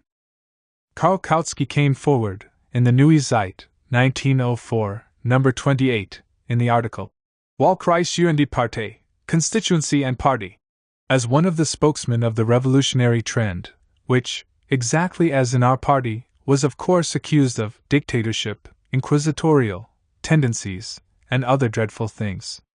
W. Heine's article, he says, expresses the line of thought of the whole revisionist trend. Not only in Germany, but in France and Italy as well, the opportunists are all staunch supporters of autonomism, of a slackening of party discipline, of reducing it to naught. Everywhere their tendencies lead to disorganization and to perverting the democratic principle into anarchism. Democracy does not mean absence of authority. Karl Kautsky informs the opportunists on the subject of organization. Democracy does not mean anarchy. It means the rule of the masses over their representatives, in distinction to other forms of rule, where the supposed servants of the people are in reality their masters. Kautsky traces at length the disruptive role played by opportunist autonomism in various countries. He shows that it is precisely the influx of a great number of bourgeois elements. Kautsky mentions Jauers as an example. The more these people deviated towards opportunism, the more They were bound to consider party discipline an impermissible constraint on their free personality. Lenin into the social democratic movement that is strengthening opportunism, autonomism, and the tendency to violate discipline, and once more he reminds us that organization is the weapon that will emancipate the proletariat. That organization is the characteristic weapon of the proletariat in the class struggle. In Germany, where opportunism is weaker than in France or Italy, autonomous tendencies have so far led only to more or less passionate declamations against dictators and grand inquisitors, against excommunication Banstrahl, excommunication. This is the German equivalent of the Russian state of siege and emergency laws. It is the dreadful word of the German opportunists. Lenin and heresy hunting, and to endless cavilling and squabbling, which would only result in endless strife if replied to by the other side. It is not surprising that in Russia, where opportunism in the party is even weaker than in Germany, autonomous tendencies should have produced fewer ideas and more passionate declamations and squabbling. It is not surprising that Kautsky arrives at the following conclusion. There is perhaps no other question on which revisionism in all countries, despite its multiplicity of form and hue, is so alike as on the question of organization. Kautsky, too, defines the basic tendencies of orthodoxy and revisionism in this sphere with the help of the dreadful word bureaucracy versus democracy. We are told, he says, that to give the party leadership the right to influence the selection of candidates for parliament by the constituencies is a shameful encroachment on the democratic principle, which demands that all political activity proceed from the bottom upward by the independent activity of the masses, and not from the top downward in a bureaucratic way. But if there is any democratic principle, it is that the majority must have predominance over the minority, and not the other way round. The election of a member of parliament by any constituency is an important matter for the party as a whole, which should influence the nomination of candidates, if only through its representatives, Vertrauensmänner. Whoever considers this too bureaucratic or centralistic, let him suggest that candidates be nominated by the direct vote of the party membership at large, simplish Parteigenossen. If he thinks this is not practicable, he must not complain of a lack of democracy when this function, like many others that concern the party as a whole, is exercised by one or several party bodies. It has long been common law in the German party for constituencies to come to a friendly understanding with the party leadership about the choice of candidates. But the party has grown too big for this tacit common law to suffice any longer. Common law ceases to be law when it ceases to be accepted as a matter of course, when its stipulations, and even its very existence, are called in question. Then it becomes necessary to formulate the law specifically, to codify it. To go over to more precise statutory definition, it is highly instructive to compare these remarks of Kautsky's about the replacement of a tacitly recognized common law by a formally defined statutory law with that whole changeover, which our party in general, and the editorial board in particular, have been undergoing since the party congress. Cf. the speech of V.I. Zasulich at the League Congress, page 66 etc., who does not seem to realize the full significance of this changeover. Lenin, Statutorische Fesselung, and accordingly, greater strictness, grosser Strafheit, of organization. Thus you have, in a different environment, the same struggle between the opportunist and the revolutionary wing of the party on the question of organization, the same conflict between autonomism and centralism, between democracy and bureaucracy, between the tendency to relax and the tendency to tighten organization and discipline, between the mentality of the unstable intellectual and that of the staunch proletarian, between intellectualist individualism and proletarian solidarity. What, one asks, was the attitude to this conflict of bourgeois democracy, not the bourgeois democracy which prankish history has only promised in private to show to Comrade Axelrod some day, but the real and actual bourgeois democracy which in Germany has spokesmen no less shrewd and observant than our own gentleman of Oswobozdenai.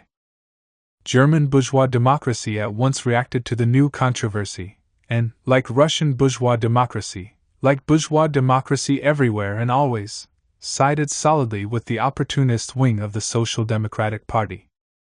The Frankfurter Zeitung, leading organ of the German Stock Exchange, published a thunderous editorial, Frankfurter Zeitung, April 7, 1904, number 97, evening edition, which shows that shameless plagiarizing of Axelrod is becoming a veritable disease with the German press. The stern Democrats of the Frankfurt Stock Exchange lash out furiously at the absolutism in the Social Democratic Party, at the party dictatorship, at the autocratic rule of the party authorities, at the interdicts, which are intended concurrently to chastise revisionism as a whole. Recall the false accusation of opportunism, at the insistence on blind obedience, deadening discipline, servile subordination, and the transforming of party members into political corpses, that is a good bit stronger than cogs and wheels. All distinctiveness of personality. The Knights of the Stock Exchange indignantly exclaim at the sight of the undemocratic regime among the Social Democrats. All individuality is to be held in opprobrium, because it is feared that they might lead to the French order of things, to Joursism and Millerandism, as was stated in so many words by Sindermann, who made the report on the subject at the Party Congress of the Saxon Social Democrats. And so, insofar as the new catchwords of the new Iskra on organization contain any principles at all, there can be no doubt that they are opportunist principles. This conclusion is confirmed both by the whole analysis of our Party Congress, which divided into a revolutionary and an opportunist wing, and by the example of all European social democratic parties, where opportunism in organization finds expression in the same tendencies, in the same accusations, and very often in the same catchwords. Of course, the national peculiarities of the various parties and the different political conditions in different countries leave their impress and make German opportunism quite dissimilar from French, French opportunism from Italian, and Italian opportunism from Russian. But the similarity of the fundamental division of all these parties into a revolutionary and an opportunist wing, the similarity of the line of thought, and the tendencies of opportunism and organization stand out clearly in spite of all this difference of conditions. No one will doubt today that the old division of the Russian Social Democrats into economists and politicians on questions of tactics was similar to the division of the whole international social democratic movement into opportunists and revolutionaries, although the difference between comrades Martinov and Akimov, on the one hand, and comrades von Vollmer and von Elm or Jouwers and Millerand, on the other, is very great. Nor can there be any doubt about the similarity of the main divisions on questions of organization, in spite of the enormous difference between the conditions of politically unenfranchised and politically free countries. It is extremely characteristic that the highly principled editors of the New Iskra, while briefly touching on the controversy between Kautsky and Heine, number 64, timidly evaded discussing the trends of principle manifested on questions of organization by opportunism and orthodoxy generally. Lenin, with large numbers of radical intellectuals in the ranks of our Marxists and our Social Democrats, the opportunism which their mentality produces has been, and is, bound to exist, in the most varied spheres and in the most varied forms. We fought opportunism on the fundamental problems of our world conception, on the questions of our program, and the complete divergence of aims inevitably led to an irrevocable break between the Social Democrats and the liberals who had corrupted our legal Marxism. We fought opportunism on tactical issues, and our divergence with comrades Khrushchevsky and Akimov on these less important issues was naturally only temporary, and was not accompanied by the formation of different parties. We must now vanquish the opportunism of Martov and Axelrod on questions of organization, which are, of course, less fundamental than questions of tactics, let alone of program, but which have now come to the forefront in our party life. When we speak of fighting opportunism, we must never forget a characteristic feature of present-day opportunism in every sphere, namely, its vagueness, amorphousness, elusiveness. An opportunist, by his very nature, will always evade taking a clear and decisive stand, he will always seek a middle course, he will always wriggle like a snake between two mutually exclusive points of view and try to agree with both and reduce his differences of opinion to petty amendments, doubts, innocent and pious suggestions, and so on and so forth. Comrade Edward Bernstein, an opportunist in questions of program, agrees with the revolutionary program of his party, and although he would no doubt like to have it radically revised, he considers this untimely, inexpedient, not so important as the elucidation of general principles of criticism, which mainly consist in uncritically borrowing principles and catchwords from bourgeois democracy. Comrade von Vollmer, an opportunist in questions of tactics, also agrees with the old tactics of revolutionary social democracy and also confines himself mostly to declamations, petty amendments, and sneers rather than openly advocates any definite, ministerial tactics. Comrades Martov and Axelrod, opportunists in questions of organization, have also failed so far to produce, though directly challenged to do so, any definite statement of principles that could be fixed by statute. They most certainly would like, a radical revision of our rules of organization, Iskra, number 58, page 2, Kernel 3, but they would prefer to devote themselves first to general problems of organization, for a really radical revision of our rules, which, in spite of paragraph 1, our centralist rules, would inevitably lead, if carried out in the spirit of the new Iskra, to autonomism, and Comrade Martov, of course, does not like to admit even to himself that he tends in principle towards autonomism. Their principles of organization therefore display all the colors of the rainbow. The predominant item consists of innocent passionate declamations against autocracy and bureaucracy, against blind obedience and cogs and wheels, declamations so innocent that it is still very difficult to discern in them what is really concerned with principle, and what is really concerned with cooptation. But as it goes on, the thing gets worse.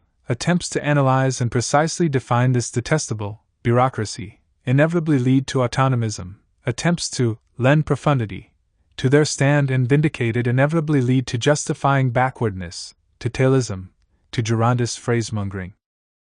At last there emerges the principle of anarchism, as the sole really definite principle, which for that reason stands out in practice in particular relief. Practice is always in advance of theory. Sneering at discipline, autonomism, anarchism, there you have the latter, which are opportunism in matters of organization, now climbs and now descends, skipping from rung to rung and skillfully dodging any definite statement of its principles. Those who recall the debate on paragraph 1 will now clearly see that the mistake committed by Comrade Martov and Comrade Axelrod over paragraph 1 had inevitably to lead, when developed and deepened, to opportunism in matters of organization. Comrade Martov's fundamental idea, self-enrollment in the party, was this same false democracy, the idea of building the party from the bottom upward. My idea, on the other hand, was bureaucratic, in the sense that the party was to be built from the top downward, from the party congress to the individual party organizations. The mentality of the bourgeois intellectual, anarchistic phrasemongering, and opportunist, tailist profundity were all already displayed in the debate on paragraph 1. Comrade Martov says in his State of Siege, page 20, that new ideas are beginning to be worked out by the new Iskra. That is true in the sense that he and Axelrod are really pushing ideas in a new direction, beginning with paragraph 1. The only trouble is that this direction is an opportunist one. The more they work in this direction, and the more this work is cleared of squabbling over cooptation, the deeper will they sink in the mire. Comrade Plekhanov already perceived this clearly at the Party Congress, and in his article, "What Should Not Be Done?" warned them once again, "I am prepared," he as much as said, "even to co-opt you, only don't continue along this road which can only lead to opportunism and anarchism." Martov and Axelrod would not follow this good advice. What? Not continue along this road? Agree with Lenin that the cooptation clamor is nothing but squabbling? Never. We'll show him that we are men of principle, and they have. They have clearly shown everyone that if they have any new principles at all, they are opportunist principles. Lenin, exactly the same stages are displayed by opportunism in matters of program and tactics, sneering at orthodoxy, narrowness, and immobility, revisionist criticism, and ministerialism, bourgeois democracy. There is a close psychological connection between this hatred of discipline and that incessant nagging note of injury which is to be detected in all the writings of all opportunists today in general, and of our minority in particular. They are being persecuted, hounded, ejected, besieged, and bullied. There is far more psychological and political truth in these catchwords than was probably suspected even by the author of the pleasant and witty joke about bullies and bullied. For you have only to take the minutes of our party congress to see that the minority are all those who suffer from a sense of injury, all those who at one time or another and for one reason or another were offended by the revolutionary Social Democrats. There are the Bundists and the Rabbi Dialoists, whom we offended so badly that they withdrew from the Congress. There are the Yuzni Rabbikyists, who were mortally offended by the slaughter of organizations in general and of their own in particular. There is Comrade Makhoff, who had to put up with offense every time he took the floor, for every time he did, he invariably made a fool of himself. And lastly, there are Comrade Martov and Comrade Axelrod, who were offended by the false accusation of opportunism in connection with paragraph 1 of the rules and by their defeat in the elections. All these mortal offenses were not the accidental outcome of impermissible witticisms, rude behavior, frenzied controversy, slamming of doors, and shaking of fists, as so many Philistines imagine to this day, but the inevitable political outcome of the whole 3 years' ideological work of Iskra. If in the course of these 3 years we were not just wagging our tongues, but giving expression to convictions which were to be translated into deeds, we could not but fight the anti-Iskrists and the Marsh at the Congress. And when, together with Comrade Martov, who had fought in the front line with visor up, we had offended such heaps of people, we had only to offend Comrade Axelrod and Comrade Martov ever such a little bit for the cup to overflow. Quantity was transformed into quality. The negation was negated. All the offended forgot their mutual scores, fell weeping into each other's arms, and raised the banner of revolt against Leninism. This amazing expression is Comrade Martov's State of Siege, page 68. Comrade Martov waited until he was 5-1 before raising the revolt against me alone. Comrade Martov argues very unskillfully. He wants to destroy his opponent by paying him the highest compliments. Lenin. A revolt is a splendid thing when it is the advanced elements who revolt against the reactionary elements. When the revolutionary wing revolts against the opportunist wing, it is a good thing. When the opportunist wing revolts against the revolutionary wing, it is a bad business. Comrade Plekhanov is compelled to take part in this bad business in the capacity of a prisoner of war, so to speak. He tries to vent his spleen by fishing out isolated awkward phrases by the author of some resolution in favor of the majority, and exclaiming, "Per Comrade Lenin!" A fine lot his orthodox supporters are. Iskra, number 63, supplement. Well, Comrade Plekhanov, all I can say is that if I am poor, the editors of the new Iskra are downright paupers. However poor I may be, I have not yet reached such utter destitution as to have to shut my eyes to the party congress and hunt for material for the exercise of my wit in the resolutions of committeemen. However poor I may be, I am 1,000 times better off than those whose supporters do not utter an awkward phrase inadvertently, but on every issue, whether of organization, tactics, or program, adhere stubbornly and persistently to principles which are the very opposite of the principles of revolutionary social democracy. However poor I may be, I have not yet reached the stage of having to conceal from the public the praises lavished on me by such supporters. And that is what the editors of the new Iskra have to do. Reader, do you know what the Voronezh Committee of the Russian Social Democratic Labor Party stands for? If not, read the minutes of the party congress. You will learn from them that the line of that committee is wholly expressed by Comrade Akhimov and Comrade Bricker, who at the Congress fought the revolutionary wing of the party all along the line, and who scores of times were ranked as opportunists by everybody, from Comrade Plekhanov to Comrade Popov. Well, this Voronezh Committee, in its January leaflet, number 12, January 1904, makes the following statement. A great and important event in the life of our steadily growing party took place last year, The Second Congress of the RSDLP, a congress of the representatives of its organizations. Convening a party congress is a very complicated matter, and under the prevailing monarchical regime, a very dangerous and difficult one. It is therefore not surprising that it was carried out in a far from perfect way, and that the Congress itself, although it passed off without mishap, did not live up to all the party's expectations. The comrades whom the Conference of 1902 commissioned to convene the Congress were arrested, and the Congress was arranged by persons who represented only one of the trends in Russian social democracy, viz., the Iskrists. Many organizations of social democrats who did not happen to be Iskrists were not invited to take part in the work of the Congress. Partly for this reason, the task of drawing up a program and rules for the party was carried out by the Congress in an extremely imperfect manner. The delegates themselves admit that there are important flaws in the rules which may lead to dangerous misunderstandings.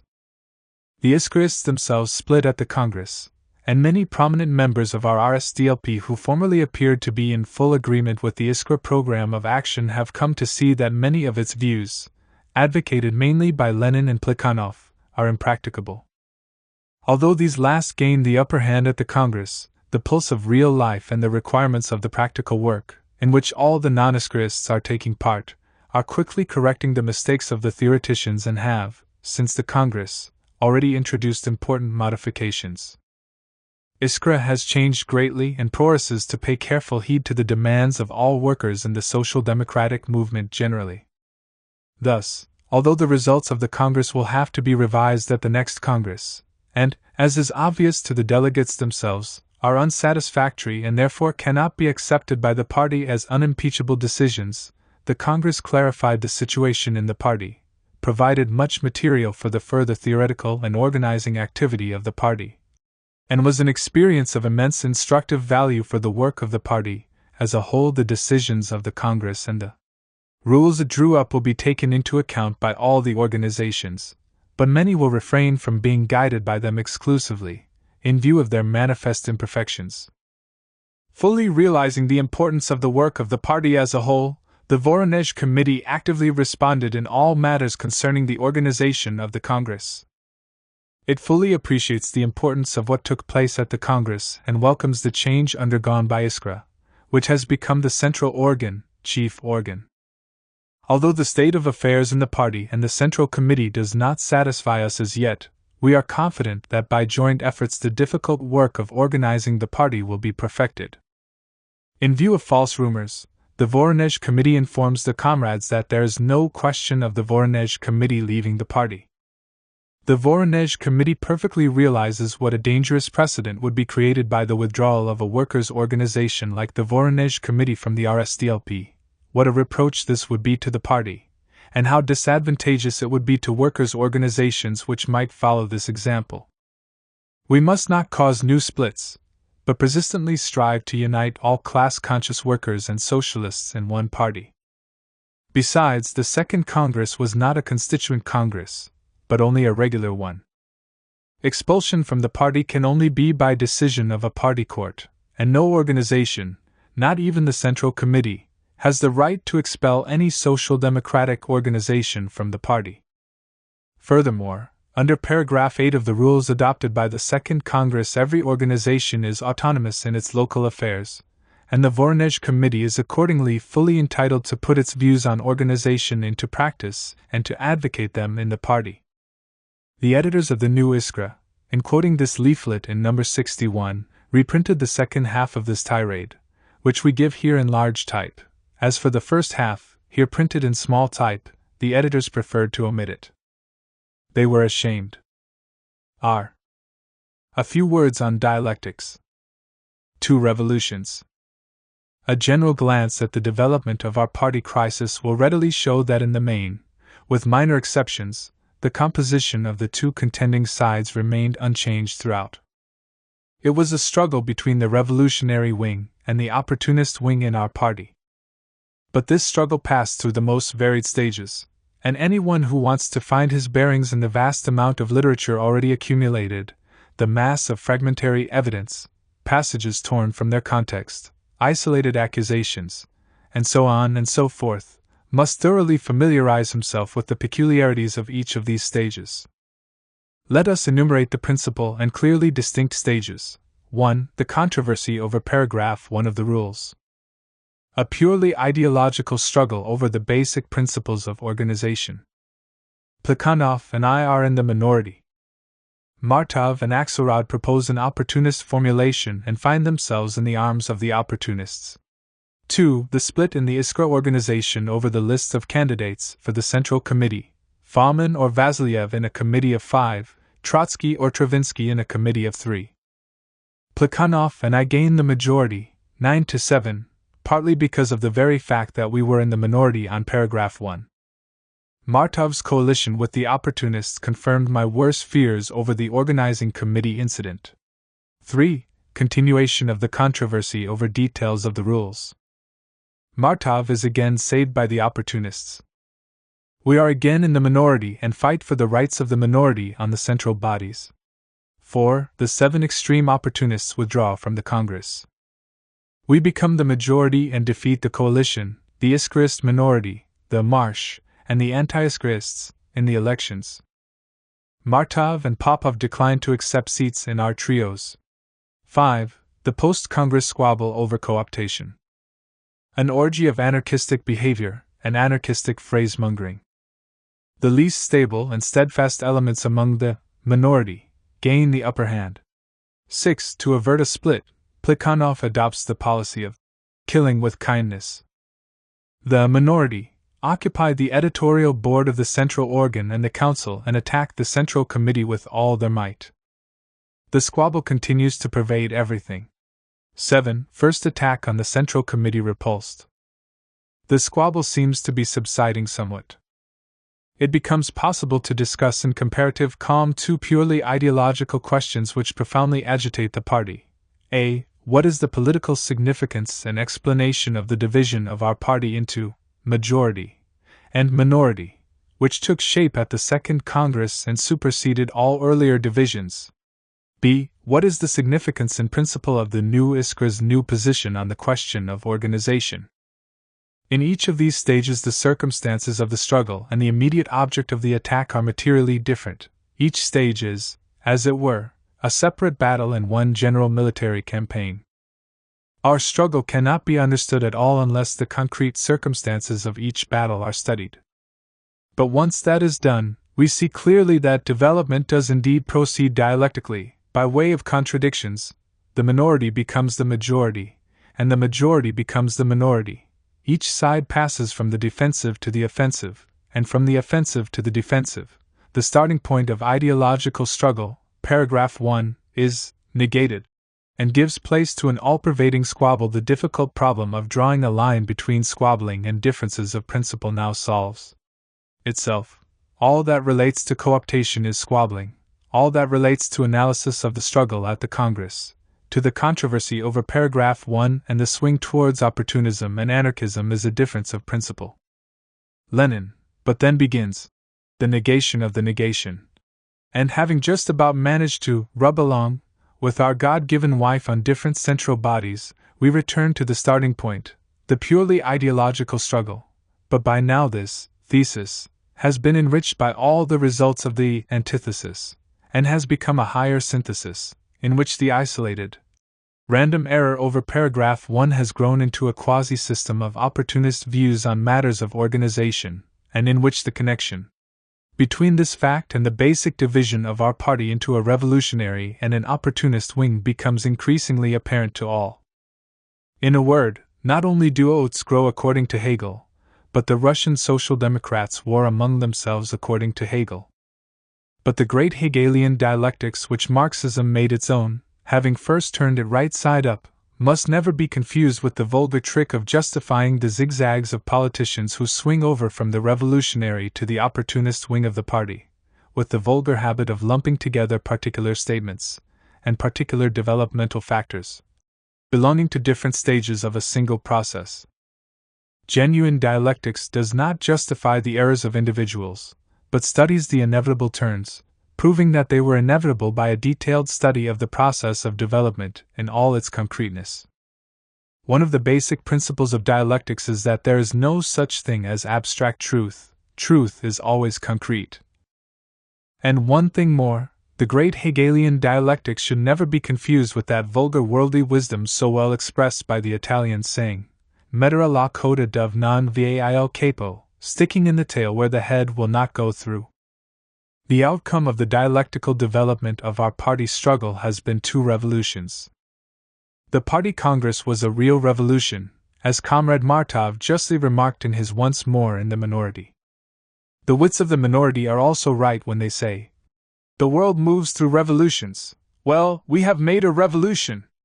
They did indeed make a revolution after the Congress, and it is true, too, that generally speaking the world does move through revolutions. But the concrete significance of each concrete revolution is not defined by this general aphorism. There are revolutions which are more like reaction, to paraphrase the unforgettable expression of the unforgettable Comrade Markov.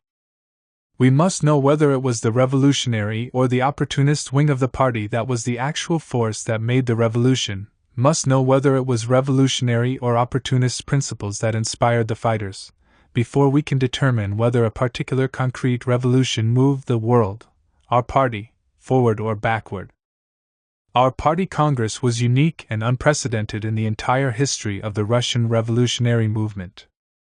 For the first time a secret revolutionary party succeeded in emerging from the darkness of underground life into broad daylight, showing everyone the whole course and outcome of our internal party struggle, the whole character of our party and of each of its more or less noticeable components in matters of program, tactics, and organization. For the first time we succeeded in throwing off the traditions of circle looseness and revolutionary Philistinism, in bringing together dozens of very different groups, many of which had been fiercely warring among themselves and had been linked solely by the force of an idea, and which were now prepared, in principle, that is, to sacrifice all their group aloofness and group independence for the sake of the great whole which we were for the first time actually creating, the party. But in politics sacrifices are not obtained gratis, they have to be won in battle. The battle over the slaughter of organizations necessarily proved terribly fierce. The fresh breeze of free and open struggle blew into a gale. The gale swept away, and a very good thing that it did, each and every remnant of all circle interests, sentiments, and traditions without exception, and for the first time created genuinely party institutions. But it is one thing to call oneself something, and another to be it. It is one thing to sacrifice the circle system in principle for the sake of the party, and another to renounce one's own circle. The fresh breeze proved too fresh as yet for people used to musty Philistinism. The party was unable to stand the strain of its first Congress. As Comrade Martov rightly put it, inadvertently, in his Once More in the Minority. The sense of injury over the slaughter of organizations was too strong. The furious gale raised all the mud from the bottom of our party stream, and the mud took its revenge. The old hidebound circle spirit overpowered the still young party spirit. The opportunist wing of the party, routed though it had been, got the better, temporarily, of course, of the revolutionary wing, having been reinforced by Akimov's accidental gain. The result is the new Iskra, which is compelled to develop and deepen the error its editors committed at the Party Congress. The old Iskra taught the truths of revolutionary struggle. The new Iskra teaches the worldly wisdom of yielding and getting on with everyone. The old Iskra was the organ of militant orthodoxy. The new Iskra treats us to a recrudescence of opportunism, chiefly on questions of organization. The old Iskra earned the honor of being detested by the opportunists, both Russian and West European. The new Iskra has grown wise, and will soon cease to be ashamed of the praises lavished on it by the extreme opportunists. The old Iskra marched unswervingly towards its goal, and there was no discrepancy between its word and its deed. The inherent falsity of the new Iskra's position inevitably leads, independently even of anyone's will or intention, to political hypocrisy. It inveighs against the circle spirit in order to conceal the victory of the circle spirit over the party spirit. It hypocritically condemns splits, as if one can imagine any way of avoiding splits in any at all organized party except by the subordination of the minority to the majority. It says that he must be paid to revolutionary public opinion, yet, while concealing the praises of the Akimovs, indulges in petty scandalmongering about the committees of the revolutionary wing of the party. A stereotyped form has even been worked out for this charming pastime. Our special correspondent X informs us that Committee Y of the majority has behaved badly to Comrade Z of the minority. Lenin, how shameful! How they have disgraced our old Iskra! One step forward, two steps back. It happens in the lives of individuals, and it happens in the history of nations and in the development of parties. It would be the most criminal cowardice to doubt even for a moment the inevitable and complete triumph of the principles of revolutionary social democracy, of proletarian organization and party discipline. We have already won a great deal, and we must go on fighting, undismayed by reverses, fighting steadfastly, scorning the Philistine methods of circle wrangling, doing our very utmost to preserve the hard-won single-party tie linking all Russian Social Democrats, and striving by dint of persistent and systematic work to give all party members, and the workers in particular, a full and conscious understanding of the duties of party members, of the struggle at the Second Party Congress, of all the causes and all the stages of our divergence, and of the utter disastrousness of opportunism, which, in the sphere of organization as in the sphere of our program and our tactics, helplessly surrenders to the bourgeois psychology, uncritically adopts the point of view of bourgeois democracy, and blunts the weapon of the class struggle of the proletariat. In its struggle for power, the proletariat has no other weapon but organization. Disunited by the rule of anarchic competition in the bourgeois world, ground down by forced labor for capital, constantly thrust back to the lower depths of utter destitution, savagery, and degeneration, the proletariat can, and inevitably will, become an invincible force only through its ideological unification on the principles of Marxism being reinforced by the material unity of organization, which welds millions of toilers into an army of the working class. Neither the senile rule of the Russian autocracy nor the senescent rule of international capital will be able to withstand this army. It will more and more firmly close its ranks, in spite of all zigzags and backward steps, in spite of the opportunist phrasemongering of the Girondists of present-day social democracy, in spite of the self-satisfied exaltation of the retrograde circle spirit, and in spite of the tinsel and fuss of intellectualist anarchism. Appendix: The incident of Comrade Gyuzov and Comrade Deutsch. This incident is closely bound up with the so-called false Comrade Martov's expression, list mentioned in the letter of Comrades Martov and Starover, which has been quoted in Section J. The substance of it is as follows. Comrade Gyuzov informed Comrade Pavlovich that this list, consisting of Comrades Stein, Igorov, Popov, Trotsky, and Fomin, had been communicated to him, Gyuzov, by Comrade Deutsch, Comrade Pavlovich's letter, page 12. Comrade Deutsch accused Comrade Gyuzov of deliberate calumny on account of this statement, and a comrade's arbitration court declared Comrade Gyuzov's statement incorrect. See the court's decision in Iskra, number 62. After the editorial board of Iskra had published the court decision, Comrade Martov, not the editorial board this time, issued a special leaflet entitled The Decision of the Comrades' Arbitration Court, in which he reprinted in full, not only the decision of the court, but the whole report of the proceedings, together with a postscript of his own. In this postscript, Comrade Martov, among other things, spoke of the disgraceful fact of the forgery of a list in the interests of a factional struggle. Comrades Lyadov and Gorin, who had been delegates to the Second Congress, replied to this leaflet with one of their own entitled An Onlooker at the Arbitration Court, in which they vigorously protest against Comrade Martov permitting himself to go further than the court decision and to ascribe evil motives to Comrade Gyuzov. Whereas the court did not find that there had been a deliberate calumny, but only that Comrade Gyuzov's statement was incorrect. Comrades Gorin and Lyadov explained at length that Comrade Gyuzov's statement might have been due to a quite natural mistake, and described as unworthy the conduct of Comrade Martov, who had himself made, and again made in his leaflet, a number of erroneous statements, arbitrarily attributing evil intent to Comrade Guzov. There could be no evil intent there at all, they said. That, if I am not mistaken, is all the literature on this question, which I consider it my duty to help clear up. First of all, it is essential that the reader have a clear idea of the time and conditions in which this list of candidates for the Central Committee appeared. As I have already stated in this pamphlet, the Iskra organization conferred during the Congress about a list of candidates for the Central Committee which it could jointly submit to the Congress. The conference ended in disagreement. The majority of the Iskra organization adopted a list consisting of Stravinsky, Glebov, Vasilyev, Popov, and Trotsky, but the minority refused to yield and insisted on a list consisting of Stravinsky, Glebov, Fomin, Popov, and Trotsky.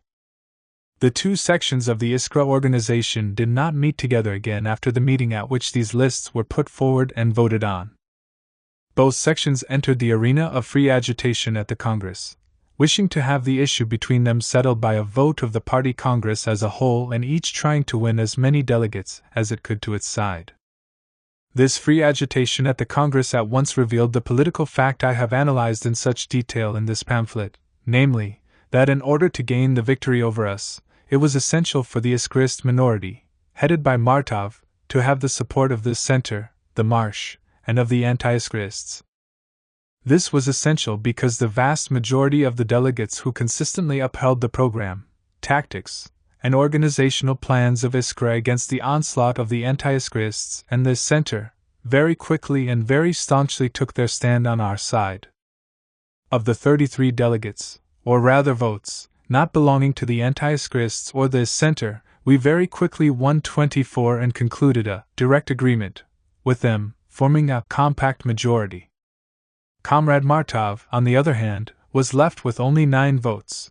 To gain the victory, he needed all the votes of the anti-Iskrists and the Center, with which groups he might join forces, as over paragraph 1 of the rules, might form a coalition, that is, might have their support, but with which he could not conclude a direct agreement. Could not do so because throughout the Congress he had fought these groups no less sharply than we had. Therein lay the tragicomedy of Comrade Martov's position. In his state of siege, Comrade Martov tries to annihilate me with the deadly venomous question. We would respectfully request Comrade Lenin to answer explicitly, to whom at the Congress were the Yuzhny Rabiki group an outside element? Page 23, footnote. I answer respectfully and explicitly, they were an outside element to Comrade Martov. And the proof is that whereas I very quickly concluded a direct agreement with the Iskrists, Comrade Martov did not conclude, and could not have concluded, a direct agreement with Yuzhny Rabiki, nor with Comrade Makhov, nor with Comrade Bricker. Only when we have got a clear idea of this political situation can we understand the crux of this vexed question of the celebrated false list. Picture to yourself the actual state of affairs. The Iskra organization has split, and we are freely campaigning at the Congress, defending our respective lists. During this defense, in the host of private conversations, the lists are varied in 100 different combinations. A committee of 3 is proposed instead of 5. All sorts of substitutions of one candidate for another are suggested. I very well recall, for instance, that the candidatures of Comrades Ruzov, Osipov, Pavlovich, and Daidov were suggested in private conversations among the majority, and then, after discussions and arguments, were withdrawn. It may very well be that other candidatures too were proposed of which I have no knowledge. In the course of these conversations each Congress delegate expressed his opinion, suggested changes, argued, and so on. It is highly unlikely that this was the case only among the majority. There is no doubt, in fact, that the same sort of thing went on among the minority, for their original 5, Popov, Trotsky, Fomin, Glebov, and Stravinsky, were later replaced, as we have seen from the letter of Comrades Martov and Starover, by a trio, Glebov, Trotsky, and Popov, Glebov, moreover, not being to their taste, so that they were very ready to substitute Fomin. See the leaflet of Comrades Lyadov and Gorin. It should not be forgotten that my demarcation of the Congress delegates into the groups defined in this pamphlet was made on the basis of an analysis undertaken post factum, Actually, during the election agitation, these groups were only just beginning to emerge, and the exchange of opinions among the delegates proceeded quite freely. No wall divided us, and each would speak to any delegate he wanted to discuss matters with in private. It is not at all surprising in these circumstances that among all the various combinations and lists there should appear, alongside the list of the minority of the Iskra organization, Popov, Trotsky, Fomin, Glebov, and Stravinsky, the not very different list, Popov, Trotsky, Fomin, Stein, and Igorov.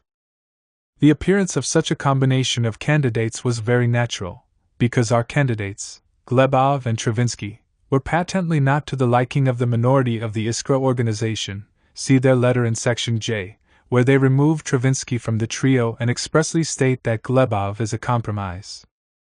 To replace Glebov and Stravinsky by the organizing committee members Stein and Igorov was perfectly natural, and it would have been strange if no one of the delegates belonging to the party minority had thought of it.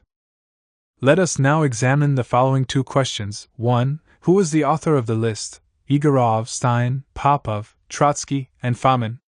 And 2. Why was Comrade Martov so profoundly incensed that such a list should be attributed to him? To give an exact answer to the first question, it would be necessary to question all the Congress delegates. That is now impossible. It would be necessary, in particular, to ascertain who of the delegates belonging to the party minority, not to be confused with the Iskra organization minority, had heard at the Congress of the lists that caused the split in the Iskra organization, what they had thought of the respective lists of the majority and minority of the Iskra organization, and whether they had not suggested or heard others suggest or express opinions about desirable changes in the list of the minority of the Iskra organization. Unfortunately, these questions do not seem to have been raised in the arbitration court either, which, to judge by the text of its decision, did not even learn over just what lists of 5 the Iskra organization split. Comrade Bylov, for example, whom I class among the center, testified that he had been on good comradely terms with Deutsch, who used to give him his impressions of the work of the Congress, and that if Deutsch had been campaigning on behalf of any list he would have informed Bylov of the fact. It is to be regretted that it was not brought out whether Comrade Deutsch gave Comrade Bylov at the Congress his impressions as to the list of the Iskra organization, and if he did, what was Comrade Bylov's reaction to the list of 5 proposed by the Iskra organization minority, and whether he did not suggest or hear others suggest any desirable changes in it. Because this was not made clear, we get that contradiction in the evidence of Comrade Bylov and Comrade Deutsch which has already been noted by Comrades Gorin and Lyadov, namely, that Comrade Deutsch, notwithstanding his own assertions to the contrary, did campaign in behalf of certain Central Committee candidates suggested by the Iskra organization. Comrade Bylov further testified that he had heard about the list circulating at the Congress a couple of days before the Congress closed, in private conversation, when he met Comrades Igorov and Popov and the delegates from the Kharkov Committee. Igorov had expressed surprise that his name had been included in a list of Central Committee candidates, as in his, Igorov's, opinion his candidature could not inspire sympathy among the Congress delegates, whether of the majority or of the minority. It is extremely significant that the reference here is apparently to the minority of the Iskra organization, for among the rest of the party Congress minority the candidature of Comrade Igorov, a member of the organizing committee and a prominent speaker of the Center, not only could, but in all likelihood would have been greeted sympathetically. Unfortunately, we learn nothing from Comrade Bylov as to the sympathy or antipathy of those among the party minority who did not belong to the Iskra organization. And yet that is just what is important, for Comrade Deutsch waxed indignant about this list having been attributed to the minority of the Iskra organization, whereas it may have originated with the minority which did not belong to that organization. Of course, it is very difficult at this date to recall who first suggested this combination of candidates, and from whom each of us heard about it. I, for example, do not undertake to recall even just who among the majority first proposed the candidatures of Ruzov, Daidov, and the others I have mentioned. The only thing that sticks in my memory, out of the host of conversations, suggestions, and rumors of all sorts of combinations of candidates, is those lists which were directly put to the vote in the Iskra organization or at the private meetings of the majority. These lists were mostly circulated orally, letter to the editors of Iskra, page 4, line 5 from below. It is the combination of 5 candidates which I orally proposed at the meeting that I call a list. But it also happened very often that they were jotted down in notes, such as in general passed between delegates during the sittings of the Congress and were usually destroyed after the sittings. Since we have no exact information as to the origin of this celebrated list, it can only be assumed that the combination of candidates which we have in it was either suggested by some delegate belonging to the party minority, without the knowledge of the Iskra organization minority, and thereafter began to circulate at the Congress in spoken and written form. Or else that this combination was suggested at the Congress by some member of the Iskra organization minority who subsequently forgot about it. The latter assumption seems to me the more likely one, for the following reasons. Already at the Congress the Iskra organization minority were undoubtedly sympathetic towards the candidature of Comrade Stein, see present pamphlet, and as to the candidature of Comrade Igorov, this minority did undoubtedly arrive at the idea after the Congress. For both at the League Congress and in state of siege regret was expressed that the organizing committee had not been endorsed as the Central Committee. And Comrade Igorov was a member of the organizing committee. Is it then not natural to assume that this idea, which was evidently in no air, of converting the members of the organizing committee into members of the Central Committee was voiced by some member of the minority in private conversation at the party Congress too? But instead of a natural explanation, Comrade Martov and Comrade Deutsch are determined to see here something sordid, a plot, a piece of dishonesty, the dissemination of deliberately false rumors with the object of defaming, a forgery in the interests of a factional struggle, and so forth. This morbid urge can only be explained by the unwholesome conditions of émigré life, or by an abnormal nervous condition, and I would not even have taken the question up if matters had not gone to the length of an unworthy attack upon a comrade's honor. Just think, what grounds could Comrades Deutsch and Martov have had for detecting a sordid, evil intent in an incorrect statement, in an incorrect rumor?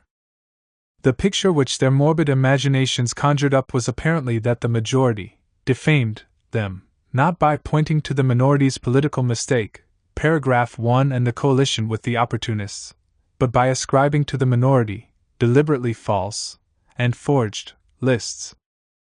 The minority preferred to attribute the matter not to their own mistake, but to sordid, dishonest, and disgraceful practices on the part of the majority.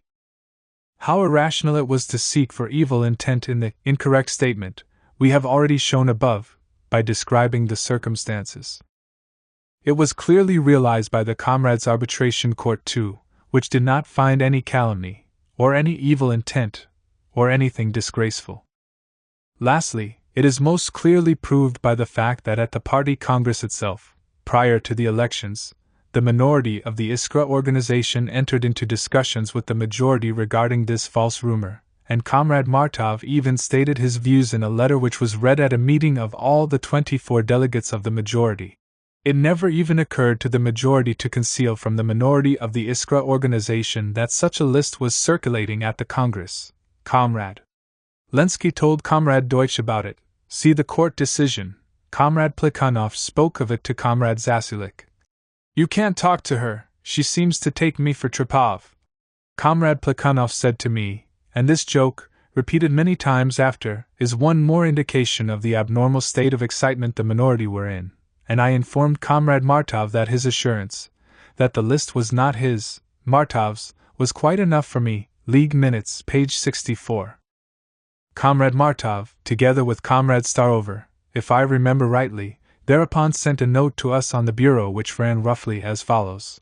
The majority of the Iskra editorial board requests to be allowed to attend the private meeting of the majority in order to refute the defamatory rumors which are being circulated about them.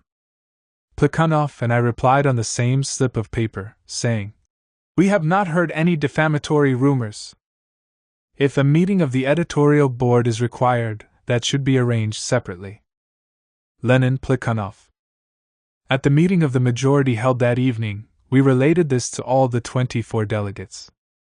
To preclude all possible misunderstanding, it was decided to elect delegates from all the 24 of us jointly, and send them to talk it over with Comrades Martov and Starover. The delegates elected, Comrades Sorokin and Sablina, went and explained that nobody was specifically attributing the list to Martov or Starover, particularly after their statement, and that it was of absolutely no importance whether this list originated with the minority of the Iskra organization or with the Congress minority not belonging to that organization. After all, we could not start an investigation at the Congress and question all the delegates about this list. But Comrades Martov and Starover, not content with this, sent us a letter containing a formal denial, see Section J. This letter was read out by our representatives, Comrades Sorokin and Sablina, at a meeting of the 24. It might have seemed that the incident could be considered closed, not in the sense that the origin of the list had been ascertained, if anybody cared about that, but in the sense that the idea had been completely dispelled that there was any intention of injuring the minority, or of defaming anybody, or of resorting to a forgery in the interests of a factional struggle.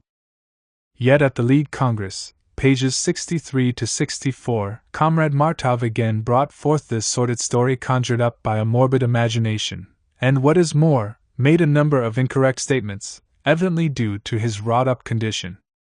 He said that the list included a Bundist. That was untrue. All the witnesses in the arbitration court, including Comrades Stein and Bylov, declared that the list had Comrade Igorov in it. Comrade Martov said that the list implied a coalition in the sense of a direct agreement. That was untrue, as I have already explained. Comrade Martov said that there were no other lists originating with the minority of the Iskra organization, and likely to repel the majority of the Congress from this minority. Not even forged ones. That was untrue, for the entire majority at the Party Congress knew of no less than 3 lists which originated with Comrade Martov and company, and which did not meet with the approval of the majority. See the leaflet by Lyadov and Gorin. Why, in general, was Comrade Martov so incensed by this list? Because it signified a swing towards the right wing of the party. At that time Comrade Martov cried out against a false accusation of opportunism, and expressed indignation at the misrepresentation of his political position.